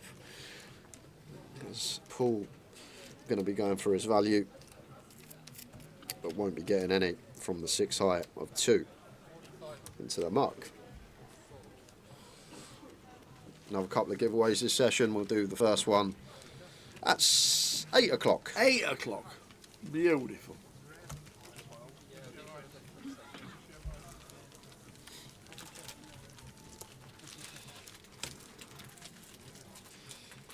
And everyone laughed at you, Tower. Yep. About a 4-legged animal jumping that high. They did indeed, everybody. But they all forget, if you remember the nursery rhyme about that cow that jumped over the moon. He managed it, didn't he? He went further. Yeah, he did.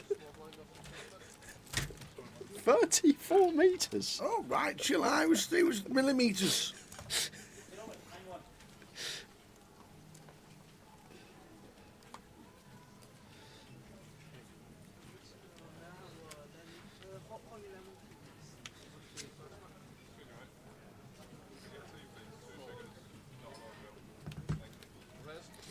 Tomo down here from up north.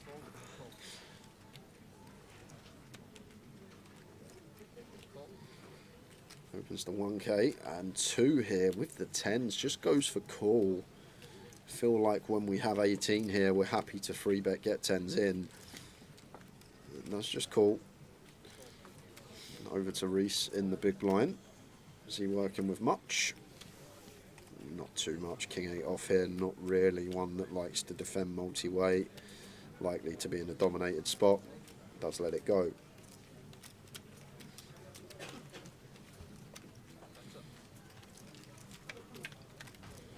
Ace, Queen, Deuce, 2 spades. Well, the best flop to see for Tomo. Board that we could potentially still see bet range though. Does check it over to 2, who quickly checks back. 5 of hearts turn. And once again a check from Tomo. Now over to 2 with the 10s. Is he just thinking about showdown himself? Potentially going to be some 9s, 8s in there that we beat. Some King Jack, King 10 that doesn't elect to see bet. Jack of spades on the end. And just going to be check, check, and 10's going to be good for 2.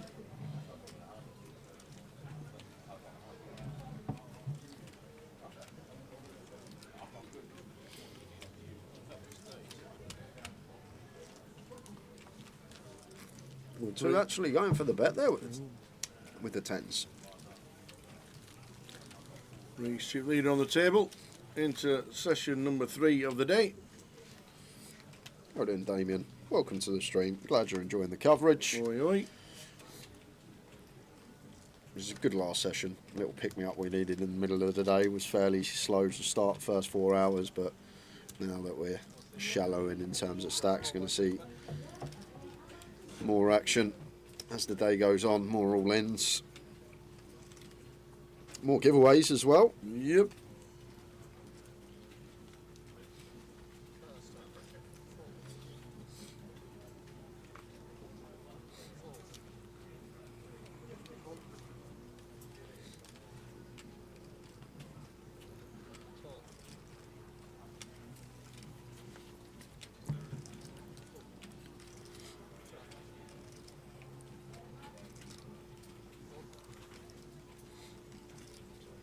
So, I'd like to see ISO here from Paul, like around 3 big, seems nice, 1500, that sort of remit, 3 big blinds.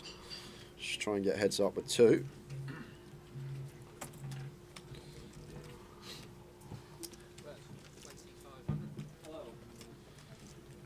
Don't forget the 3 big blinds tower, how about a big old 5 big blinds from Paul. I think sizing wise maybe slightly too large. It's one of those sizes that may just start isolating a better range of hands to continue against us. Either way, going to be the same result. Can't see 2 continuing with the ruggy ace. Does get out of the way.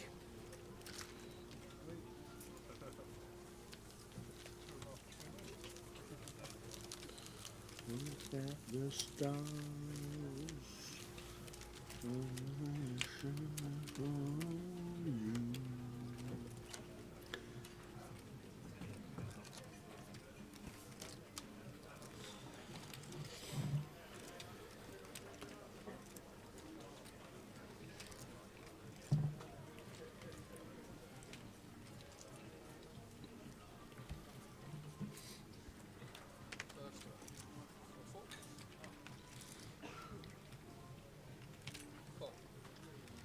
So blinds 2-5, level number 7 of the day.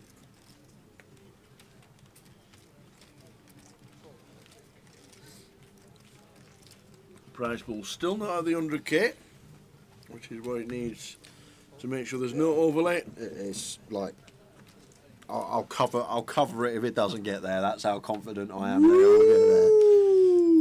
We're on 181 tower. We need 19 entries. We got a turbo at 9. We got day 2 buy-ins. Yep. I reckon we're going to end up with about 220, 230. Excellent.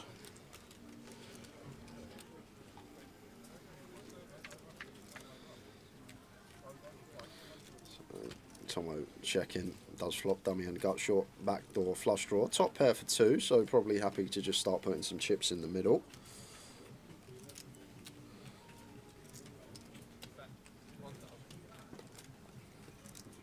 Bet 1k. 9 would be fireworks. No, it's not. It's the 2 of diamonds. Brings in the flush draw for 2. This is just getting better.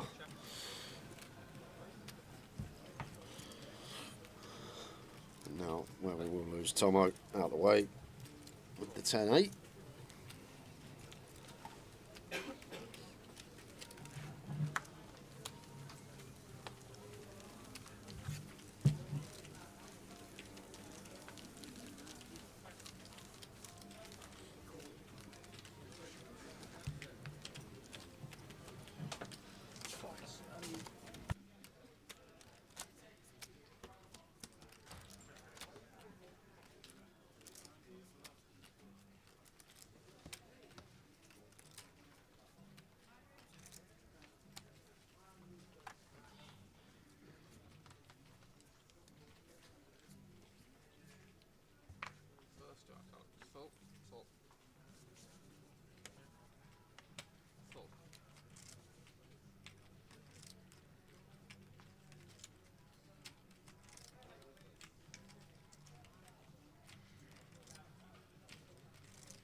Pairs, 1,000. Fold.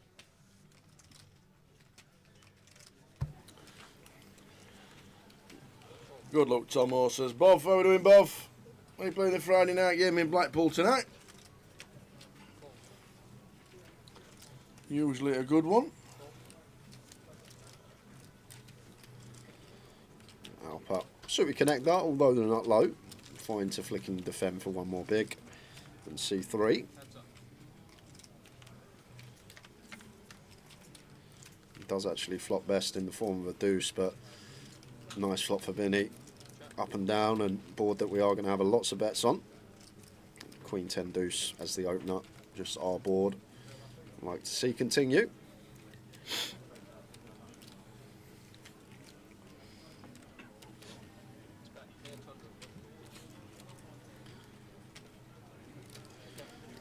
Goes for 800.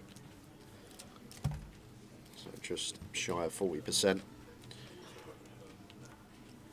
And these are the really nice spots to barrel tower when we've got decent equity, we've got just king high, and we're up against big blind, because big blind's going to have a lot of call once fold turns, like his 10x for example, his deuce x, his 4s, 5s, 6s, 7s. So it's a really nice spot to start running it as Vinny, and even go for the triple off on rivers, like 6x of spades, deuce x of spades going to call again, and then we can potentially fold out the one pair queen x, but doesn't choose to barrel as Vinny. And then yes, we're anyway.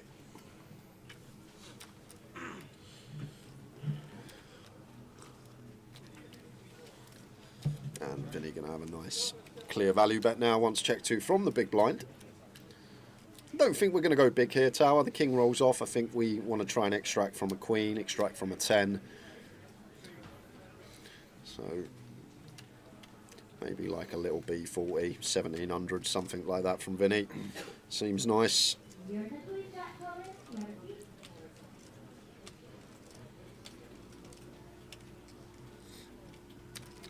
does go for some meat. Pot size from Vinny. Alpha out of the way. How are we doing? Tony Miliotti. Good evening, sir. Where are you? Thought we'd see you in Luton. Yes. Where are you? The Miliottis. Probably still on holiday, to be fair. I thought they didn't travel. No, well, they live local to here, to be fair. Coventry to Loons, what, an hour? An hour.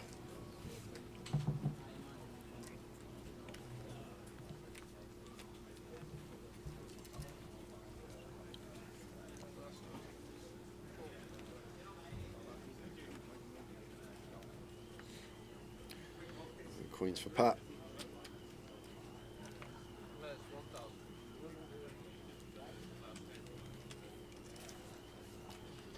Opens the 1k.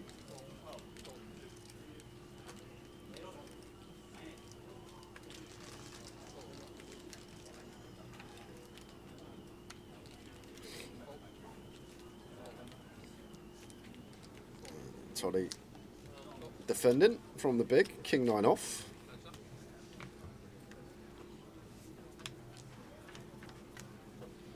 King high flop, king 3 jack, 2 spades. Not the best for Pat. Just check call for Toddy, no raising going on. Facing +1.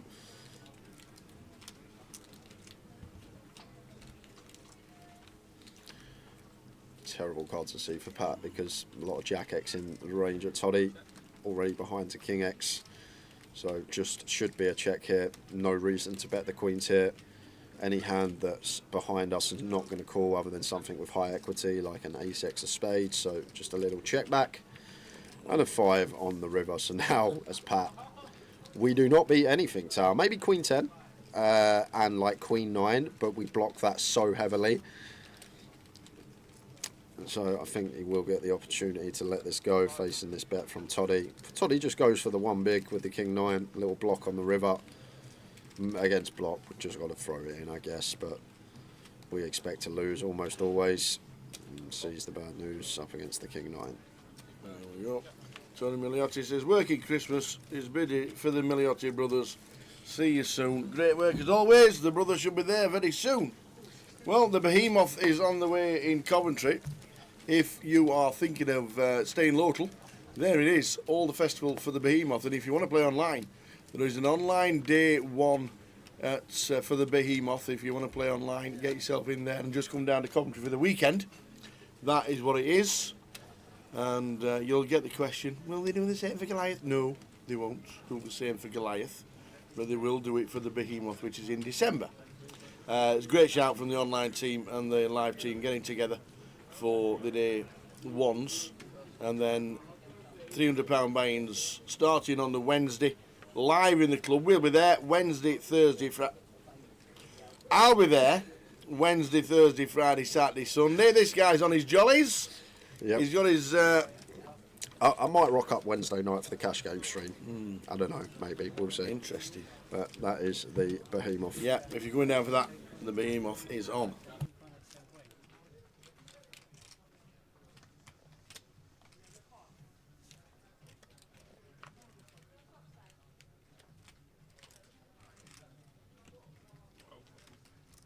So 12, yeah. Where's 1200?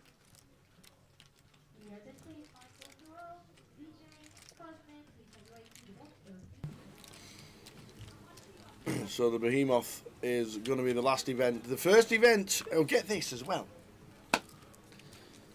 Well, after this, I'll tell you, got some information.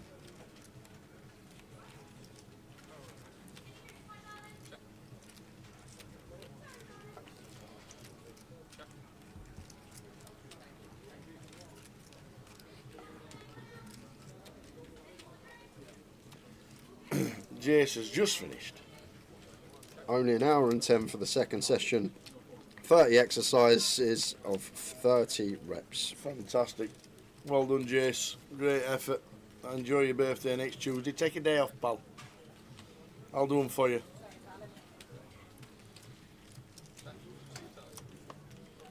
I might call here as Doddy. It's kind of annoying. Check, check, check, check. Expect a queen to bet on the flop. You expect 8x, 6x to perhaps bet flop. Does he value better for? Yeah, as I said. Expect Toddy to call there with King High, and he does call. Yep, giveaway coming up in 10 minutes, I'm sure. Oh, no, what I've got to think of a question. Go on, what was she saying? What was she saying? That event, and right down at the bottom, that event, next year, that one there. So that's the last one. The first event of 2025's NPL. Yeah, is the Behemoth. Is that one. And the last event of 25 is that one. Is that one. Okay. So Behemoth start, the Behemoth a finish. The 25 NPL next year. I don't know if I'm supposed to mention that, but don't tell Jim. So yes, we are at Coventry in a couple of weeks' time, and it's the first event of the 2025 NPL, and the Behemoth in December next year is the final event of the NPL League. How doing, Johnny Scott? Hey Johnny, how you doing? Yep, schedule's out for next year. Golf in all 4 seasons. That's in March. In March. That's just March. Yeah, it was nice to get out and play one in the UK. Johnny Scott, one of the bigger ones. It was nice to have a run at it. And I went out in true hat fashion, bluffing it off and leaving myself short. So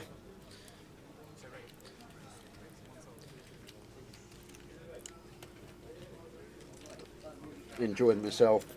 Only one bullet as well, always nice in those tournaments when you can be in for a few.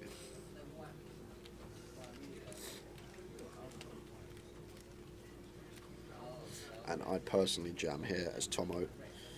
Late position versus small blind, we can definitely shove 9s, 4-bet shove for like 35, it's perfectly fine. LP versus small, one that can happily get in. But it's just going to land on call. Facing the 3-bet from 2. And the 2 flops best. Jack, deuce, deuce, rainbow. And a quick check over to Tomo here, so protecting this top pair, check range. And Tomo now going to have a stab with the pocket 9s. 2.5k, feels like going to be a lot of ace high. Wants to snap checks it over. But we can see 2 mixing in a little check with the top pair.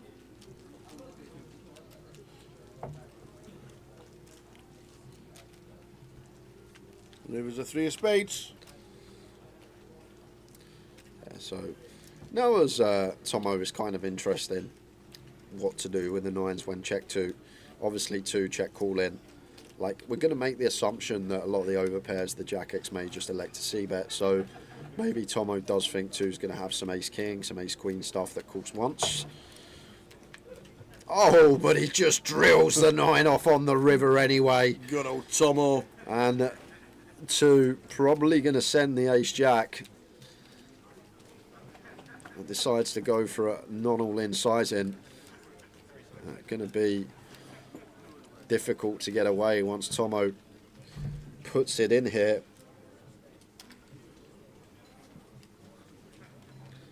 There is the all-in, and it's difficult for 2 here now. Like, once Tomo does this, is he ever doing this with like King Jack? Probably not. That just calls in a 3-bet pot. So it's literally got to be a bluff for us to be good here. And how on earth is he supposed to have a bluff? It's difficult. He's going to see the bad news. 2 out are on the river for Tomo, and 2 eliminated.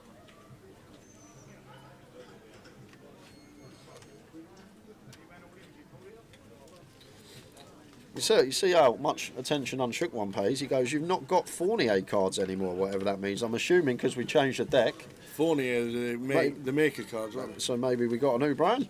Well, maybe. Maybe that's just one of them things. That's what we've got. Oh no, we just found them. Yeah, just found them. They're in a box with all the Uzis. Yep.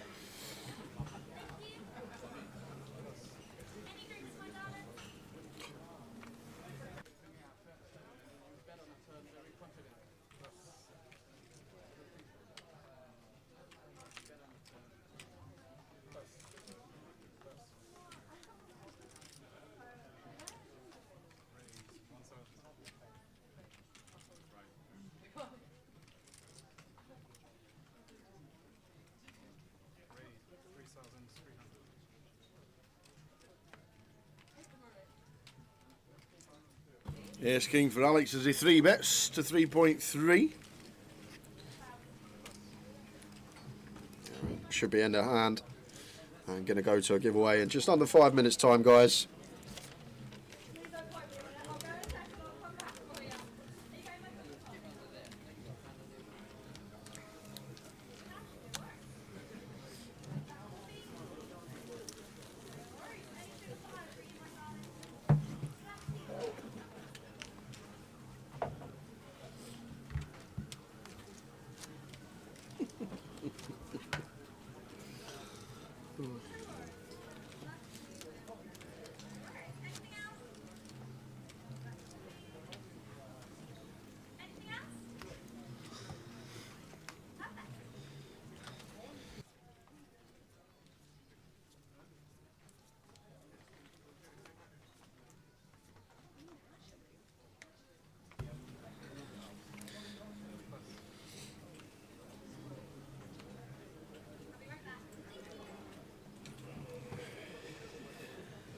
King Queen suited for Sheng Shu. Opens.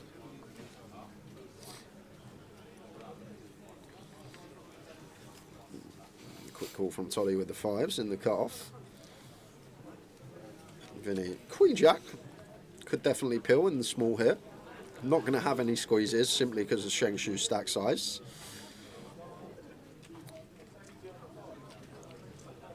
But call or fold. I think we may do a bit of both. Does go with fold. Quick fold from Paul as well. Couple of minutes to go. Better get looking for a question. I'm sure you've got a question. What would you like it on? I would like it on Ace Jack. I thought that was the end of the hand. No. Well, it is now. It is now. The flopped absolute stones for Sheng Shu.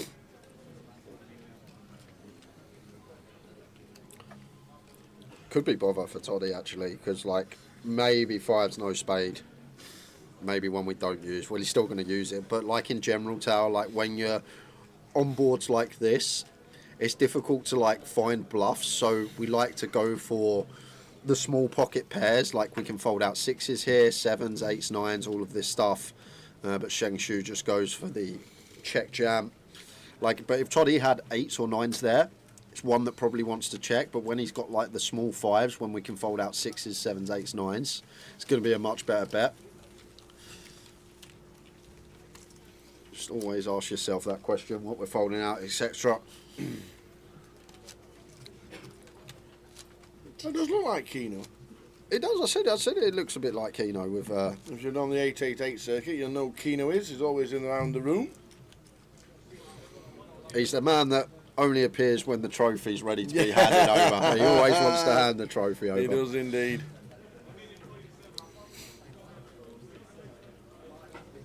Big Real Madrid fan. Oh. He promised us tickets next time we're in Spain. They did.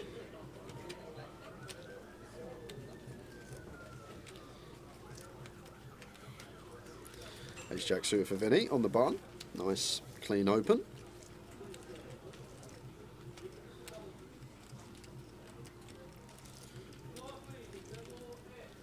So it comes in for 1100. 4 deuce suited, fine to flicking and defend here as Reese getting this price. Suited gapper, although it being 4 high. Heads up facing the button. Fine to have a look.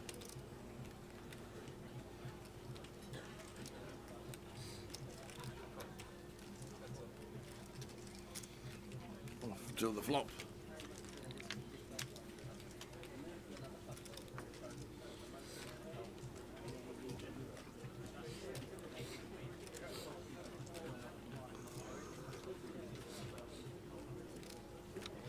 Queen 5-6 rainbow board. The board where it's more favourable for us as the opener. Got the strongest hands, the overpairs, strong Queen X. But Vinny does choose to check it back. And 6 of clubs on the turn here, and we're not going to get a better lead opportunity than this card as Reese turning a straight flush draw with just 4 high. But decides to check it over to Vinny again. Maybe thinking about check raise, which I think would be really nice if he could find it. But Vinny now probably thinking about showdown with the ace jack in his head. So not going to get that opportunity to check raise as Reese, but seemed like a real nice spot to lead there, Tower, as Reese either way does backdoor his way into a flush. Although it being a double pair board, we still want to go for value. Queen X or 6X we're going to hear about on an earlier street, so our opponent can never have a full house here. So just want to try and extract some ace high calls, perhaps 2600 on the end.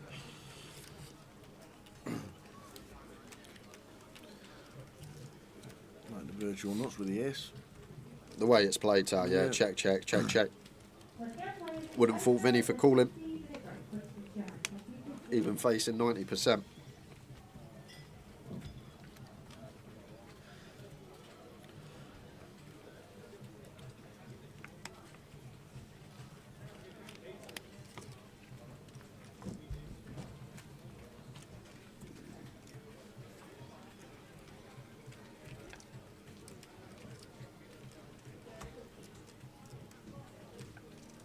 Good fold.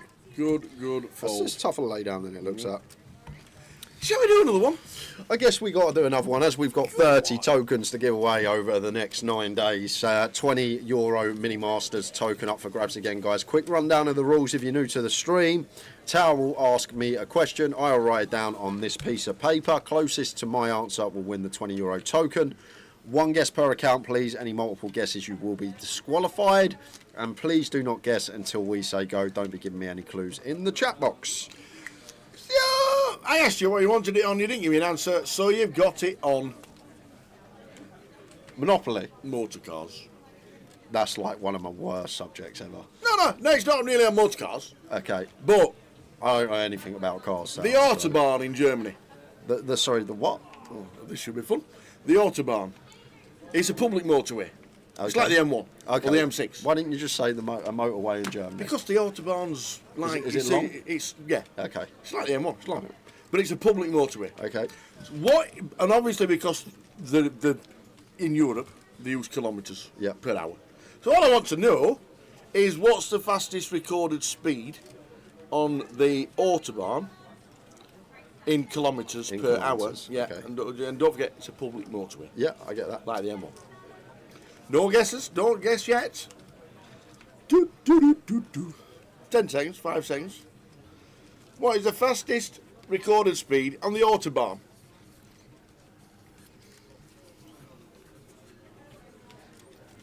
I'll ignore that at the end. I wrote miles per hour, but I mean, You make kilometres. I'll make it into per a hour. K. He meant kilometres. We know exactly what he meant. Kilometres per hour, because they use kilometres per hour in Germany because it's in Europe. So there we go. What is the fastest recorded speed in kilometres per hour on the Autobahn, the public motorway of Germany? Away you go. Silly question. It's not.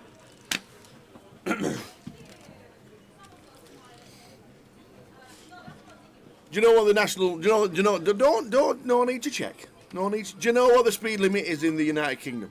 I do not. You don't. 70. Yeah, well done. Yeah. How do you know that? I do know that. 70. Did you Google that? I didn't Google that. No, I didn't Google that. Okay. But it is, yeah. And we have cameras every 1 mile.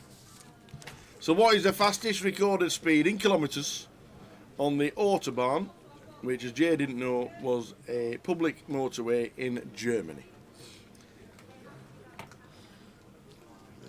When I look and turn, this is for Shengshu. Turns a boat and Tomo after checking the ace jack on the flop. Got a call. And don't forget, it's the closest to Jay's guess and not the correct answer. And it's in kilometres per hour. Because that's what they use in Europe. In fact, there's not many countries that use miles per hour apart from us.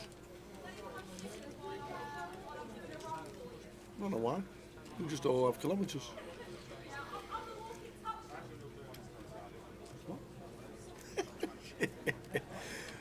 So we turn a set, we turn an house. Is Tomo from Blackpool? I think so. I think he's from up north. Saw him in Blackpool.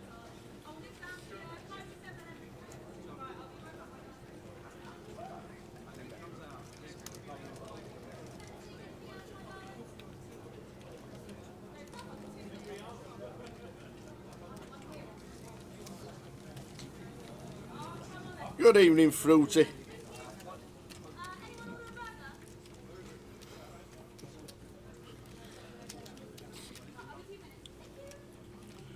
How are we doing, Frankie Thomas? How are we doing, Ben Lafferty? Razor Kev, how's the back? Good evening, Catherine, how are you? Hope to see you at the Behemoth in Coventry when we get there. 10th till the 15th of December. Question for a ticket to the... What was the ticket to the... What is it? The 20... The 20 euro Mini Masters. The Mini Masters. Somebody will be winning a ticket very soon. What is the fastest recorded speed on the Autobahn?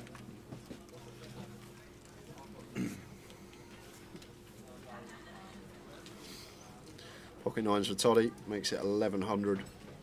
Deuces for Pat out the way. Evening, Valerie. Good luck if you're playing at Fountain Park in Edinburgh tonight.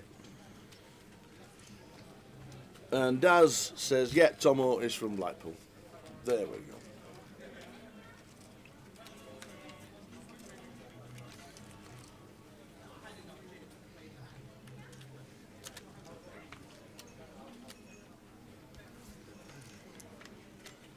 So after the next hand, when we finish this hand, we'll give you the correct answer. And then a couple more minutes to finish off to see if you get close to Jay's answer. That might be very close to the correct answer.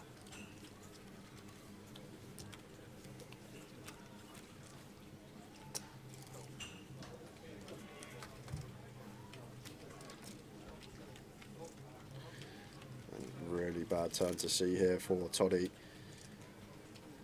just making it less likely that Reese does have a 10x hold in. Going to have to strap in for another street here as Toddy. Reese turning trip 10s with the nut kick up. And goes through the barrel.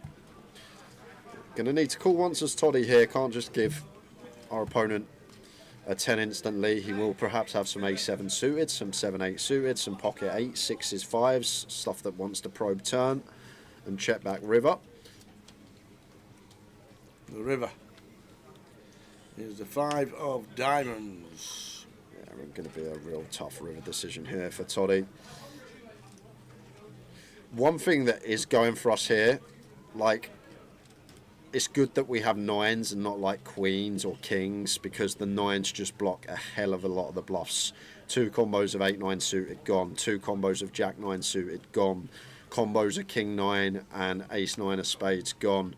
But against that size, Toddy feels like 3-1 on a call against half. Has to pay.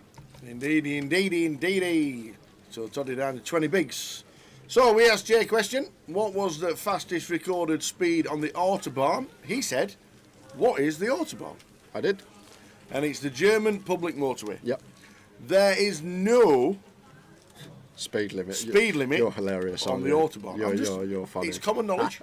It's common knowledge that there's no speed limit on the Autobahn, and people just rock up and drive. So you could just go past a copper at 150. And there is no police. No. No. No. It is a public motorway, and there is no restrictions on speed. So the fastest speed in kilometres on the Autobahn ever recorded was 432.7 kilometres per hour, of course, which is 268 miles an hour in a road car. Spaghetti? I don't. It had to be, right? I have no idea. Nothing else would hit that speed In a road car. Okay. So there we go. So 432 kilometres per hour is the correct answer. But what has Jay written down? You've got about a minute to see if you get close to Jay's answer. Good luck. I've done it in metres per hour. I just realised. 268 miles an hour. That would get the adrenaline going, wouldn't it? God. I'll tell you what, I get you get you to mother-in-law's pretty quick. Yeah. I'll be there in 5. Where do you that? live? Where do you live? I live 300 miles away. 268 miles per hour. 268. So in 6 minutes, you're doing 27 mile every 6 minutes. That's pretty. It's pretty fast. That's not bad. What do you do for fuel? I don't know. you just pass all the stations. Yeah. 432 kilometres per hour. That is mad. Absolutely mad. And it's a public motorway. That's a real, just bizarre.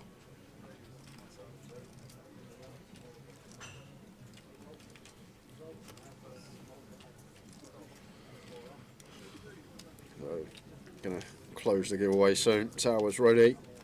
Yes. Another token to give away, but we'll have another one this session at some point today, guys. Day ones are the best time to get these tokens out to the chat box. Get your guesses in sharpish. Comp will be closed very soon. We don't want any guesses behind it. Once we're written in comp is closed in the chat, then it is. Evening, Shell11 Poker. How you doing, Jamie? All right, Jamie? Another final table. Saw him on the high roller final table in Notts. Yep. Had a great year. One of the best. One of the best. Can't be beaten, to be fair. Superb events, superb efforts in Vegas, in Nottingham, other events as well. Irish Open. We're in Luton, Ben. London is going through a major refurb, the Vic is going through a major refurb, hopefully opened in May time next year for tournaments.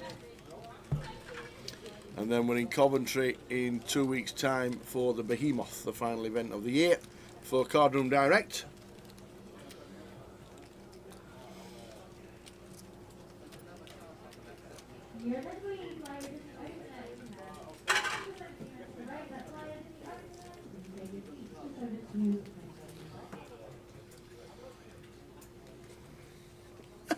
My poker goal for 2025 is to win a J. Tower thinks my expectations are low. Oh, come on, Johnny. It's a big feat winning one of these. So, we'll give you 10 seconds to get your guesses in for Jay's guess on what is the fastest recorded speed in the Autobahn. What's the Autobahn?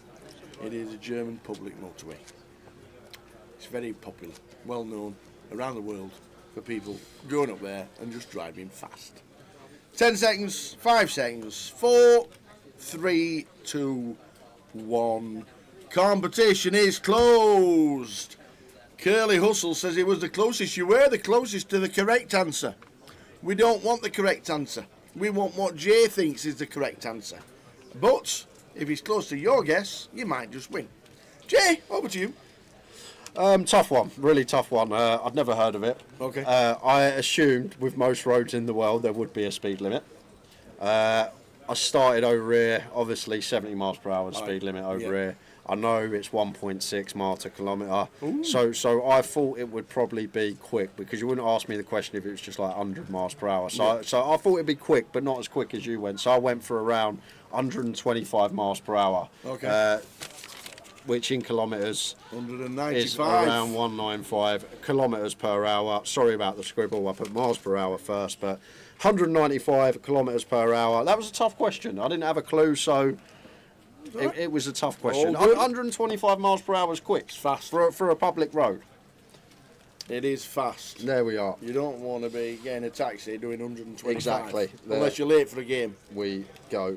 And the winner, who guessed 193, 2 away, was Haymon. Woohoo!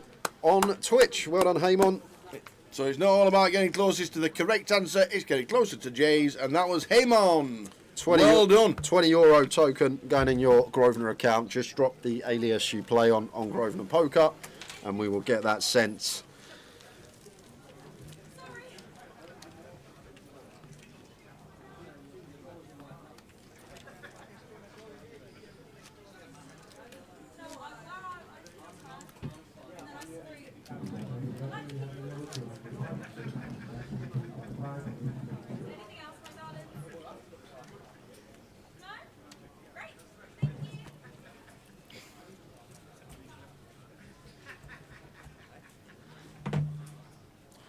Maybe missed out on this one, guys. We'll do another one at around 9 o'clock.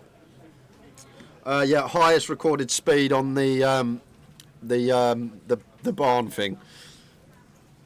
Autobahn, is it? Autobahn. Autobahn, yes.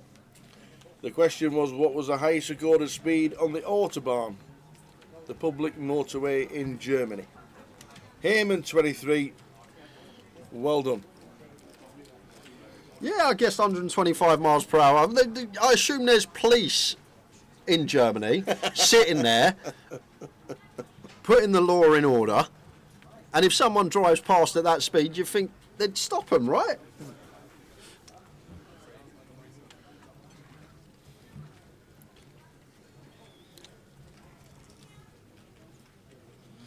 I don't know, Jay. I don't know. I'm not really a road person, a car person, all that, but I didn't think you'd be allowed to drive quicker than that. So here we are, and here Haymon is with a €20 token. There you go. And here is Vinny looking up, see Ace King in the big blind, and expect to see 4-bet here, Tower. One thing I will say and note, Alpa's been fairly snug. Don't know too much about Alpa, but since we come back after the break, I think his VPIP may be one hand. So obviously got that in the back of our mind as Vinny, but just don't really like cold calling here. So I think we just got to make this around 8,000. Sort of 16 big seems nice.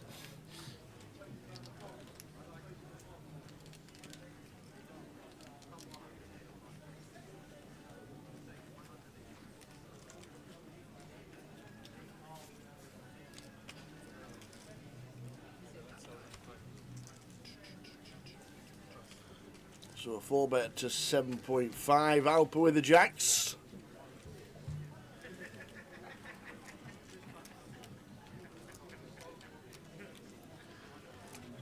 Yeah, and just call Tower. don't really, are we comfortable getting in this many bigs? Going for the 5-bet jam with jacks after this dynamic? I don't think so. So I think call is the only option Alpha has. It does call and take 3. 8 flop, 8-4 deuce. Sometimes when you've got jacks in this occasion, you sometimes think if you're not going to put a set out there, just make it come ace or king high so I don't stack off versus the over pairs. But Vinny now with the ace king, obviously still aces kings in his range as the gold 4-better. Seems like a clean c-bet, although we just want to go small, I think, on this particular board. Even in 4-bet coups, most of the time sizes are going to be really small. Ranges are so condensed that no need to go for bigger sizes. It does check it over to Alpa here, who is now going to fire with the jacks. 66k, good for just south of 40%. Now becomes real tricky for Vinny, out of position with the ace king. Like, does Alpa start bluffing hands like queen jack suited, jack 10 suited that he 3-bet at a large stack depth? Does he start betting ace queen, if that's ever in there, ace queen suited only?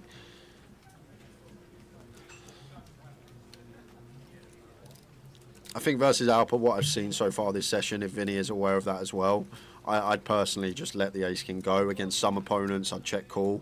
I just may take my opponent into question here from what I've seen from Alpa the first hour of this session. Yes, we've got the 2 clean overcards getting that price, but it becomes really dicey. Still the overs for Alpa, 10 of hearts turn.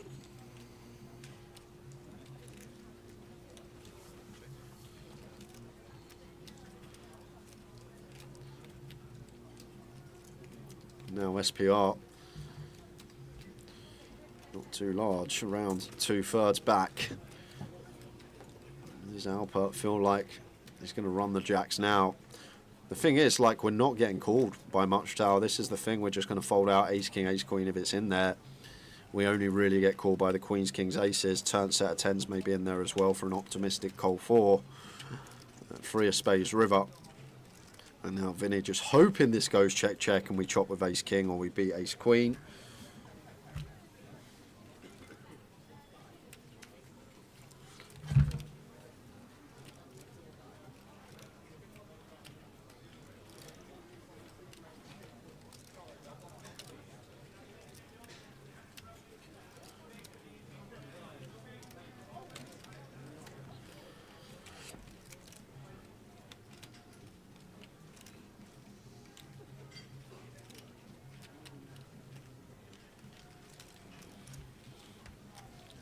So a check from Vinny. Alpa still with the overs, checks it back. Well, there might have been a little bit of value bet there on the river. I agree, Tao. I thought he might have gone for some, but when Vinny's range is so condensed, maybe he thinks ace king's never call in, we only get called by bet up. So checks it back. I'm just catching up. Obviously that hand went a bit of a while, but the chat box giving me some stick for that answer, Tower. I don't think it was a bad guess, and you are right. I had no idea there was no max speed limit, so that didn't help either. But I live in a world where I expect there's laws, and you can't go and drive 200 miles per hour down a road, Tower. 268. Yeah, well, this is the thing. So that's why I went with 125, which I still thought may be too high. Like in the UK, you got cameras everywhere, every 100 yards. So I assume it's the same in Germany. So no one's going to want to break the speed limit. But you didn't let me know there was no speed limit. You missed that out. Autobahn was, that's all. No, it's actually quite a nice fold from Toddy there, guys. Simply because he's got diminished fold equity. I think that's the key element in that spot. When we are shoving a hand like that, we at least want some fold equity in there. Once it goes 3-bet to 3k and we have 8k, the 3-better always has to call off. So it is important sometimes to have that fold equity in there, and that's why Toddy just elected to let the ace queen go. Say for example, this is the weird thing, say for example Toddy had 12k, he's maybe more inclined to shove than if he has 8k, although it's less chips, because with 12k the free better now will have some free bet folds. However, versus our stack size of 8k, he's never folding any two that he free bets, so we've always got to run it for tournament life there as Toddy. And obviously early position open, strong range, and someone wants to free bet that early position open, even stronger range. So I'm guessing that's what it came down to there for Toddy. Really close spot with the ace queen suited, but fold equity, I think, a big element in that particular decision. Are they in the money bet? Are they in the money yet, says Ben? No. As Guinness says, this is still a day one. Turbo starting at 9 o'clock as well. Day two buy-ins before we start tomorrow. Then we start tomorrow and we'll pay around about 12% of the field. So the money will be level 17 or 18 tomorrow. So round about.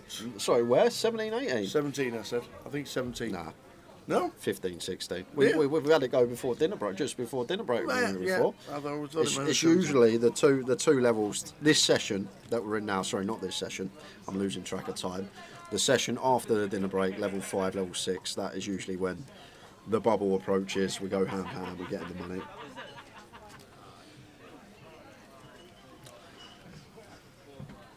So Alpa with the open.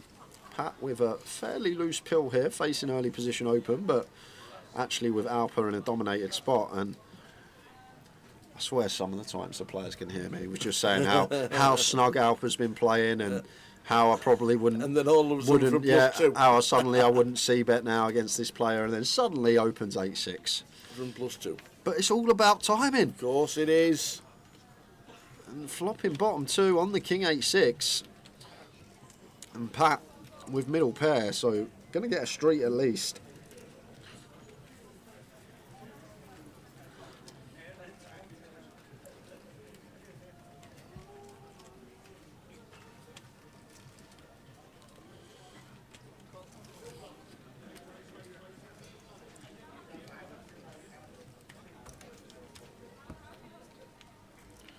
And 7 of diamonds turn gets even better for the 8-6 of Alpa.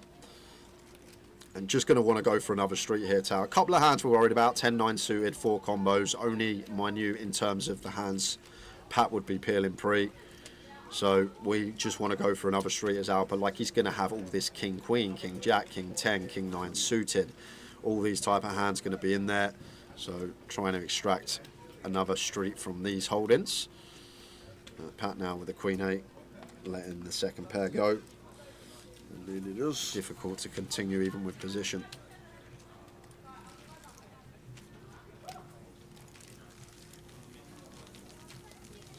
Facebook should be back. Anybody who wants to watch it on Facebook, Mark Pennington, thanks for letting us know. Facey is back.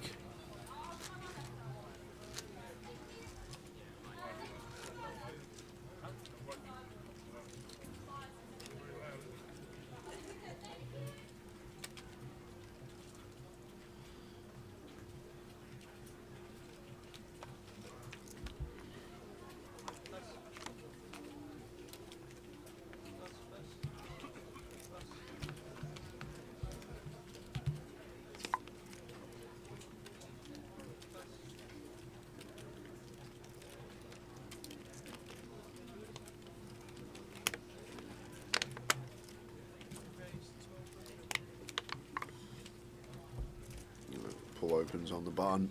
Queen 8 off, probably bottom. Wouldn't open queen 7 off, would open queen 9 off, so maybe the one that's right on the line here for Paul. It does get the raise and take through. Yeah, rebuy allowed until day 2. Yes, indeedy. And we should be hitting the guarantee any moment now. 52, 188, 192. 8 players to go, Tower. Sweet. Sweet. You can re-enter this as many times. Well, is it unlimited? Or is it the same as the GUKPT we only? There is a re-entry under day 2 buying if you want to. One that should open off of this stack depth as Alpa. Ace 3 suited opens from gun.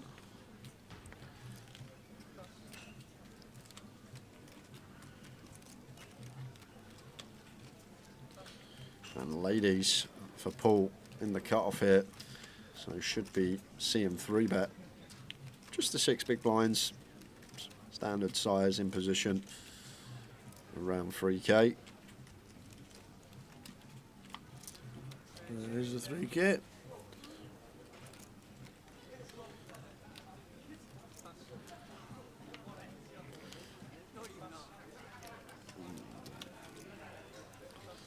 And now over to Alpa, out of position to this strong 3-bet range of Paul. Although suited, may just choose to get out of here.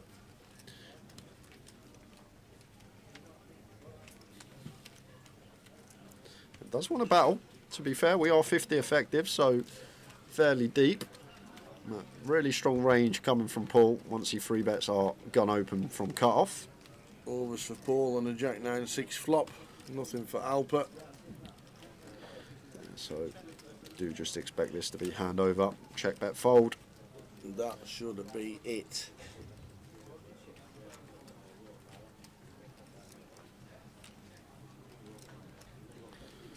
There's the bet from Paul. Half pot. And over. And there we are.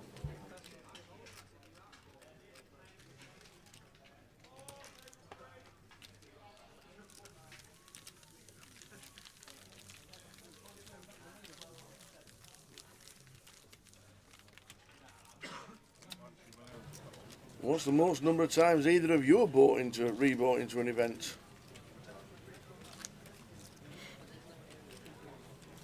Used to be a £10 rebuy in Blackpool years ago.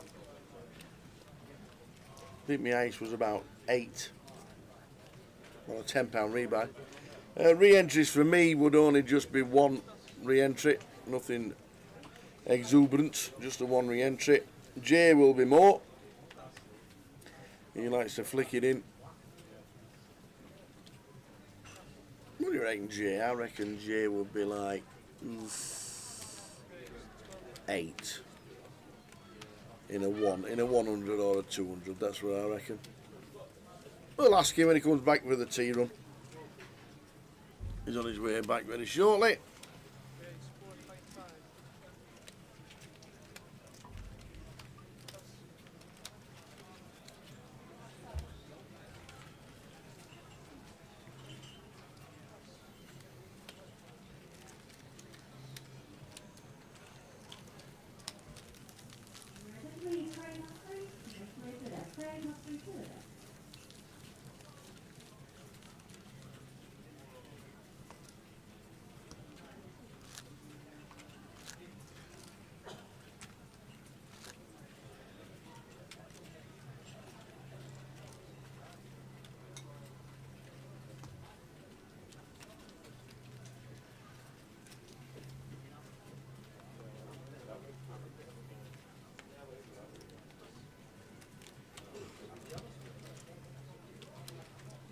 Winning with the 10s.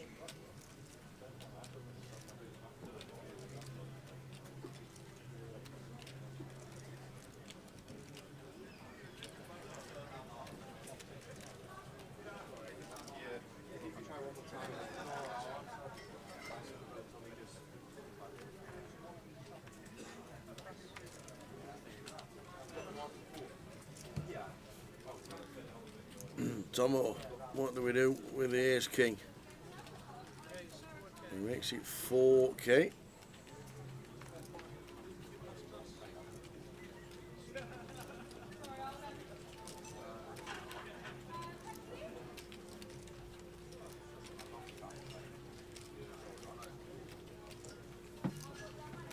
Let's see a flop with the 10s. Don't think we're 4-betting with 10s. So we do call.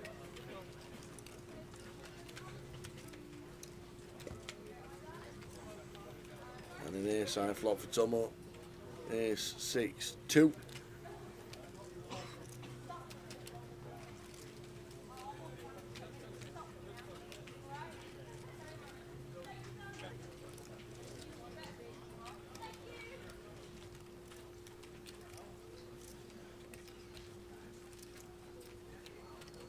So the 10's checked. Tomo continues with 2.5.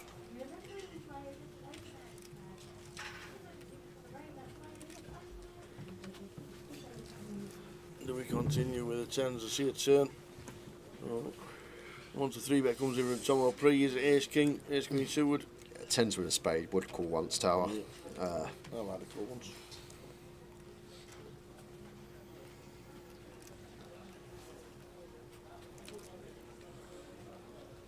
Which he does. Jack of spades to keep you involved.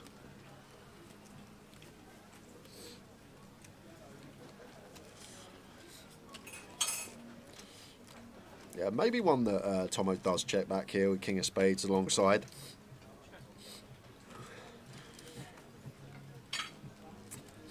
Like if we are betting, like obviously never bet folding, we'd have to bet call if we got jammed on. Yeah, 7.5. Half pot.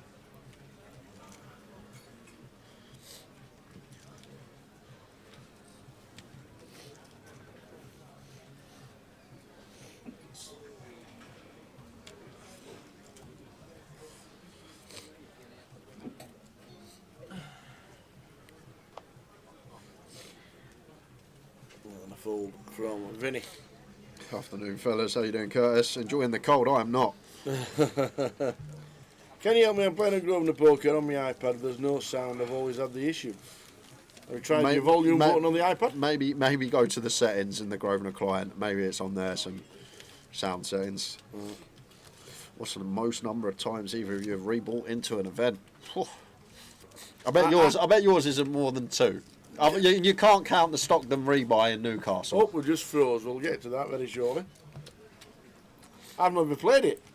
Oh yeah, you're a DJ. I'm working of course, yeah. I work the decks, man. Yeah. I get everybody entertained. What's your most re-entries? I get them entertained. I get them all sorted out. And I said, while you were gone for the teas, I said, mine's 2, and I reckon Jay's is about 8. Close. I had 11, I think it was, 11? in the 1K mystery bounty in Vegas 3 years ago, 2 years ago. 11? I had 11. I did have 11. However, it sounds bad, but in that mystery bounty event, they played... Is that the million?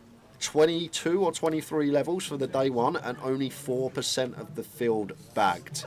So it's a 1 in 25 shot to bag. You play forever, don't you? Yeah. But I think I had 11 in that 1K, 11 bullets. So that was that weren't the best. That was actually the time I lost my phone as well. It was after the mystery, one of the bullets in that bust out when I was on the slot. It was one of the prizes a new phone, so you thought you'd try. Yeah, exactly. But I think mine's 11. I think mine's 11. There you go. And Johnny the Bandit Scott says 41 points on Sunday. 3 under for the last 5 holes, should have been 4 under, hit the pin on 16 for his 2, and 6 foot from a hole in 1 on 18. That is a great shot on 18, by the way. That's a long par 3. That is a tough par 3. I did not cash marker there. I did not cash. 11k down for one tournament. Not the best, but somehow we broke level that year, to be fair, so... Hey dear. You did break level. Broke level, second year won small. This year done all right. So hopefully it continues in that upward trend for 2025. Mm-hmm. Well done. 11.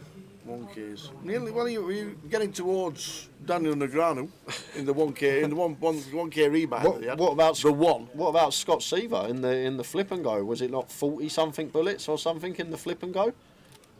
41k spins in the flip and go. Unbelievable.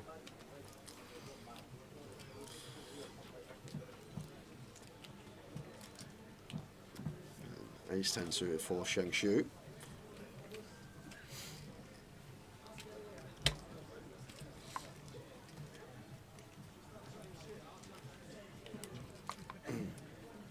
Where's Curtis anyway? If he's asking us if we're enjoying the cold, he ain't in Luton. He ain't anywhere in the UK. That is true. Because it's fresh everywhere. 7-4 deuce rainbow.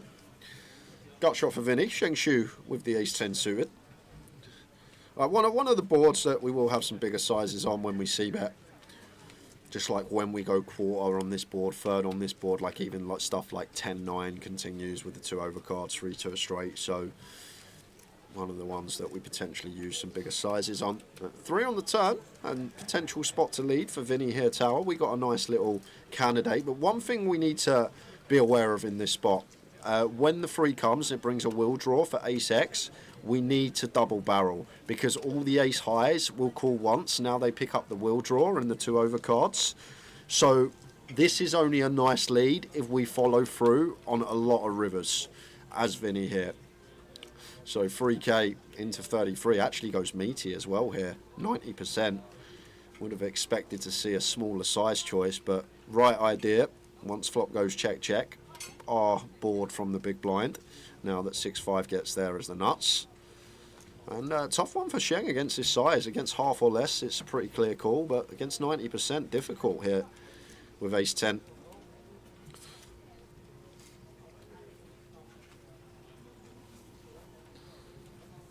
Yeah, and does just let it go. So Vinny's sizing up there, maybe thinking I can get this done now versus some ace highs if I go near pot. And gets the ace-10 out of there, nicely done. He is a superstar, Jamie. He says, guy in Cyprus did 32 bullets in the 2K this year. When I was out there working in May this year, it's the same guy. I'm pretty sure it's the same guy. In the main event, which was a 5K, he was in for 20 plus. So he was in for 6 figures in a 5K main event. 20 but he's just the guy that will sit down, let everyone know that he's going all in blind. He'll let everyone know that he's just trying to get his chips in and run up a stack. But I'm pretty certain it's the same guy I'm thinking of, Jamie. Wow. He's a superstar out there. I'm not surprised you all love him. Why don't you just hand out chunks of 5Ks in bundles and just say, there you go, lads. You get more enjoyment out of that than seeing somebody's face by saying thank you. Yeah. Oh dear. Tomo with the 10s. Makes it too big, 1200. Paul 10-7 of diamonds. Defends in the big blind.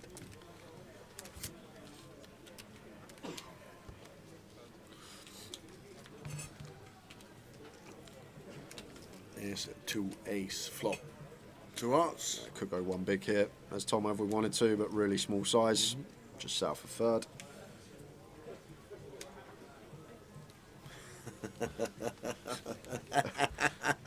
Nice one.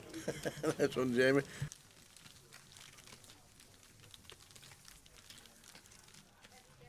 You have to wash your smalls now and again. Of course you do.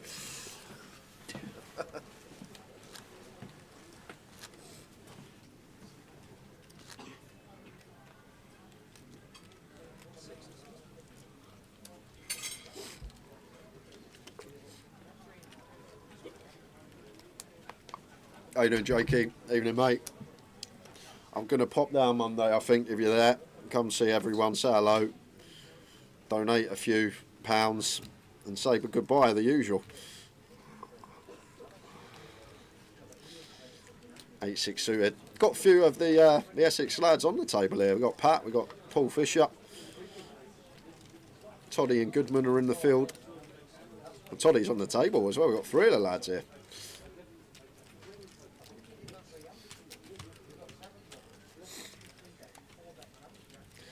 A nice potential spot for Paul. Maybe against Pat's stack, maybe we play more calls simply because if we do 3-bet here, we have to 3-bet fold. We'd have to go pretty small against a 20 big stack size.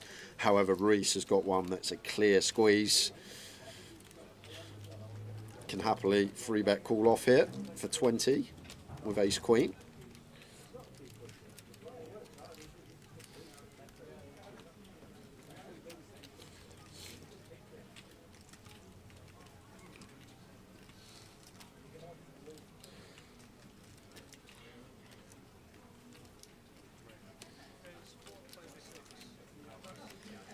Yeah, I was going to say, it's actually really awkward for Reese here, what size to go. Could we even jam for 45 effective when Paul should never have any traps? Could be an idea, but Just because if we do go like the full 4x, we're then priced in against a jam, and Pat knows that, so maybe we do need to size down in that particular scenario of the effective stack of the opener.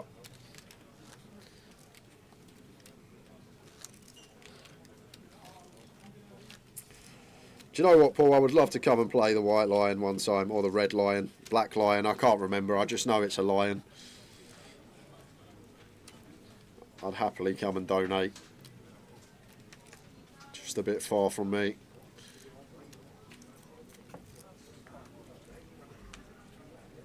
$89 suited for Alex.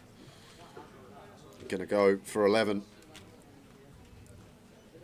Should get some credit as well. Been fairly snug last 30 minutes or so.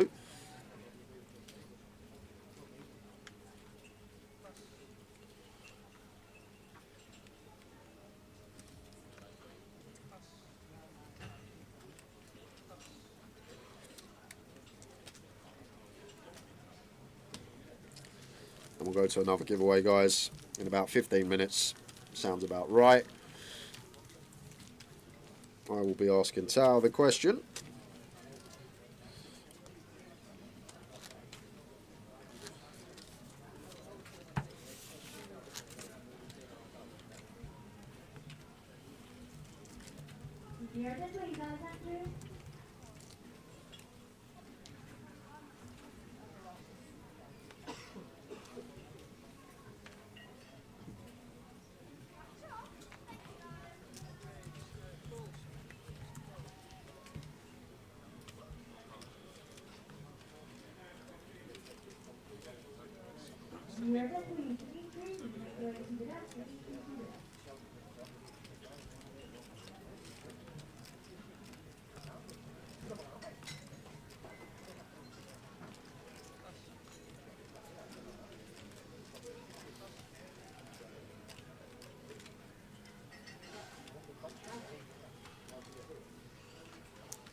So limp from Alpa under the gun. Paul over limps Jack 10 and cut off.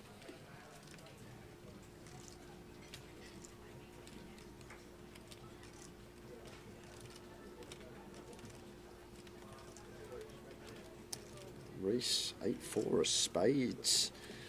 Understand what Reese is thinking. Like, people aren't really going to attack this gun limp without a good hand and thinks he's going to get in cheaply on the button. But even suited, even 8-4, I think maybe one that still should muck, but gonna have a look. Queen 10 flops best as Alpa on the ace queen free board. However, with an ace out there, be surprised if he did start putting chips in. Obviously 5-way as well, so it would be surprised if this didn't check through. Has checked over to Paul in position. Checks with the Jack 10, and Reese checks behind. 9 on the turn. So Queen 10 of Alpa's still best, but still need to proceed with caution when we go 5-way. Pull up and down. Not going to bet his equity into field. But Reese is going to take off here with the 8-4. Just feels like everyone's checked, no one's got much. Weakness shown from the whole field. So going to put his foot down and say, you've checked to me twice, guys. If one of you've got an ace or a better, surely you're going to start betting now. Could be what Reese is thinking. So there's the call from Alpa, and now Paul just getting a price to call with his up and down.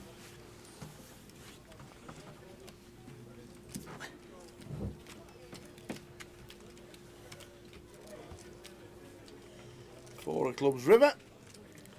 And now is Reese going to run it here. To be fair, it's actually a really nice river to run it on, because now we block stuff like ace-4 that might check twice, that would be a clear call. Queen 4 suited perhaps that limps him for Paul.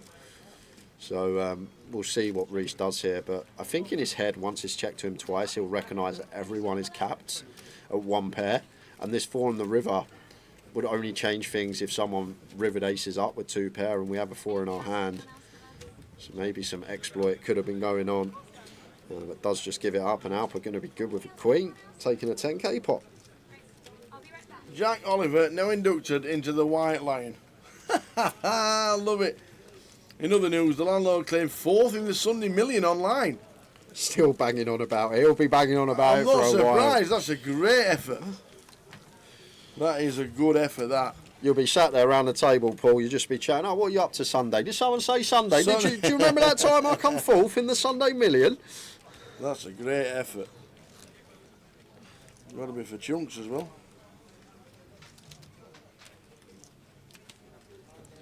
So giveaway coming up. 12 minutes time, guys. 9 PM. Another €20 token to throw at the chat box. As I'm going to quickly check the live app, but I would be surprised if we haven't hit the guarantee. I think they're about 4 short. We're there. Oh. We are there, I think. Oh no, I'm counting 12 from day 2 already there. We're not there, but we're nearly there. 7 to go. 7. And obviously the turbo's starting at 9, so that's just going to put it over, isn't it? Yeah, screen, Sheng Su.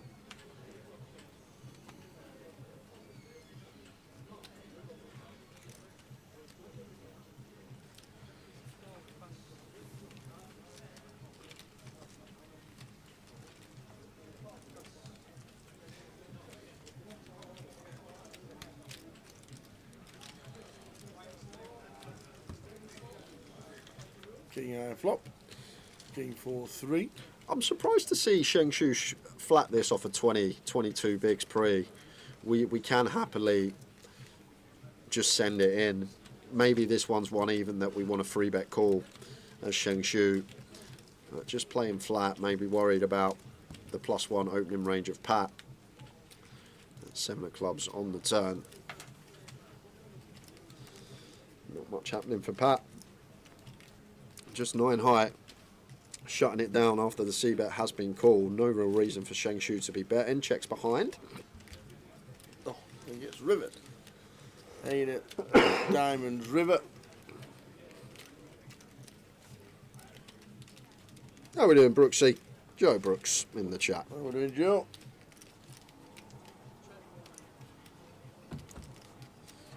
Just happy to show down here. Be ace jack, be ace 10, be queen jack, be ace x suited. That doesn't make a pair. Doubt we're going to see a bet here from Sheng. But then maybe thinking about where he is in his range tower, and I always speak about that. Where are we in our range? And when we get to the river, as Sheng Shu, he is at the bottom, so does go for the bluff and gets Pat to fold the best of it, because you think about Sheng's hands that he calls on flops. He's going to call pocket pairs, he's going to call king x, he's going to call diamond draws. And when the diamond draw completes, like now we get to the river with ace high, like it's hard to have a worse hand than ace high as played.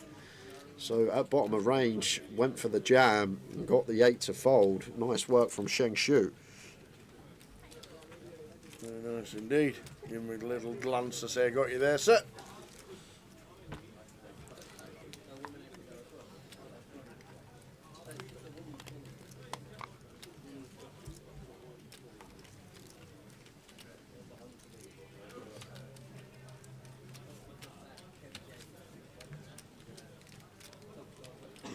So you said we're there, but how many's played today? Let's have a quick bunch. Played today, 136. Very nice indeed.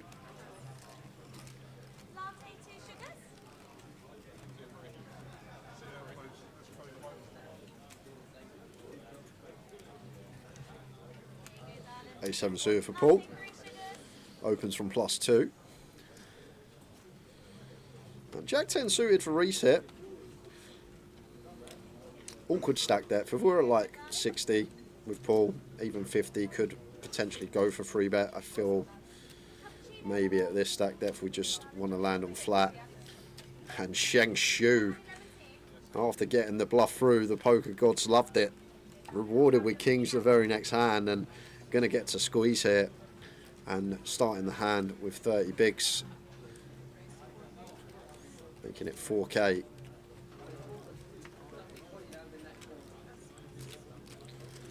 Fairly small size from Sheng Shu, but maybe just accounting for the 30 he's opened off of.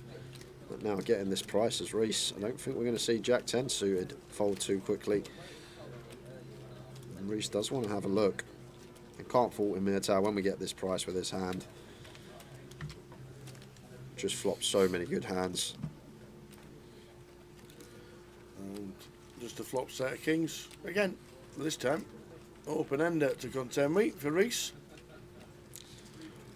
Now decision point for Sheng Shu. The good thing is at this stack depth we could potentially play some check backs, but he's going to go for the little 10%er.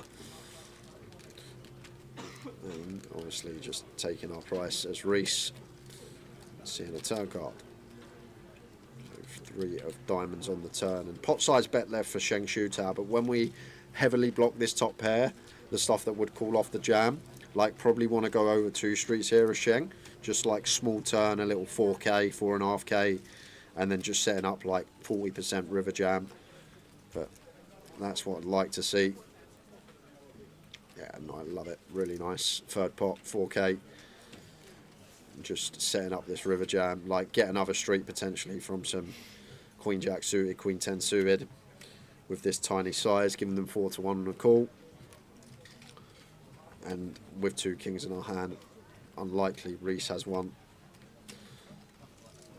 But now as Reese, it's actually tough spot. You're getting a decent price. Yeah, it's probably against this size. We've got a call tower. We're getting over 4-1.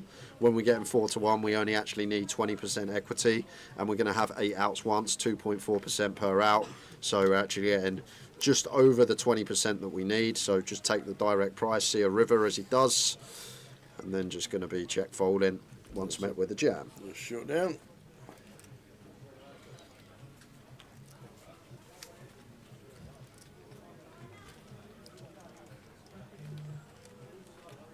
Yeah, I can't bluff this spot as Reese. Just gotta. Sometimes it's fine to just take your price. You don't need to bet rivers when your opponent gives you that direct price to make your draw.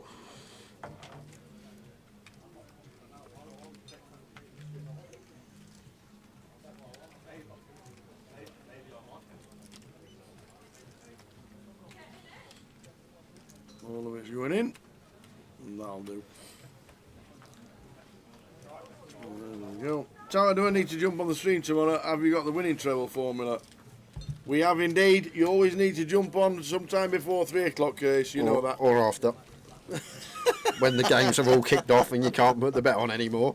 To be fair, yeah, if you jumped on at about 3:15, yeah, the odds have probably quintupled at that time. Well, we're only 1-0 down. Yeah, because that's games. what I'm saying, because one of them's always 1-0 down. So you're probably better off waiting until 3:15. That is true.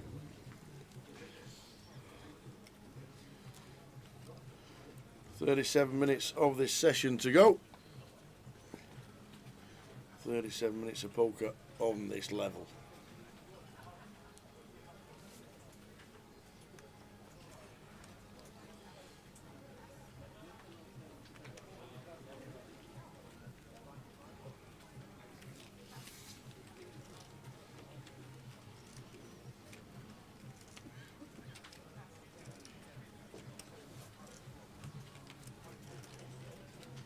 Or you can wait till 5 PM, call a fish, yep. Either or. Oh, right. So giveaway coming up in 4 minutes time, guys. I got a question for the tower. He's got his pen. Right. Get you some paper. There's Alpa on the button. Free betting the ace queen, making it 3,700.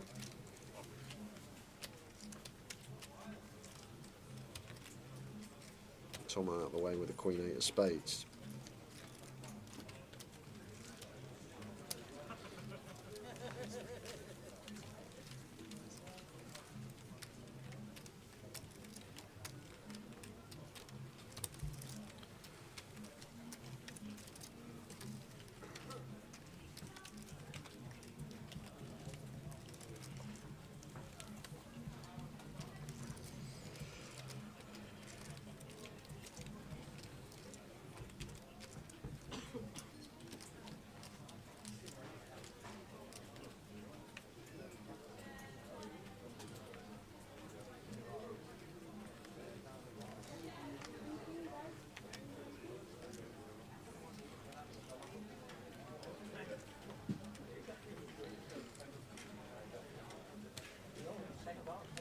Queen 10 off for Reese. One that may do a lot of folding, but Reese feels like happy to open here even from +1. Someone with the 5s may fancy having a look.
King 5, 9, flop.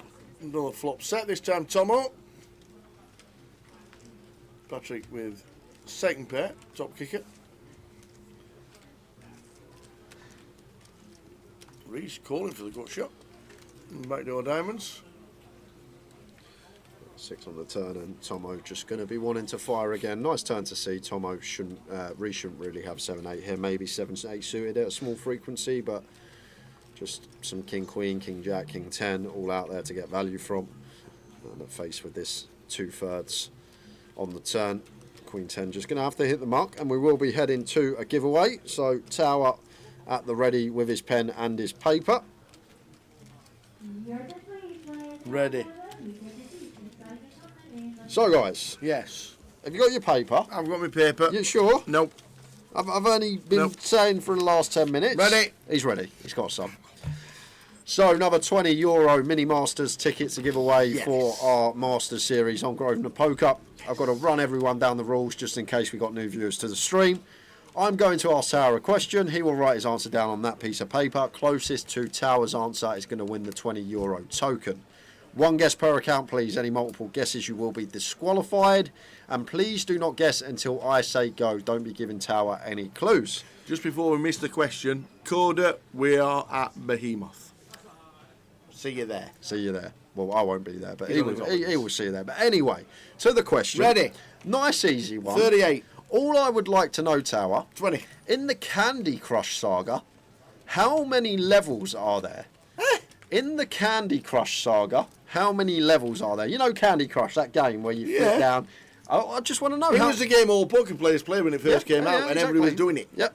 How many levels? How many levels are there on the Candy Crush saga? Up to date. Up to date. Right.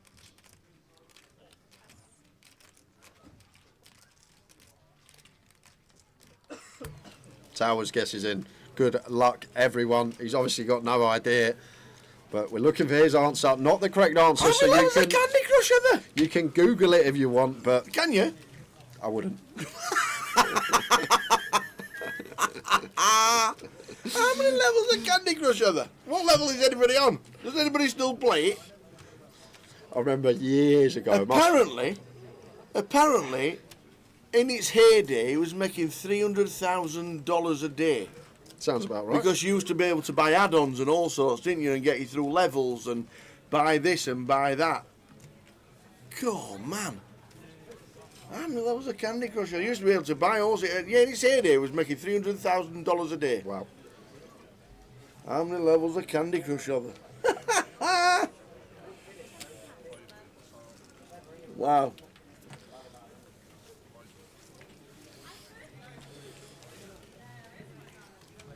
Wow.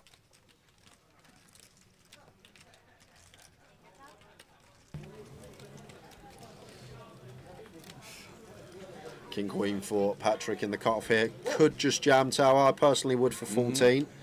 Like, would have two parts of range here. I'd have some jams, I'd have some opens. I think this is one that's just nice to move all in with. As Pat does. And Vinny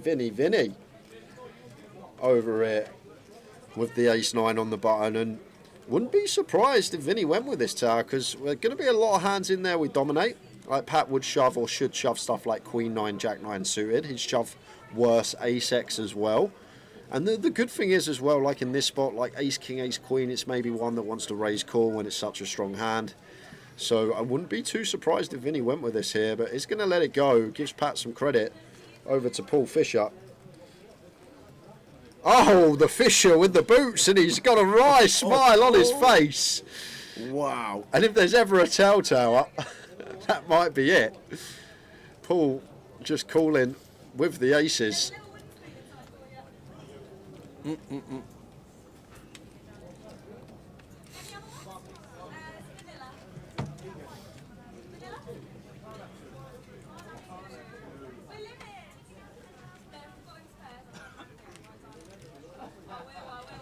So is there any miracle for Pat? Can he crack the boots of Paul? Well, he's got a sweat, and all kings and queens live. Here we go. So can Pat do it? Not on that turn. Nope. So Pat, 1 foot out the door. King or queen required. Oh, and he finds it! He finds it, Paul! Oh, you'll be telling that one at the bar. What can you do?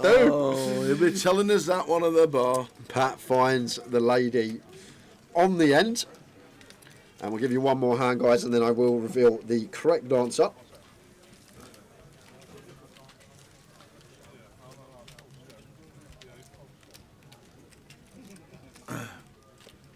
In its heyday, it was over $2 million a day. Wow. Wowzers. Oh, my day. You used to be able to buy extras and all sorts. An extra, like, to get you through the day and all that back in the day, when you started on level 1. What happened to Wordle as well? That was massive for about a month. I still do Wordle. Oh, you still do Wordle? Still do Wordle. Okay. Yeah. Still do it. Not done it today. I don't want any answers. Thank you very much. It's brilliant. It's like one question worldwide. What's answer? What's the word you start with always? I change it every single time. Every single time Good I change it. Every single time I change it.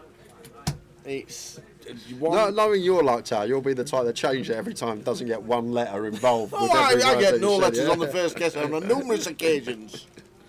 King Queen now for Tomo.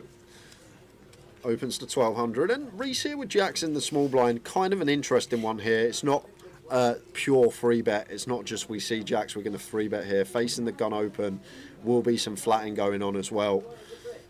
Obviously can free bet still, but there will be some flats in there as Reese does call on this occasion.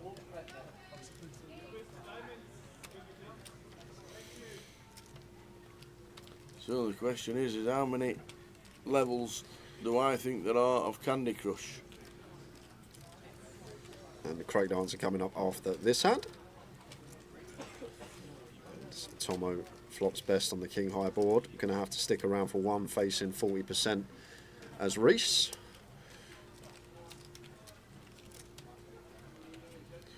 And just nice one for Tomo to go bet on tower here. Going to be king jack, king 10. Maybe even some like king 8, king 7 suited that peel from the small. 10-9, jack 9 of diamonds now have to call another street. There's a lot out there to get called by. And even the jacks are sticking around for one more.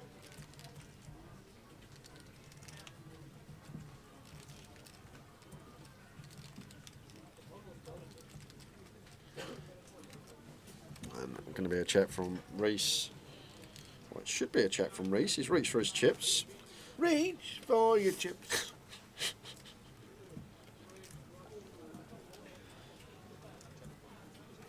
Oh, Tomo, got to go for value, sir. Have to go for value there, Tower. It's kind of a tight check back. Especially against small blind range as well, where they may peel suited kings. They're going to have king, queen, king, jack off, king 10 off even. think we need to be going for some thin value on the end there as Tomo, but maybe not wanting to be met by a raise. So checking it back. Don't think Jacks would have called anyway. And now time for the correct answer. So according here we go. to Google, Here we go. there are Yeah. 14,500 levels of Candy Crush. 14,500 levels of Candy Crush. But that doesn't mean a thing, because we're looking for Tower's answer, and we'll give that away in about 5 minutes' time. How many are you on, PK? 24 PK's on. Level 24? Yeah. Level 24. Put it in the car on the way here. 14,000 levels. 14,000. Why? Surely they just add them every week or something like that when people get close to being at the end. Potentially. 14,500 levels. That's too many. So Toddy, been a rough session for him. Been on the grind on the short stack almost the entire session. Gets his last 11 in with King 10 from +1. And it is going to get through. We'll pick up blinds and ante, keeping the head above water.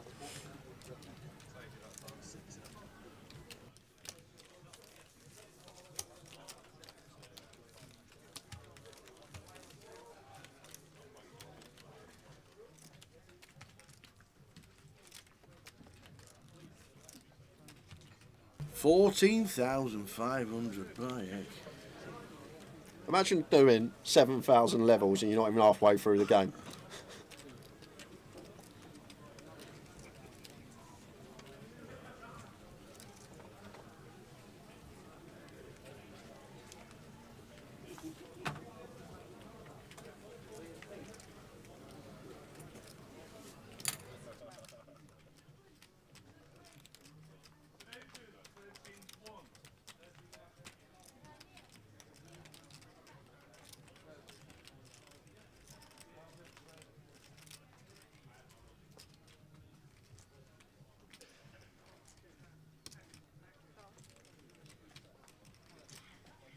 $14,500. Just imagine. Imagine being close to the end. Jamie says his friend's mum got a trophy for Candy Crush back in the day because she was top 100 in the world. Wow. What do you do for a living, love? Oh yeah, play Candy Crush, you know. Swipe here, swipe there, swipe there. That's what we do.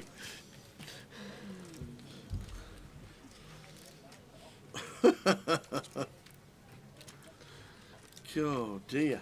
So we'll give you another 1 minute to get your guesses into closest to my answer. Val says you're on level 8,000. Might be. You might be. What?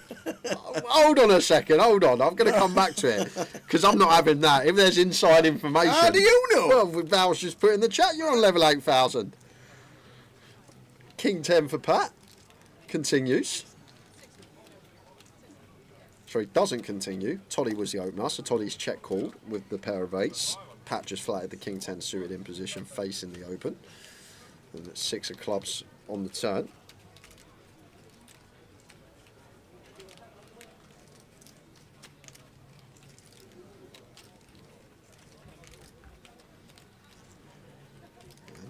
Pat now going to go for another straight, although the flush completes. And Toddy now with his pair of 8s, probably not going to be able to continue, although the size is tiny. Quarter pot still gets out the way. Right, so yes, how long we got? I've just seen you pull your phone up. How long we got? Go on Candy Crush. I need to check. And I'm pretty sure there was 3 zeros at the end of that level. I'm pretty sure there was Tower. No, a different game. Is that Mandy Mush? I don't know. Like what is that? What have you been doing with your time? Nothing. I haven't been doing anything. What level are you on? I'll tell you in a bit. I ain't been doing anything. I'm on level 80. So 8,000 it looked like to me. I'm on level 80. What? What are you doing? Not a lot. Not a lot. You know how you're reading songs. So no wonder you guessed what you guessed, as we are going to finish the giveaway after this hand. I'm going to close it in 10 seconds. 10, 9, 8, 7, 6, 5, 4, 3, 2, 1. Comp is closed. Answer coming up after this hand. Closed. You kept that quiet. No, you know when you've got no. There must have been a mistake. Pocket fives for Reese.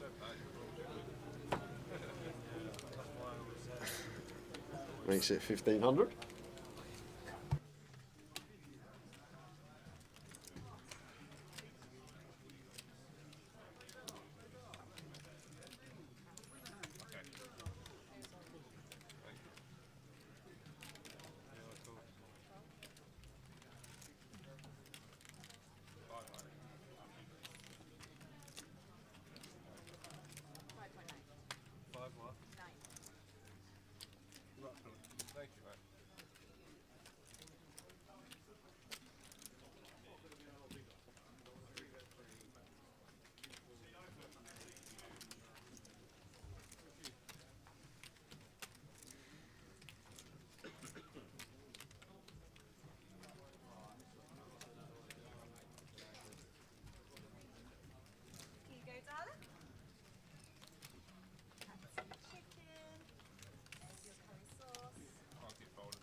Yeah, no worries. Are they all finished? I've seen Pat doing the kick turn. Go on, get your last little dribbles. No worries. I've got the 10 of hearts. You're half one. I'm feeling lucky about this one. Is this all done, do you know? I'm on your Are you all finished now? I'm feeling lucky. I'm very Yeah, patient. no worries. Clear some room for you. Thank Slaves you. look good. Slaves look fantastic. Is this all finished, my darling? Yeah. I've been there for ages. Oh, I'll take that too. Mine now. Thank you, darling. Is this all finished as well? Yeah, 6 of diamonds, river.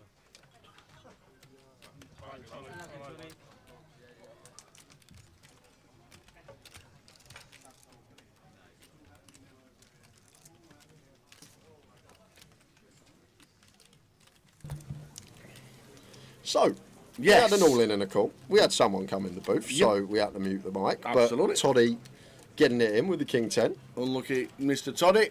Against the late position open. I don't know why Toddy's name disappeared. But Toddy's name disappeared to number 8. Anyway. Back to Tower. But yeah. Over to you. Candy Crush. Yes. You kept Con it. was closed. You kept it on the down low that you play this game. Everybody plays it. I've never played Candy Crush in my life. Well, start. Well, start. I don't want to. PK started. I don't want to if you're on level 8,000. PK started and he's on level 24. Oh. He's been going years. And do you know how much I spent on it? Nothing. There's a surprise. You So, don't Tower. need to, yes. How did you come up with it? So, I knew I'd played a few levels of Candy Crush. I knew that and I thought, God, there can't be more than what... I know there's a lot more than what I'm on. Yep. And I just thought there can't be that many more because it takes... When it gets... Some of them you're on it for a week. If you're playing it just... Because you only get 5 good tries per 2 hours. And then you have to wait for the lives to recoup unless you want to buy lives or ask for lives, blah, blah, blah. Anyway, so I knew it was going to be high. So I knew it was going to be over 8,087, which is what I'm on. that's what I knew. So I knew it was more than that. How on earth are you on that level? What do you do? Do you sleep? Yeah, well, not very well. I snore a lot. What? I just can't. No, you just play it when you just thinking, just having 10 minutes and you just play it and do a level. I'm more stumped than any Tower Thinks question I've ever had. How you've actually got to that level? How long have you been playing that for? Out of interest. Well, I think Candy Crush has been out about 10 years. So that's the same account for 10 years. Yeah. Okay. So what's that? That's like 800 levels a year. So yeah, it's not actually too bad if you're playing it every day. No. Okay, So I'm not very good at it. Okay. But I didn't realise that there were a lot more levels than what there is, and I didn't think I was near the end because I just thought I just thought that they just process levels whenever they need to, let people wait a bit, and then just make 10 more levels and then 10 more levels. Anyway, so I came up with. I didn't think anybody was at the 10,000 mark, to be fair, I must admit. I really didn't think there were 10,000 levels. So I went a lot under. I went to 9,300 and I thought I was about 1,000 off it.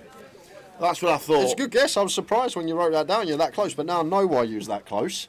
And it does not mean a thing because The comp is closed. Sally Saws just tried to get in last second to nick the giveaway. However, no one really got close, Tower. 9,300. The closest guess was just under 700 off. Someone guessed 9,999. Gary Howell guessed 10,000. And Gary Howell guessed That's 10,000. unlucky. So the 9,999 guess was actually closest, 699 off. And that was Lee Loro. Well done, Lee Loro.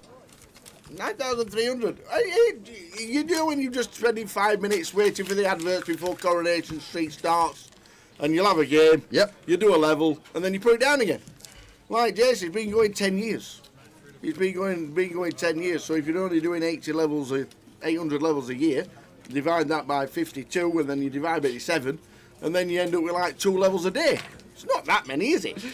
It's actually not when you look at it like that. Although it's hard to maintain every day for 10 years. Think, oh, I've got to play my Candy Crush. I don't think I'm going to play it. I bet you do. I'm going to speak to Val next time. See, let me know, Val. Message me whenever he's playing it. I just want to. I'm just seeing something. So, Lee Loro, where are you in the chat? There you are. I need the alias you play on Grosvenor Poker, and that will be in your account, the token. So hopefully some point this week. I'm on level 8,087. That's what I'm on.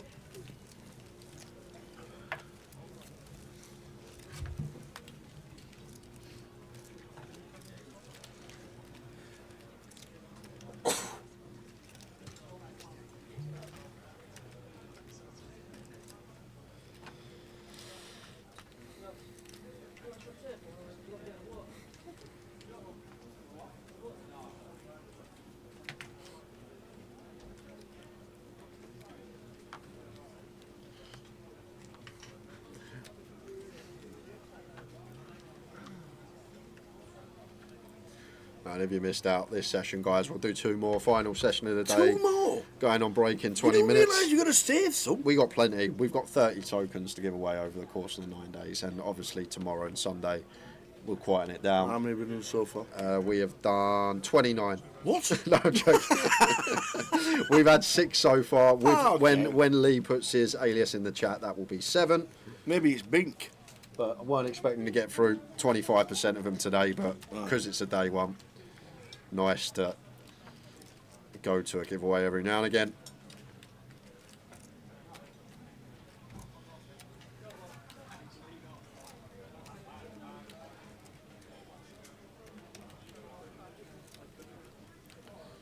Let's pattern the small line. How did you even come up with that question? I don't know. You don't even play Candy Crush. I don't. They just come to me, these things. Well, do you know what actually happened? I'll tell you what happened. You with the don't question. even play it. I was going to ask. I googled how many levels does Mario have, and then it come up with this Mario, that Mario, that Mario. But then as I was putting how many levels in the Google search bar, it recommends something. All right. It Yeah. said Candy Crush, and I thought, oh, okay, we'll go with that. How does Google finish every sentence you ever do? I don't know. Ever. How does it know? It just knows. I'm guessing there's some software that goes on the repetition when someone's typed something, when they type it out. Obviously, how often How that many gets levels typed. of Mario is there? I've never played Mario. Well, the problem with that question, there was about 87 different types of Mario game, so it was hard to differentiate it to one game. But we just went with Candy Crush, and it was fun. It was. It was. Yeah, well, I'm on my break. 10 minutes. I've done my 5 lives. Are we middle clock? Are we left clock? We're left clock. Left clock. We're on a break just after 9:30.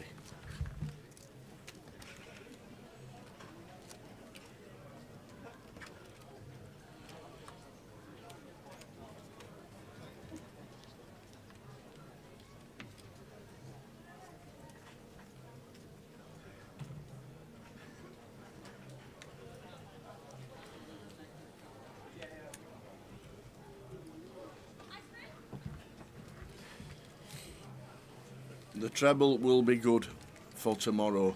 Looking forward to it. The value will be eked out in the morning. Work. Correct.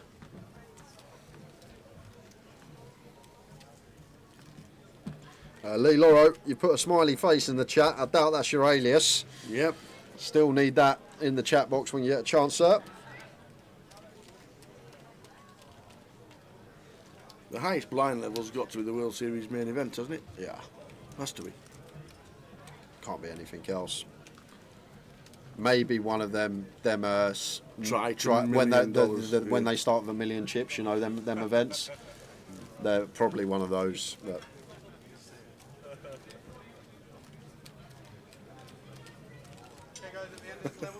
got to be good at something, Curtis. I was just shocked when I saw your phone and I saw all them zeros. I was like, how long have you been playing this for?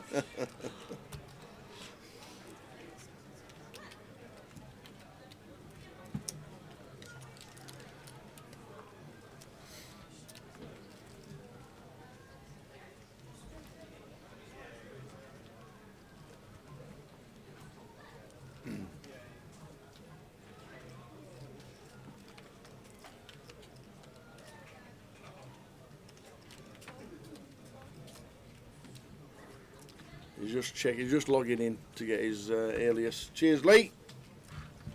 Well done, you.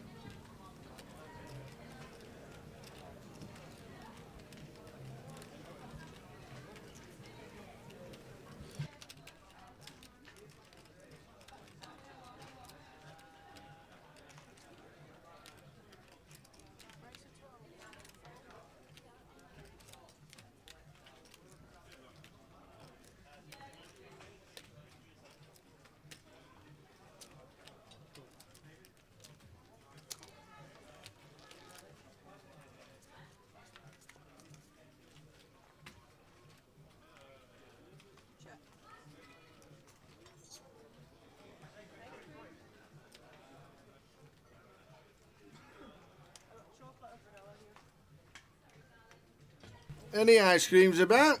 Emily's walking around with the ice creams. Does she not know where we're sat? To be fair, she does. She's probably OT, isn't it? I see Chuffy having a little look in the background. One of the best in the business, especially with 4 cards and 6 cards and 7 cards and drawing cards. Yep, all of that. Pick a card. Pick a card, any card.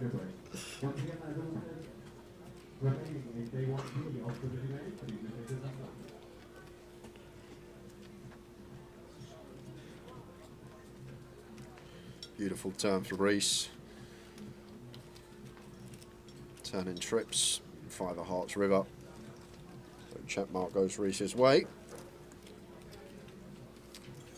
It's going to start leading for value.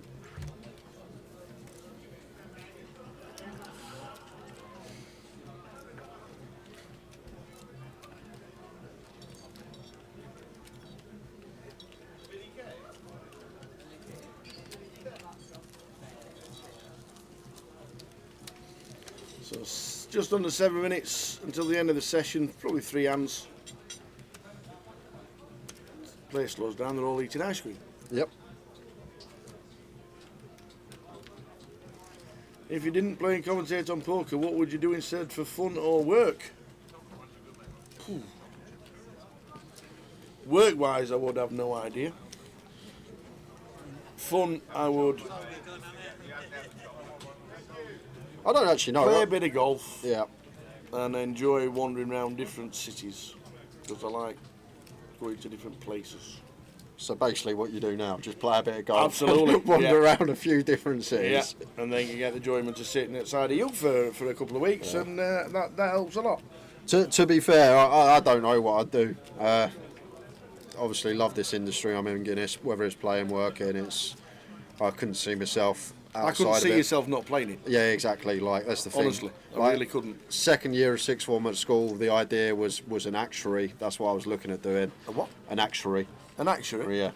An actuary job? Yeah. No, so what an actuary is, they're the people that figure out all the formulas and calculations for insurance companies. Oh, so okay. so if you've got like an 18-year-old first yeah, time because driver. you were maths plus, weren't you? Yeah, and all that, yeah, like yeah. upper maths or Yeah. whatever they were called. Yeah, so that was sort of the career path before I found the beautiful world of poker. I think it was your dad's fault. My dad's fault? Yeah. Why? Because he got you doing manual work. Yep. And then you thought, sod this, Yeah. I ain't doing that Yeah, ever yeah, again. yeah, at 16. I need to use my head. running down windows down the stairs at 16 years old in the cold. If this is my life, I don't want it. I'd be playing more Candy Crush. And Lee Loro got your alias, thank you very much. Nice one, Lee Loro. Most complicated one ever. Is that a 0? Is that? Yeah. Yeah, I think they're zeros, aren't they? Let's hope they are. We might have to put zeros or notes.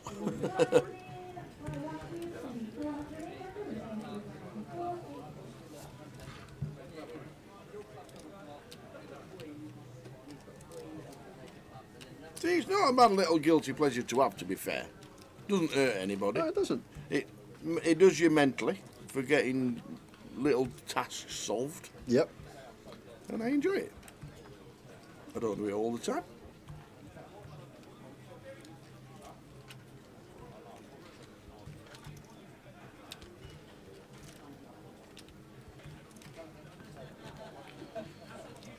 How you doing, Ian? Oh, you guys just tuned in. Poker on my PC, darts on the telly. Just won a few quid Some on more Luke darts. Littler. I bet a 6-0 win was a good price. Some more darts on there. They only finished on Sunday. Last week. It's big now, that darts. It's on every week. It'll get too much, they'll get burnout.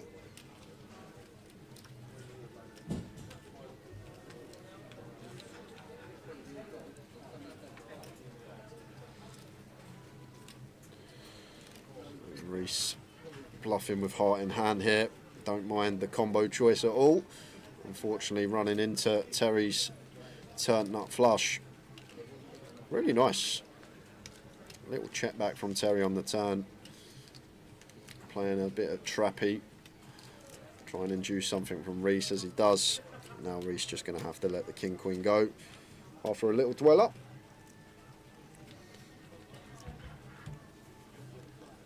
The Players' Championship of Minehead. Oh yeah, Rails has gone from Blackpool. He told me the other day he was going.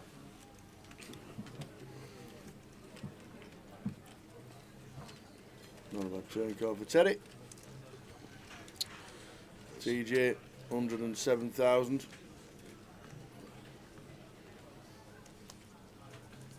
Two minutes to go until the end of this session. That is our clock in the middle. Yeah, it is. On the left. On the left. Why is it still in yellow then? Because yellow's under 3 minutes. I think orange is under 2 minutes. Oh no, I yellow's thought under. it was red under 5. It's not red, the last two. Will it not go red in a second? I thought it was red from under 5. I need to ask the questions. Or are they making them, trying to make them all different? I don't know. That's a weird one. Well, no, look, now this one's just gone yellow, see? Under 5 goes to yellow. It should be under red because it's danger. But 2 minutes is when it goes red, I'm pretty sure. Is it? We'll find out. Find out. Here's the Ready? countdown. Da-da-da-da. No. Now they're white. What? Maybe it's the cameras and the colours. Now they're all white, the clocks. What's happening here? So maybe the final hand of the session, we will see what occurs. Terry opening the 7s from +2.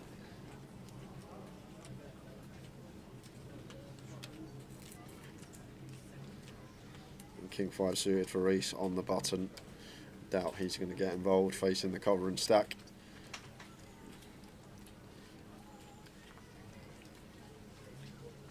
May have a free bet in mind. Just a call. Okay. Sheng Shu. Ace Jack of Hearts. Not going to be folding. It's just a question whether we want to squeeze here or not. The Sheng Shu. Somewhere around 5.5k with taking our stack into account. If we are going to squeeze. We're going to go for the jam instead. Meaty old jam for 38 big blinds. And to be fair, there is some jamming going on even for that amount when we get to squeeze jam specifically. And what I mean by this, when it goes open call and there's that dead flat in there, we do like shoving suited broadways even for anything up to 40. So Sheng Shu puts it in and Terry asks for a count. Yeah. Terry Jordan. Has Senior played this week? Yes, he was here the other day. Well, look at this from TJ. He's going to call off near 40 big blinds with the 7s. And we are flipping last hand of the sesh. We are indeed, last hand of the session. We're back in 15 minutes, so just after 9:45. Here we go.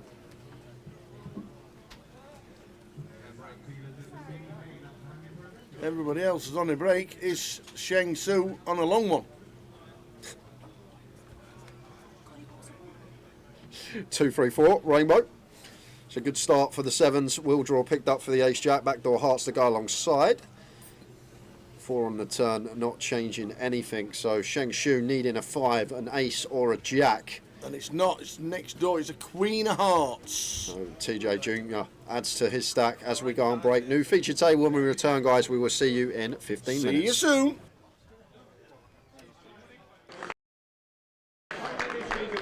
That's magic. And if you want to know where the cards go, have a look.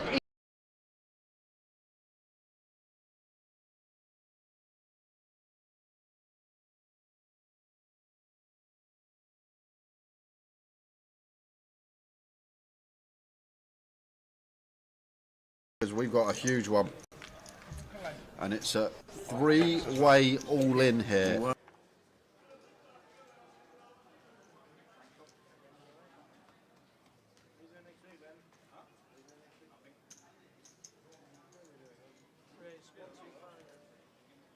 Chris, as we we're just talking about the silver, with the jacks. Yes, there is John Binns. John Binns on YouTube. It's 888 Poker.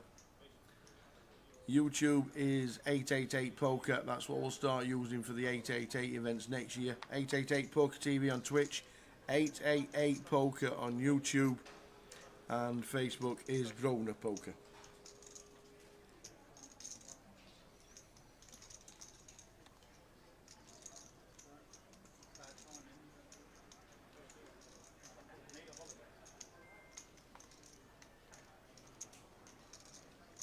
Jacks for Chris under the gun, making it 1, 2, 5 to go. And Lee in the big blind here with the ace queen. Real awkward one for Lee. Don't mind free bet, but if we free bet, maybe some calling going on. So that's the problem. Do we really want a free bet call here for like 32 bigs? Difficult. So Lee does just land on call, don't mind this. Chris with the jacks. Lee Wang checks. 1.6 million is just under 30.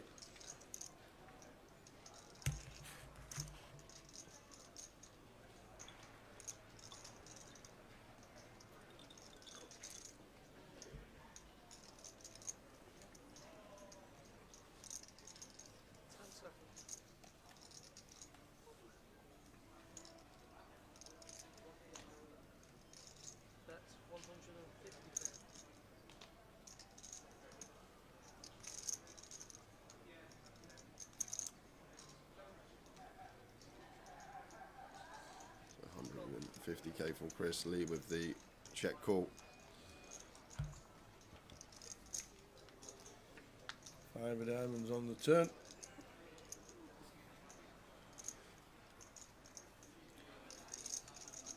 A turn which I think we can have some leads on with some of our range. I don't think this hand is one that we would lead here, Tower, but I think there will be some lead-in that start going on this 5 turn from Lee. Like obviously we'd start leading some 5x and 4x, then some stuff like 6x, some 7x of spades to balance it out. It's still just going to take the lead. Goes for 350. I'm just trying to leverage this 5x advantage from the big. Chris shouldn't have too many 5x after opening from gun.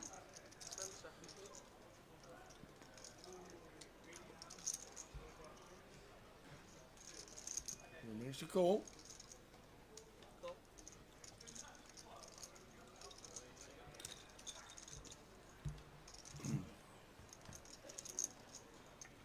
And a 5 on the river. Chris the silver. Filled up. Lee Wang. Surely we check here, Tower, and the reason I say that we check is because now if Chris has 6s through aces on this 5 river, they never fold. So, like, we only specifically target stuff like maybe ace 3, ace 4 suited, stuff that we block, but he is going to go for the jam. Can I have a count, please, instantly from Chris? Basically saying, I've got quad cert, I've turned trips, and I've rivered quad 5s, but when you look at Chris, where he is in his range, Tower, like, Jack's just going to be too good to be folding. This would be too tight, in my opinion, if Chris let this one go. It's one of those, if you got quad cert, take my money. And it's only quads that we're worried about. Just expect Lee to 3-bet queens through aces pre-flop. And like, as Chris, we need to... We can't just call when we have quads the nuts. We need other calls in range as well, Tao. So the best ones are going to be obviously our over pairs to the board. Is he already surmising that he'd 3-bet with queens, kings, aces pre-flop? Lee, I'm not just calling. So say that again. Chris having the jacks. Yeah. Would Lee 3-bet queens, kings, aces pre? Yeah, he would. That's what I was saying. Yeah. If he gets the decision correct, this is a huge spot for Chris. And he's made the call to see the good news. Lee Wang with ace queen running it. Yeah, I don't mind the line. I just think with our particular hand, Tower, it's not the combo we want to choose there. Like something like a really nice combo potentially would be something like ace 6, ace 7 with the ace of clubs, blocking the last remaining combo of ace 5 suited, trying to fold out some ace king, ace queen, ace jack. But it's one that Chris, I can't see a world where we'd ever fold that hand there, Tower.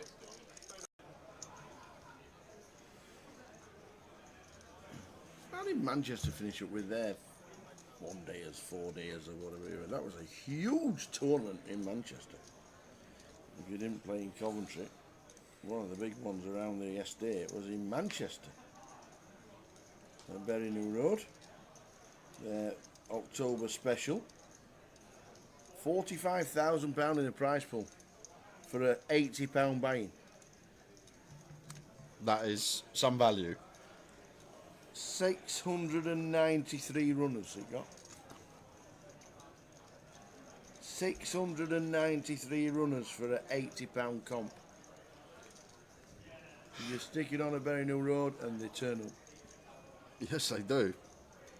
And Woody, who has been the big mover this session, 10x his stack plus more, opens ace king to 25. George, queen 10 on the button.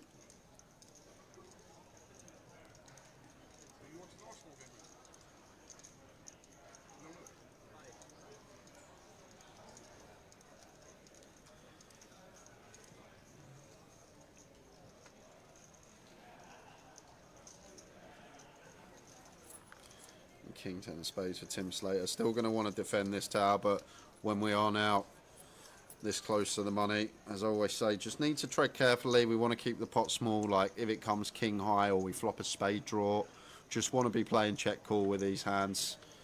Don't want to play a big pot with potential to bust.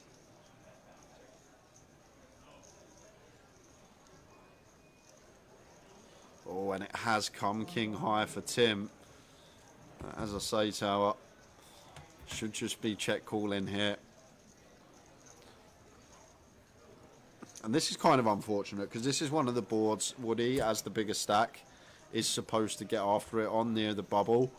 So we just have to grit our teeth as Tim and just cool down. We're aware that barrels could be coming, but when we're as high up as top pair, okay, kick up.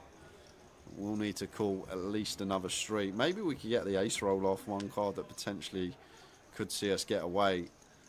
But 6 of hearts on the turn does bring in the flush. So Woody may play some checks now on this turn, Tower. Tim is going to have a lot more flushes here.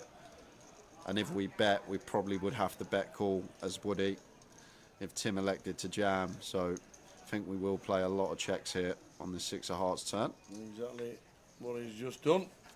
Tapped his arm. Check mark for Woody, 2-pair river. Yeah, and it's a very nice river for Tim to see. Tower now going to give us some potential to get away from this one. Woody going to have all these ace highs that open. C-bet, king high board, check back, and now river the top pair. So it's actually a great card for Tim. In his head, he's probably thinking, of course it's come an ace, but if he watches this back, it's the card that's going to save him money. There's the bet from Woody. Oh, is he going to pay? I don't think we're going to pay here as Tim, 38. It is only third pot, but we need Woody to have something like Queen Jack, Jack 10, and these type of holdings. I think this is the one river that we can potentially fold. This or a heart tower that we can now just check fold as Tim. And if we call this 38k tower, we're then going to be sat with 11 bigs. And then, although yes, still probability wise we make the money more often than not, it's not going to be that much more often. So there's still a chance that we could potentially bubble this. Like, these 38k chips are precious right now at this stage, tower. Yeah, indeed. The blinds at 10k, 15 bigs, like you said. Drops down to 11 if he calls.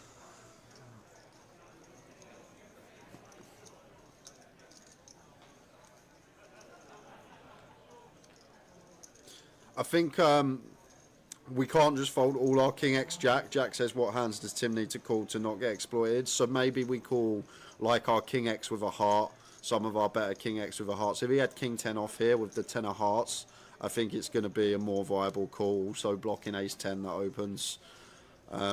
King 10 no hearts seems sucky.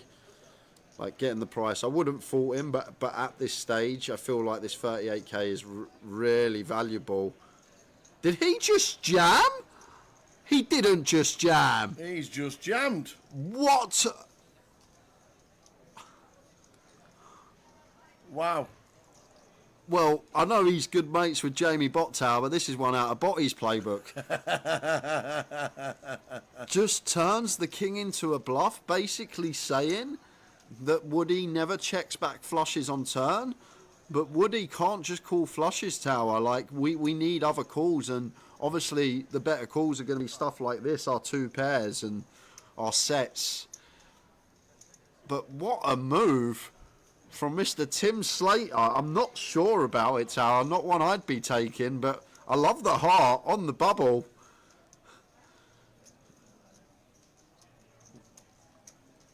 Just one pair. Turning it into a bluff, and if Woody can make this call, Tower, he's going to be up to 600k for 20x in his day 2 buy-in, and does make the call. Tim nods his head. Yeah. Tried to turn the king 10 into a bluff, and Woody picks it off with the ace king. Tim Slater, who was probably locked for a min cash, is leaving with absolutely nothing. In the MPL, we will let you know regarding. There'll be an updated version by the time we finish Sunday, so come Monday or Tuesday.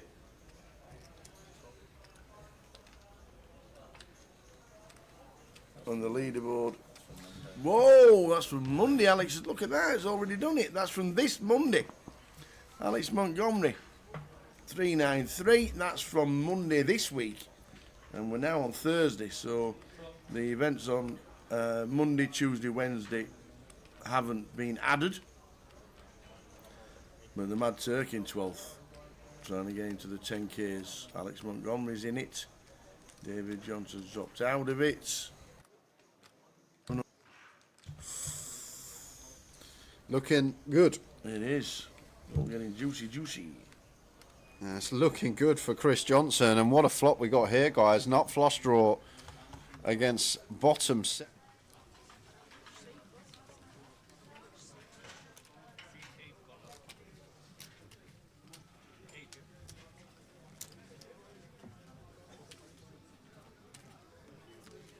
Here we go, final session. So 10:15 to 12:15, plus a bit more.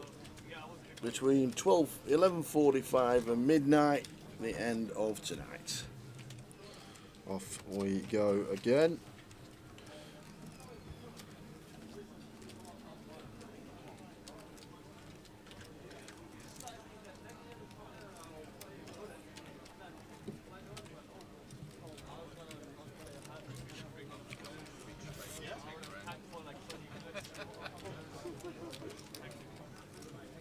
Two more giveaways this session. 10:30, 11:15.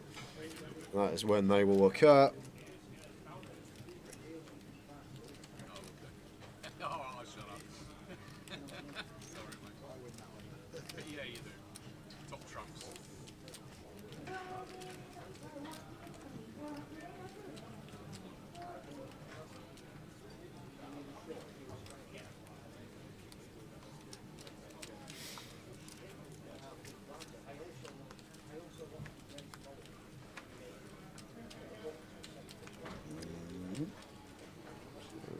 We go. Chris Edelman in 1, Manley in 2, Atanas Pavlov in 3, 7-seaters Vaibhav Agrawal, and in 9 is Chris Kipranu.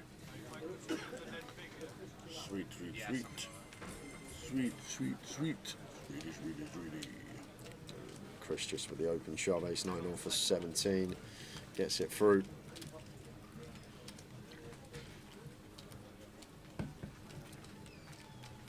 Is the increase in the top packages meaning less for this year? What we're on this year? We're on 15 already, to be fair, Johnny. We're on 15 packages already. This is live from 2 days ago. Nothing to add so far. We're on 15 so far. It's not bad. There might be a couple to add before the end of the end of the season as well. Potentially. You got this event. You've also got the 25-50s. And don't forget that the Behemoth is next year's. So Behemoth starts the MPL this year, and it finishes the MPL next year. So starting off 2025 with the Behemoth and finishing with the Behemoth next year. But 15 is still brilliant for everybody involved. There might be a couple more, so it won't be much difference to what it was last year. Down in the playoff jungle, really, Seb Young. Rozer, if he gets a decent score this week. 26 5k packages for the playoff at the moment. That may increase, but 26 5k packages at the moment for the playoff. And we've got a little something special coming up now, guys. Tower gives me a bit of a look, but he was speaking about Wordle earlier and said how he played it every day. So we thought we'd put him to the test. So here we are on the spot, Tower. What's your word, sir? What would you like to start with? What are you doing? What's your 5-letter word? This is today's Wordle. Don't tell me Wordle. Please do not tell me Wordle. Don't give me no answers and no guesses. I'm going to start with. Yeah. I'm going to start with Stain. Stain. It's a good word to start with. Thank you. Enter. What we got? Oh, I hate the middle letter. I hate the middle letter. Let's go.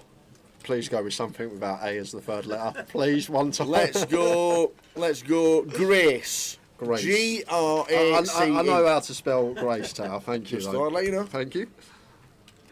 Oh, an R and an E become available. Oh. Don't tell me anything in there because I'm brilliant at this. I think I got it. What? You can't have.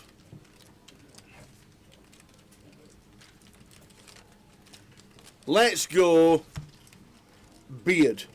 B-E-A-R-D. Go on. B-E-A-R-D. That was my word. I haven't got it. I thought I did have it. Let's go Pearl. P-E-A-R-L.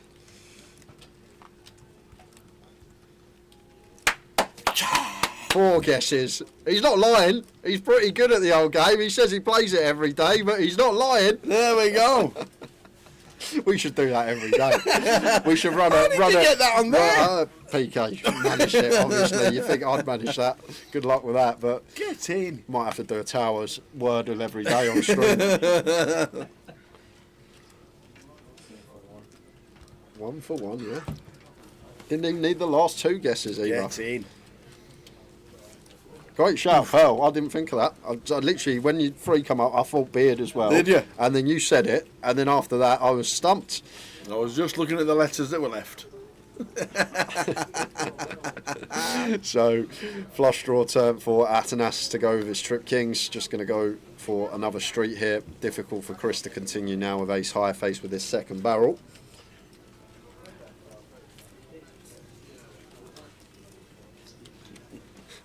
I was actually surprised how quick you said Pearl as well.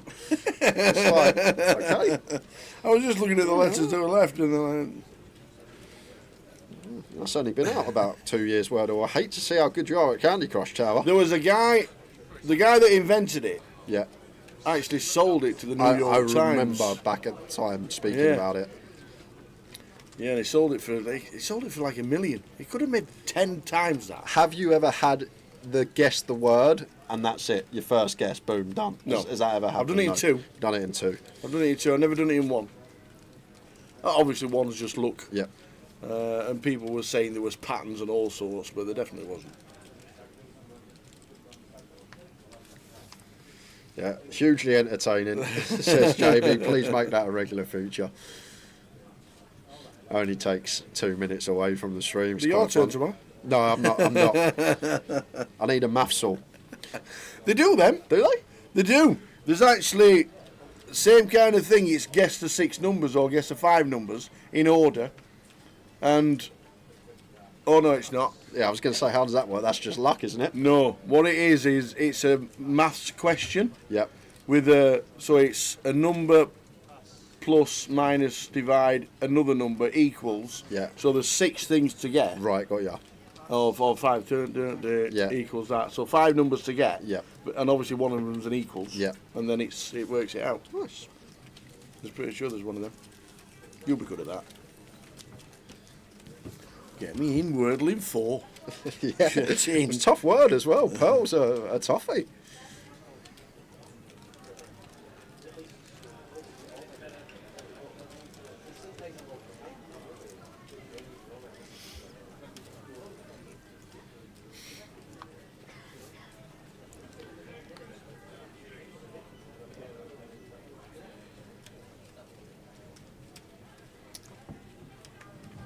There you go, Nerdle. Nerdle. No, I would never ever be good at that one. Nerdle.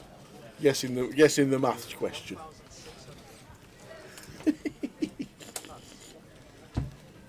See if you can do it. It's impossible, says Jamie.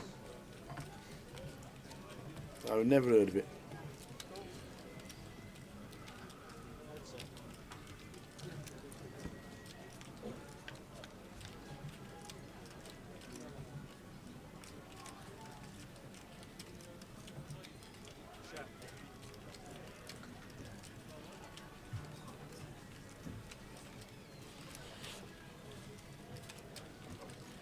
Ten, 5, 6 flop. Top pair for Jamie.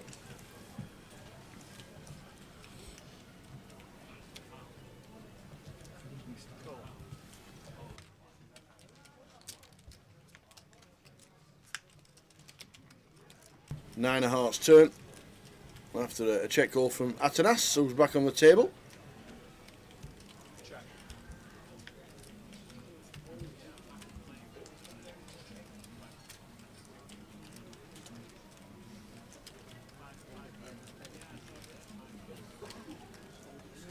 And Jamie with trips on the river. There's Atanas. Drawing for an 8. Drawing for an 8. Is he going to get fruity on the river? Atanas. He is. Plus, that's not 12, that's an overbet, is it? It is an overbet. Is that 12k? Huge overbet. It is 12,000. just has to be a call. Yeah, never raising his journey. Can't be raising. May even be some folding going on. I'm seven, not sure. 8 is a thing. But against this size, difficult to do much. So he does just call.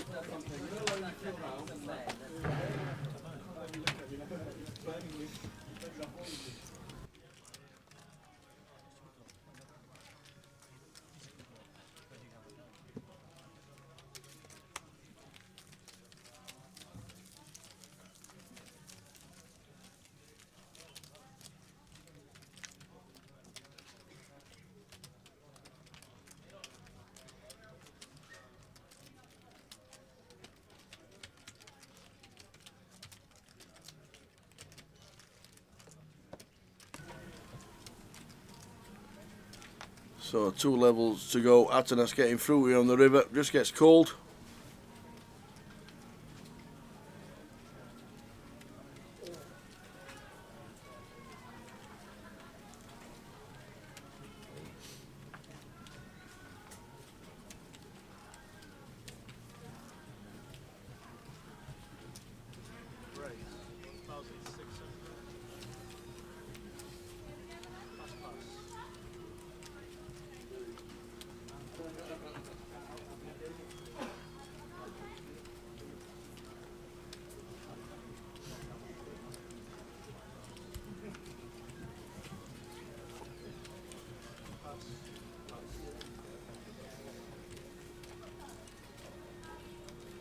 Andreas in 4.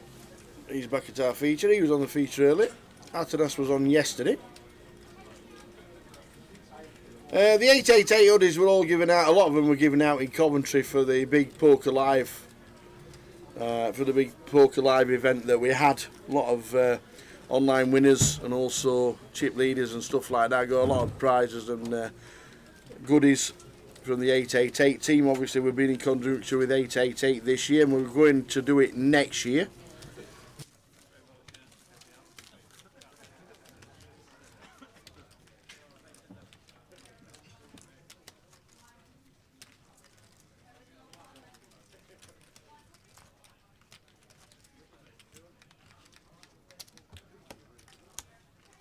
So yeah, obviously we've got 888, we've got 2 live big ones. We'll show you the headline festivals for next year.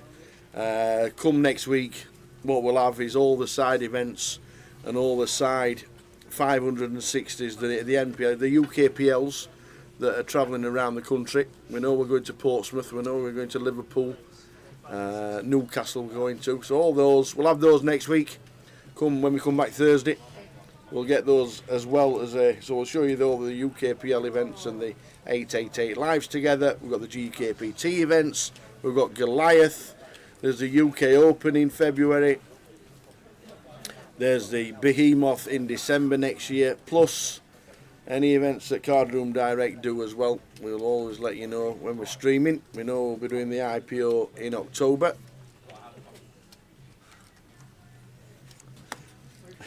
Best addition to next year's schedule is the first ever GUKPT Shetland Islands.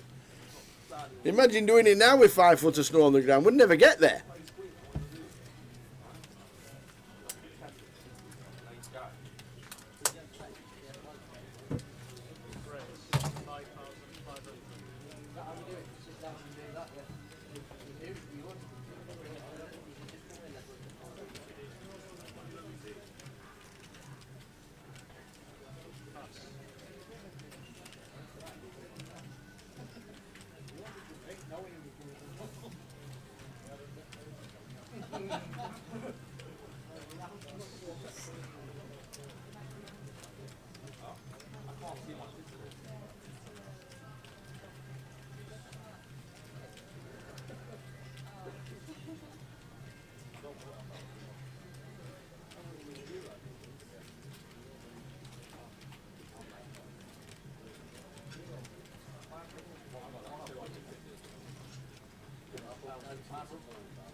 So blinds 4-8.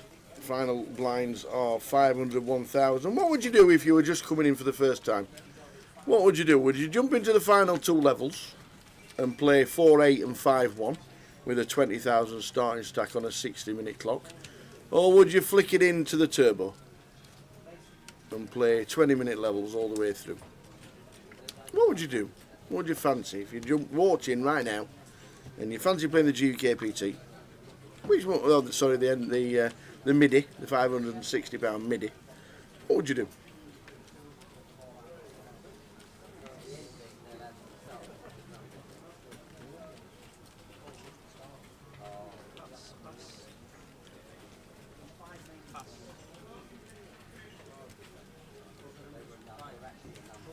Daniel said he'd jump into the turbo.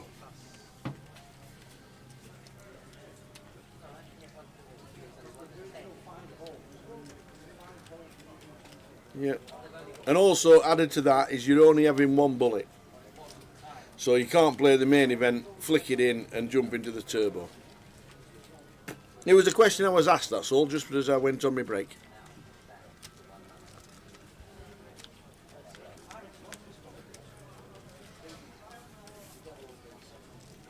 Richie Burner also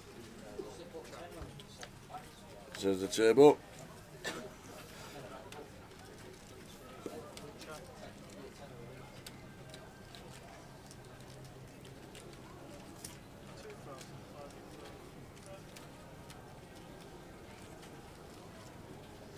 If I have more than 1 bullet, I'd flick in the last 2 levels. If it doesn't go well, back to the turbo. If it's only 1 bullet, then always the turbo.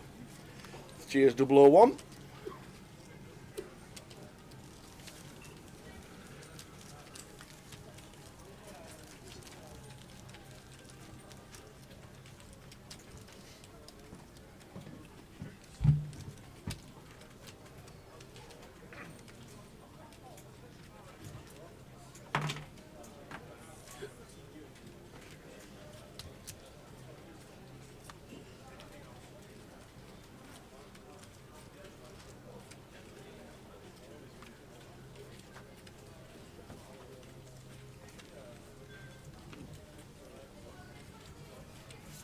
How many runners for the Midi? Let's have a look. In total, we're over the 100,000 now, though. £108,000 collected. Today for the Midi, 139 and 25 in the turbo. I thought the turbo might have got a few more. I thought the turbo might have got around about 50, but still plenty of time to get yourselves in. We're on the last 2 levels. Our clock is on the left hand side. An hour and 43 minutes to go.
All in.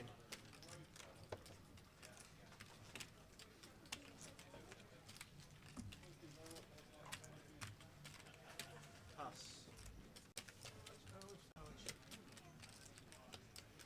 Pass, pass.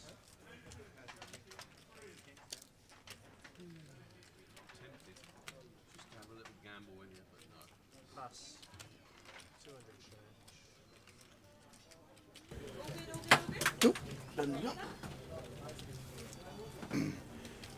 change. Maybe players waiting for main event next week. Yeah, main event obviously last week.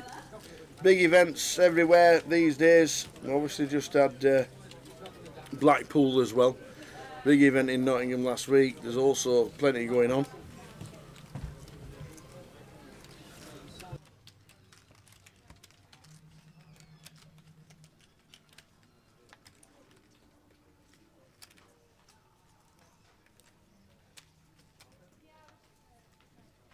There's plenty of poker going on, we know that.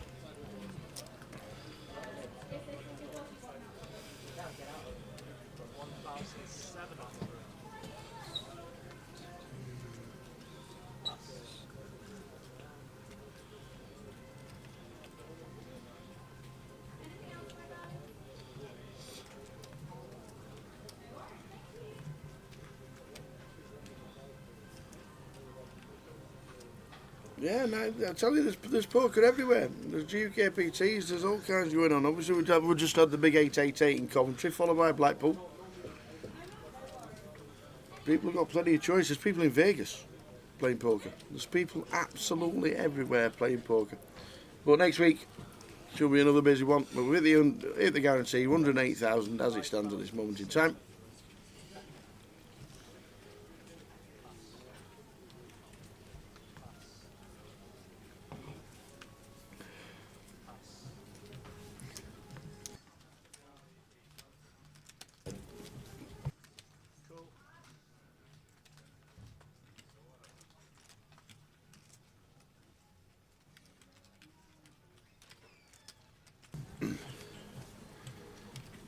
So our clock's to the left, the opener is on, and also the turbo. 3 comps going on. The room's actually full, and there's a couple of cash games. Nice to see Joe Beavers playing the DC. Always a pleasure to see Joe Beavers in the building. This is his local place. It's about half an hour from where he lives.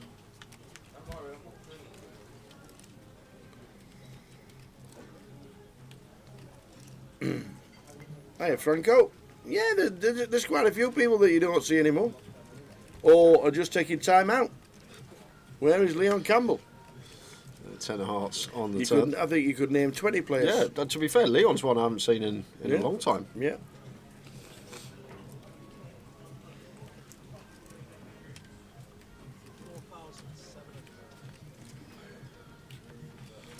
Did we watch Countdown last week? Somebody familiar was on. No, I didn't watch it. I don't watch Countdown religiously. Who was on? Might have been an old one. Old Stato maybe. or even Bobby was on it at one point as Bobby well. Bobby was on it. Yeah, Bobby was on it. Yeah, what a river this is for Jamie. River's the nut flush and the back doors. King pairing.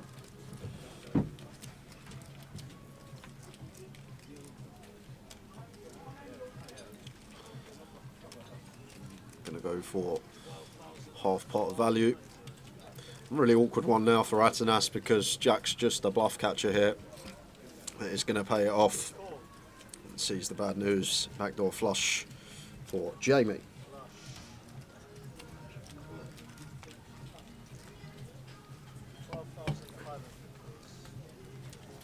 Chris with 99,125 bigs.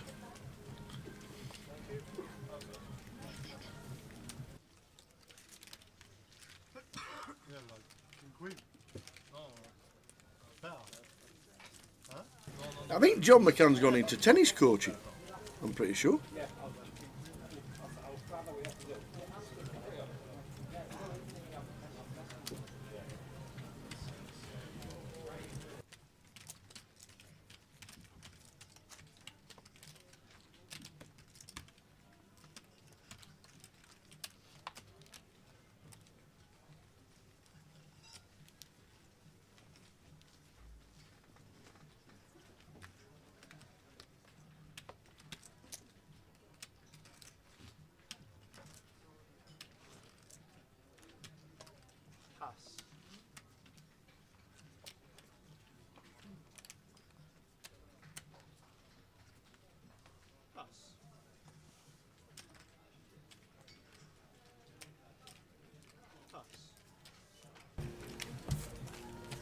A guy named... Oh, no, Logs was on it. Oh, we missed it, Logs.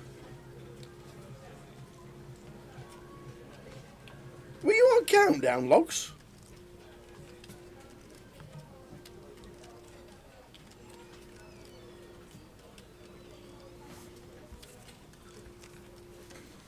Go on, the Logs on Countdown. How'd you get on, Logs? He applied. Yeah. He wrote in a letter. Dear Carol.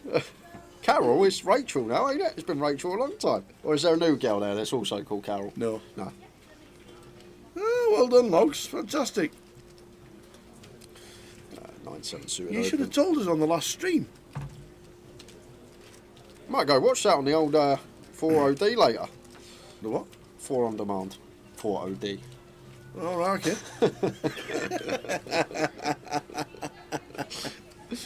4 on demand. We'll have to try that. Well done, you. Facing cut off here, I think we're going to lean more towards free bet as Atanas out of position with the 10s.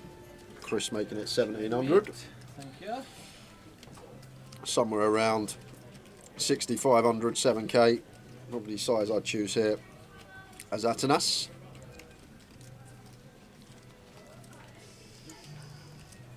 Yep, all still inbred. Toddy's jumped back in the turbo. I think he's in. He busted this one, but the other two are still in the field. Chip counts at the end of this flight, at the end of the session, and the end of the night. The big is more sometimes out of position. Atanas full 5x there. Gets the 9-7 to fold. Cheers, Daniel. It was nice to get involved in the tournament. Would have loved to have gone a bit deeper, but one bullet, that's always nice to take away. And you can get in for a few bullets in those comps.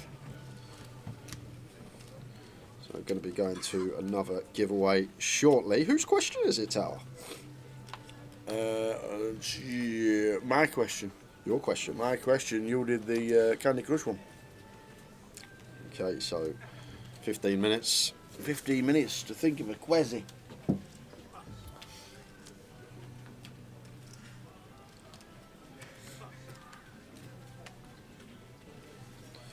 And I'm sure we've hit the guarantee by now. We have 108,000. 108,000. Would you look at that? 108.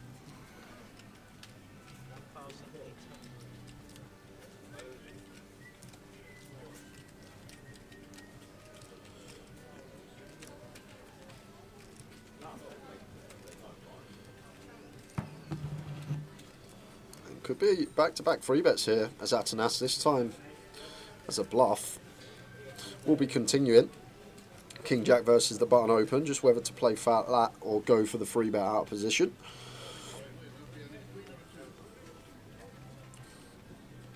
Does look like the latter is coming in. Aggressive route.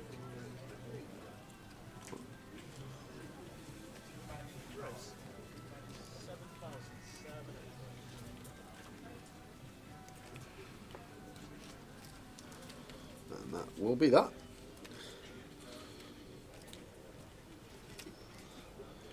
Yeah, nice big meaty size in what we like to see out of position. Atanas, very good player.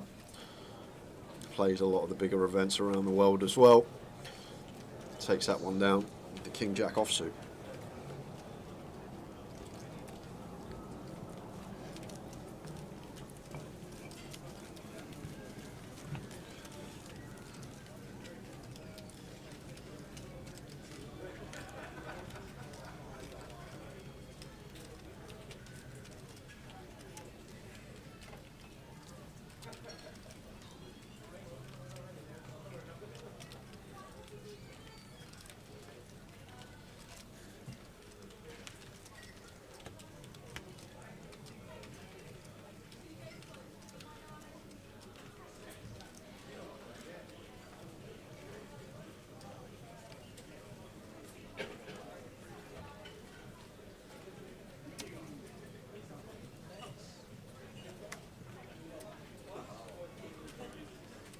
Folding out in a minute. Is Atanas from Bulgaria? I'm not sure where Atanas is from. I know he finished first and second. pretty And sure. the high roller on the main event last year. Yeah, Bulgarian is Atanas. Actually sits 16th on the Bulgaria all-time money list. 1.5 million in live earnings. He's no man to be messed with at the table. Won the MGM Summer Series a couple of years ago for 350k.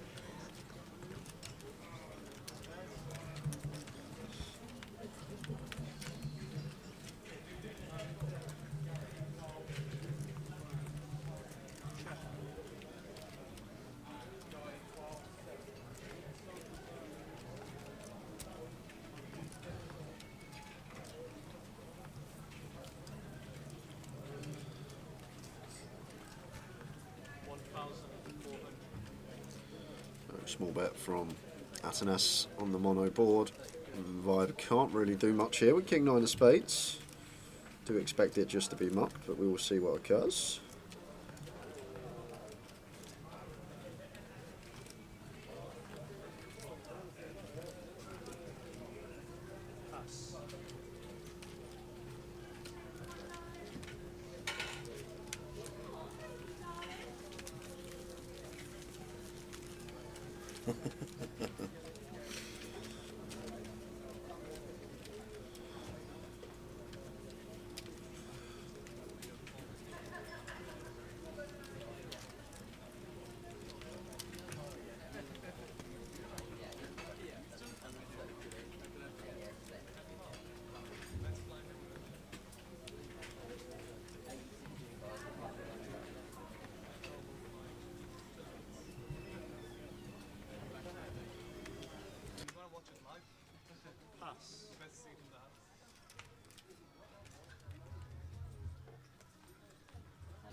All in.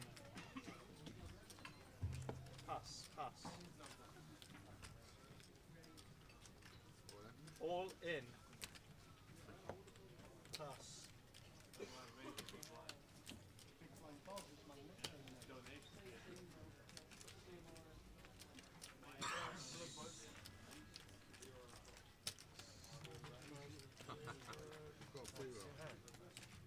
Red or black? Yeah, you're ahead. Red or black? So much ado about nothing. Ace King versus Ace King. Andreas versus Chris. Chris is suited though, so slight smidge. Chop it up, please. More equity. Chop it up, please. Chop it up.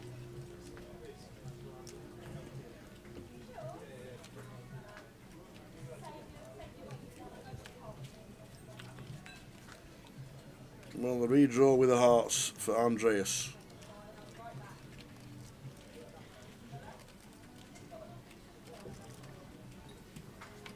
And that'll do it. We're gonna chop it up. Don't you know we'll chop it up? There always has to be swearing.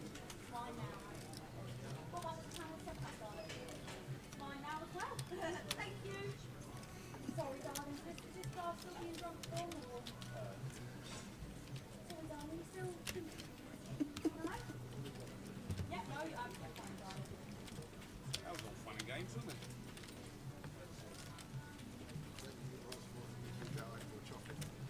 No, I thought I was miles ahead. Cheers, guys. Thank you. Thank you. Nothing really.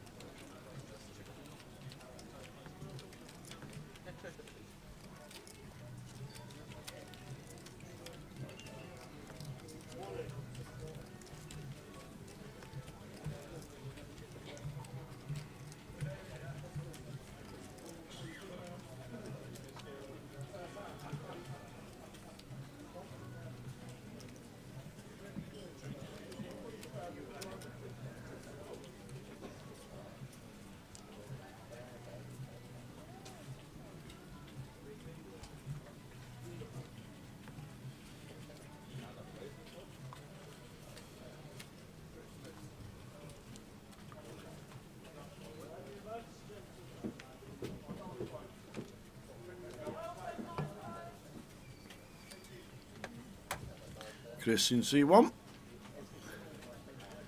All in with the threes. Jamie not doing anything with the king eights. I'd like to see a flop, but you never call it an all in. Chris not doing the same. Just gets it through. Yep, 25 minutes of this level to go. Second to last level of tonight. The penultimate level of the night. Lines 500, 1000. On the last level. Is Nathan Slater still in? I think he is. Can hear him.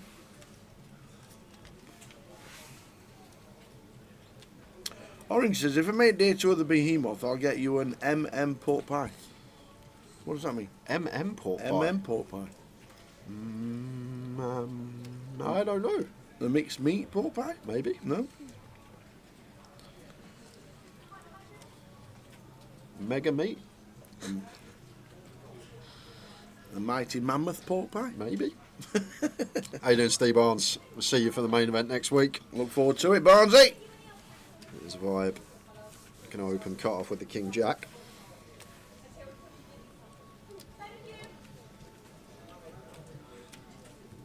Any drinks, my darlings? All good, all good. Great stuff.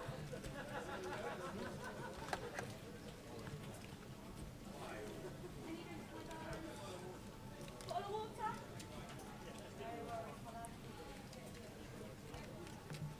Anything else, my darlings?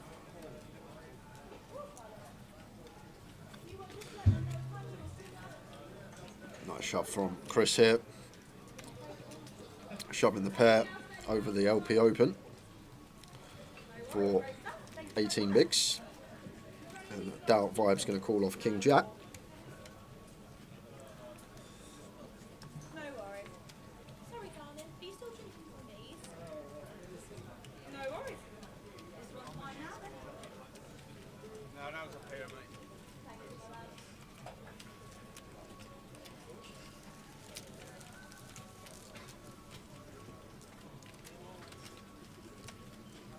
Melton Mowbray, obviously. The most famous pork pie in the entire world. Obviously. Kish. The most famous place in the world for pork pies. Any drinks, my darlings?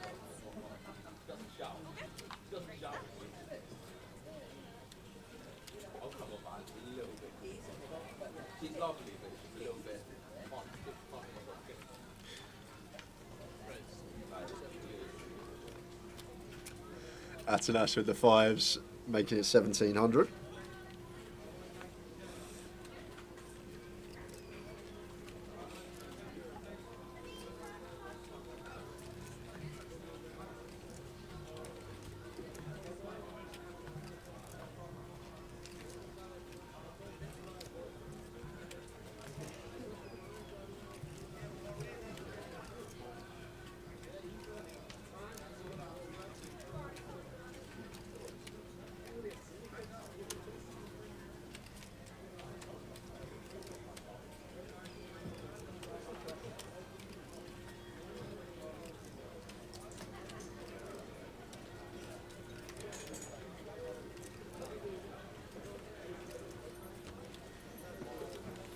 Fives for Atanas raising to 1.7.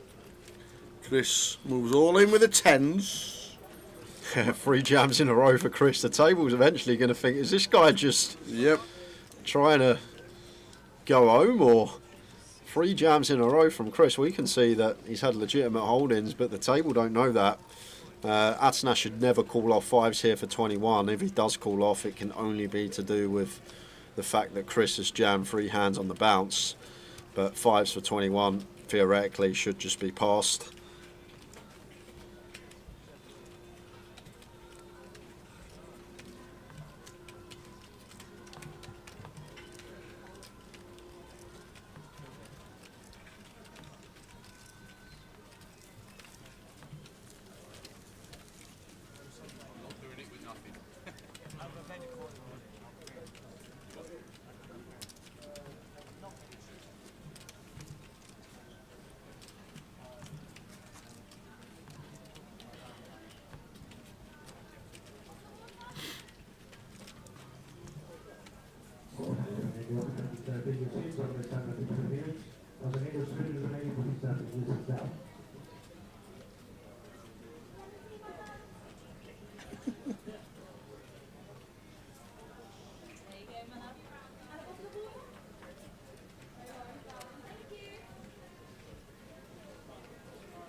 10-9 suited for Chris.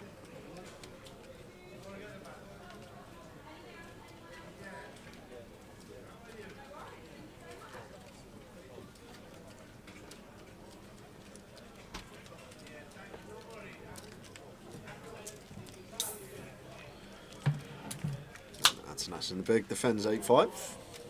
Flops best. Ace high board. Do expect Chris to be continuing often here. So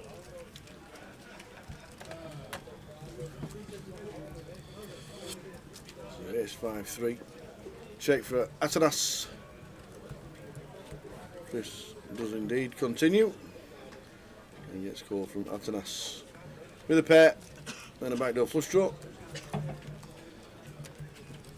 King of Spades turn.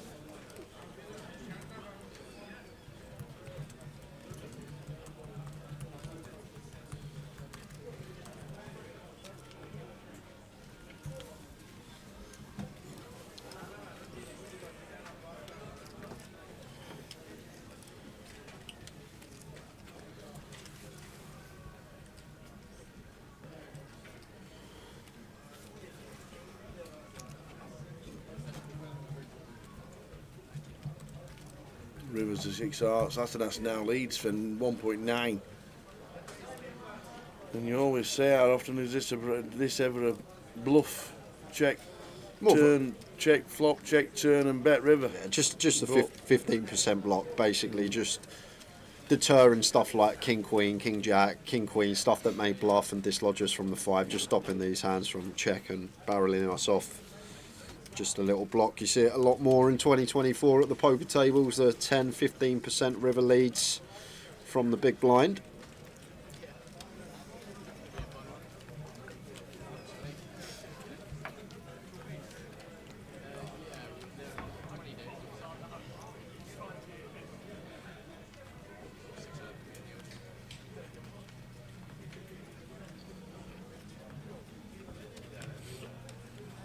Giveaway coming up after this hand, guys. I'm sure Tower's got a great question for us. Oh no, forgot about that bit. I've been telling you the last 20 minutes. Candy Crush has there been, and how many is the man? It would have been great earlier if I said the correct answer was less than the number level you was actually on your phone. Button for man here. One that can comfortably 3-bet call at this stack depth. And it's going to take that avenue. 3 bets to 8k.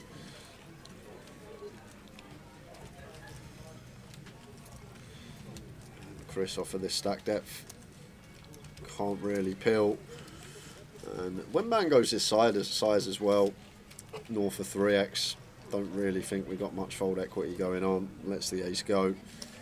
Man takes it with the ace queen. So guys, off we go again. Another €20 Mini Masters ticket to give away. Quick rundown of the rules as always. Tower will ask me a question. I'll write down on this piece of paper. Closest to my answer is going to win the token. You get 1 guess per account. Any multiple guesses you will be disqualified. And please do not guess until we say go. Don't be giving Tower or myself any clues. Over to you. I'm going to give you an easy one to finish it off my questions. Easy one. Or an easier one. Okay. So very just remember, I've got one more question today. Very polarised. Very polarised. They're always polarised. We're going back to the grand final. Yep. Or the grand finals. Have we got the picture? We might do. There we go. Look at that. Let's see if you can do them all now. Not a clue. Not a clue. What I want to know is the 8th champion, Charlie Carell. In pounds. How much did he win? How much did he win for the grand final? In pounds, as it's on the end of mod. In pounds. Charlie Carroll. As we know, Mike Ellis won the first one. Cascarino won the second. Paul Fulton won the third. Bjorn Louis won the fourth. Fabian Quass, Sam Grafton, Kev Allen, and Charlie Carroll. How much did he win? In pounds. And he's writing it down right now. He's taking his time. He's trying to think about it a bit too much. It's taking longer than I wanted here. How much did he win it for? So there we go. He has got it wrote down. He is ready to rock and roll. You Off you go. He beat that man, bottom right, heads up. I remember that. If you asked me who he beat heads up, I wouldn't have known that. I'm not sure how much he cashed for. But we will find out in about 10 minutes' time.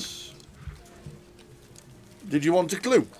Oh, no. I would have liked a clue last one about the old no speed limit on the motorway. You didn't bother with any clues then, did you? I was going to give you a little bit of a guideline. Okay.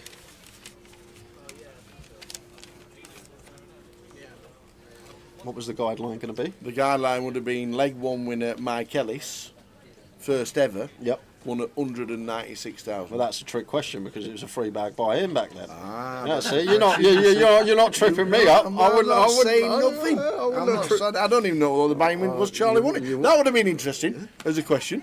Name the buy-ins for the last 16 grand finals. I think Charlie's one was 2.5k, maybe 2k, but it was definitely at least 2 or 2.5. There you go. So get your yeses in, guys. We're looking for how much Charlie Carell cashed for when he won the grand final. I better Google it. I don't even know the answer.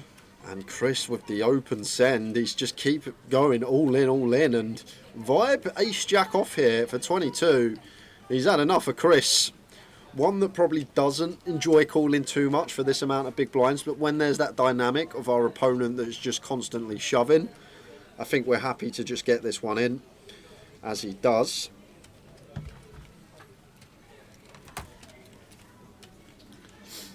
There we go. Does he play much poker? I don't know if he plays much poker anymore. I know he does these challenges, doesn't he? Like $1 to 1,000 and all that, and $10 to 10 grand and all that malarkey. Ace 10 finds a 10. It goes in front, but plenty to fade still. Double gutted is the ace jack.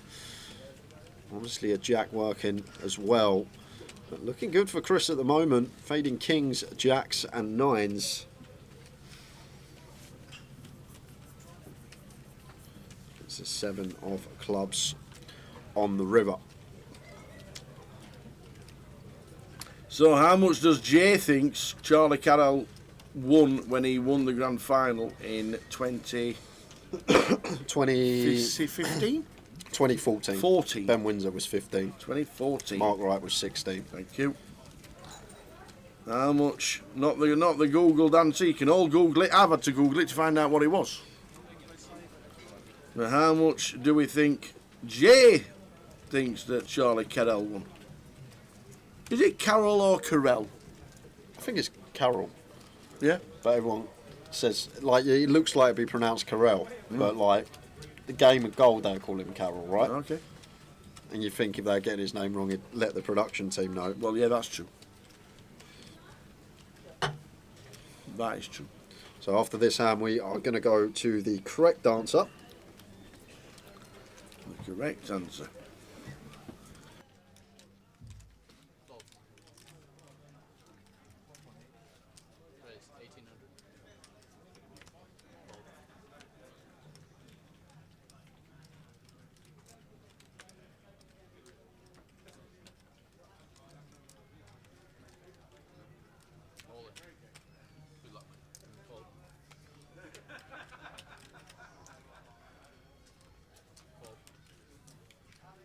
So I'll give you Jay's. We'll give you the correct answer when I've Googled it.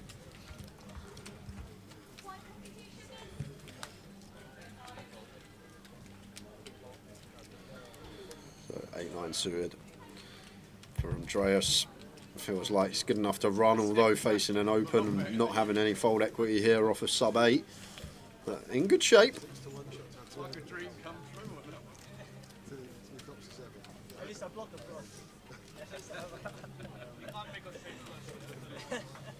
Well, not anymore. Well, we're up and down. I would say not anymore, but sixes and jacks now playing. Yeah, so gone from 6 outs to 8. Andreas, do we get there? 6 or jack? And that will kill it on the turn. Here he comes. Here comes the 6. Oh, it's a 5. Next door.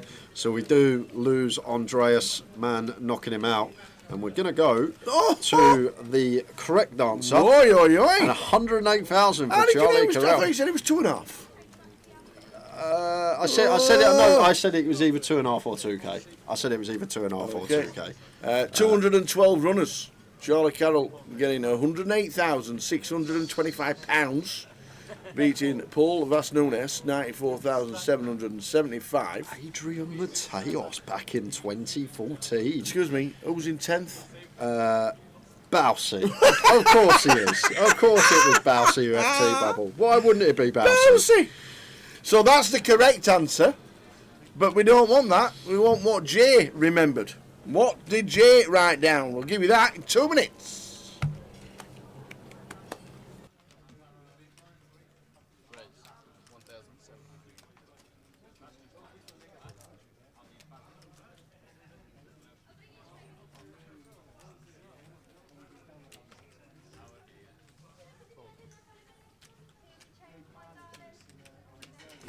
So, give you the correct answer. I'll give you Jay's answer very shortly. See who's won the last token of the night. Oh, we've got one more? No more. One more. I have a question for you to finish off the day. So, £108,000 was the correct answer. It was indeed. I'm going to get the competition ready to close. Where's Meet the Mod been, by the way? Yeah, slacking. We had to close all these comps ourselves. Oh no, we've had to type in comp closed. You've no idea how long it takes.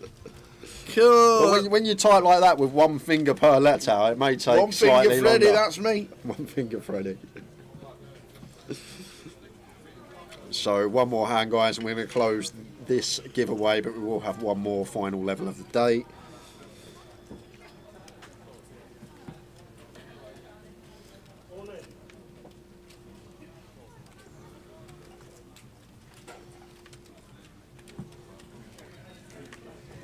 Oh no, Winos is back. Here he comes. He survived the day. He started the featured table session 1. He was back after dinner break session 3. And why wouldn't he be back to finish off? Seat 6, please. Thank you very much.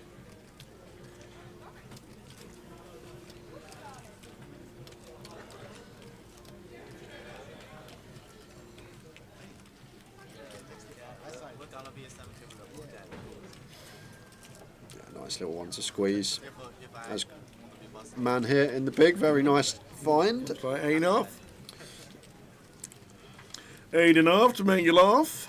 Going to be 2 quick folds, and we're closing the giveaway. We are. 20 seconds. Get yourself the final guess in, ladies and gentlemen. How much does Jay thinks Charlie Carroll won when he won the grand final in 2014, 15, 14, 15? 2014.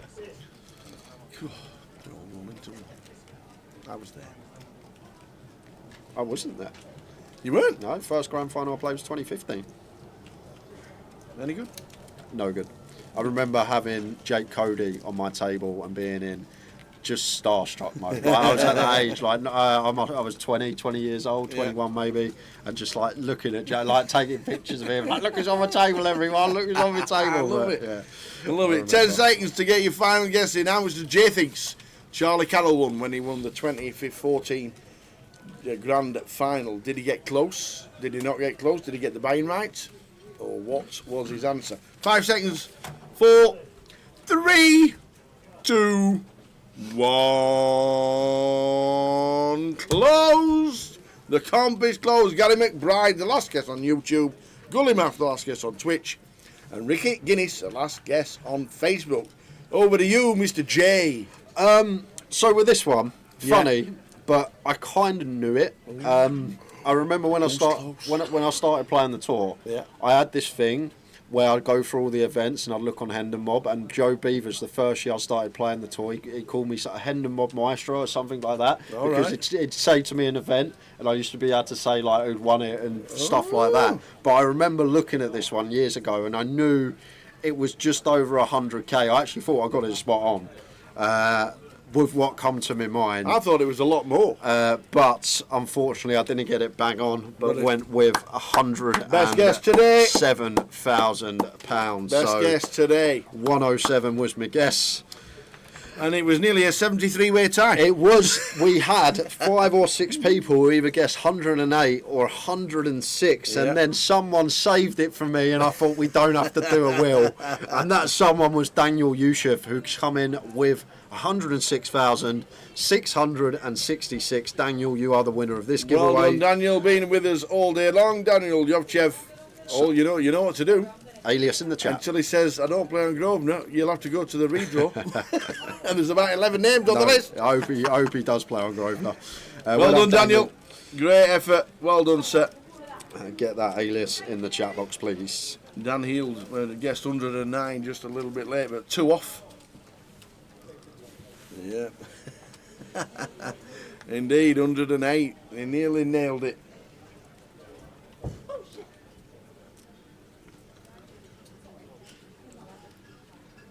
Good effort. You know what we want, Daniel. Give us your alias for Grosvenor Poker, and you will have that token ready to play the series. So, Vibe with the A7 suited, and it goes. And we'll have one more coming up, guys, at about 11:15, last half hour of the day. We've got to fire out these €20 tokens, as we've got 25 to give away total. And then we'll save the bigger stuff for the bigger days. Adam Latchford, who played in some Grosvenor tournaments, won the entire series of Countdown in 2021. Did he really? Wow. There's definitely some correlation between good poker players and good Countdown players, let's Maths. say. It's all about maths. You're all right at the numbers, but if you can nail the maths, you'll do well. Oh, talking about maths, we did 1 nurdle. Yeah, we did do 1 nurdle. We did 1 nurdle and we got it in 4. Tower got it in 3. Yes. We had the old switcheroo. Woo-woo.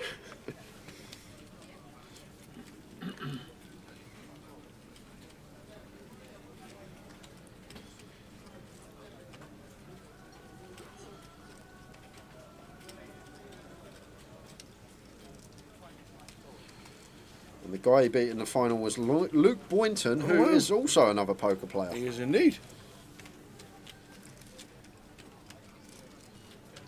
There we go, onto the spreadsheet. Nice one, Daniel, congratulations. Ooh, never won one before, Daniel. Well done. First one. 736.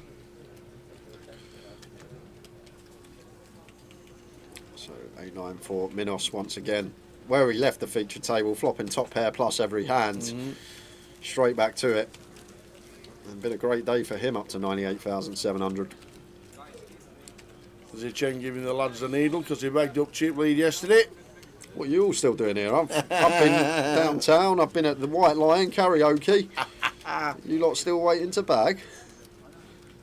Are we still there with the Cheng? Yes, we are. 164,000. What a great stack that is, with the blinds coming back at 1,200 tomorrow. 1,200 blinds tomorrow.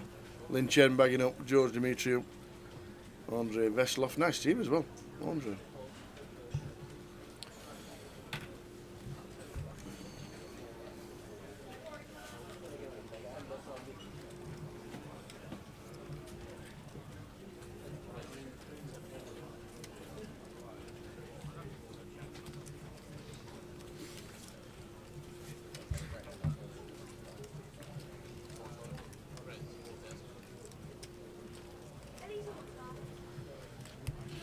One towel here, King 9 off, getting after Atanas. I think maybe we prefer using some suited King 9, but can get behind it facing the cut-off open. And Vibe, annoying for us, a hand that we would have got to jam facing the cut-off open, now having to fold. It's just one of these situations, again, no fold equity. If like Vibe had like 14, 15k, and he thought these two were getting after each other, as we can see they are, then more merit to shove in. But when we're always getting called by one towel, we've just got to run it for tournament life. I think fine to just let the King Queen go here. I know we could see it be a really nice spot to get it in versus one towel, but don't take the whole cards into account. But saying that, Vibe is going to run it. Well, you're in with the King Queen off. And this is interesting as well, because one towel will have to call, but the great thing about it, Atanas gets to see that one towel has 3-bet him here with the King 9 off, and you can already see Atanas smiling, the fact that one towel hasn't snapped off here, and he's going to get to see what one towel's 3-bet him with on his direct left. And that may set up a little dynamic for the last hour of the day between these two. That vibe said this is as good as it got to go with.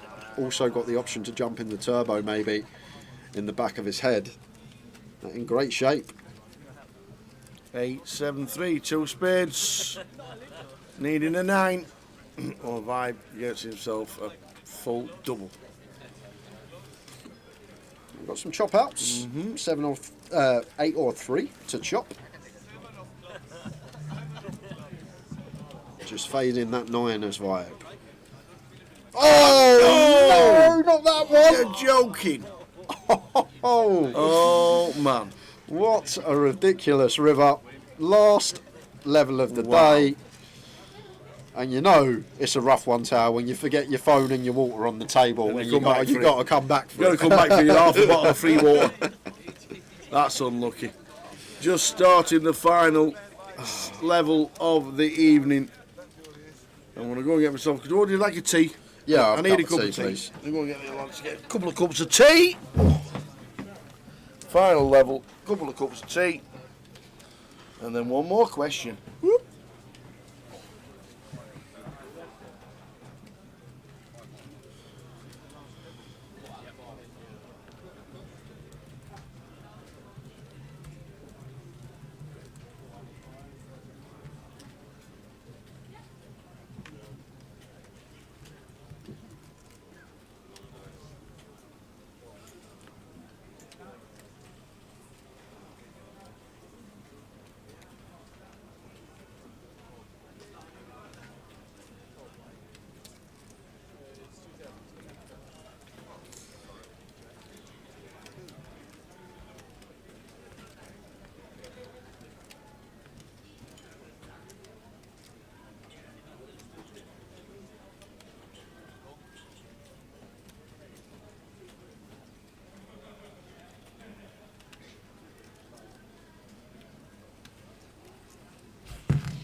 Jamie with a sight to see in the big here, going to get a nice squeeze spot around 10k, probably where I'd go in terms of sizing. Go slightly smaller, and we saw Minos, fruity customer earlier on, been a fixture on the feature all day. He wants the C3 with the ace-5 suited. Once we get this price, I don't mind it. And when you're Minos and you flop 2 pair plus every hand, like he's been doing all day long, why wouldn't we get involved? And goes for the check back. Doesn't start firing. And Jamie checks ace-king himself. It's a strange old hand. And now Jamie going to start trying to get some value from his top pair, top kicker. And Minos with a really strange check back on the flop with his top and bottom. Surprised that he didn't bet. But now calling this turn lead. And just another 5 on the river for Minos. Why not? River's a boat. And Jamie with the check. And Minos goes for a 6k on the end. It's tiny. It's less than quarter pot. And Jamie has done terrifically well to lose the minimum here. And sees the ace-5 suited. But the real winner of that hand is Jamie. I can tell you that right now, guys. Just... although he's lost the pot, he's the winner in that situation. That could have been a monster if Minos just goes for bet, bet, bet and sizes correctly.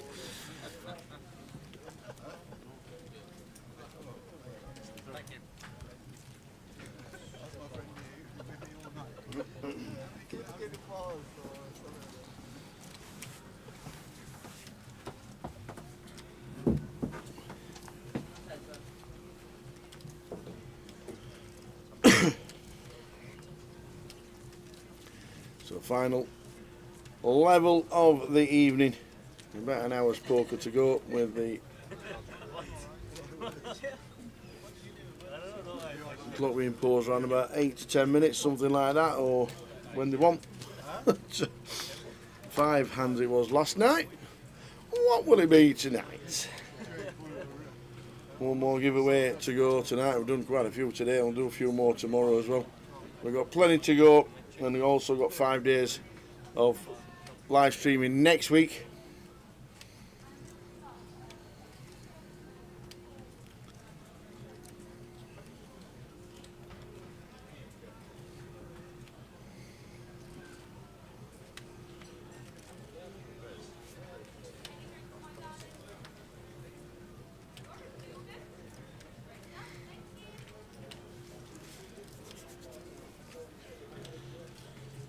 Chris. 3.2. Went out. Calls for 3.2 with ace 4.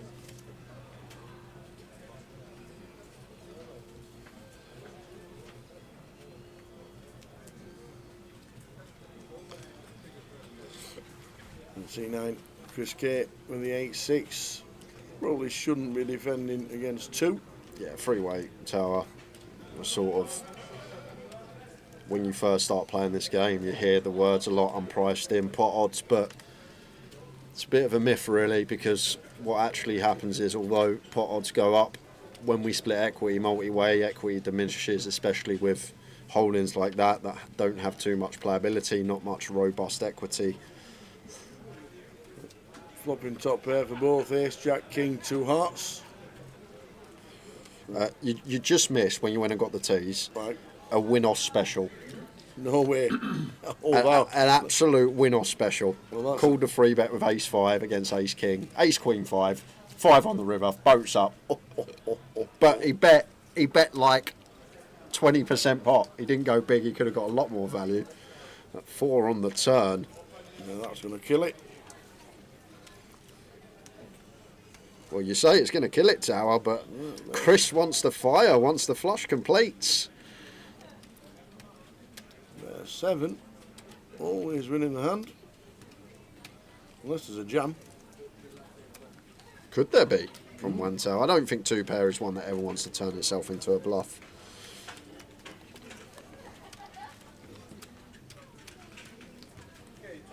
Can imagine if he did. And just getting out there.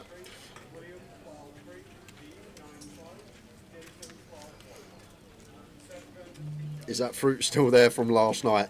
I think it's a new It's all play. fresh. All fresh. All fresh. Most of that fruit left had gone by the time we finished.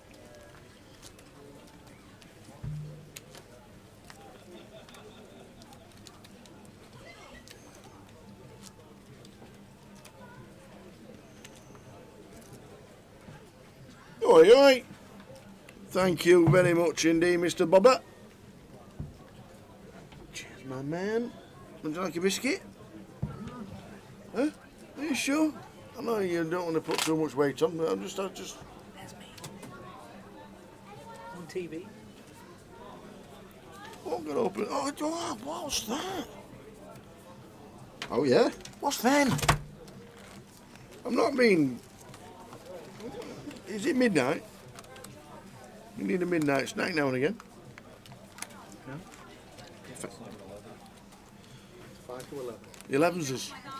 11 night snack, is that a thing? Oh, I have to save them for tomorrow, so we all have one. Thanks to the technician for bringing in the goodies for the team. We were allowed goodies after the scare this morning. They were all good. What we got here? M&S chocolate chip cookies. Double chocolate. You watch your figure, you. I'll keep looking after your figure. Where's the old Victoria sponge? Over here. Do you want one? Where? Here. Oh, there. Yeah, I'll have Victoria sponge, please, Tower.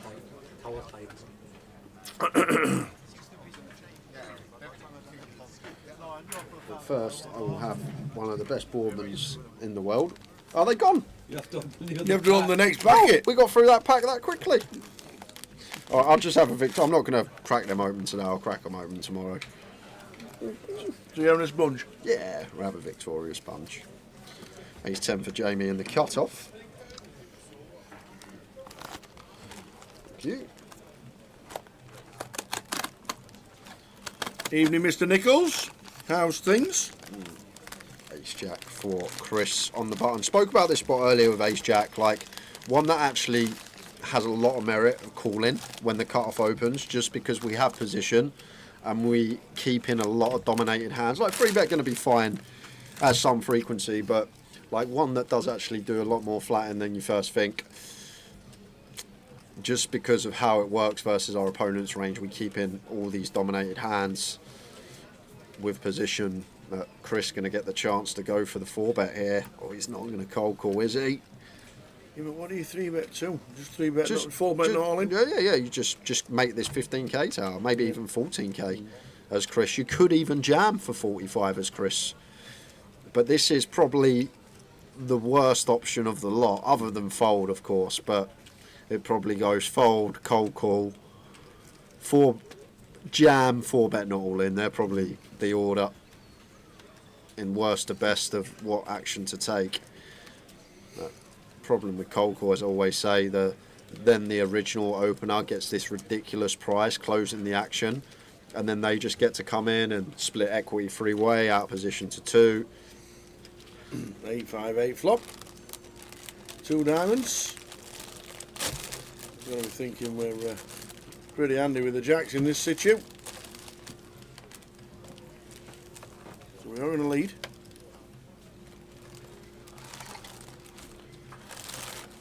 Yeah, it shouldn't lead though, Tower. It's like we just have pure check here as Chris.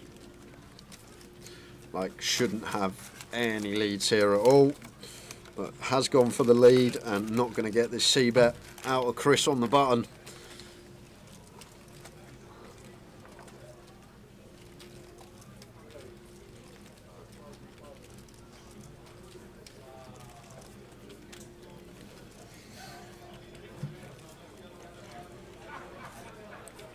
Well, forget that. We're going to get a float from Chris on the bottom. With the ace jack of diamonds. Ace jack with the ace of diamonds. What are we thinking about chopping this, says Chris? Mr. K. Put him on ace king, ace queen. We're going to be chopping it. But now Chris in C1. Chris Edelman says, have it all.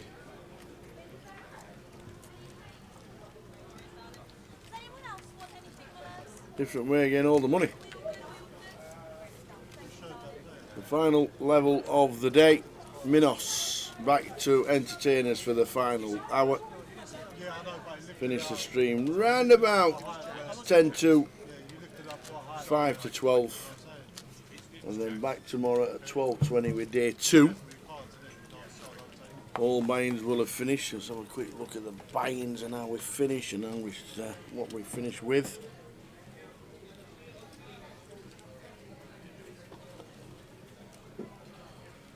The Midi finished with 139 and the Turbo's got 35, so creeping up, 113,000 collected.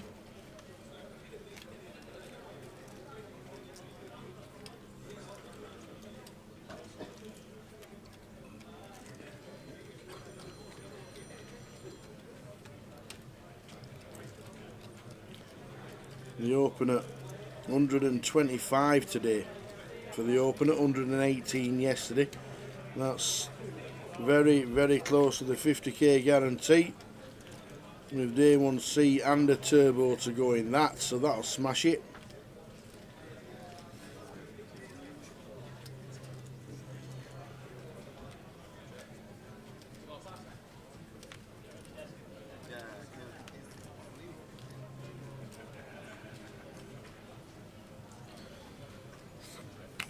Clubs on the turn, and Chris with a very nice barrel opportunity here.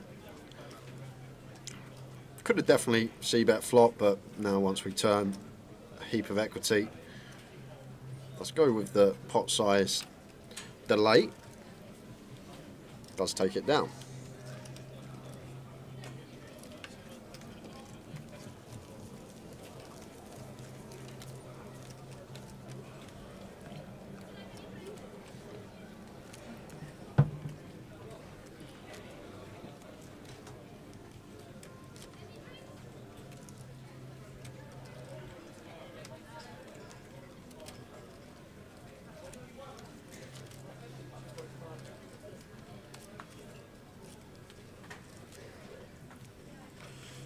Turbo flight well underway now, 2 hours in, 36 entries for that, so up to 127, so may even hit 250 come tomorrow, guys, for this Midi main in terms of runners. Already over 6 figures in the prize pool.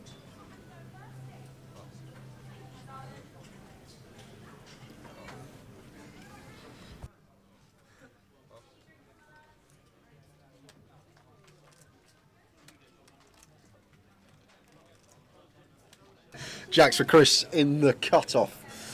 Opens to 3.5. 3.5 X up.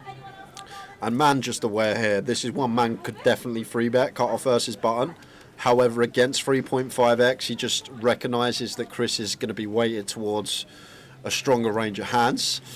So just landing on flat with the 10s.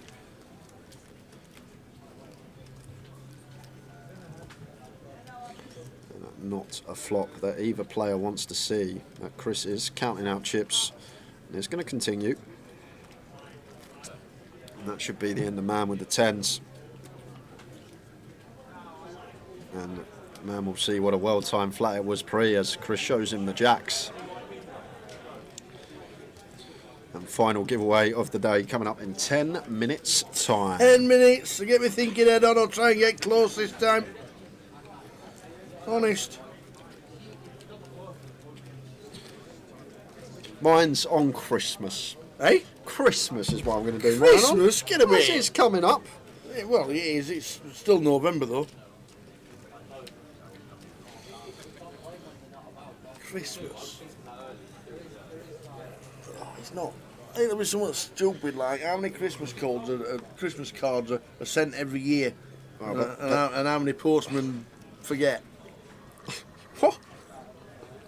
Oh, God, dear. Christmas. It's November.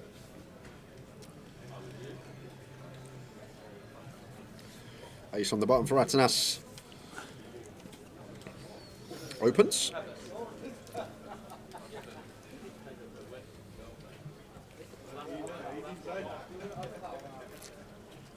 And Minos, what a day it's been for him. There has to be a time tower he doesn't flop top pair plus. It's this time. Because Atanas has got an ace. How can he? Of course it is. It's unbelievable.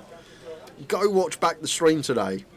I reckon Minos has flopped top pair plus 80% plus flops he's seen. It has been just smashing the deck. Wow. In any given scenario. How do we not get all the chips here? Well, going to be getting it chopped up. King and 9 playing, so will be chopped up unless we see a 5 or a deuce on the riv.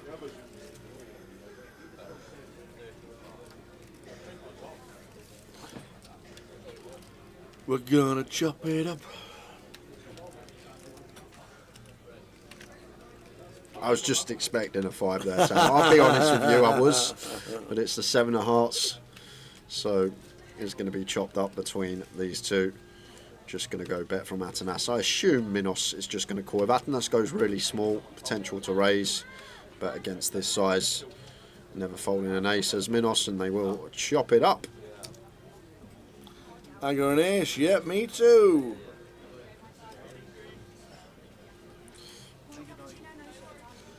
Daniel Yovchev. Jenny, just take him off the list.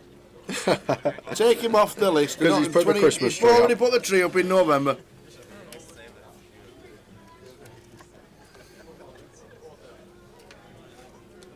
Why? Why? Oh, man. Why? 1st of December's fine if you've got kids. Can you just read the date there on my WhatsApp from Mum? Wednesday the 6th of November. The tree's up. The tree's up. With the lights on. Father Christmas at the bottom. Wow. 6th of November. She loves it though, Mum. She does all the decorations around the house. On the bay window in the main living room, there's like an ice skating ring that goes around electronically, and it's like a little village. And like, but she gets well into it every year. Just can't help but decorate the house, make it all Christmassy. Bloody bonfires are still burning. Presents everywhere already. We've still got 30 odd days to go. I've seen by the bedroom. Yeah. Kicked you out. Like, so you're not straight. You're not staying. I know. She's just relentless when it comes to Christmas.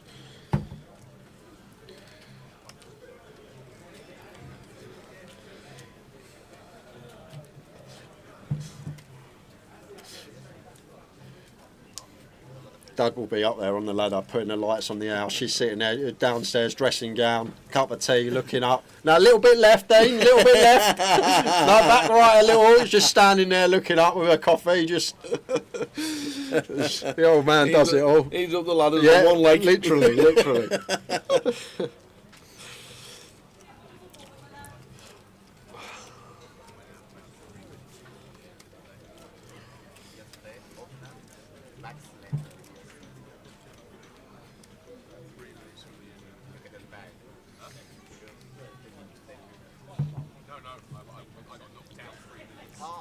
Final 40 minutes of today.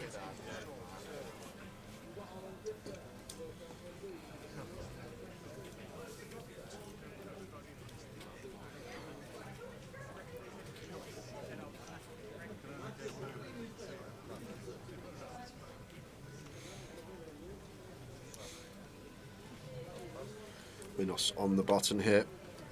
H7 off.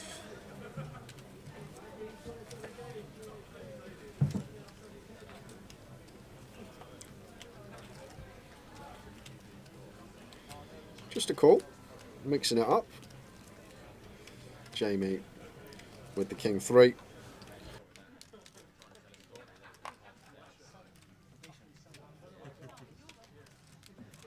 Jack 4 for 9. What's the Jack 4? What's the Jack 4 for? It's for checking. As we gain a free flop. Why does the button? It's flopped here again. How do we know? How do we just call on the button and flop top pair?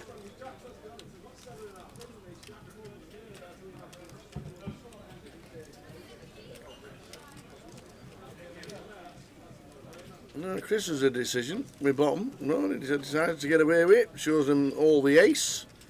That we're just limping the button with the ace, obviously. Hitting the ace, obviously.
Queen eye flop.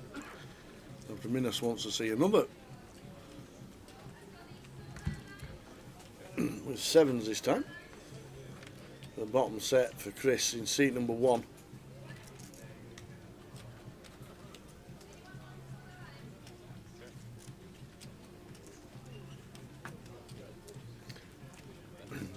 So 2,000 bet from Chris. Minos calling. Imagine a 7 on the river. It's not, it's a jack. It's a jack of diamonds. I don't think we're betting the flushes. So Chris in C1 will bet again, bets 4. And Minos. I think he gets out of the way with this one. The thing is, with Minos today, every time he's got to the river, he's had a strong hand that's either a call or a raise. He hasn't had many of these decisions, Tower. Sort of whether we can find the hero or fold. It's just been easy decisions all day for him, but now in a tough spot, getting 4.5 to 1 on a call here, so don't need to be right too often.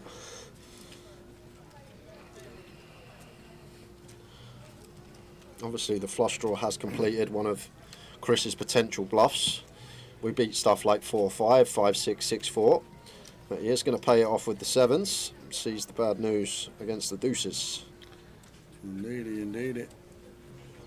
Lucky 7s, no good. So 35 minutes to go until the end of the session. 2 minutes to go. 2 minutes? Tower. Oh, thinks of a number. Thinks of a number.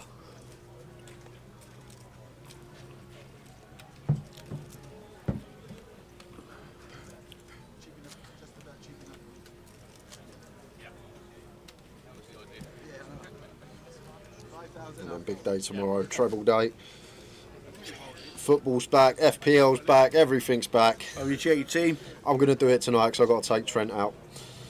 Get Trent out of there. It doesn't look like he's starting this weekend. Right. Injured. Is he? Yeah. He's injured. Yeah. Well.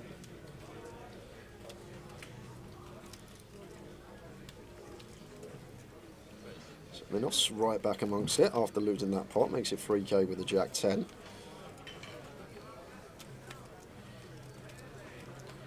Queen of Chris out the way.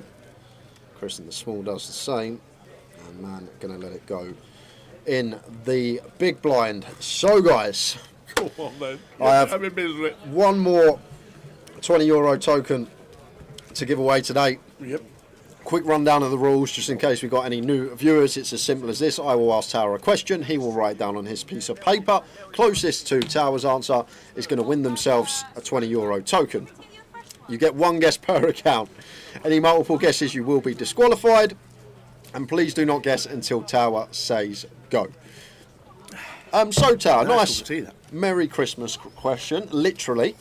Home Alone, the original, the first Home Alone, great film, 1990 it come out. 1990? 1990, but what I would like to I know, got the year wrong. in the film Home Alone, how many times is the phrase Merry Christmas said? In the film Home Alone, how many times is the phrase Merry Christmas said? We'll give him 15 seconds. I don't need that many, I'm just going to write a number down. Merry Christmas. Yeah, Merry Christmas, you filthy animals. Ooh, There's one, there's one. Merry Christmas, you filthy animal. Oh.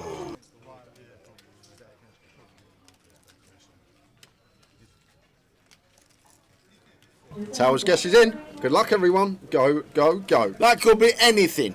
Absolutely anything.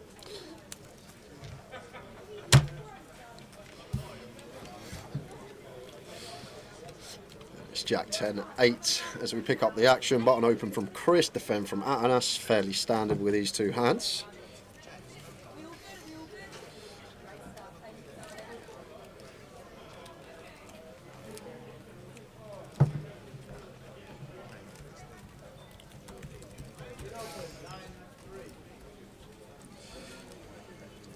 Just to give you an idea, Tower, Home Alone 1 is an hour and 43 minutes long. So 103 minutes long is the film. Oh, wait. Oh, wait. Yeah, but I can't. Yeah. No, don't give any clues away. I won't spoil it. Don't go spoiling it. I won't spoil it. I won't spoil it. Oh, yeah, but yeah. Oh, God. So the question is, in the original Home Alone 1, 1990, how many times is the phrase Merry Christmas said throughout the film? And give you the correct answer in a couple of minutes, and then we'll probably close it up about 25 past, maybe just before.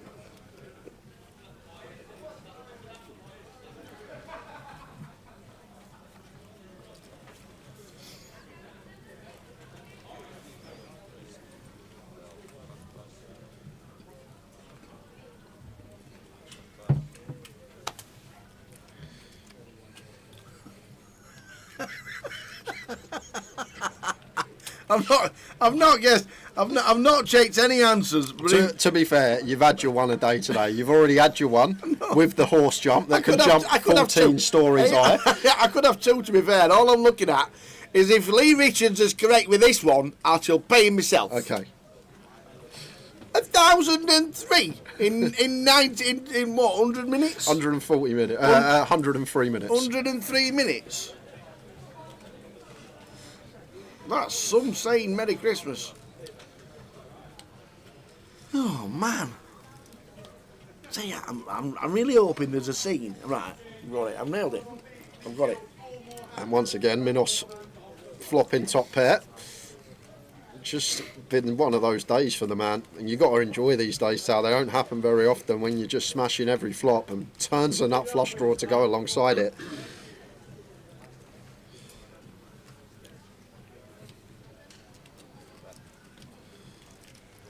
Now goes for a meaty old bet, setting one tail in with the ace-5 suited, and we're not beating any value here. Minos going to have all the stronger ace-X. He can have a set of kings, even turn 7s perhaps. But there's a lot of bluffs, but is Minos the type to find stuff like 10-9 of hearts, 10-9 of diamonds, Jack-Queen of hearts, Queen-10 of diamonds?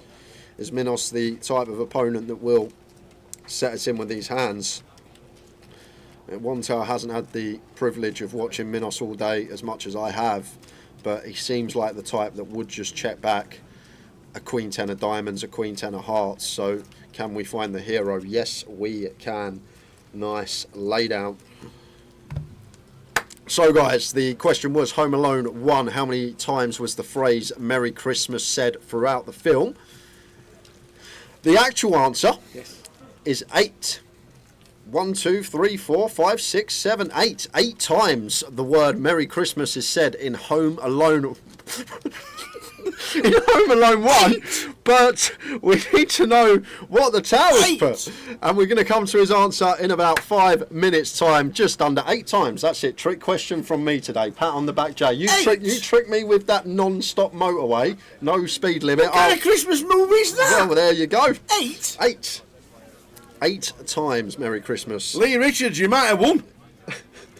8? 8 times. The phrase Merry Christmas is said in the original Home Alone. I'm going to watch it. You go watch it. I don't think I've ever seen it. Have you not? I don't think so. Have you not seen Home Alone? I don't think I've ever seen it. Brilliant. Because I didn't really like slapstick comedy. Slapstick comedy? Yeah. What's that mean? No, just like silly comedy. Just silly comedy? Oh, I thought it was... I used to like Three Stooges. Yep. That was slapstick comedy. But, yeah, I didn't really watch. I don't think I've seen Home Alone. I might have seen it because he was on, but not really watched it.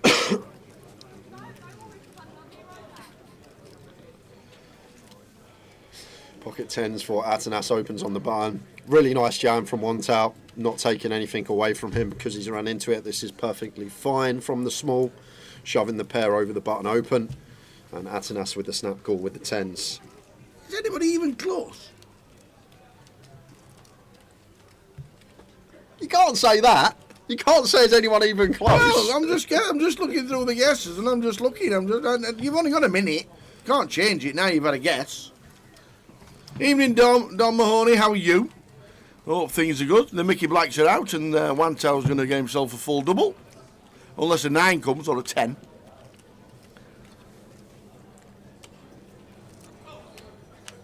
Oof. Queen on the river, boats up.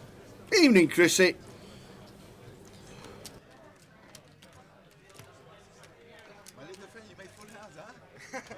First afternoon.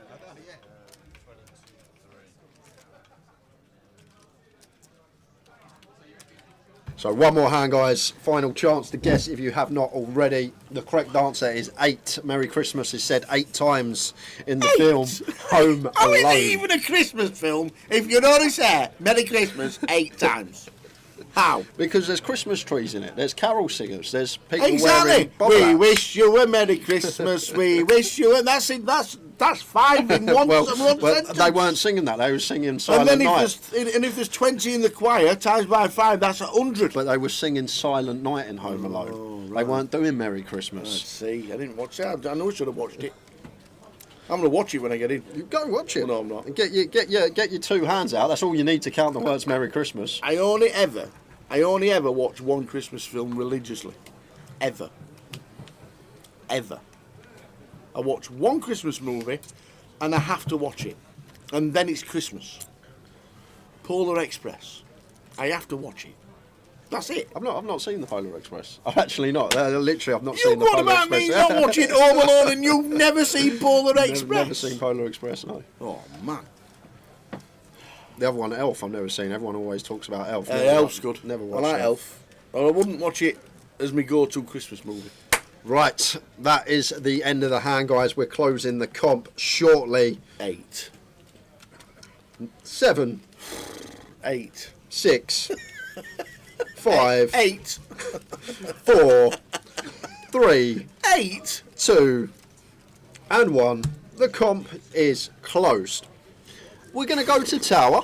Exactly. After this hand. You won't want to miss this, guys. Stay tuned. No, I've actually nailed my reasoning why. And I'm just absolutely gobsmacked that this Christmas movie just says it 8 times. Welcome, Mr. P-Man. The question was, in the film Home Alone, how many times is the phrase Merry Christmas said? And the actual answer is 8. We don't often have a single-digit correct answer in Tower Thinks. We still haven't. Ace King for Man from +2 raises to 2.3k. That'll do the hijack. That'll do that. So we can put this back on. Because, well, Minos has got an ace, so he's calling. What? He's got a cigarette in his mouth, Is though. that me? He may have an ace, He's off. but he's got a cigarette He's in his off mouth. for a fight, innit? That's it, he's off. So here we I must go. admit, Die Hard is also one of my go-to movies because I love Die Hard, and yes, it was a Christmas movie. Is that a Christmas movie? I've never seen Die Hard, but it doesn't sound like a Christmas movie. It sounds like something with Jason Statham in. You've never seen Die Hard? You know me, Tal. I don't watch films. I literally never watch films. So You've never seen Polar Express? Happy Gilmore. And you've never seen Die Shawshank Hard? Redemption. A few Disney films. And that's about me. That's my film knowledge. But anyway, over to the Tower. The correct answer was 8. What did you put? Or how did you come up with it? Well, obviously it's an hour and 40 minutes long. Yep. And I thought it'd be about an hour and a half to an hour and to 2 hours. Yep. So I went a bit higher because I thought Home Alone was pretty good. So I went 2 hours. So what I thought is when you're walking down the street and somebody says Merry Christmas, what do you say back? Merry Christmas. So that's 2. So when you're in the street, there could be 6 people. Merry Christmas. Merry Christmas to you. Merry Christmas. Merry Christmas. I won't be ignorant and not say it. Okay. So I thought there'd be lots. And I mean... What, so you thought the whole film of Home Alone was No, people but I walking down the street going, Merry Christmas, Merry Christmas? But I was putting it into sections of, Okay. of walking down the street. Merry Christmas, Bob. Merry Christmas, Peter. That's 2. Okay. And you could do that 50 times in a film, or even 100. I guess you probably could. So I would have put it into little sections, and obviously it's a Christmas movie, so obviously there's going to be Christmas said and Merry Christmas, Macaulay Culkin. What's his name? Kevin. Merry Christmas, Kevin. Did he ever say it back to anybody? Obviously not. So I don't understand why he did that. So I went. You know, you'd make a good lawyer. You would. You'd make a pretty good lawyer. So obviously in a Christmas film, you're going to say Merry Christmas 1,000,000 times. Well, 201.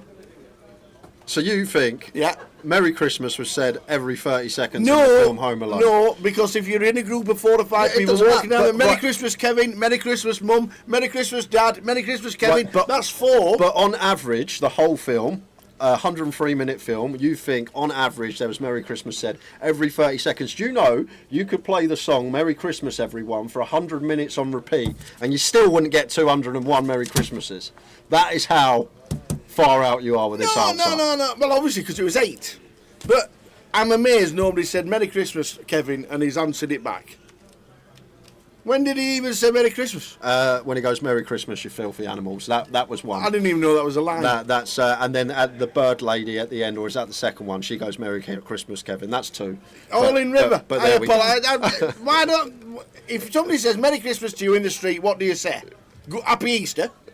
You say Merry Christmas back, so that's 2. Either way, someone way. has won the giveaway, and we will be giving a token away. And I'm actually embarrassed to give this out because someone guessed 256. 256 has won the giveaway for how many Merry Christmases in a 100-minute film? 55 out. That's a great guess. 256 has somehow won. Obviously got my logic. Yes, it has. And that person that guessed 256, they were just there. Sorry, 252. It was James Alcock on YouTube. James Alcock, you are in. Yeah. No, I know it's Home Alone and they all leave him. Johnny Scott, that is, you're spot on with what you I just know said. they all leave him, but surely neighbours have come round and say Happy Christmas, Kevin. No, he's Home Alone. No one knows he's Home Alone. Well, I've never seen the film. Ever. But there we are. You're the winner, James Alcock. Drop us your alias in the chat box. We are finishing up the day in 20 minutes' time. 8. Well done. I hope you win. All the pain I'm going through today. 8. Well done, James. How's he won with 252? That is because he obviously not watched it either. If you got a Christmas film, but you won't have to worry if you're ever not doing this anymore. You just go and work in the courts tower. The way you get around explaining these answers to everyone.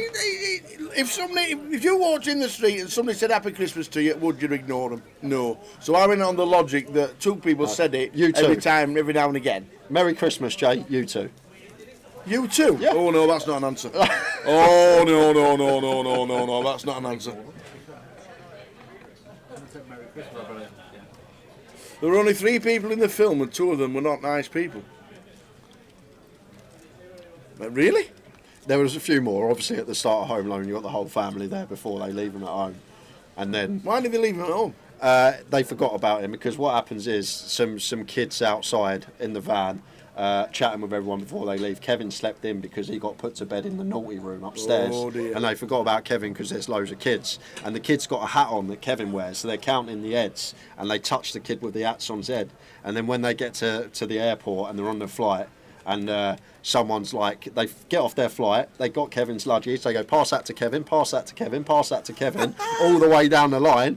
And then it gets to the end. There you go, you've seen it. And then it gets to the last person. They go, Kevin's not there, and they pass it back. Kevin's not there. Kevin's not there. And then it goes to the mum, and she goes, Kevin, like that. See, and that is it. See, if they'd have said, that is it. If they'd have said, Merry Christmas, pass it on. Merry Christmas, pass it on. That'd have been 20. It would have. Stupid film. Well done, James. Never. Never seen Home Alone. I can't believe James it. Alcock, well done, sir. And his username's James Alcock. And James Alcock in the chat says Merry Christmas, lads. Merry Christmas, James. Huh? What do you watch? EastEnders. He plays Candy Crush, that's all he does. Queen's Speech and EastEnders. That's the normal thing. I know what you get up to in your spare time now after seeing your Candy Crush earlier. Queen's Speech, EastEnders, film, sleep. You do well with the Queen's Speech this year. What film? Usually Chitty Chitty Bang Bang. Or Sound of Music.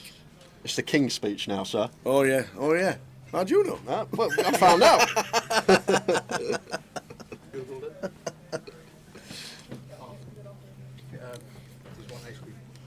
I'm fine. No, thank you. But can I have a bottle of water, please? Sure you can. Just like that. It's all right. Cheers, Bob. Thank you very much. Just like that.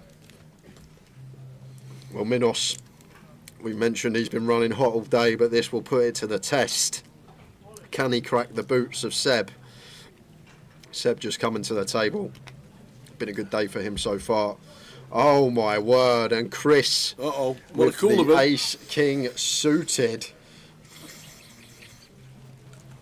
Coolerville, baby.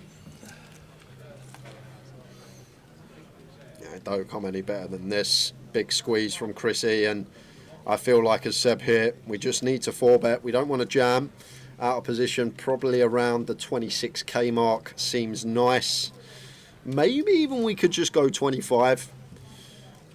Just for 25 bigs after Chris 3-bets to 12.5, but wouldn't like to see anything more than 26 here from Seb, and I don't think we want to jam when we have the pre-flop nuts.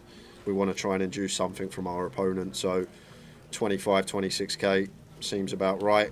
Smaller would be fine. Go slightly larger still, thereabouts, same thing. Chris starting the hand with 83k, so still would believe he's got some perceived fold equity. Now Minos has to relinquish the nines.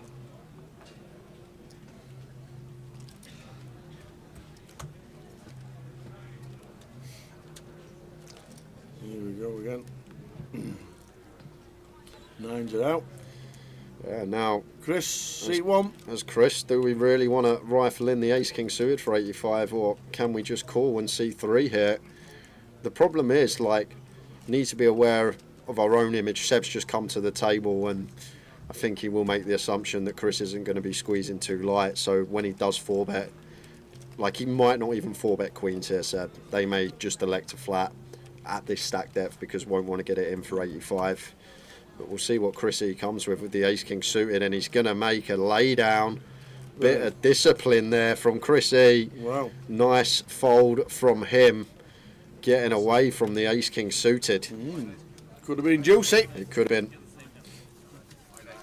Sabre Eabas, my explanation was perfect. If somebody walks past you in the street and says Merry Christmas, you say Merry Christmas back, that's two, and they do it a few times in the film. Johnny Scott, what Johnny Scott said, the film is called Home Alone, not Kevin Walks Down the Street. It's Home Alone Tower, the film. It's not. But I've never seen it. There's got to be different scenes in the film where people actually say Merry Christmas on a Christmas film. You know, in a Christmas film, you'd think you'd say Merry Christmas.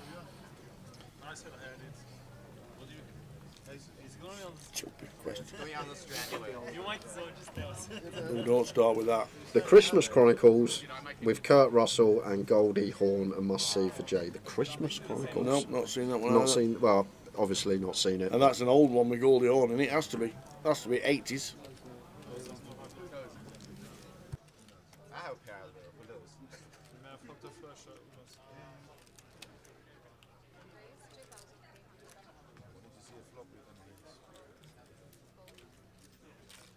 Queens for Seb. 8-9 for Man.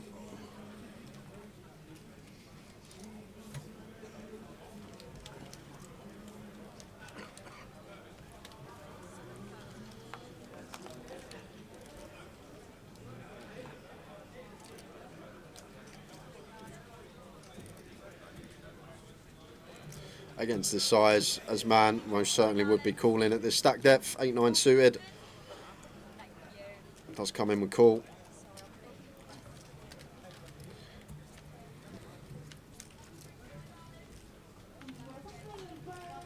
There you go.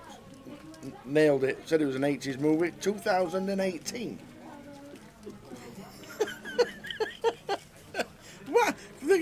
How is that even 2018 with them two in it? Kurt Russell must be 95. Goldie Hawn's got to be 70. Just Google how old Goldie Hawn is. She has to be 70. 80, 79. There you go. How is it 2018, that movie? She's 79 years old, for God's sake. She turned 79 yesterday. Happy birthday to you. See, how many times do you sing happy birthday in a happy birthday song? Yeah, loads. 4. There you go. 4. So how many? So you've got 50 people at a party. Yep. How many times is it sung? 200. Technically only once, because they're all in cohesion with each other, right? No, it's different people. Yeah, but it's still the same phrase said at the same time, so it doesn't work people. like that. It's different people. You're not trying to justify it. You've had two absolute shockers today with your answers. I'll be honest with you. What I would do, forget the treble tomorrow, go home, get a good night's kip. We've got another few giveaways tomorrow, and come back with your head on. Because all these people in the chat box guessing double digits, single digits, and you've got 201 wrote down. I'm sure it was 20, and the one was just a mistake. So Jack 10 for Man opening. Queen Jack of clubs for Minos Tower. He's not the type that would, but just from theory point, it is one that could definitely go for 3-bet here when we get this deep, 80 bigs deep. Suited Broadway's fine to find some of the time. A flat going to be okay as well, but just a combo that could be used once in a while.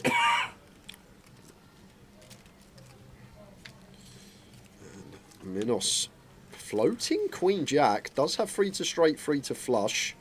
Don't mind it. Man turns top pair with the Jack 10. Now just going to go for another street. And once Minos turns the up and down, I'd be surprised if he was going anywhere. There is the call.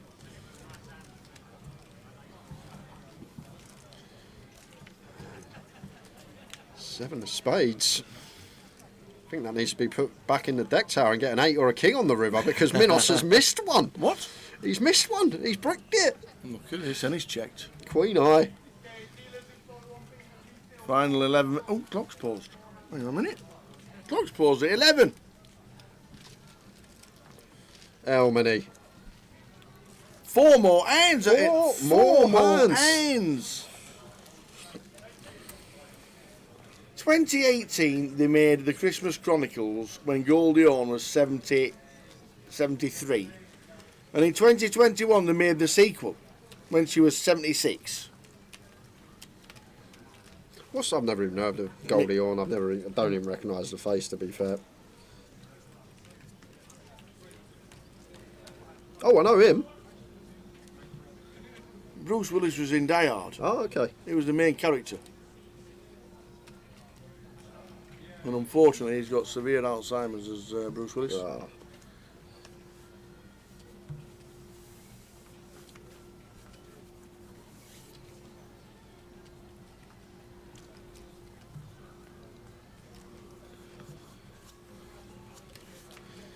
A6 suited for Chris K. Chris E finds ace king again, this time offsuit variety, but taking the aggressive route, free bet into 8.5k, and doubt we're going to see Chris K continue.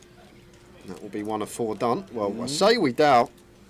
He's having a little reach for chips tower, but against a slightly larger size as well, although we are suited, worse ace-x to have. Personally be letting this go, but he does want to have a little dabble at 60 effective.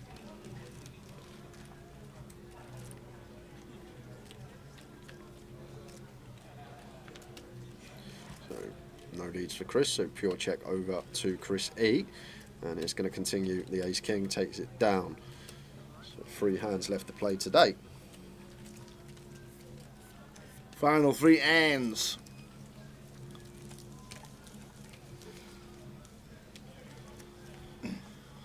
The Christmas Chronicles. I know Kurt Russell. He's in his 70s and all.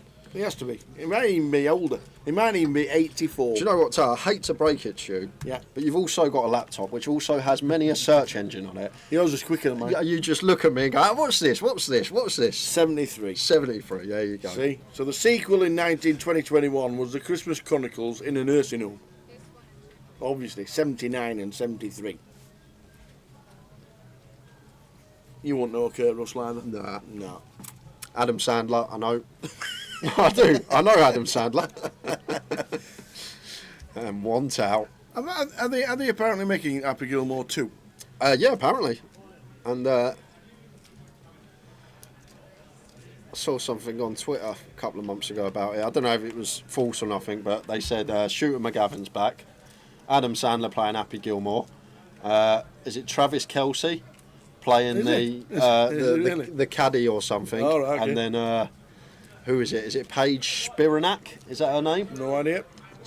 She was playing the PA lady, the PR lady. I forgot her name from Happy Gilmore 1. Okay.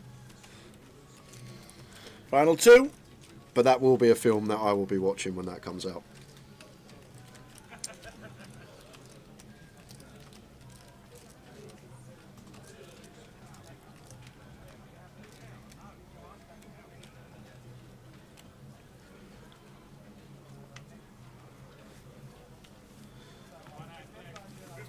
Two hands to go, and then we give you a chip counts, and then the turbo will finish later on, around about 1 AM, and then chip counts overnight on that, and then we're back for day 2, with however many bains turn up tomorrow.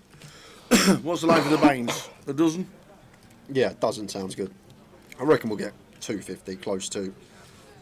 Is Chris just going to flat the ladies back end of the day against Minos, who has been prone to get sticky and pill, so surprised that Chris has opted for flat here against this particular customer.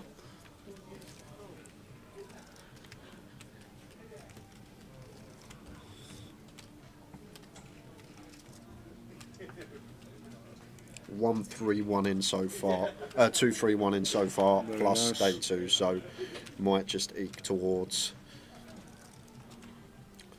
250 runners.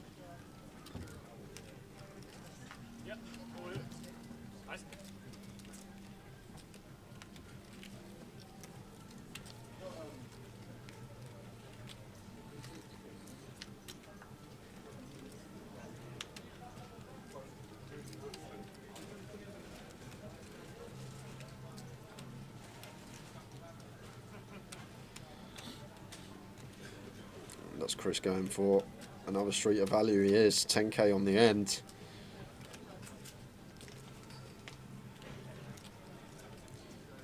Minos with just a 4 here. Chris calling from the small blind. We'll have King Queen, King Jack, King 10, King 9 suited. All the sets there, 8 6s and 4s. All those 6s riveted quads. Potentially can still have some like 6 7 suited that peels from the small. But we'll see what Minos does. As I said earlier, as his river decision, haven't actually seen much of this from him today. He's had very nice decisions on the river. Had a tough spot with the 7s, paid it off. Is he going to get sticky again here with just the 4? No, he is not. Good fold. Indeed. So down to the final hand. 1 to go for the day. 1 to go, and then back tomorrow at 12:20. Oh, ice creams are up. Hey, Bob. Ice creams are Bob.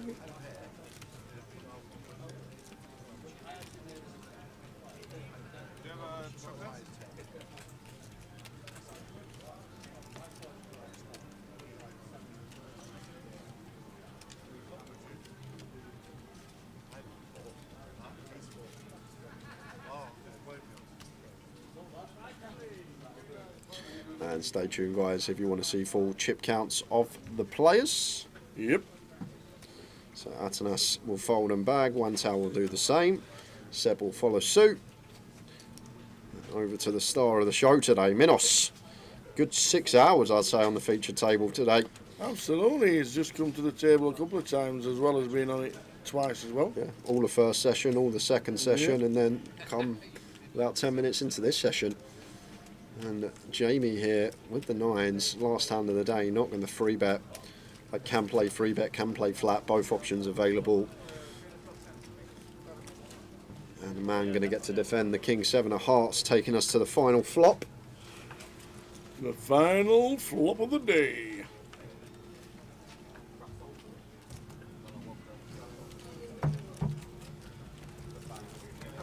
And a 6-6 deuce rainbow.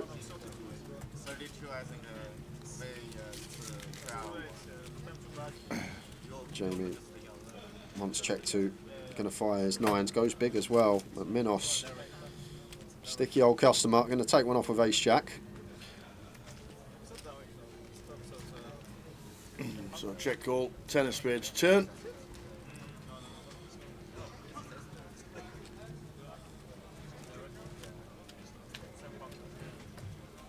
And 4 of clubs on the river. Everybody's now finished, getting themselves bagging up. Final hat. Oh, we've freezed.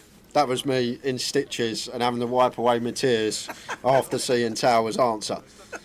But they are the chip counts of the day, and look at this. Slater on some form. Look at that, 150. Nathan, second in chips. GDPR bagging up first. Guy Taylor, fantastic day for him as well. Mr. Ali at it again here in Luton. Yeah. Ethan's playing. Ethan Brown, local to Luton, in the mix. Chris Edelman on our feature. Stephen O'Keefe. Yeah, Sonny Mystery, I see. Dean I Clay. even see Thomas Clack this week when he turns up and bags up 73,000. Well done, one and all. 35 through from 135. We are back tomorrow at 12:20 for day 2. All the payouts will be in the first session with however many make it through, and also from the turbo, and also day 2 buy-ins. We'll give you all that information tomorrow when we start at 12:20. Plenty more giveaways. I'm off to bed. I'm in the lab. Not for the treble. Not for the treble. For the Tower Finks. Forget the treble. You're doing all right. You're getting 2 up here and there. But you need to work on the Tower Finks. We got potentially 3 last time. But yes, it's going to be another interesting day. It will be Towers treble time tomorrow.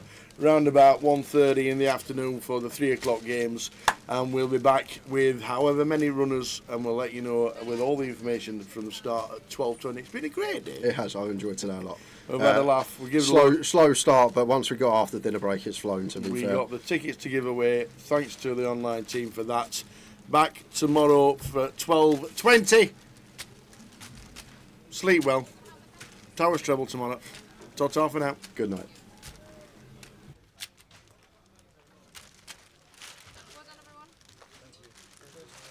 Screen said I had more chips than I had.